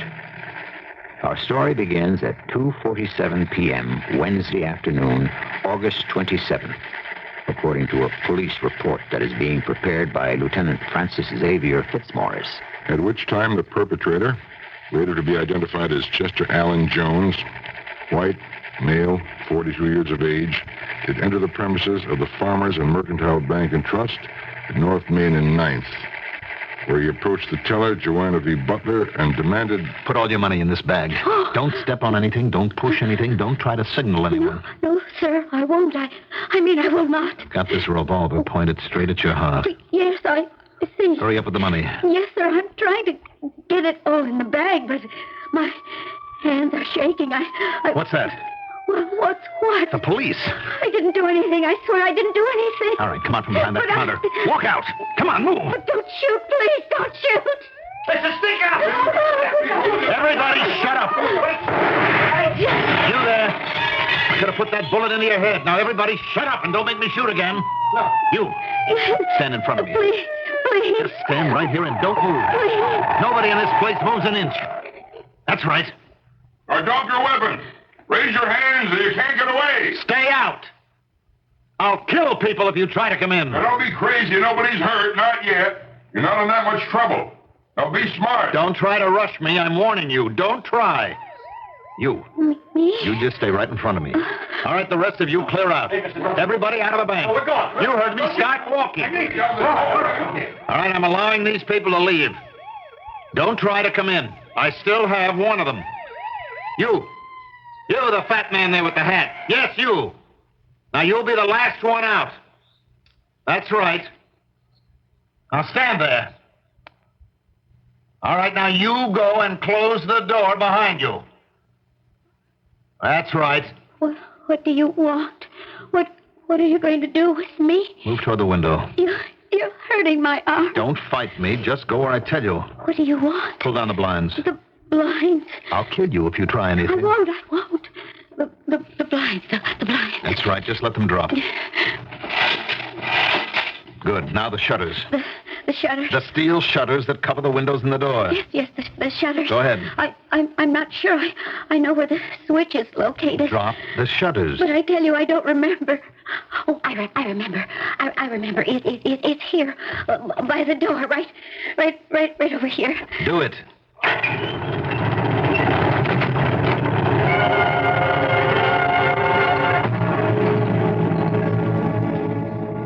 This bank is about 30 feet by 40.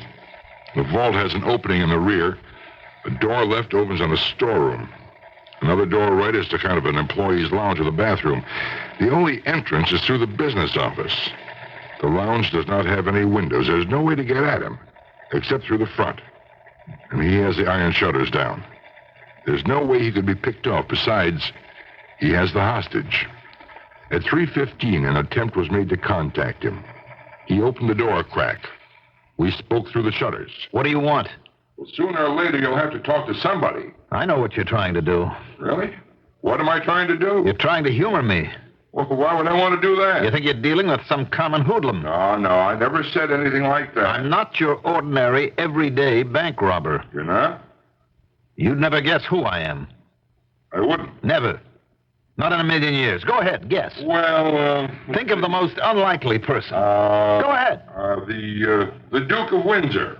Who? The one who used to be the Prince of Wales. He gave up the throne. You're not even close.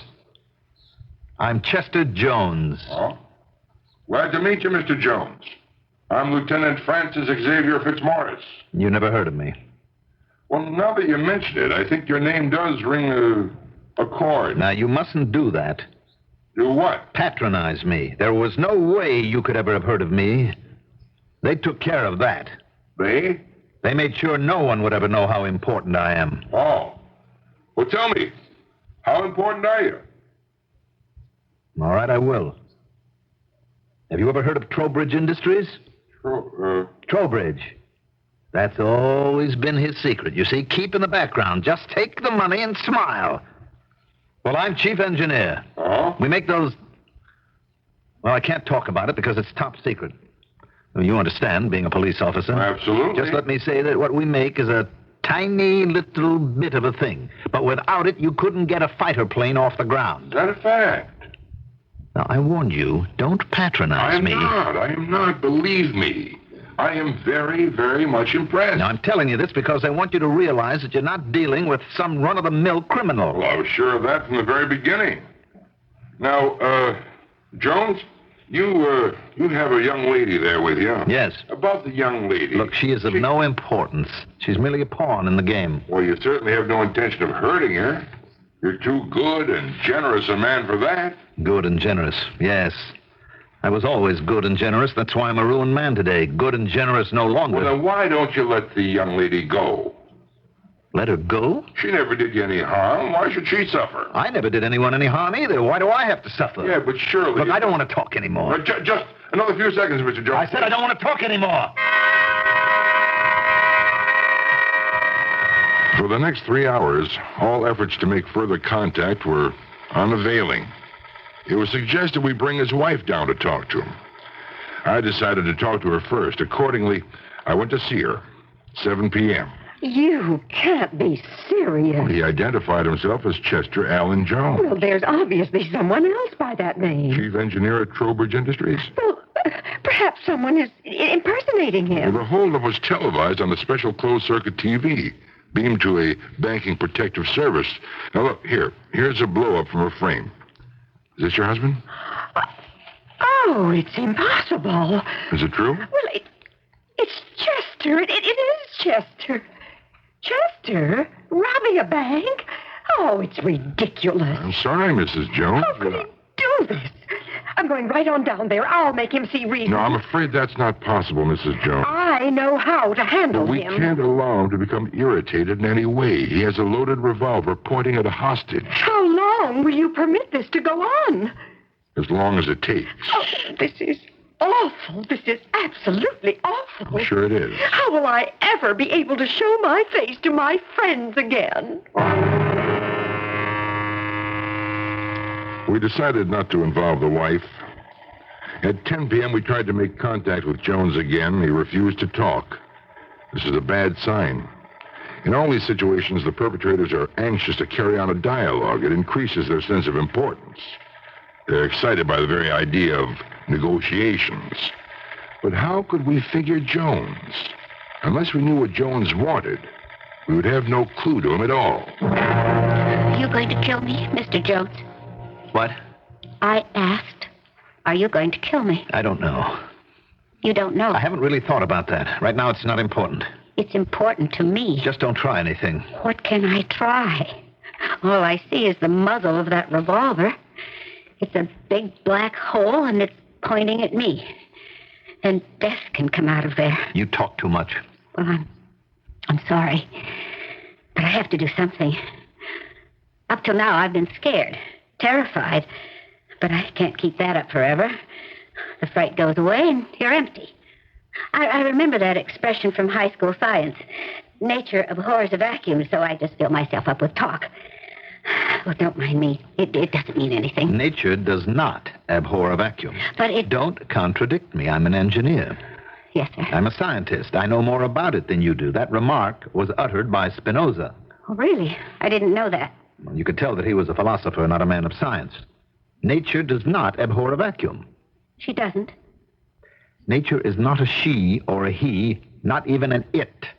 Nature is, that's all.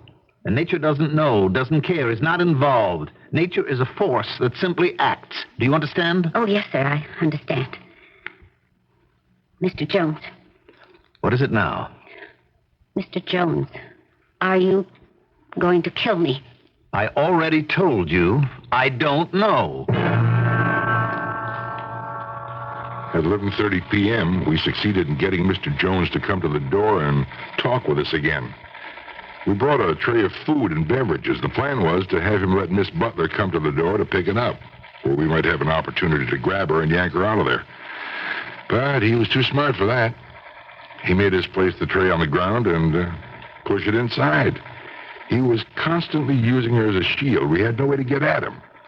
What was worse, we were unable to communicate. Mr. Jones, you can't go on like this indefinitely. I've been going on indefinitely all my life. Well, and sir. so have you. Most people do.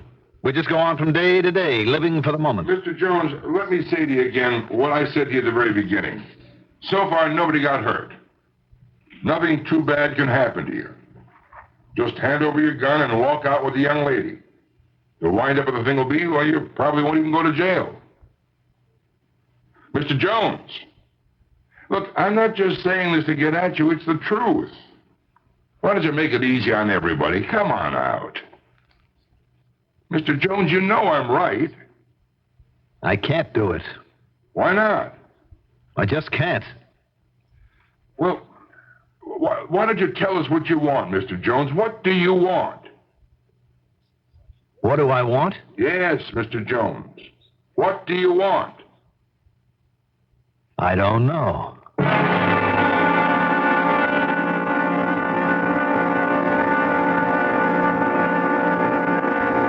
He's got a gun in one hand. The other hand holds a hostage. Half the city police force is arrayed outside against him. People are willing to be reasonable, to discuss it, but it's all for nothing, because he doesn't even know what he wants.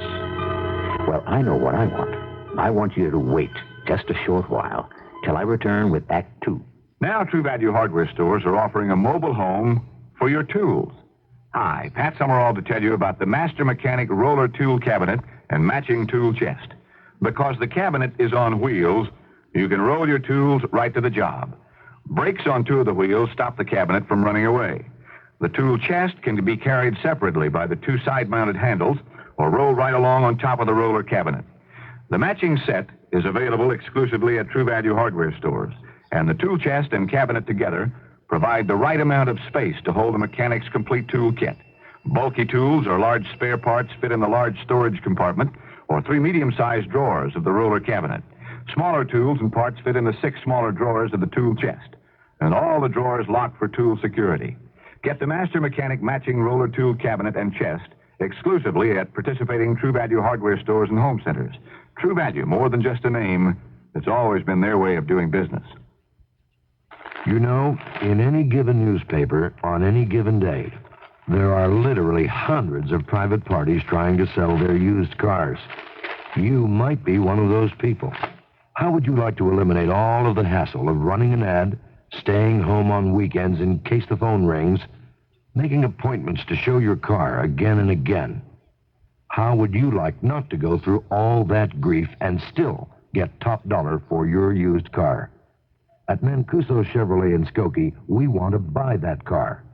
We don't want to steal it from you. Mancuso Chevrolet wants to pay top dollar, cash money for your used car today. Why wait any longer? We're at 4700 Golf Road in Skokie, just a block east of Old Orchard Shopping Center. Be sure to bring your title and your price with you. Mancuso Chevrolet wants your used car.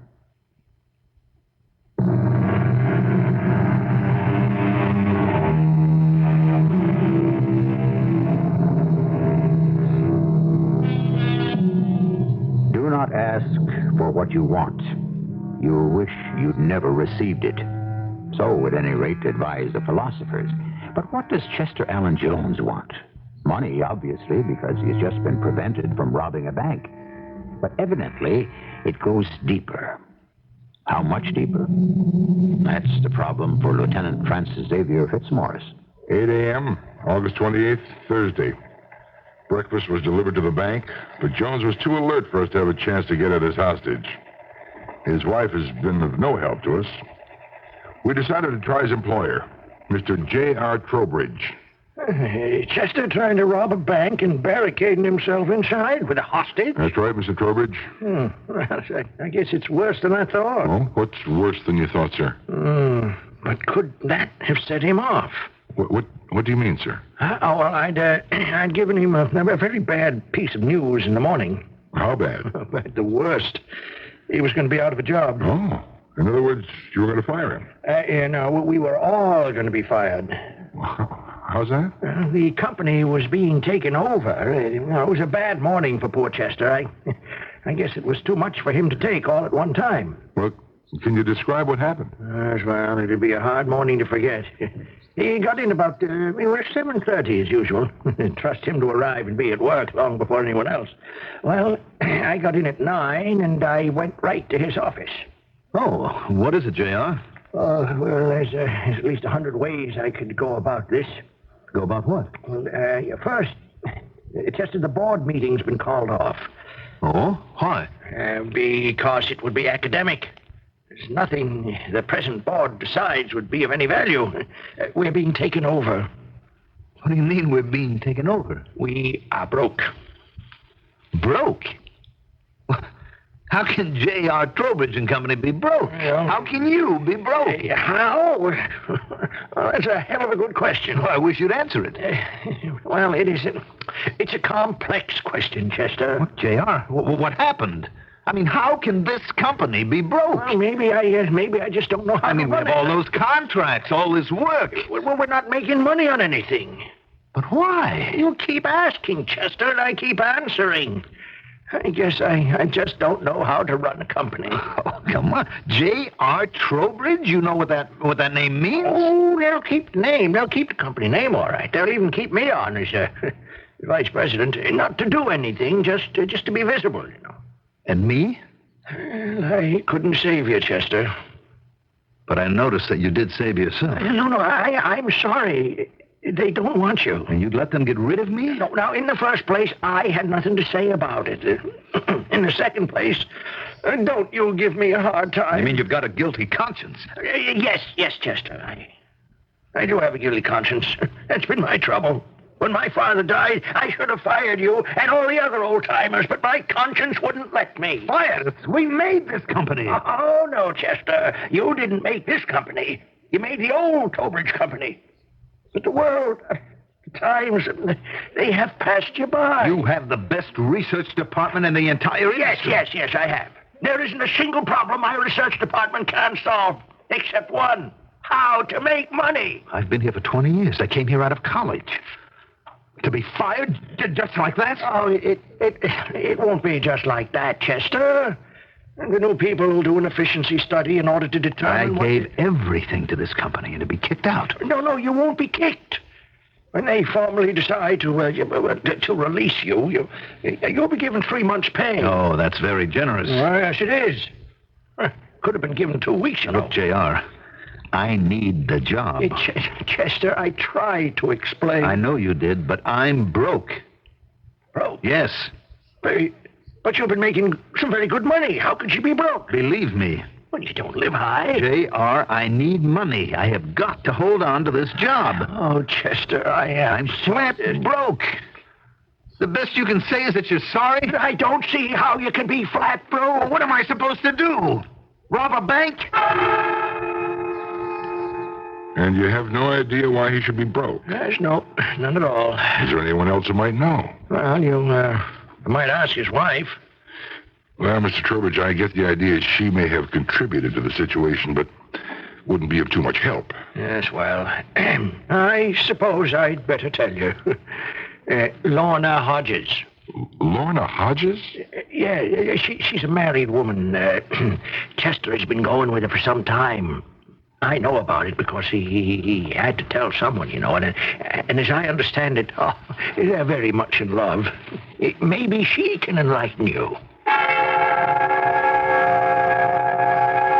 August 10th, 10 a.m. Lorna Hodges, or Mrs. Randolph B. Hodges, is a woman of about 40.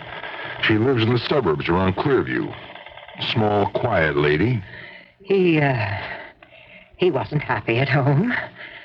Neither am I. You could say we found each other. We love each other. He has no money. Why? She drains him. His wife does. The clothes that woman wears. At a whim, she'll redecorate the house. She buys furniture, she buys art, jewelry. Then there is something that can be turned into money. Oh, she wouldn't give him a nickel. Well, still, for a man like him to rob a bank... Why do you say for a man like him? Well, he's a respectable, law-abiding, established citizen. His world came to an end. He's no longer chief engineer at Trowbridge Industries. All right, but we have an immediate problem. He's locked himself into that bank. He has a hostage. And we have to get her out alive. Yes, I know. The problem is, we just can't seem to reach him. I've tried to talk to him, but, I'm just a cop as far as he's concerned. His wife? Well, that would make him worse than ever. Yes, it would. His best friend, or his former best friend, was his boss. I don't think he's in any mood for J.R. Trowbridge Jr. now. I don't think so either. So, who are we left with? Well, I don't know. I know. You. Me? Yes. You're in love with each other. Yes. He trusts you. Yes. Well, then, will you come down to the bank with me and try to talk to him? Mrs. Hodges, will you come down to the bank? No.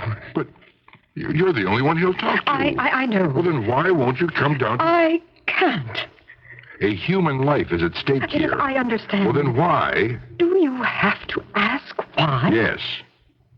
Because it's over. It's all over now between Chester and me. He'll go to jail or he'll go to an asylum. I suppose you could say I'm leaving a sinking ship. Mrs. Hodges, as long as you brought it up, you know who leaves a sinking ship? Yes, and they're smart. Is it better to drown? I'm thinking of a girl who's looking at the muzzle of a revolver. She could die at any minute. And you want me to die? Well, why would you... Maybe the sinking ship was a bad analogy. Perhaps it was. Did you ever hear of sati? What? Sati. It's an old-time custom in India. I understand they either got or are getting rid of it. You see, when a man dies, he's cremated, and his wife is cremated with him. Now, what does that have to do with Jones? Unofficially. Quietly, secretly, and to all intents and purposes, I am the equivalent of Chester's wife. But now he's dead. Do I have to die with him? Why would you have to die? Well, the headline in tomorrow's morning's paper. Mistress of trapped robber tries to talk him out of barricaded bank. That is how the media will handle it, won't they? Well, Well, what? I'll go up to the door of the bank with what do you call it? A bullhorn. And I'll say, Chester, come out of there. I love you. It's me, Lorna, darling. No, Lieutenant Fitzmaurice. I can't do it. I have 2 teenage children. Doesn't Chester mean anything to you? Oh, yes. As recently as yesterday, he meant everything. But he's gone. For me, he's dead now. And you claim you were in love with him? Oh, yes. But my life has to go on. Mrs. Hodges... I'm sorry, Lieutenant. August 28th, 3 p.m. At this point, the siege was just about 24 hours old. We're still nowhere in terms of progress. He still refused to talk to us. We were still unable to find anyone who could talk effectively to him. It was suggested we ask a clergyman, but Jones refused to speak to him. We kept asking and asking. Mr. Jones, tell us, what do you want? What do you want? What do I want? Yes. What do you want? I don't know. Mr. Jones, what is it you want? What? The police keep asking. You keep saying you don't know. I don't believe it. You know what you want. What are you talking about? I don't think it's money. I'm not sure you really came in to rob the bank. Of course I came in to rob the bank. What did it look like? Oh, sure, that's what it looked like. But how much money could you have gotten away with? I don't know. A great deal, I suppose. You suppose. You see, you just gave yourself away. How? Well, professional robbers know how much is available. They operate in teams. They don't go for a teller who only has a couple of thousand in her drawer. They go for the vault. You just blundered into the bank. I'm not sure you really wanted money. That shows how much you know about the actual situation. I need a lot of money. Maybe you do. But that wasn't why you tried to hold up the bank. You know, you're an excellent example of non-scientific thinking. You refuse to accept basic facts. Number one, we have my need for money. Number two, we find me in a bank committing a robbery. Period. Problem. It's because you're a scientist, an engineer, that I don't think you meant to rob the bank. If that was your intention, then... Then what? Well, then you'd have planned it better. You'd have used what you'd call the scientific method. You wouldn't just barge in waving a pistol like some juvenile delinquent. You know, all this is very interesting, but the basic fact still remains. I did come in with a pistol. I did demand money. That was just the first part of it. What do you mean by the first part? Oh, you were just going through certain motions. Yes? What kind of motions? I don't know. But your object was to arrive here. I don't know what you mean by here. Here. Where we're standing, here in the bank. Where you've barricaded yourself in. Where you're holding a hostage. This is where you wanted to be. I think you're crazy. Well, I could be. But if money was what you really wanted, why not tell that to the police the next time they talk to you? You know how much money you need, want. Set the figure. Why don't you? Because. Why don't you tell them how much money you want? Because I don't really want any money. What do you want? I don't know. You do. You're afraid to say it. You don't want to come to grips with it just yet, but you know. Look, I want you to shut up. All right, but that won't change anything, will it? You know what you want. Yes, I know.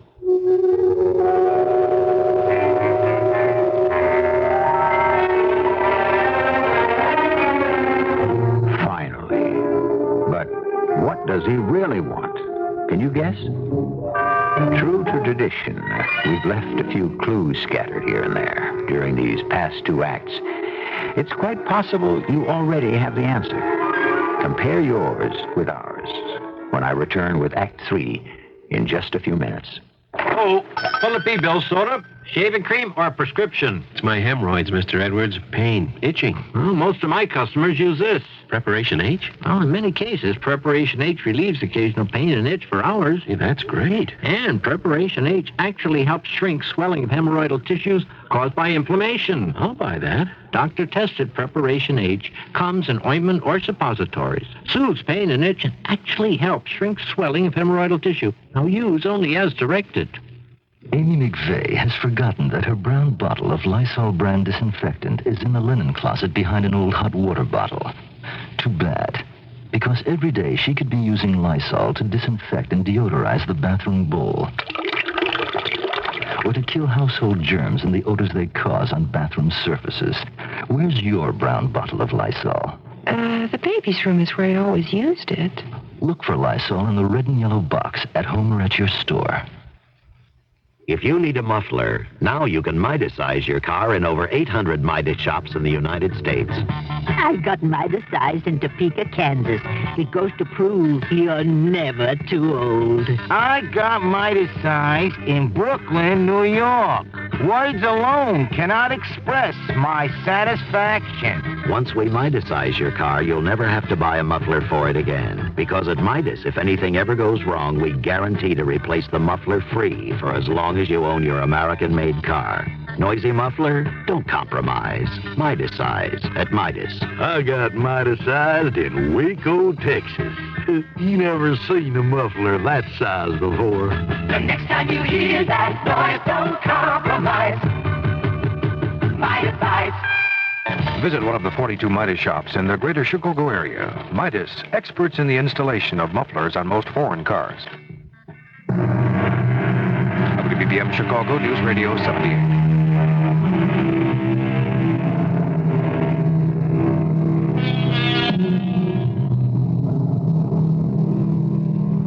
Who was it that said possession is worth 9 points in the law? Well, there's a law against robbing banks and barricading oneself with hostages. The problem, however, with laws seems to be that their violation and enforcement depend strictly on which side holds the upper hand. 1 a.m. Friday, August 29th. We've been told that the longer a siege like this lasts, the less likely the perpetrator will kill his hostage. But Chester Allen Jones is unlike anybody who's ever been in a spot like this before. He refuses to say what he wants. Then you do know what you want. Well, I said I did, didn't I? I guess I didn't until just now, but can you guess? No. I want my job. Your job? That's all I want. My job. I mean, other people do these things for money. Lots of money, or for a cause. Not me. I just want my job. That's all I ever wanted in the whole world. That job as chief engineer at Trowbridge. And they're going to take it away from me. Then why did you try to rob a bank? Because I didn't see it that clearly at first. You see, when you're fired from a good job, your initial reaction is to worry about money. I mean, I'm in debt. I thought, well, I'll just get my hands on a lot of money. So I walked into your bank and I went up to your window and I told you to fill up the bag with money. Do you remember? Oh, yes, I remember. The minute I saw the money, I realized that wasn't what I wanted at all. No? Oh, I really didn't care about money. Believe me, money was something my wife needed. Oh, how she could go through money. Why? Oh, I'll tell you why. Because she's vain, she's self-centered and ostentatious. Then why did you marry her? Well, I can assure you she was not like that 20 years ago. How did she get that way? I misjudged her. She fooled me. Maybe you fooled her. What do you know about it? Well, I'm only trying to... Who are you? You're a $150 a week teller in a bank. I mean, what kind of a job is that? If you're interested in a career... You sit there day after day and fondle money that isn't yours. I notice you're changing the subject. What subject? The general subject of why you married your wife and who misjudged whom. None of this is any of your business. In a way, it is. Because I think I'm going to pay for it. You're going to kill me, aren't you? I didn't say I would. Can you say you won't? No. You'll have to kill me. You've gotten yourself into a blind alley. That seems to be your style. You lose your job. You rush out and try to rob a bank. I'll bet you met other big disappointments in crazy, violent ways, too. Now, I warn you, shut up, or I will kill you. You're going to kill me anyhow. Why did you say what you did about my wife, that she misjudged me? Were you in love with each other when you were first married? Yes. But that love died. Love doesn't die. It can't. It has to be killed. Who killed it? She did. Oh, why? What is this, the Spanish Inquisition? I gave her all the money she wanted. Did she want anything else? Money was all she ever wanted. Were you rich when you married her? Come on, I was fresh out of college. I didn't have a nickel. Then why did she marry you? Because... Because she loved you.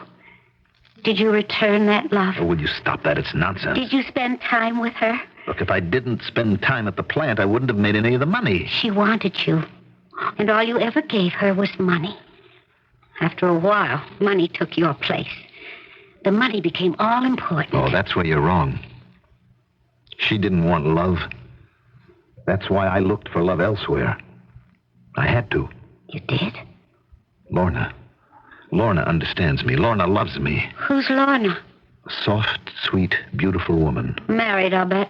How did you know? Does it matter? Her husband neglects her. Just as you neglect your wife. Look, we found each other. And you're in love. Deeply, completely in love. Well, why don't each of you get a divorce and marry the other? Because her husband wouldn't permit it. And Helen wouldn't let go of me either. How hard have you tried? What does that mean? These days, if people want divorces badly enough, they can get them. But neither of you wants that. You're satisfied to meet now and then, here and there, have your little affair. Don't use that word. Give me a more accurate one. A few hours in some little out-of-the-way restaurant, an evening in a motel. You need each other for a romantic interlude. Husbands and wives can't have romance unless they work at it all the time. But strangers can kid each other and themselves. We're in love. Have it your way.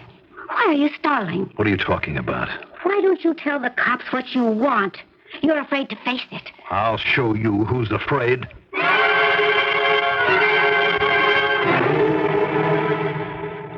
Friday, August 29th, 5 a.m. Chester Allen Jones called out to us. He wanted to talk. He was prepared to state his conditions for the release of Miss Joanna Butler. I want to continue in my job as chief engineer at Trowbridge Industries. That's what you want? Yes, that's what I want, and that's what I must have. Otherwise, I'll kill her. But no buts, no ifs, and no maybes. I want an ironclad guarantee.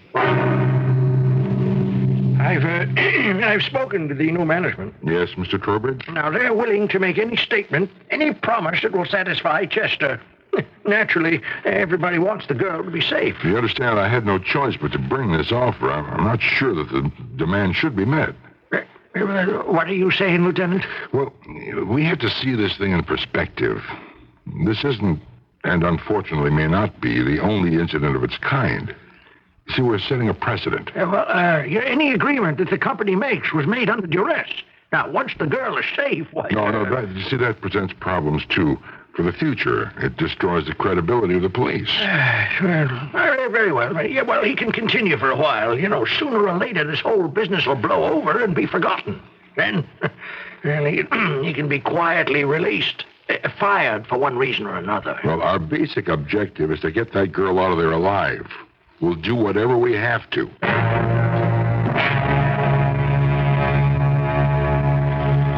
"11 a.m., August 29th.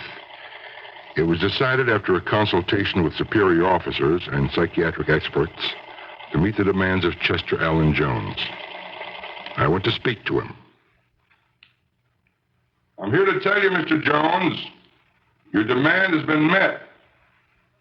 I want it in writing. You've got it in writing. Push it under the door. All right. Now, there's no reason now why you can't let the girl go. Come out yourself, is there? I'll think about it. Well, what's there to think about? What's there to think about, Mr. Jones? I don't know. But this is what you asked for. Yes, this is what I demanded. We guarantee that Mr. Jones will continue as chief engineer at his present salary for as long as he desires. Could you ask for more? Well, they don't have to honor this agreement, once they get their hands on me. Oh, then you don't believe them. No. I believe them. They'll honor the bargain, not because they won't be inclined to break it, but because I can make myself so valuable that they'd beg me to stay. Well, then what's wrong? I'm not sure I want the job. Why? Because as I look back on it, it ruined my life. Well, then what do you want? Too late for that now. Well, you can tell me. No. I don't even want to tell it to myself. 2 p.m., August 29th. We've notified Jones that he's won his demand, yet he refuses to free his hostage. He refuses to do anything or say anything. We call in a psychiatrist. The psychiatrist is unable to make contact either. Jones will talk to no one but me, and then only when he wants to. The psychiatrist is very much concerned. The problem could be that he's developed a siege mentality. In all his life, he's been under terrible pressures, but they were varied and widespread. Here, everything is concentrated into a single time and place. He doesn't want to lose it. And that's why you can expect him to keep inventing demand after demand. Well, how long can that go on, Doctor? Till he cracks or kills himself, kills the girl. Unless... Unless what? Unless we find out what he really wants. Well, why doesn't he tell us? Maybe he doesn't know. I'm scared now. I know what he's doing. He's getting up the nerve to kill both himself and the girl. He sees some great dramatic climax for his life. If there was any way to do it, we would rush the place, but how? When are you going to do it? I'm sorry, but people have to be taught a lesson. Could I write a note? A note? To my fiancé. By dying, we can force people to look at the futility of their lives. Whatever that means. I see that so clearly. I'm very much in love with a certain person. You can understand that. Yes? Then can I write him a private message? All right. Thank you. I am sorry, I wish I didn't have to kill us. Why do you have to kill us? Well, you take a hostage, you make a demand. The demand isn't met, what are you to do? But you haven't even made the demand, the true demand. Not the artificial one about the job. I realize that. Then make it. There's no point to it. It could never happen.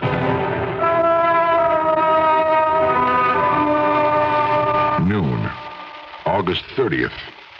A sealed envelope was pushed out the door. It read, "From Joanna Butler to Charles Carroll." Miss Butler's mother told me she knew of no Charles Carroll. Evidently, then, the note was for us. So we opened it. He wants his wife, not the wife he has now, but the wife she was in the beginning. He loves her. He loves her more than anything in the world. He wants to begin all over. If he can't, life isn't worth living. He'll kill himself, and unfortunately, me. It's in her hands. I can't blame her if she wants nothing ever to do with him. But if somehow she is as unhappy as he is, as frustrated and as in love, she can save us. Mrs. Jones, will you read this letter?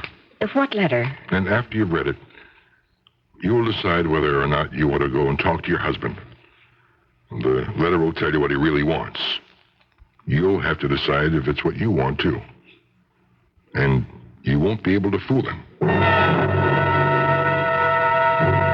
Mr. Jones! Mr. Jones, you have a visitor. I don't want to see anybody. Not even me, Chet? Not even me? Helen. Chet, you know what I'd like to do tonight? Go out somewhere, get a sandwich, and go skating. But the Paradise Rink's been closed these past 15 years. Well, then we'll go to a movie. But I don't have a job, Helen. I couldn't work there anymore. Oh, that doesn't matter. I can teach school. How can you teach school? You haven't worked in 15 years. Well, then, we both have a problem, don't we?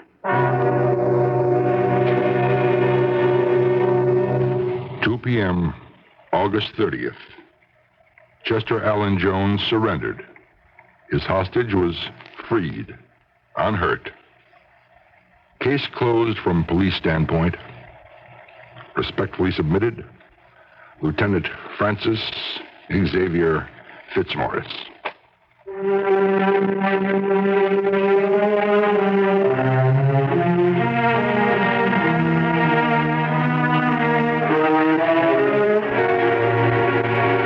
Case closed. Well, is any case ever closed? Miss Joanna V. Butler certainly developed under pressure, didn't she? We wonder what she's doing now. Chester underwent a battery of tests and after a while was quietly released again into civilian life. We assume he and Helen are happy somewhere in a new environment. As for me, I'm well and happy every time you agree to wait until I return. Life needs variety. Back to school time means back to Ben Franklin. We bring variety. For all the different things you need this time of year. Discover Ben Franklin. We bring variety to life. One trip to Ben Franklin, and your youngsters are ready for school without spending a bundle. Whether they need theme books and filler paper, calculators, or sketch pads, students will find the right school supplies at Ben Franklin. Your children will love our lunch kits, just the thing for carrying a good lunch and maybe a little treat, too. Have they grown right out of last year's clothes? Ben Franklin can help outfit your family this year. Preschoolers all the way to high schoolers. Ben Franklin's all ready for school. Come on in and save. Discover Ben Franklin. We bring variety to life.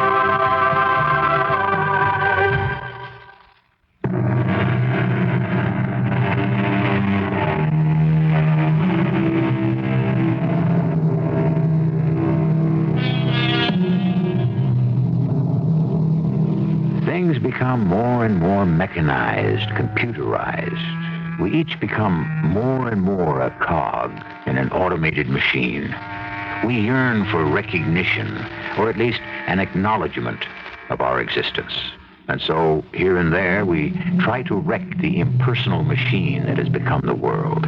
And now and then, an individual succeeds in stopping the machine, if only for an instant. Which is what the French factory workers did over 150 years ago when they threw their sabots, their wooden shoes, into the new machinery. from which we get the word sabotage, proving there is nothing new under the sun. Our cast included Mandel Kramer, Joe Silver, Evie Juster, Joan Shea, and Earl Hammond.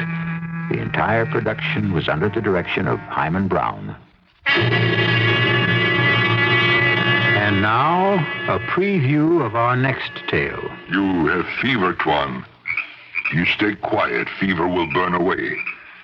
I will take palm wine to men. You do not leave house, Tuan. Why should we have anything to fear from our own men? Let me point out something I have said before. I am the agent in charge here, and you are my assistant. The person in charge is McCollum. Don't try to deny it. You will not call me ridiculous in front of a servant. I won't stand for that kind of insubordination. If it happens once more... Yes, what will you do? I'll discharge you. You mean throw me out of our castle on stilts? This vermin-infested hutch of a platform? You're welcome to the whole place. I'll head downstream to the coast. Well, you may do what you please, but you won't survive a day in the jungle. Radio Mystery Theater was sponsored in part by Buick Motor Division and True Value Hardware Stores. This is E.G. Marshall inviting you to return to our Mystery Theater for another adventure in the macabre. Until next time, pleasant dreams.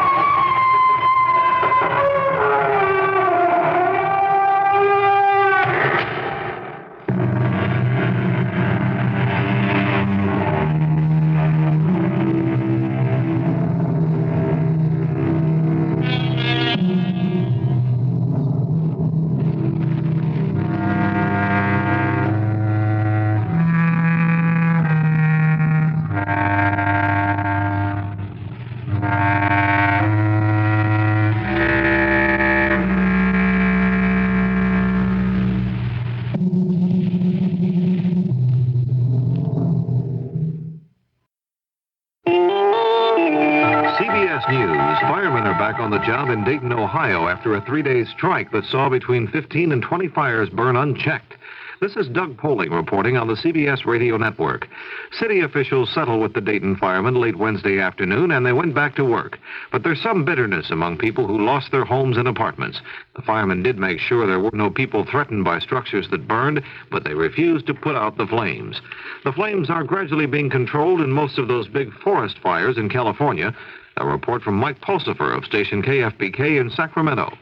The Joint Federal State Fire Command Center in Sacramento says all but one of the major fires in the state have been contained. The last uncontained fire is the Marble Cone Fire near Big Sur along California's central coast. Command Center spokesman Brian Barrett says there was even some good news concerning that blaze. They were able to secure a line from Sarah Peak to Montana at the south end and the western part of the fire. They held off doing the backfiring, and they were attacking it directly. The Big Sur fire is now 40% contained. Barrett reports some tanker crews have been released from the newly contained fires, apparently marking a formal end to one of the major concerns of fire officials, that fires would break out so fast and spread so quickly there wouldn't be enough manpower or equipment to keep up with them. Mike Pulsifer for CBS News, Sacramento. More news in a moment. Secretary of State Vance leaves Israel in about 2 hours, heading next to Jordan, Syria, and Egypt in his Middle East talks. In Jerusalem, Vance says some obstacles to Middle East peace have disappeared, but he added the gap between Israel and the Arab states remains wide and serious. President Carter flew back to Washington late Wednesday after relaxing for several days at home in Plains, Georgia. The president said goodbye to friends and relatives in Plains before departing from Robins Air Force Base. The Justice Department says it does not have enough evidence of serious criminal action to extradite South Korean rice dealer Tongson Park. Some members of the House Ethics Committee want to question Park about his alleged bribery of congressmen. And one member of the panel, Republican Bruce Caputo of New York, tells why he thinks Park's extradition should be sought. We have already questioned several people in a position to know what Mr. Park did with congressmen, and they have testified under oath. And unless they committed perjury, Mr. Park would be worried about what they said. And if they told the truth and Mr. Park didn't tell the truth when he was under oath, then he would be committing perjury, which is yet another crime. So that I think there are plenty of levers on him to get him to tell the truth right now. Caputo also says he thinks bribery and fraud charges could be brought against Park. UN Ambassador Andrew Young continues his tour of 10 Caribbean and Latin American nations. Young met in Georgetown, Guyana Wednesday with Prime Minister Forbes Burnham. Young predicted the United States will increase economic aid to the Marxist government of Guyana. Amtrak says it's thinking about either canceling or rerouting its Chicago to Florida passenger train, the Floridian. Notices posted on the trains and at stations along the 1,500-mile route say the Floridian is suffering low ridership and high losses. Amtrak says it's asking for public comment on either changing or dropping the service. Now this. The American Bar Association at its meeting in Chicago has decided on some rules for lawyers' newfound freedom to advertise. The ABA rejected an attempt to ban advertising on radio. The organization also agreed to ban hucksterism by lawyers advertising for clients. Attorneys would be allowed to advertise such things as the range of fees for specific services, hourly rates, office hours, and whether or not they accept credit cards. This is Doug Poling, CBS News. News Radio 78, WBBM, Chicago. Good evening, everybody. This is Len Walter with you now at the anchor desk on WBBM, Chicago, News Radio 78. This bulletin has just been handed me, and we're trying to do our darndest to confirm it right now. We've called our sister station, WCBS in New York, but all we have is a two-line dispatch in bulletin fashion from the Associated Press, and it says, New York City police say they have arrested a man they believe to be the .44 caliber killer known as the Son of Sam.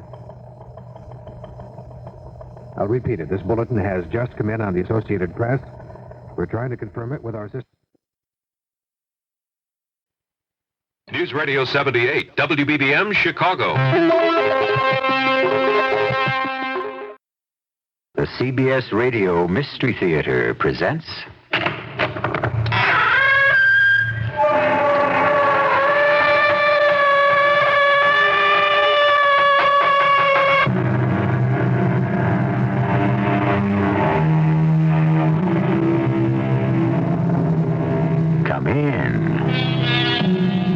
Welcome. I'm E.G. Marshall. Truth is a torch that gleams through the fog without dispelling it, which means that while we may see the truth, we're still left in the dark, which is as it should be. For the truth is the most complex of all human concepts. And while it's true, as the book says, that the truth shall make you free, it's also undeniably true that the truth can make you uncomfortable. But who is this man? You mean was? He's dead now. All right, who was he? A cab driver. From where? Marston City. That's 1,500 miles from here. Now, mind, I've never been there in my life. That cab driver was murdered. Okay, some cabbie halfway across the country from here is murdered. Why do you think I should be interested in it? Because you murdered him.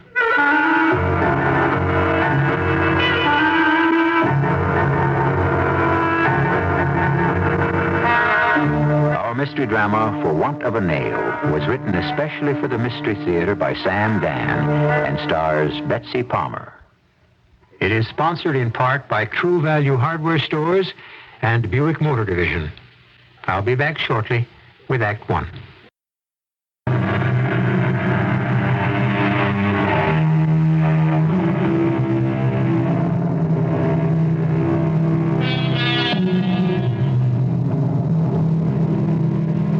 At this time, it's our pleasure to introduce you to a Mrs. Amina Saunders, or more properly, Mrs. Ralph K. Saunders.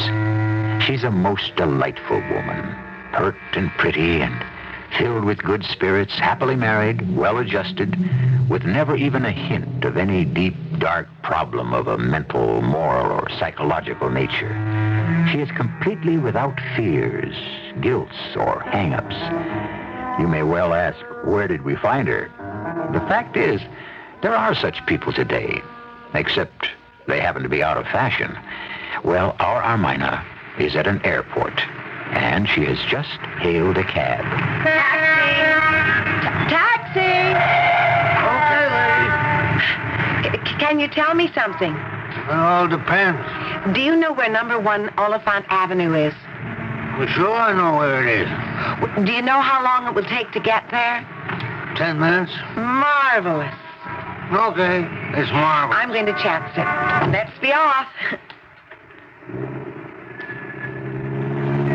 32. Airport to Oliphant. 10-4. So, tell me, lady, why is it marvelous? Well, you see, I just came in on that huge 747. Oh, yeah. Yeah, I was wondering why that size airplane sat down here. I mean, we got a big enough runway, but who'd ever want to come to Marsden City? Oh, well, there was a minor problem with the right outboard engine. Is that a fact? The captain assured us that the plane would get by quite nicely without that engine, but why bother? He said we'd only be here for an hour, but you know something? I don't believe it. I wouldn't believe it either. It'll be closer to 2 or even 3 hours before we're airborne. So, this gives me a chance to visit the Audley people. The Audley people? Yeah. You see, my husband owns a company. Well, actually, he has a partner, and they make starter engines. Yeah? Well, not for cars or big things like that. No? No, it's for very small units for, kind of various mechanisms used in, a sort of complex machinery. Don't ask me. Okay, now, I won't. Well, what I mean is it's beyond me. It's completely beyond me. I have no head for technology. No, or mechanics or physics or mathematics. Me neither. Is that a fact? Like this taxi cab. All I know is I can drive it. Leave something go wrong with it and I have to raise the hood? Forget it. It's all Greek to me. You know, most men would hesitate to make such an admission. Yeah, well, this woman's live. It's got to work both ways. Dames want to be freed from the kitchen. Guys should also get sprung from the machine shop. Right. You know what I mean? Just because I'm a guy, am I automatically supposed to be able to fix things? My husband, he can fix anything. Design anything, make anything. His biggest customer is the Audley Company here in Marsden City. The Audley Company? Well, to me, they've always just been a name, and now, by just the merest accident... Well, actually, you see, I won a contest. In 25 words or less, they said, tell why you love Aunt Brunhilde's homemade potato salad. Personally, I hate Aunt Brunhilde's homemade potato salad. Oh, it's awful, isn't it? My wife ever tried to feed me any of that slop, I'd throw it and her out of the house. I understand. Anyway, the first prize was a trip, though, to Hollywood. And my mother lives there, you see. She a movie star? She was.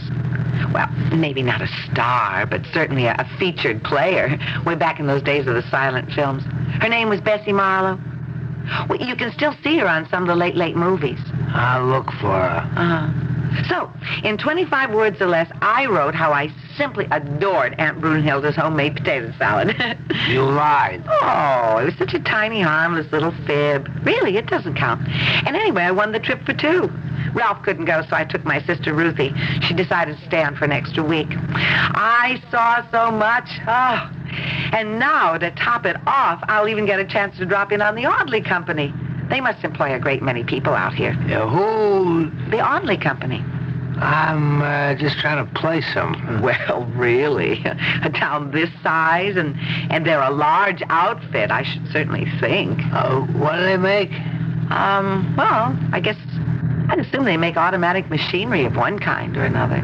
Well, we got General Engines, United Motors, a couple of steel plants, but, what's that name again? The Audley Company. Don't ring a bell. The Audley Company. The plant is at 1 Oliphant Avenue. That's why I remember it. It's sort of a funny name. Ma'am, there's no plant at 1 Oliphant Avenue. But there can't be. Oliphant's one of the shopping streets. Oliphant, Sheridan, Garfield. You only got the factories around the belt. Oh, I'm positive now, look. We're just about there now. Here's Griswold. Now we turn right. We're on Jefferson. Now we go left. And here it is, the start of Oliphant. And right here is number 1. It's the McCloskey building. But there must be some mistake. What kind of mistake?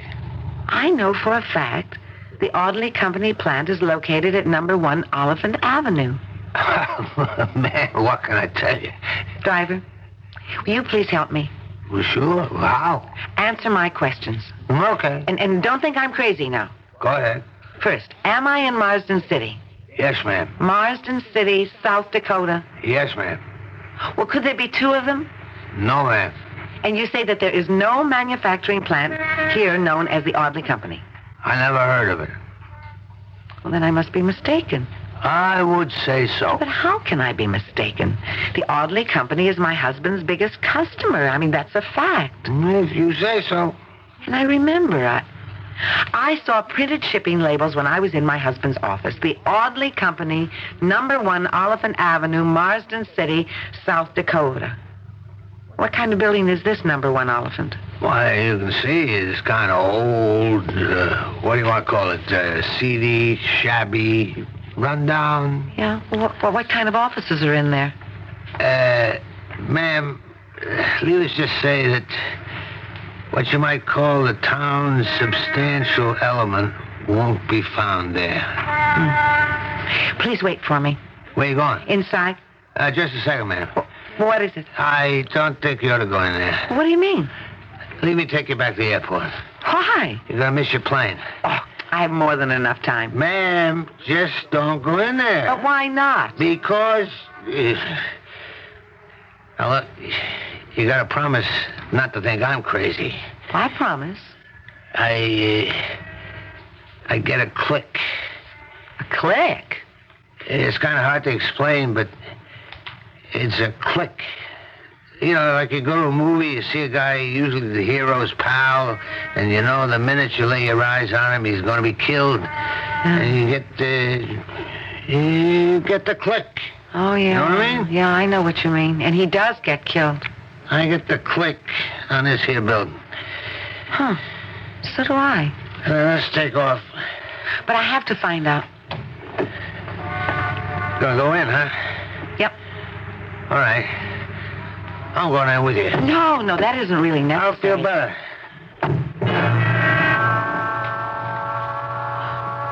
Doesn't seem to be a very active lobby. Oh, there's the directory. Look. There it is, right on top of the listings. The Audley Company, room 402. Oh, where's the elevator? Do they have one? That's right here. Oh, for crying out loud, this must have been the very first self-service elevator ever made. 400, 401, 402. Hey, look at all them names on the door. But the top one says the Audley Company. On a hunch, let me take you back to the airport. No, huh? I have to go in. Excuse me. Yes? Is this the office of the Audley Company? Why do you want to know? I don't think that should be the answer. It shouldn't? Why not? Well, because the answer should either be yes or no. Well, why do you want to know? I'm curious. The name's on the door, isn't it? I can read 10 other names on that door, too. Well, you can read and you can count. What else can you do? I can make deductions. Such as? Such as that nobody really has an office here. They don't? People just rent an address and a phone number. Well, now that we've got that cleared up, do you have any other questions? Yes. Where is the manufacturing plant of the Audley Company? Just leave your name and number and somebody will call you. I wonder who. Well, I've enjoyed our little visit, but I must be going. Drop in again. Anytime you're in the neighborhood.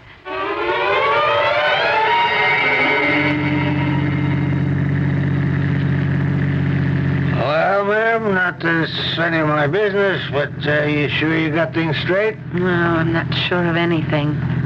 You go back home. You'll see. What'll I see? That you got the name or the address or something all confused. I am all confused. There is an Audley Company at number 1 Oliphant in Marsden City, South Dakota, but it's not a huge manufacturing plant. It's just some fly-by-night, furtive little... Well, I don't know what to think. Hey, ma'am, how about if I scout around? Scout around? Something's going on. What it is, I couldn't tell you, but something's going on. Yes, I'm sure something is. My name's Oscar. Oscar Hogan. Oh. Here, let me give you my card. Thanks. Now, drop me a line. You know what I mean? Maybe I can find out something. Well, Oh, look, I got nothing better to do. Thank you, Mr. Hogan. I may be in touch with you. Mr. Oscar Hogan. That kind and obliging cab driver dropped me off at the airport where the plane was ready and waiting. And soon we were headed for home. Didn't really know what to think. And I blundered into something. And so what? When the plane touched down at home, it was still early in the afternoon, and I decided to go to Ralph's office. Ralph was out, but Jim Carroll, his partner, was there. Hey, Armina. Have a good trip? Oh, it was just great. Where's Ralph? Oh, he went downtown on an errand. Some places makes new steel alloys or something. I don't know what he puts into those engines. I just sell them. Jim, do you know that my plane flew directly over Marsden City, South Dakota? What about it? Marsden City. That's where the Audley Company is located. Oh, yeah, that's right, they are. Have you ever been there, Jim? Sure. Can't remember how many times. To the plant. Fantastic place. Brand new, completely automated. They're such a big customer, I couldn't help remembering the name. The Audley Company at number 1 Oliphant Avenue. That is right, isn't it? Yeah, that's right. Well, when was the last time you were there, Jim? When was it? Mm-hmm. Oh, I guess it must have been last week. Things were really humming. On Oliphant Avenue? Yes, indeed. We can't sell them enough engines. Is it a big place? At least a square block. Oh, imagine. Why do you ask? Oh, no reason.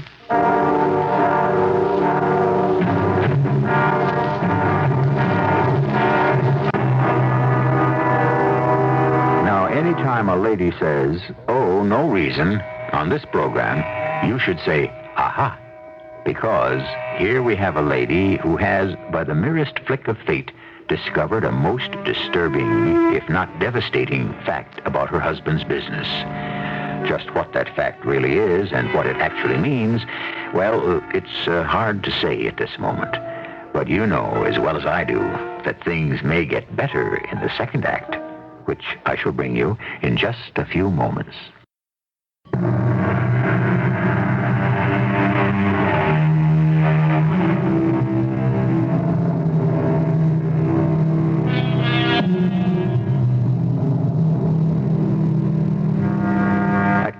They say, has 9 lives.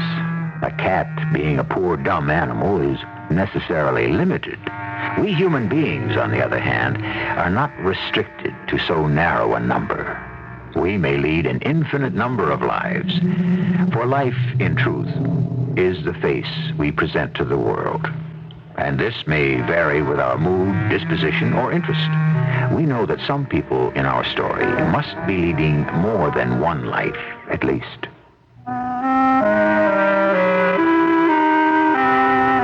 What had I discovered? That my husband's biggest customer, the source of a sizable part of his income, simply did not exist. What could it mean? I'd caught Jim Carroll, my husband's partner and a friend, in a lie. Was something shady and illegal going on, and was my husband part of it? Of course, I could forget the whole thing. But how could I forget it? Well, there's only one thing to do, and it's the thing I've always done. Just go full steam ahead, and, well, whatever happens. Oh, Armina, you're not serving that horrible Aunt Brunhilde's potato salad again. They sent us a year's supply. Couldn't we donate that potato salad to some charity? Talking about potato salad, the Audley Company, your biggest and best customer. Mm-hmm. Yes, sir. You know the one that you've been shipping all the engines to? Oh, sure. What about? They don't exist. What'd you say? There is no Audley Company. Oh, I'm waiting. For what? For the punchline, the rest of the joke. Well, it isn't a joke. Armina, are you all right?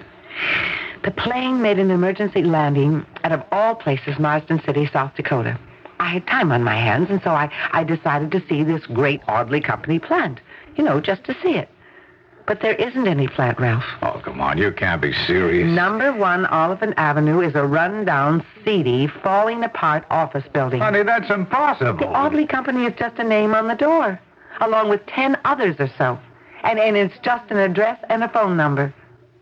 Mine, I just don't understand. Ralph, Have you ever been out there? No, why would I ever go out to Marsden City? It's Jim. Jim runs the sales. Jim's been out there hundreds of times. Well, how did you get the Audley Company as a customer? How do we get any customer? Jim. Jim brings in all the business. Have you ever met any of the Audley people yourself? No, honey, I only meet customers when they have problems, technical problems. But the Audley Company never seems to have any. Ralph, what's happening? I don't know. I don't know what... But you send all of these engines to a non-existent company. Ralph, is it possible that this is how Jim could be stealing? No, that couldn't be possible. But I caught Jim in a lie. Yes, but well, all right. Let's say there is something phony And there is, Ralph. There has to be. But what? Jim can't be stealing. There is no Audley Company. But we're getting paid for the engine. By whom? I only know we ship out the engines. To number 1 Oliphant Avenue, Marsden City. That's right, and 30 days later, just as regular as clockwork, we get a check. A good one? What's good as gold, and we deposit that check. Ralph, something is wrong. I don't know what to say. Maybe Jim is pulling a fast one, but well, I guess I'll just see about that. What are you going to do? Oh, no. Now I'm sorry I even started. Now, Mina, you had no choice. It's time for a little showdown with Jim. I mean, I let him run the business. I bury myself in the shop. I spend all my time on engineering, and once a month I check out the books. Everything seems to be okay, but now this... Ralph, what are you going to do?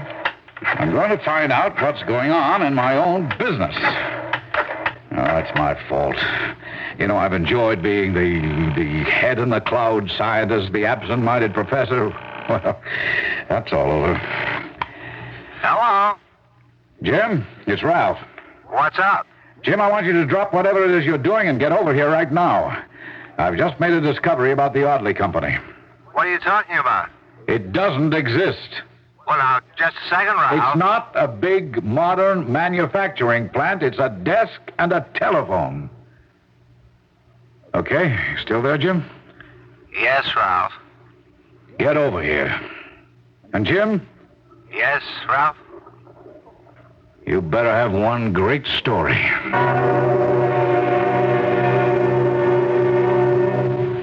I guess I might as well tell you everything.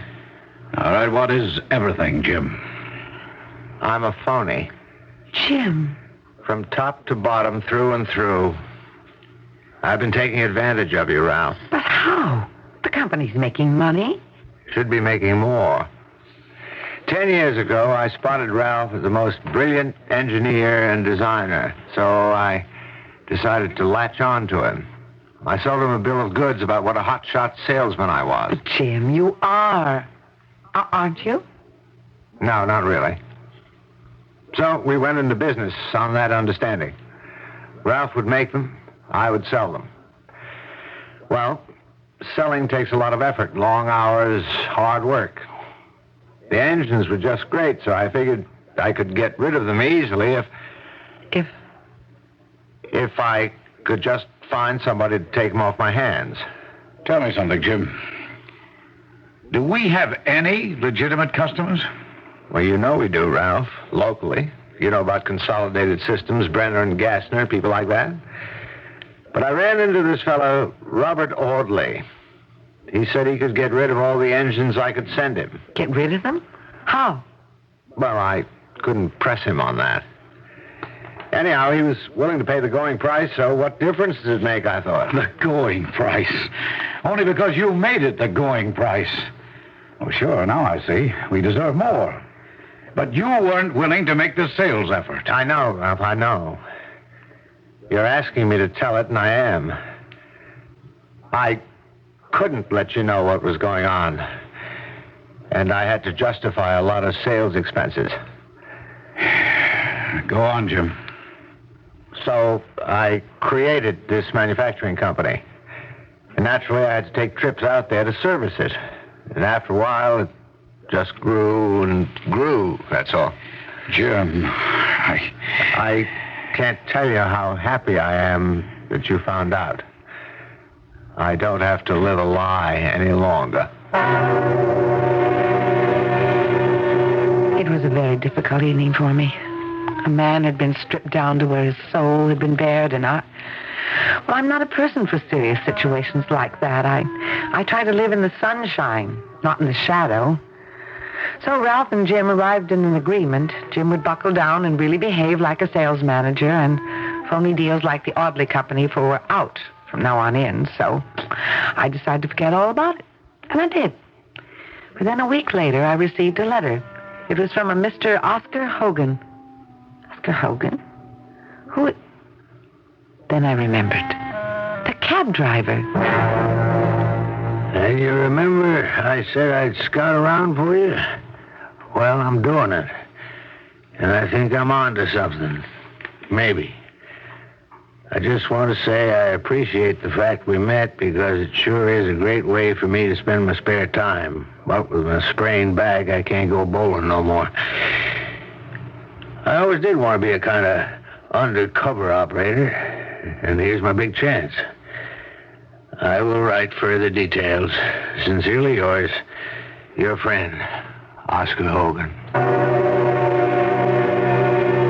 Such a darling, lovable human being.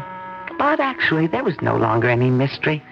And I'd better tell him so. So I had his card, and I decided to call him at the taxi garage in Marsden City. Marsden City Taxi.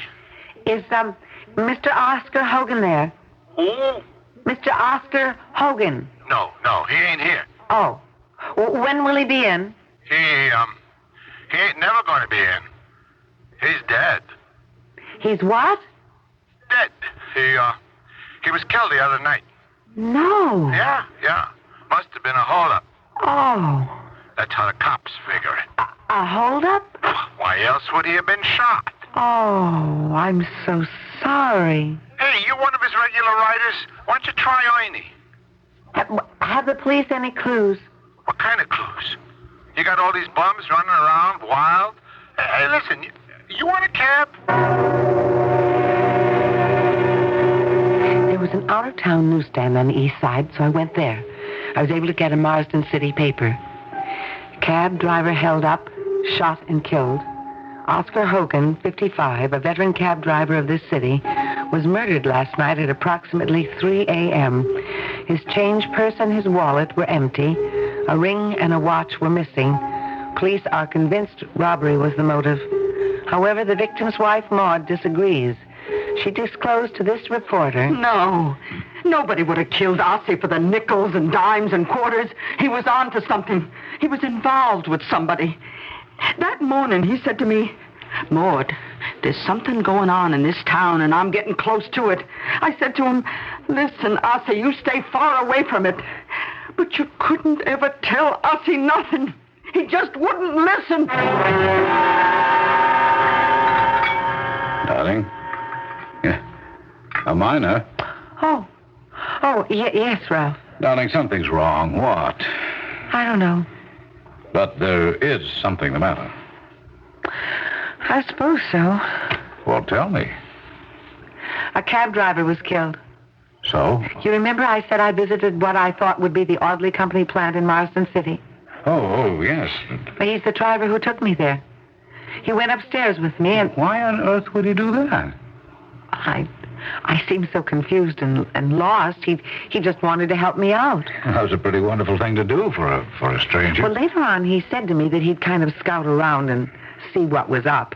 I guess he fancied himself an amateur detective. Well, it certainly did look like a mystery. Now he's been murdered. Oh, that's a shame. The police say, though, it was a holdup. Well, honey, these terrible things happen. Yes, but his wife seems to think he knew too much. About what? She doesn't know. He didn't tell her. But, Ralph, could it be about the Audley Company? Well, what's there to know about the Audley Company? Jim gave us the lowdown there. I suppose. I just feel so awful.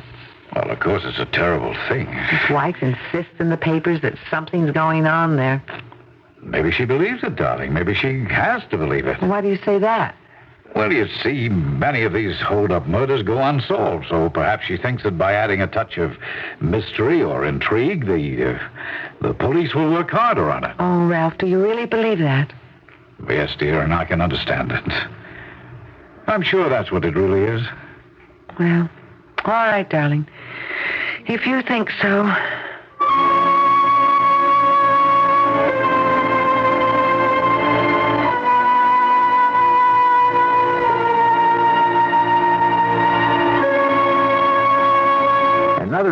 phrase with us is, if you think so. It's usually uttered by a trusting wife to her husband. It's said in a tone of voice that might imply she is in complete agreement with it. But the statement is filled with what actors call subtext, which implies that there can be all kinds of meaning behind it. We're in the home stretch now. Act 3 will arrive in just a few minutes. You're listening to the Mystery Theater on WBBM Chicago, News Radio 78.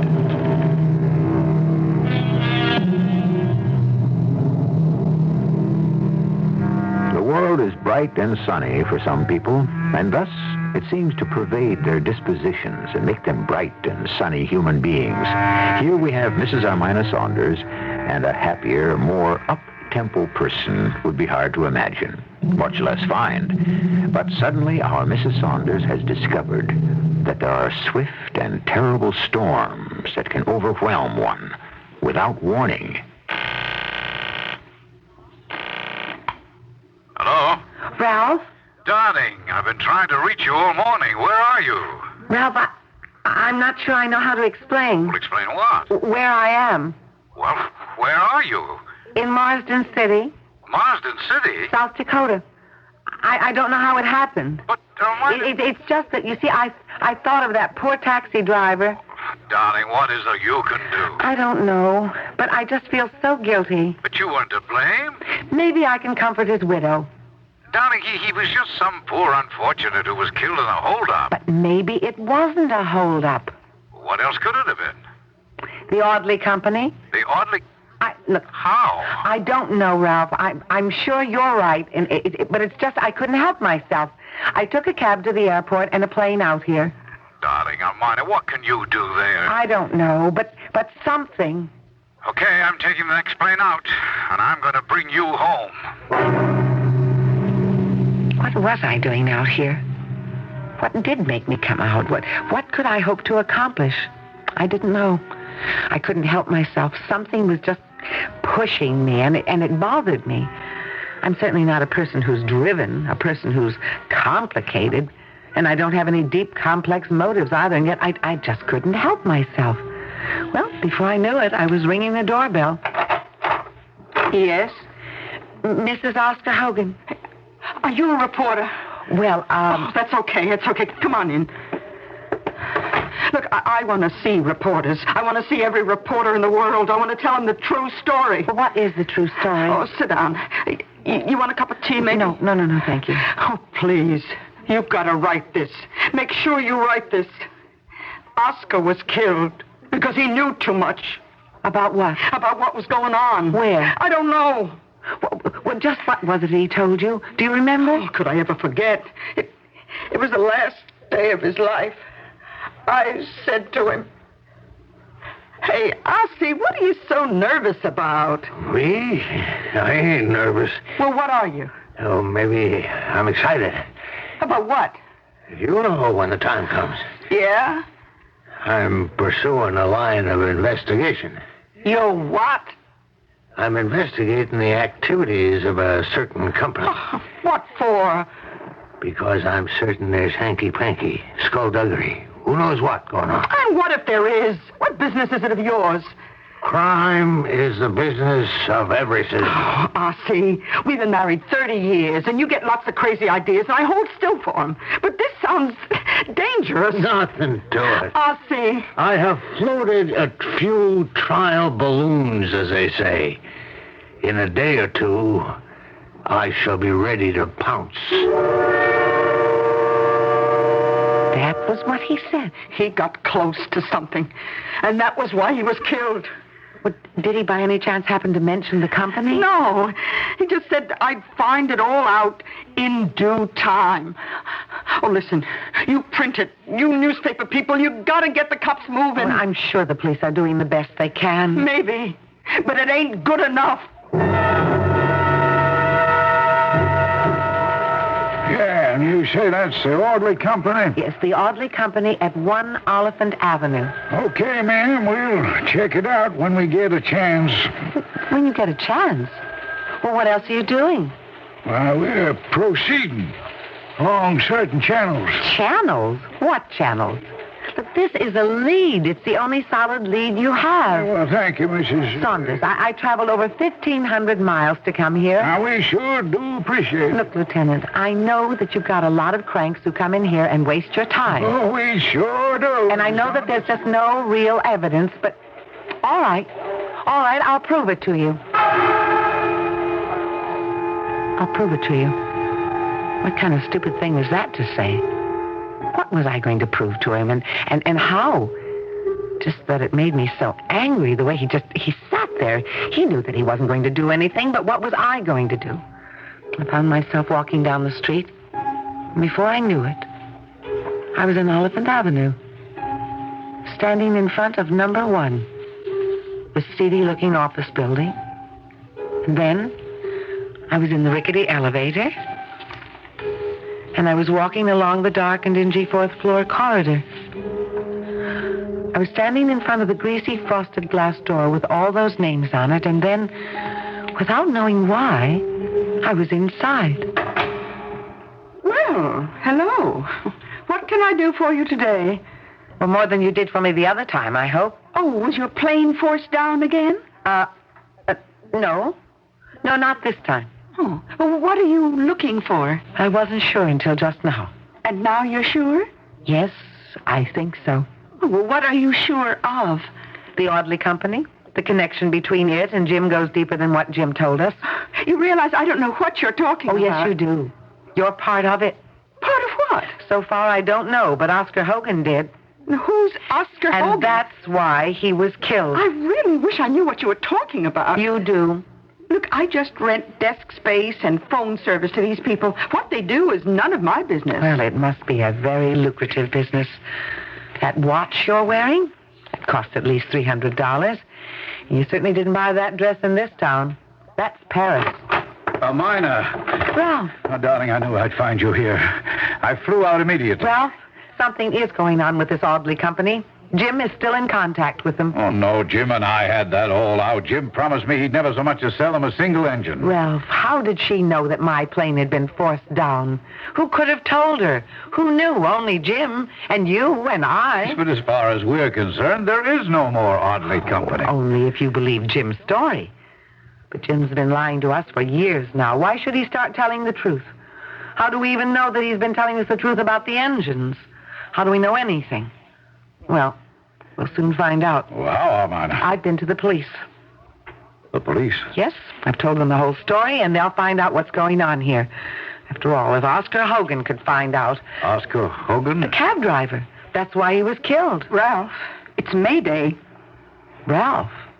What? Does she know you? I said it's May Day. Ralph, how does she know you? Did you hear me? Yes, I heard you. Ralph, it has to be May Day. Oh, shut up, the both of you. What is it? What did you just say to me and to her? Ralph, who is she? What do you want to do with her? Ralph, who are you? Ralph, we have to get out of here. I'm in command. I make the emergency decisions. But what is she talking about? Our cover is as good as gone. What does she mean by cover, Ralph? And we have to get rid of her. She's my wife. She's a part of your cover, just like your starter engine factory. Ralph, will you tell me what's going on? Yes, I'll tell you. She and Jim and I are members of a cell. A what? Years ago, we were sent here by... Ralph! Well, the country doesn't matter. You're a spy. Yes, I'm an agent. Or the title doesn't matter either. Comes to the same thing. But you're so American. But no one would ever dream that you were a foreigner. We had the factory to make starter engines. We needed it for a front. But we couldn't earn enough money, so...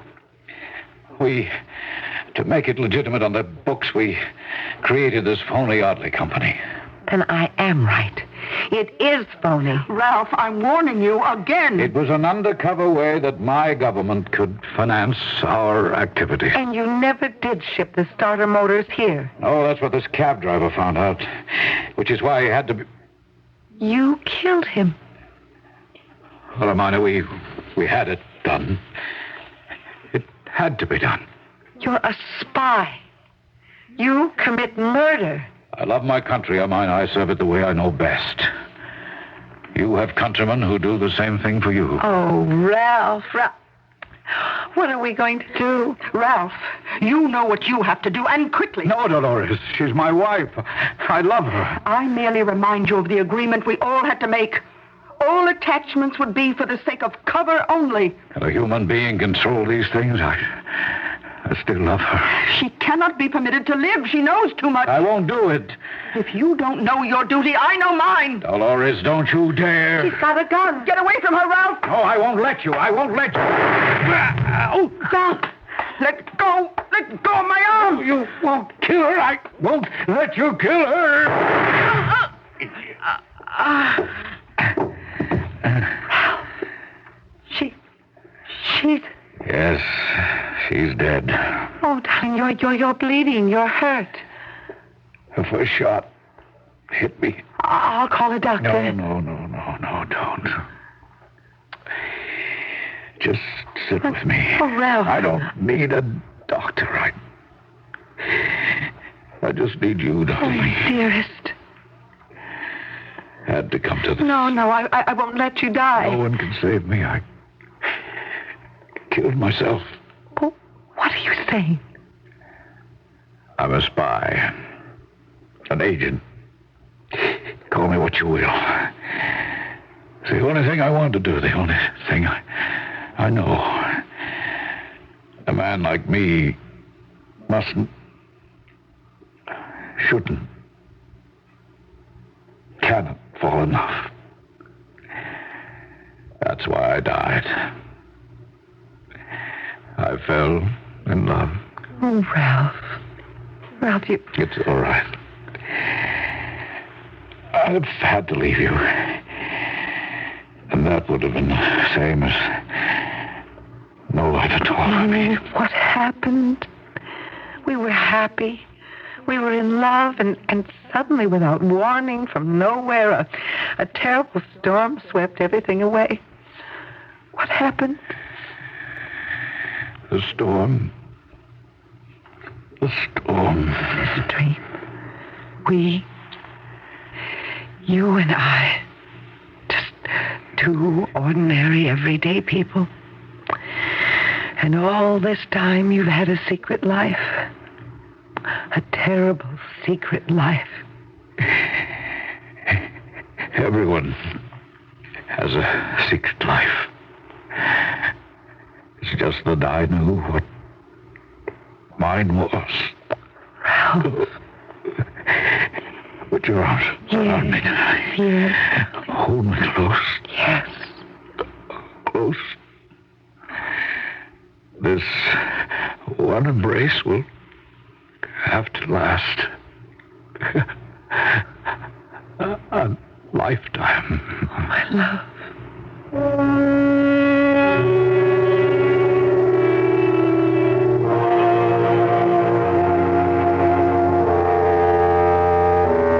When the police arrived, they were sitting very close together.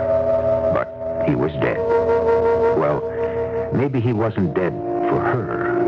For Amina Saunders, he will live as long as she will.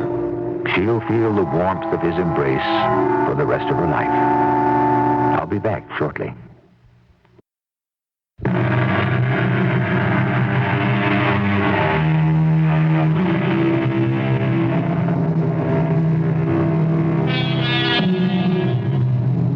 You're probably wondering why our story is called For Want of a Nail. You know, for want of a nail, the shoe was lost, and the horse was lost, and the king, and the battle, and the war, and so forth. Well, just because Armina's plane made a forced landing that day, a series of events was activated that wiped out an important espionage cell, killed 3 people, ended a marriage, and changed a woman's life. Well, why was the plane forced to land? It seems a gasket had become worn, and an oil leak was developing in the engine. The gasket is a tiny piece of fibrous material that costs all of 17 cents. Our cast included Betsy Palmer, Ian Martin, Robert Dryden, and Bryna Rayburn. The entire production was under the direction of Hyman Brown. Radio Mystery Theater was sponsored in part by ARM, Allergy Relief Medicine, and Sign Off, the sinus medicines. This is E.G. Marshall inviting you to return to our Mystery Theater for another adventure in the macabre. Until next time, pleasant dreams.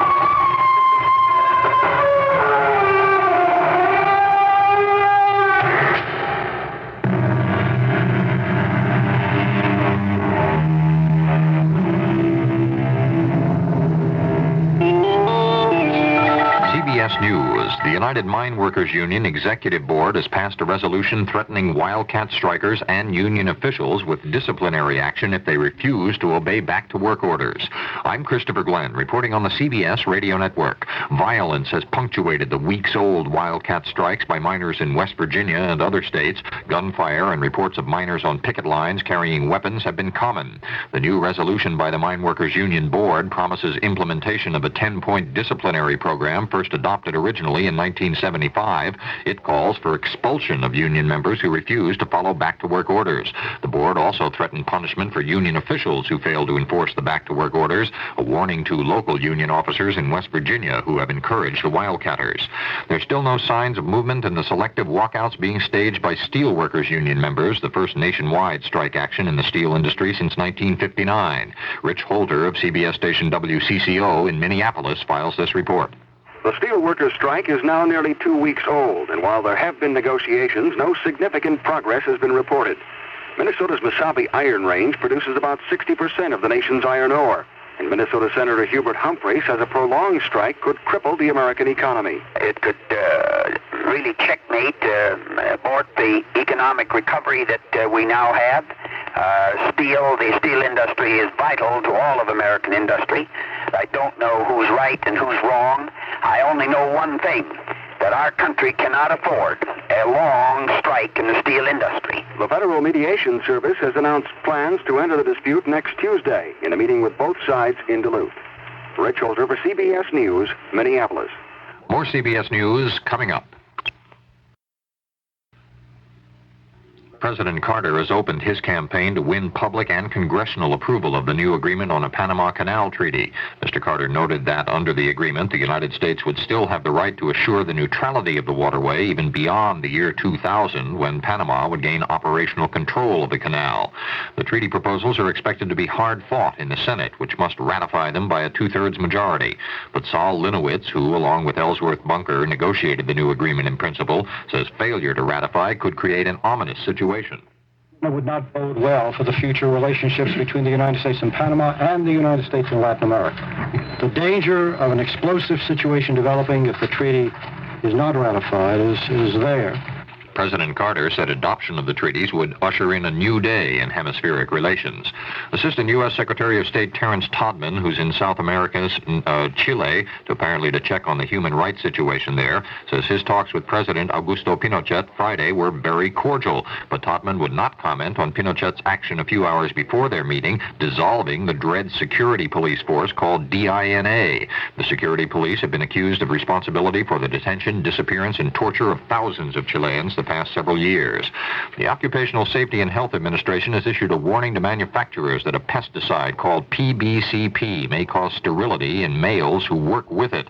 The Safety and Health Administration says it doesn't know how many manufacturers are currently in production with PBCP. More after this. The Army, after receiving the results of a review conducted by an all-civilian board, has turned down Mrs. Antoinette Slovik's request for government life insurance benefits. Mrs. Slovik is the widow of a soldier executed for desertion during World War II, the only such case during the Civil War. The review board concluded that the court-martial and execution of the soldier was carried out fairly and legally. I'm Christopher Glenn, CBS News. I'm Dick Helton reporting on News Radio 78. News Radio 78, WBBM, Chicago.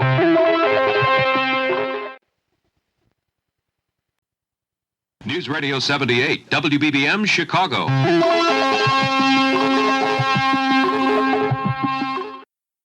The CBS Radio Mystery Theater presents...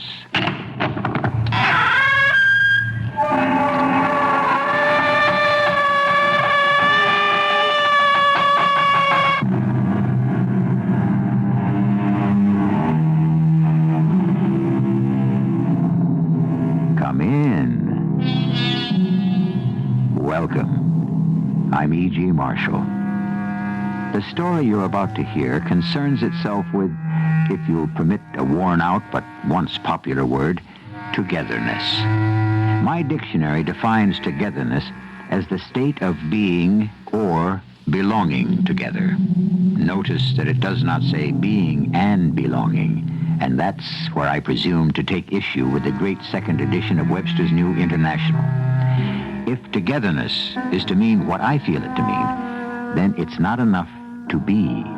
It is necessary also to belong together. My sister's going to have a baby. She's going to name it Rose, I think, after me. Your sister, did you say? My sister Lily, my twin. I don't even know if she's married. But where is she? Where does she live, this twin sister of yours? In Kamaloka. You know, the Together place.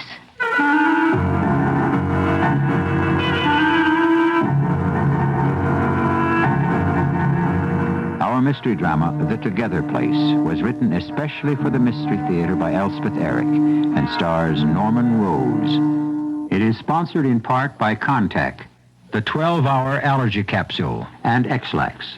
I'll be back shortly with Act One.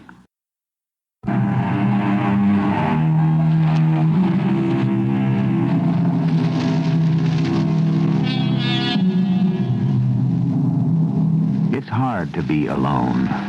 It's good to be with someone. But I assure you there is no greater hell on earth than to be both at the same time. To be alone with someone.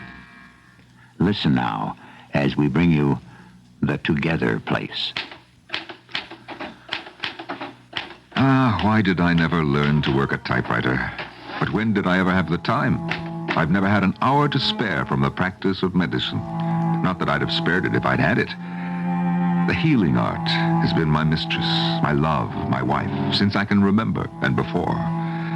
But I'm well into the winter of my life now. Hardly any springs remain to me.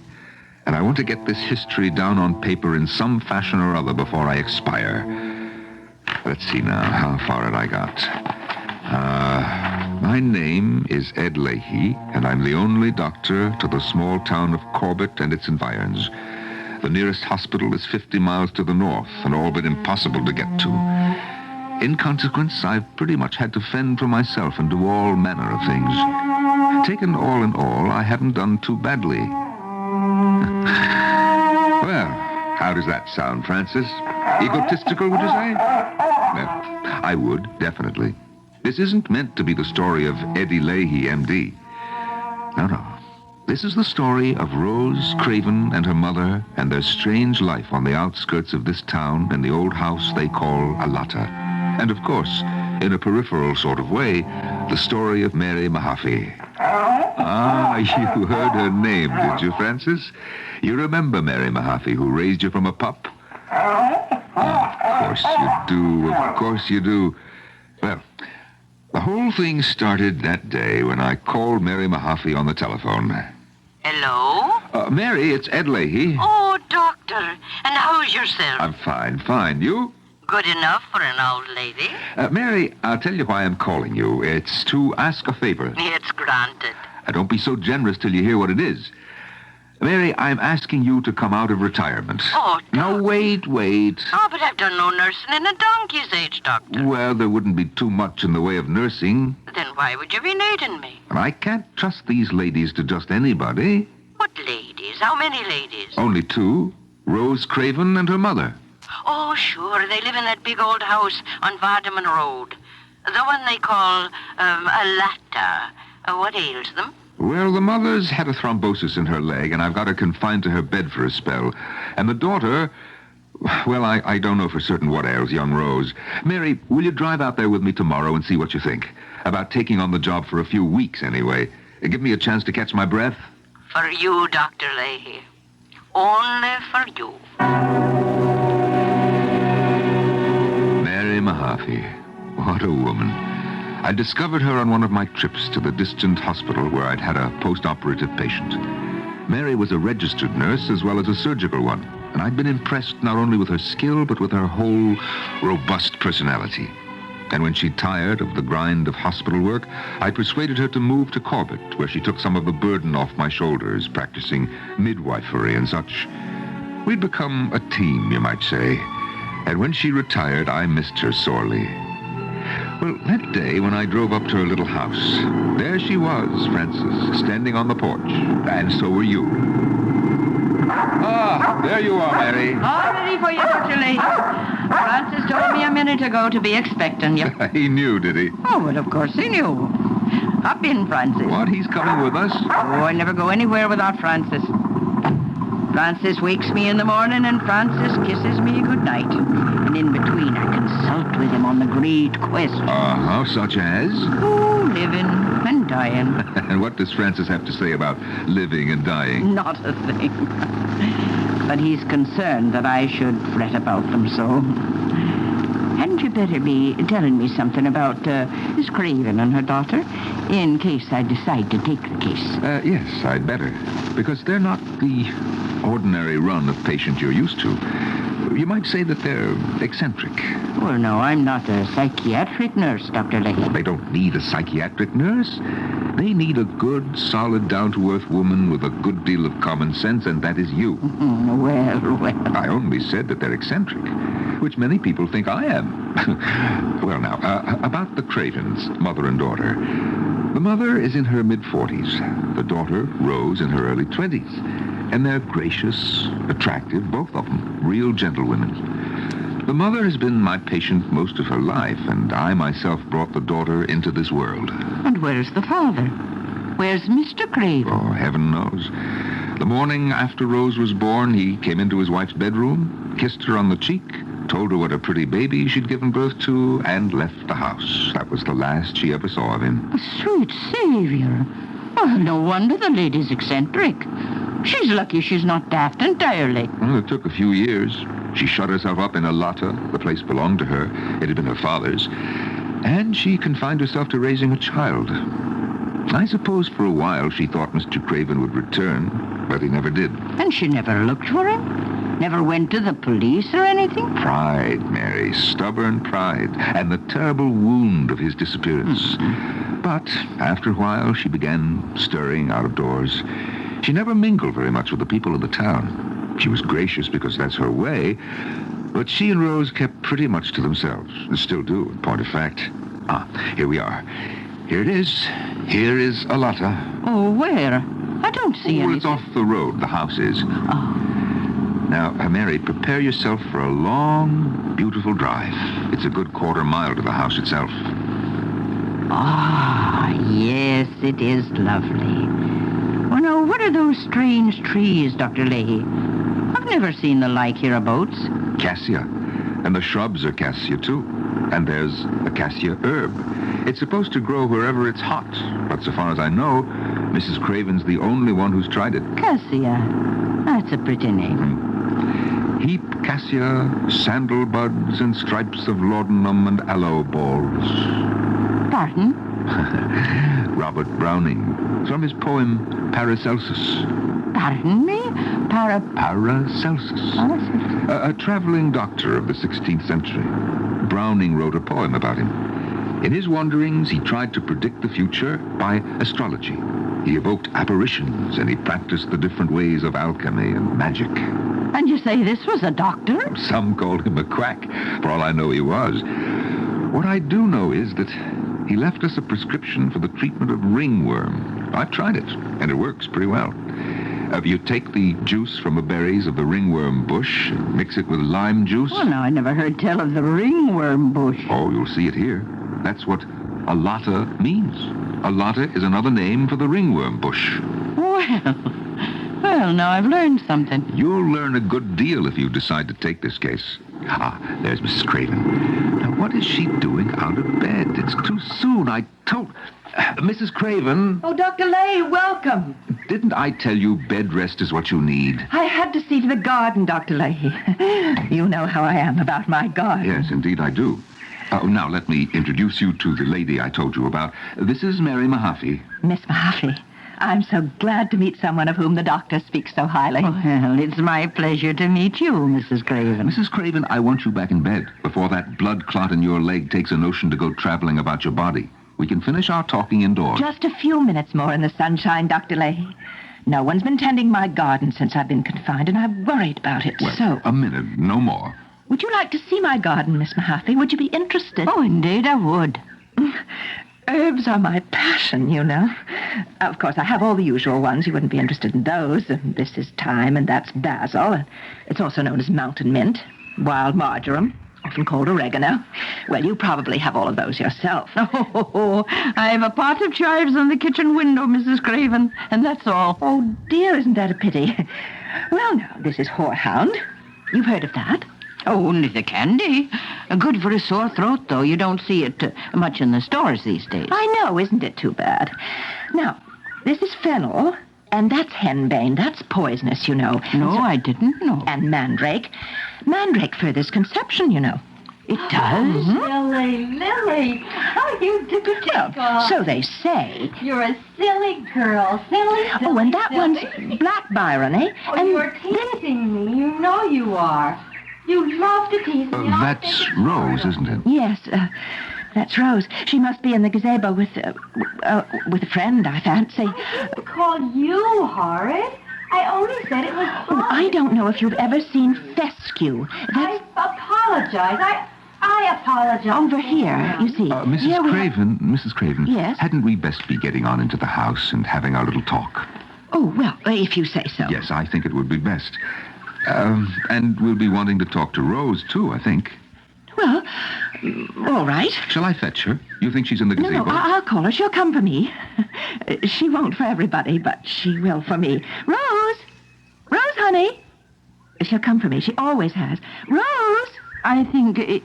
Is that Rose? Yes, that's Rose. Yes, that's my baby, Rose. Honey, we've been waiting on you. Now, honey, come on over here. Meet somebody. Oh, Dr. Leahy, I didn't know you'd got here. Mama, why didn't you tell me that Dr. Leahy had arrived? Rose, honey, this is Miss Mary Mahaffey.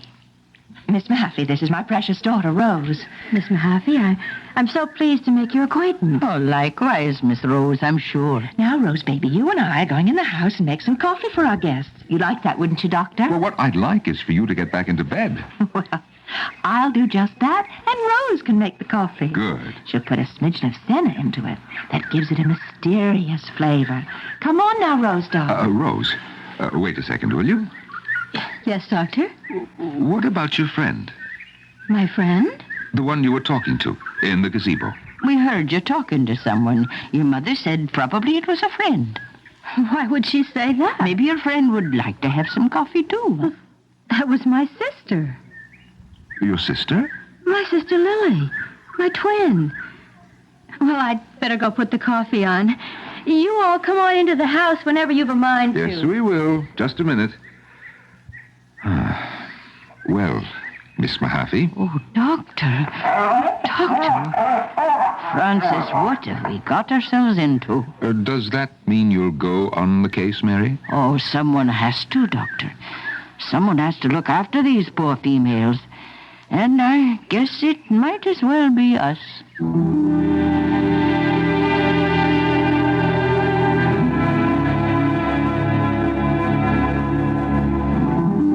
I think it's not an uncommon sensation when, in the course of a seemingly ordinary conversation, a sentence is let drop that makes absolutely no sense at all to the listener. Because we are busy and preoccupied with ourselves, when we hear someone say something nonsensical, at least to us, we choose to ignore it, slough it off, or forget it. Often to be left with a nagging sensation that we have ignored, sloughed over, and forgotten something of enormous importance. I'll be back with Act 2 shortly. How does your laxative work? Many brand name laxatives contain ingredients that expand in your stomach. That's how they work. We know a medicine that works differently. It's in the X-Lax pill. Overnight, the X-Lax pill gently stimulates your system's own regular rhythm, stimulates your system for relief in the morning. No surprises, just relief in the morning. That's the X-Lax pill. Try it tonight with confidence. For occasional use only as directed, X-Lax pills.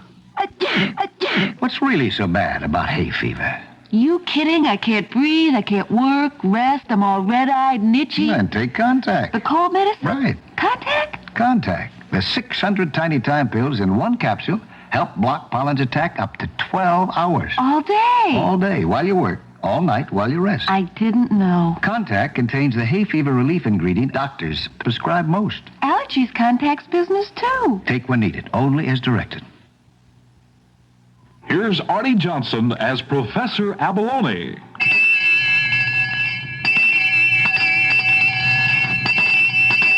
Okay, kids, it's time for school again. Now, suppose you're out fishing in a boat and you fall overboard. What is the first thing you do? Get wet. That's very good. But what's the rule I taught you about PFDs? You remember what a PFD is. Joey, how do you make a kid float? With 2 scoops of ice cream and a lot of root beer. No, dum-dum. You put him in a PFD, a personal flotation device, such as a life jacket. You should always wear one when you're out in a boat. And if someone falls in who isn't wearing one, you throw him a flotation cushion or a lifesaver, which are also PFDs. Hey, how do you help a rodent that falls in the river? Mouth to mouth resuscitation. You've been doing your homework, haven't you? Okay, just remember to wear your PFDs, and if you accidentally fall in, you float, even without root beer. This has been a public service announcement from the United States Coast Guard.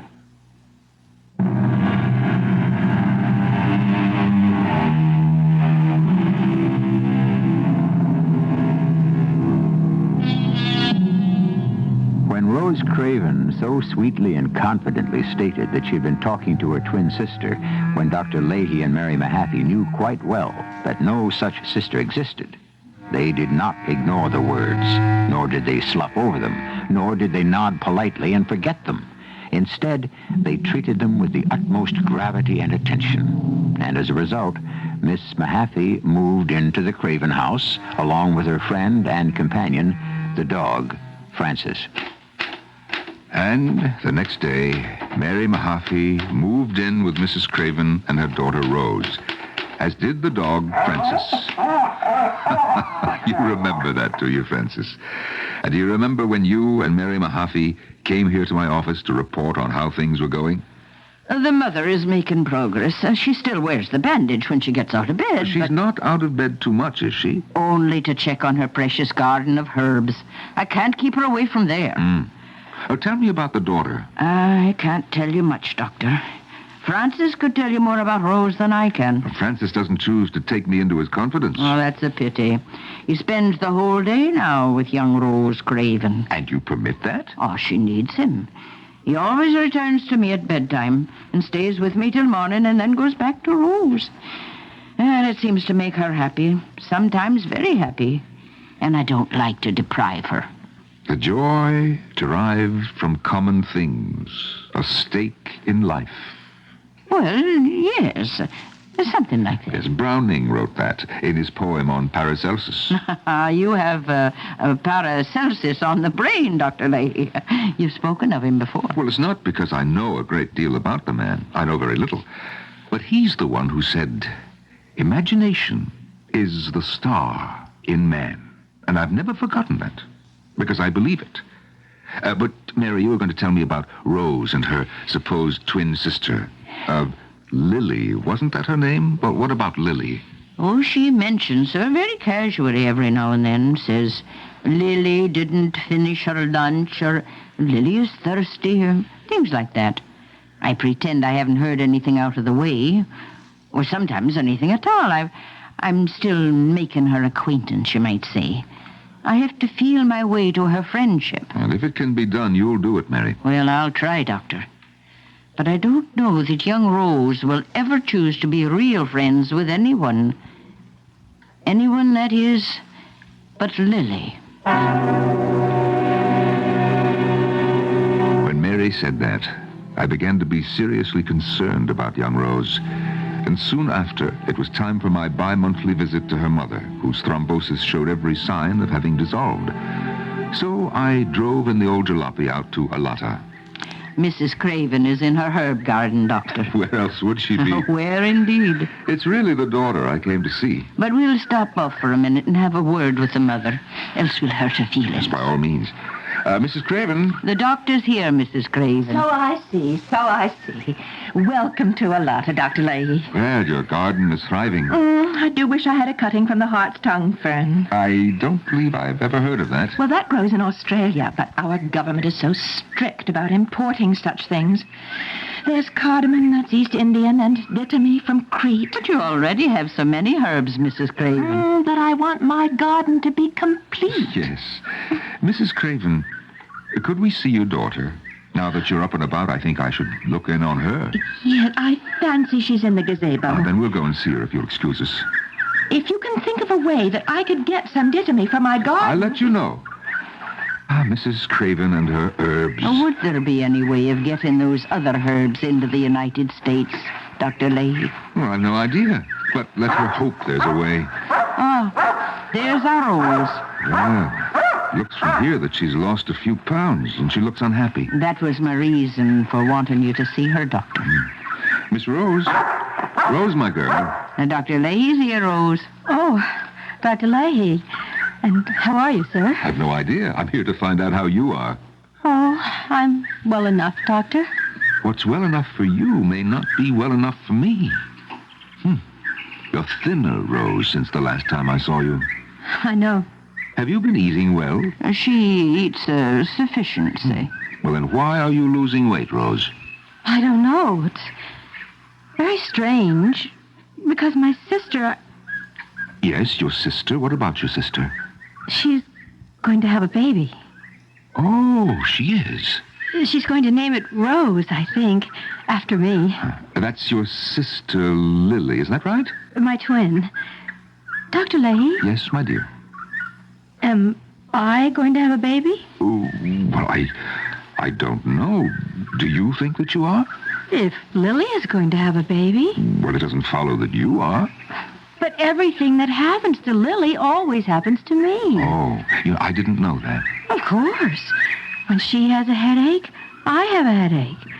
When she has a dream, I have a dream. The same dream? Of course. Because she's my twin. I don't rightly remember what was said by any one of us after Rose said that.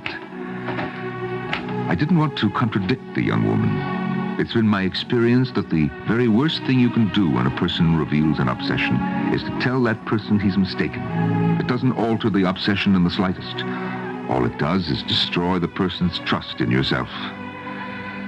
After I had somehow terminated my visit, Mary Mahaffey walked with me to my automobile. What in the world ails the girl, Doctor? Mary, I'm not a psychiatrist. Is it schizophrenia, Doctor? I mean, does the girl have two selves? Herself and Lily? Oh, she's not psychotic, so far as I can tell. Schizoid, perhaps, but not mad. What's to be done? Mary, stay close to her. Let me know if she loses more weight. Let me know if the obsession grows more acute. And I'll come right out. And tell Francis to keep an eye on her, too. A month went by. There was no reason to go out to Alata.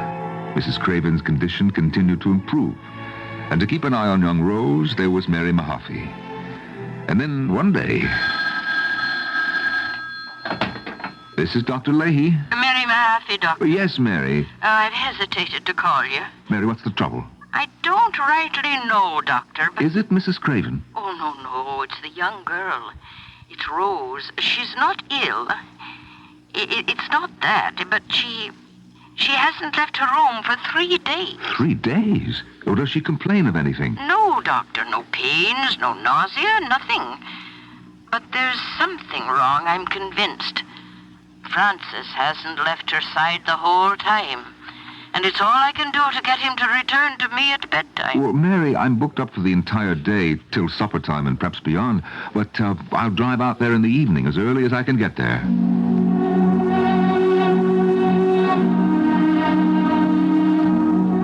It was growing dark when I reached Alata that evening. The front door was unlocked, and I went inside without announcing my presence, and upstairs to young Rose's bedroom. I heard voices as I mounted the stairs. My precious, my baby. Rose, don't you feel like talking to us? Oh, Oh, that must be Dr. Leahy. I thought it was you. Oh, well, now, what is this beautiful young woman doing lying in her bed when she should be up and doing? 3 days, Doctor. Is she eating well? Oh, well enough, everything considered. It's the wrong food. What's that? What did you say, Rose? She complained some about the food.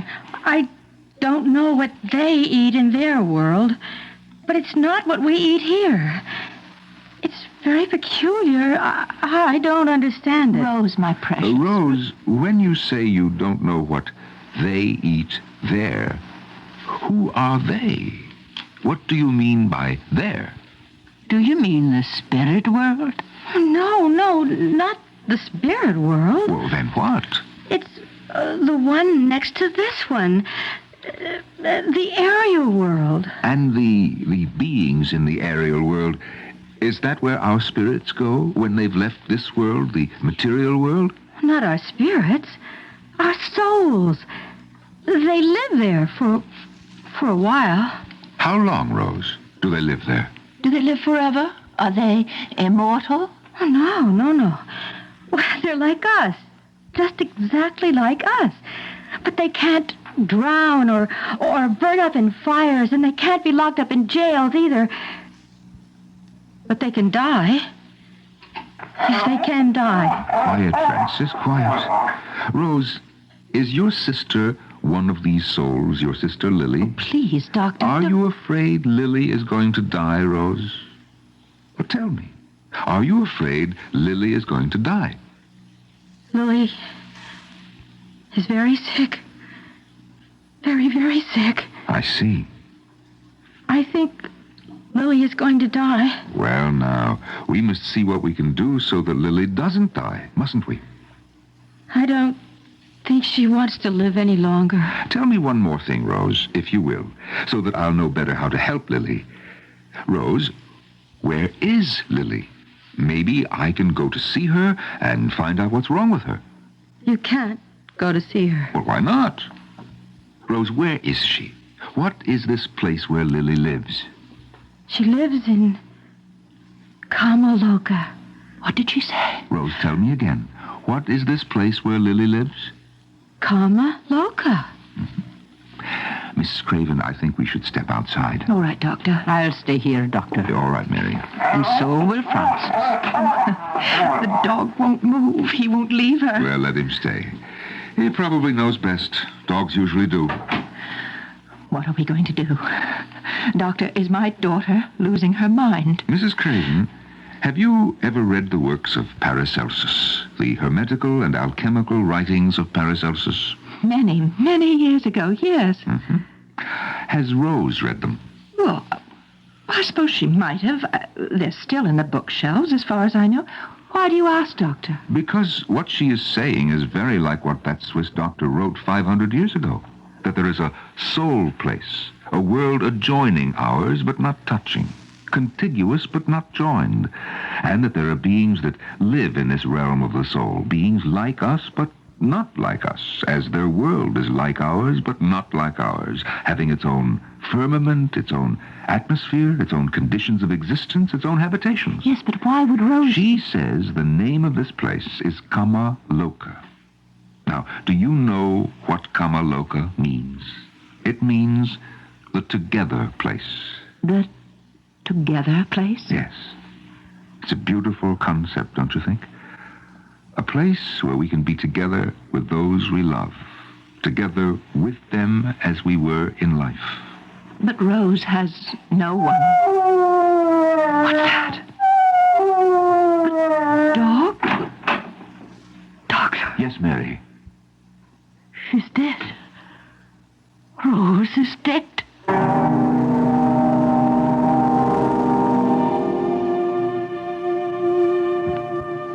What a beautiful name, Kamaloka.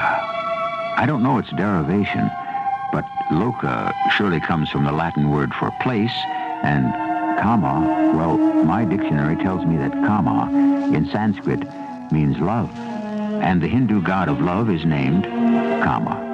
So it seems quite pleasing and appropriate that Kamaloka should designate the together place. I'll be back with Act 3 shortly. When we go fishing, I get seasick. What do I take? I just take it. Don't just take it. Take Dramamine. If you get nauseous on buses like I do, the best thing to take is another form of transportation. Don't just take it. Take Dramamine. Dramamine tablets help prevent the symptoms of travel upset, such as nausea, dizziness, and lightheadedness for millions of people. Take Dramamine a half hour before you leave. It really works to help put you in control of the situation, and it's the kind of situation that's much easier to control ahead of time. Millions trust Dramamine again and again for reliable help in preventing travel upset. For occasional use only as directed. For travel upset, sometimes I think the best thing is to take my vacation at home. Don't just take it. Take Dramamine. If you need a muffler, now you can Midas-size your car in over 800 Midas shops in the United States. I got Midas-sized in Topeka, Kansas. It goes to prove you're never too old. I got Midas-sized in Brooklyn, New York. Words alone cannot express my satisfaction. Once we Midas-size your car, you'll never have to buy a muffler for it again. Because at Midas, if anything ever goes wrong, we guarantee to replace the muffler free for as long as you own your American-made car. Noisy muffler? Don't compromise. Midas-size at Midas. I got Midas-sized in Waco, Texas. You never seen a muffler that size before. The next time you hear that noise, don't compromise. Midas-size. Visit one of the 42 Midas shops in Greater Chicago. Midas, experts in the installation of mufflers on most foreign cars. This is WBBM Chicago.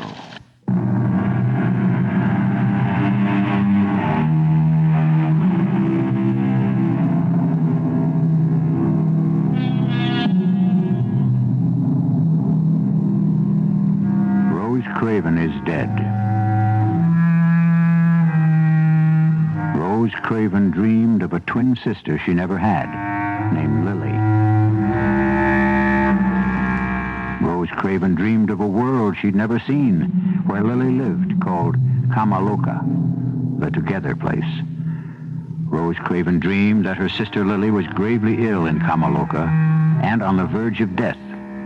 And before her mother, her nurse, or her doctor could take steps to prevent it, Rose Craven died. Poor Rose Craven was put to rest in our little country churchyard. The mourners were few because so few had known her. I was there, so was Mary Mahaffey, and so was Frances. It was a sad day, was it not, Frances? By this time, Mrs. Craven was out of danger from her thrombosis. There was no need for Mary to stay on at Alata, and she made plans to move back to her own small house, where you and she, Frances, would take up your old life. But then, before the move could be made, she called me. It's Mary Mahaffey, Dr. Lay. Yes, Mary. Doctor, I've decided to stay on here for a bit. Oh? Well, there's no need, Mary. Mrs. Craven is able to fend for herself. No, she's not, Doctor. Well, why not? I saw her just last week. She's taken to her bed, and I can't rouse her. Well, there's got to be a period of mourning. It's painful, but it's got to be gone through before life can start up again. It's a sickly state, to be sure, but unavoidable. It's not just mourning, Doctor. She's begun to talk about, you know, that place. The place her daughter spoke about. Kamaloka. She has visions of it, and she believes her visions. We can't take her visions away from her. Even if we could, it might kill her. She'll die if she's left the way she is. Yeah. Well, what can we do? I intend to stay on for a while. I don't care if she wants me here or not. She needn't pay me. I don't care about the money. What do you expect of me, Mary? Pay her a visit, Doctor. I want you to see what I see, so that you can back me up in whatever I do. Well, this evening, would that be all right? Anytime. Mrs. Craven doesn't stir from her bedroom, and I'm always nearby. This evening, then. Goodbye, Mary.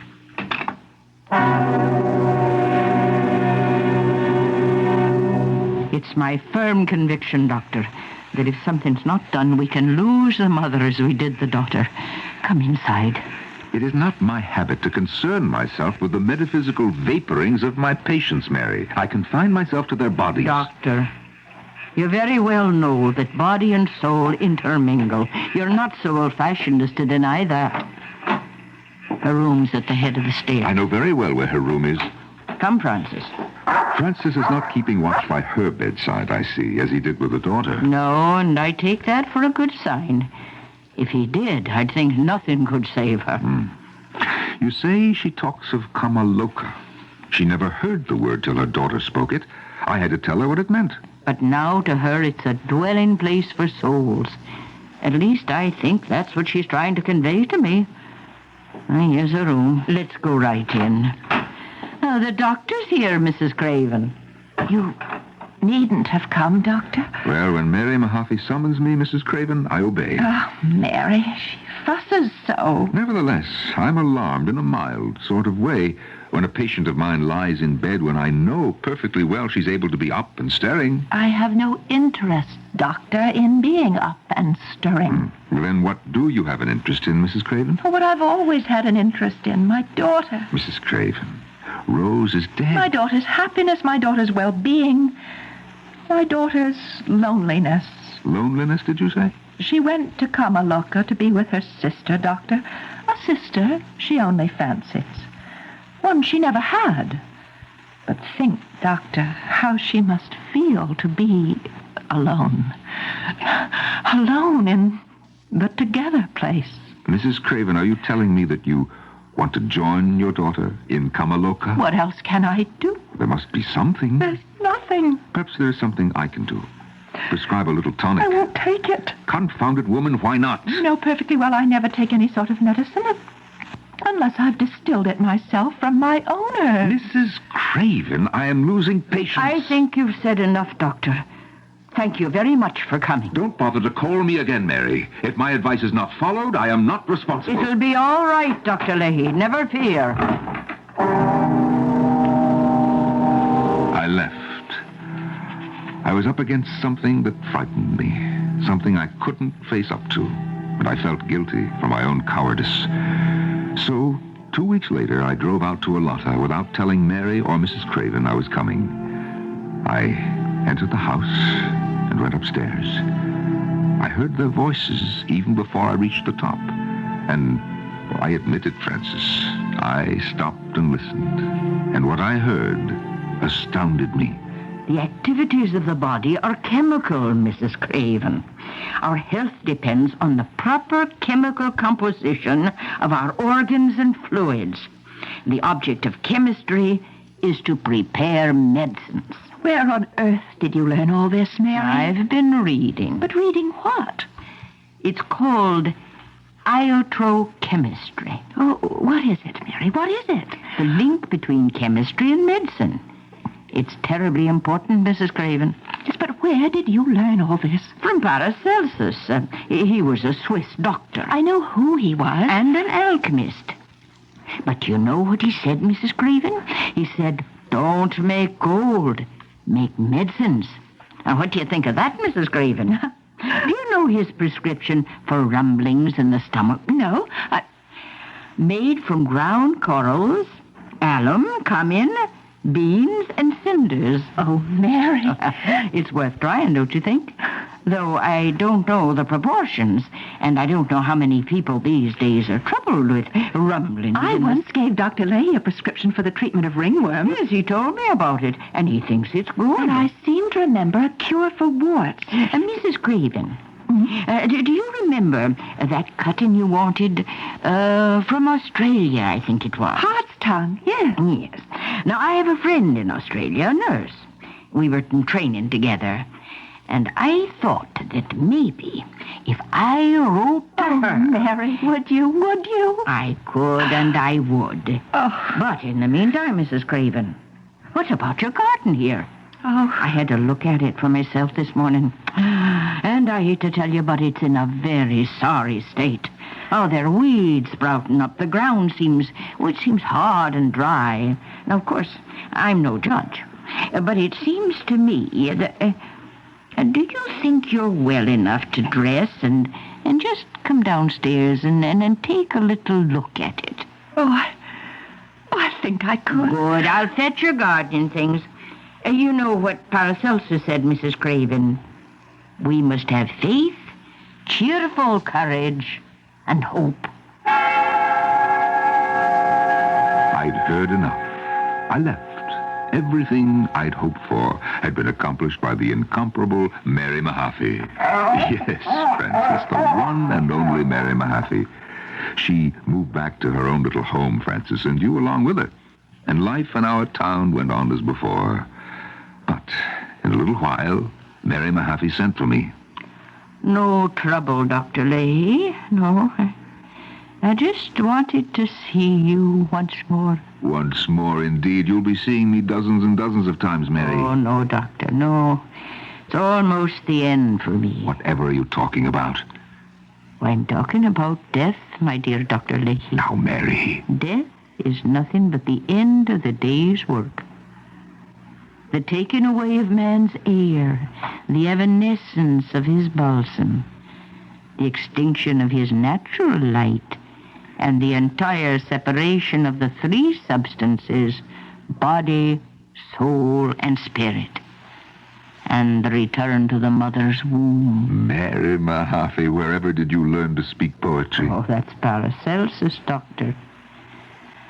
Yes, I read him through from cover to cover when I was staying with Mrs. Craven. You saved her, Mary. You and Paracelsus together. I firmly believe we did, Doctor. With some help from on high. Did you know that she's opening a store for herbal remedies in town? It'll be a good thing, I believe, for there are thousands of people who won't take any medicine unless it's derived from herbs. But I think often how I failed the daughter. Well, I don't know that you could have done anything. It's well nigh impossible to correct an hallucination. Her hallucination about her twin sister became an obsession. Well, Mary, it wasn't an hallucination. Not entirely. What's that you say? Rose did have a sister. A sister who was her twin. Her identical twin. Well, I didn't know that. No one knew it. No one but myself. Her mother? I never told her. She didn't know that she was carrying twins, for the x-rays never showed it. Rose was born first. And then there was another child, sickly, deformed, trembling violently. She only lived an hour, but the poor little thing had lain next to her sister for 9 months, Mary. Now, it is my firm belief that Rose carried the memory with her throughout her short life and longed to return to that companion of the womb in the place called Kama Loka, the together place.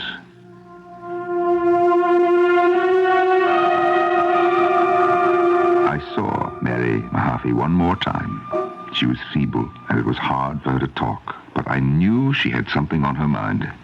You must write down the case history of Rose Craven, Doctor. Yes, I've been thinking about it. Oh, yes, you must. Such a strange story. It must be told. Oh, you're tired, Mary. I'd best leave you. No, one more thing. Will you tell Mrs. Craven the story of her daughter? Her 2 daughters, I should say. Her twins. Well, I'm undecided. Would it be kind or cruel? Oh, I've thought, and I've thought, Doctor. I just don't know. Mary, you're very tired. I mustn't let you talk anymore. Tell the story, Doctor. I will, I promise you. Write it. Set it all down as it happened. Mary.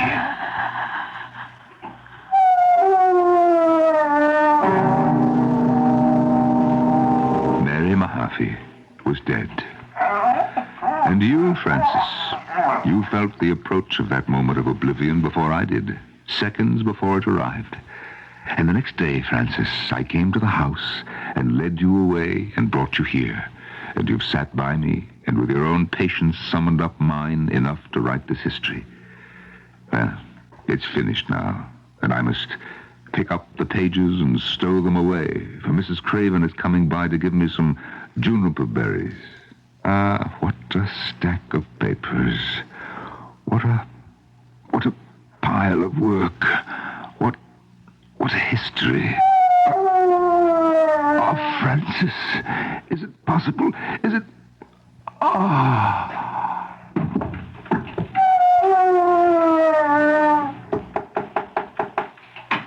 Dr. Lady, it's Mrs. Craven. For since the earth-born man comes from the earth too will be his mother, into which he must return, and therein lose his earth-born flesh, so that at the last day he may be regenerated in a new, a heavenly and purified flesh, as Christ said to Nicodemus when he came to him by night. Whose words are those? Why, they are the words of Paracelsus, of course. I'll be back shortly.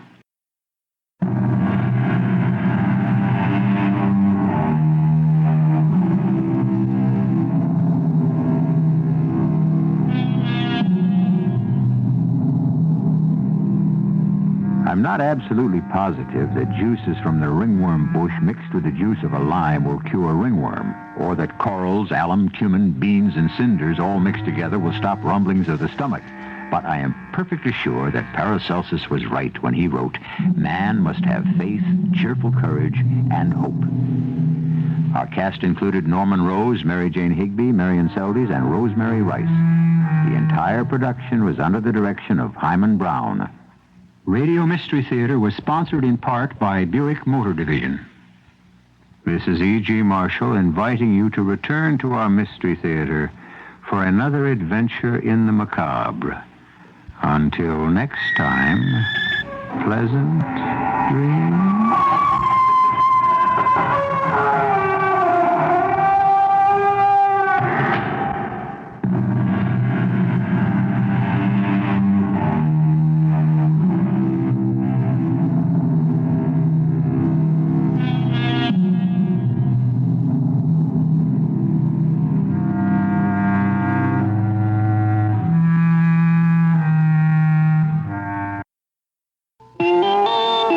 CBS News, President Carter continues the task of trying to marshal support for the controversial Panama Canal Treaty.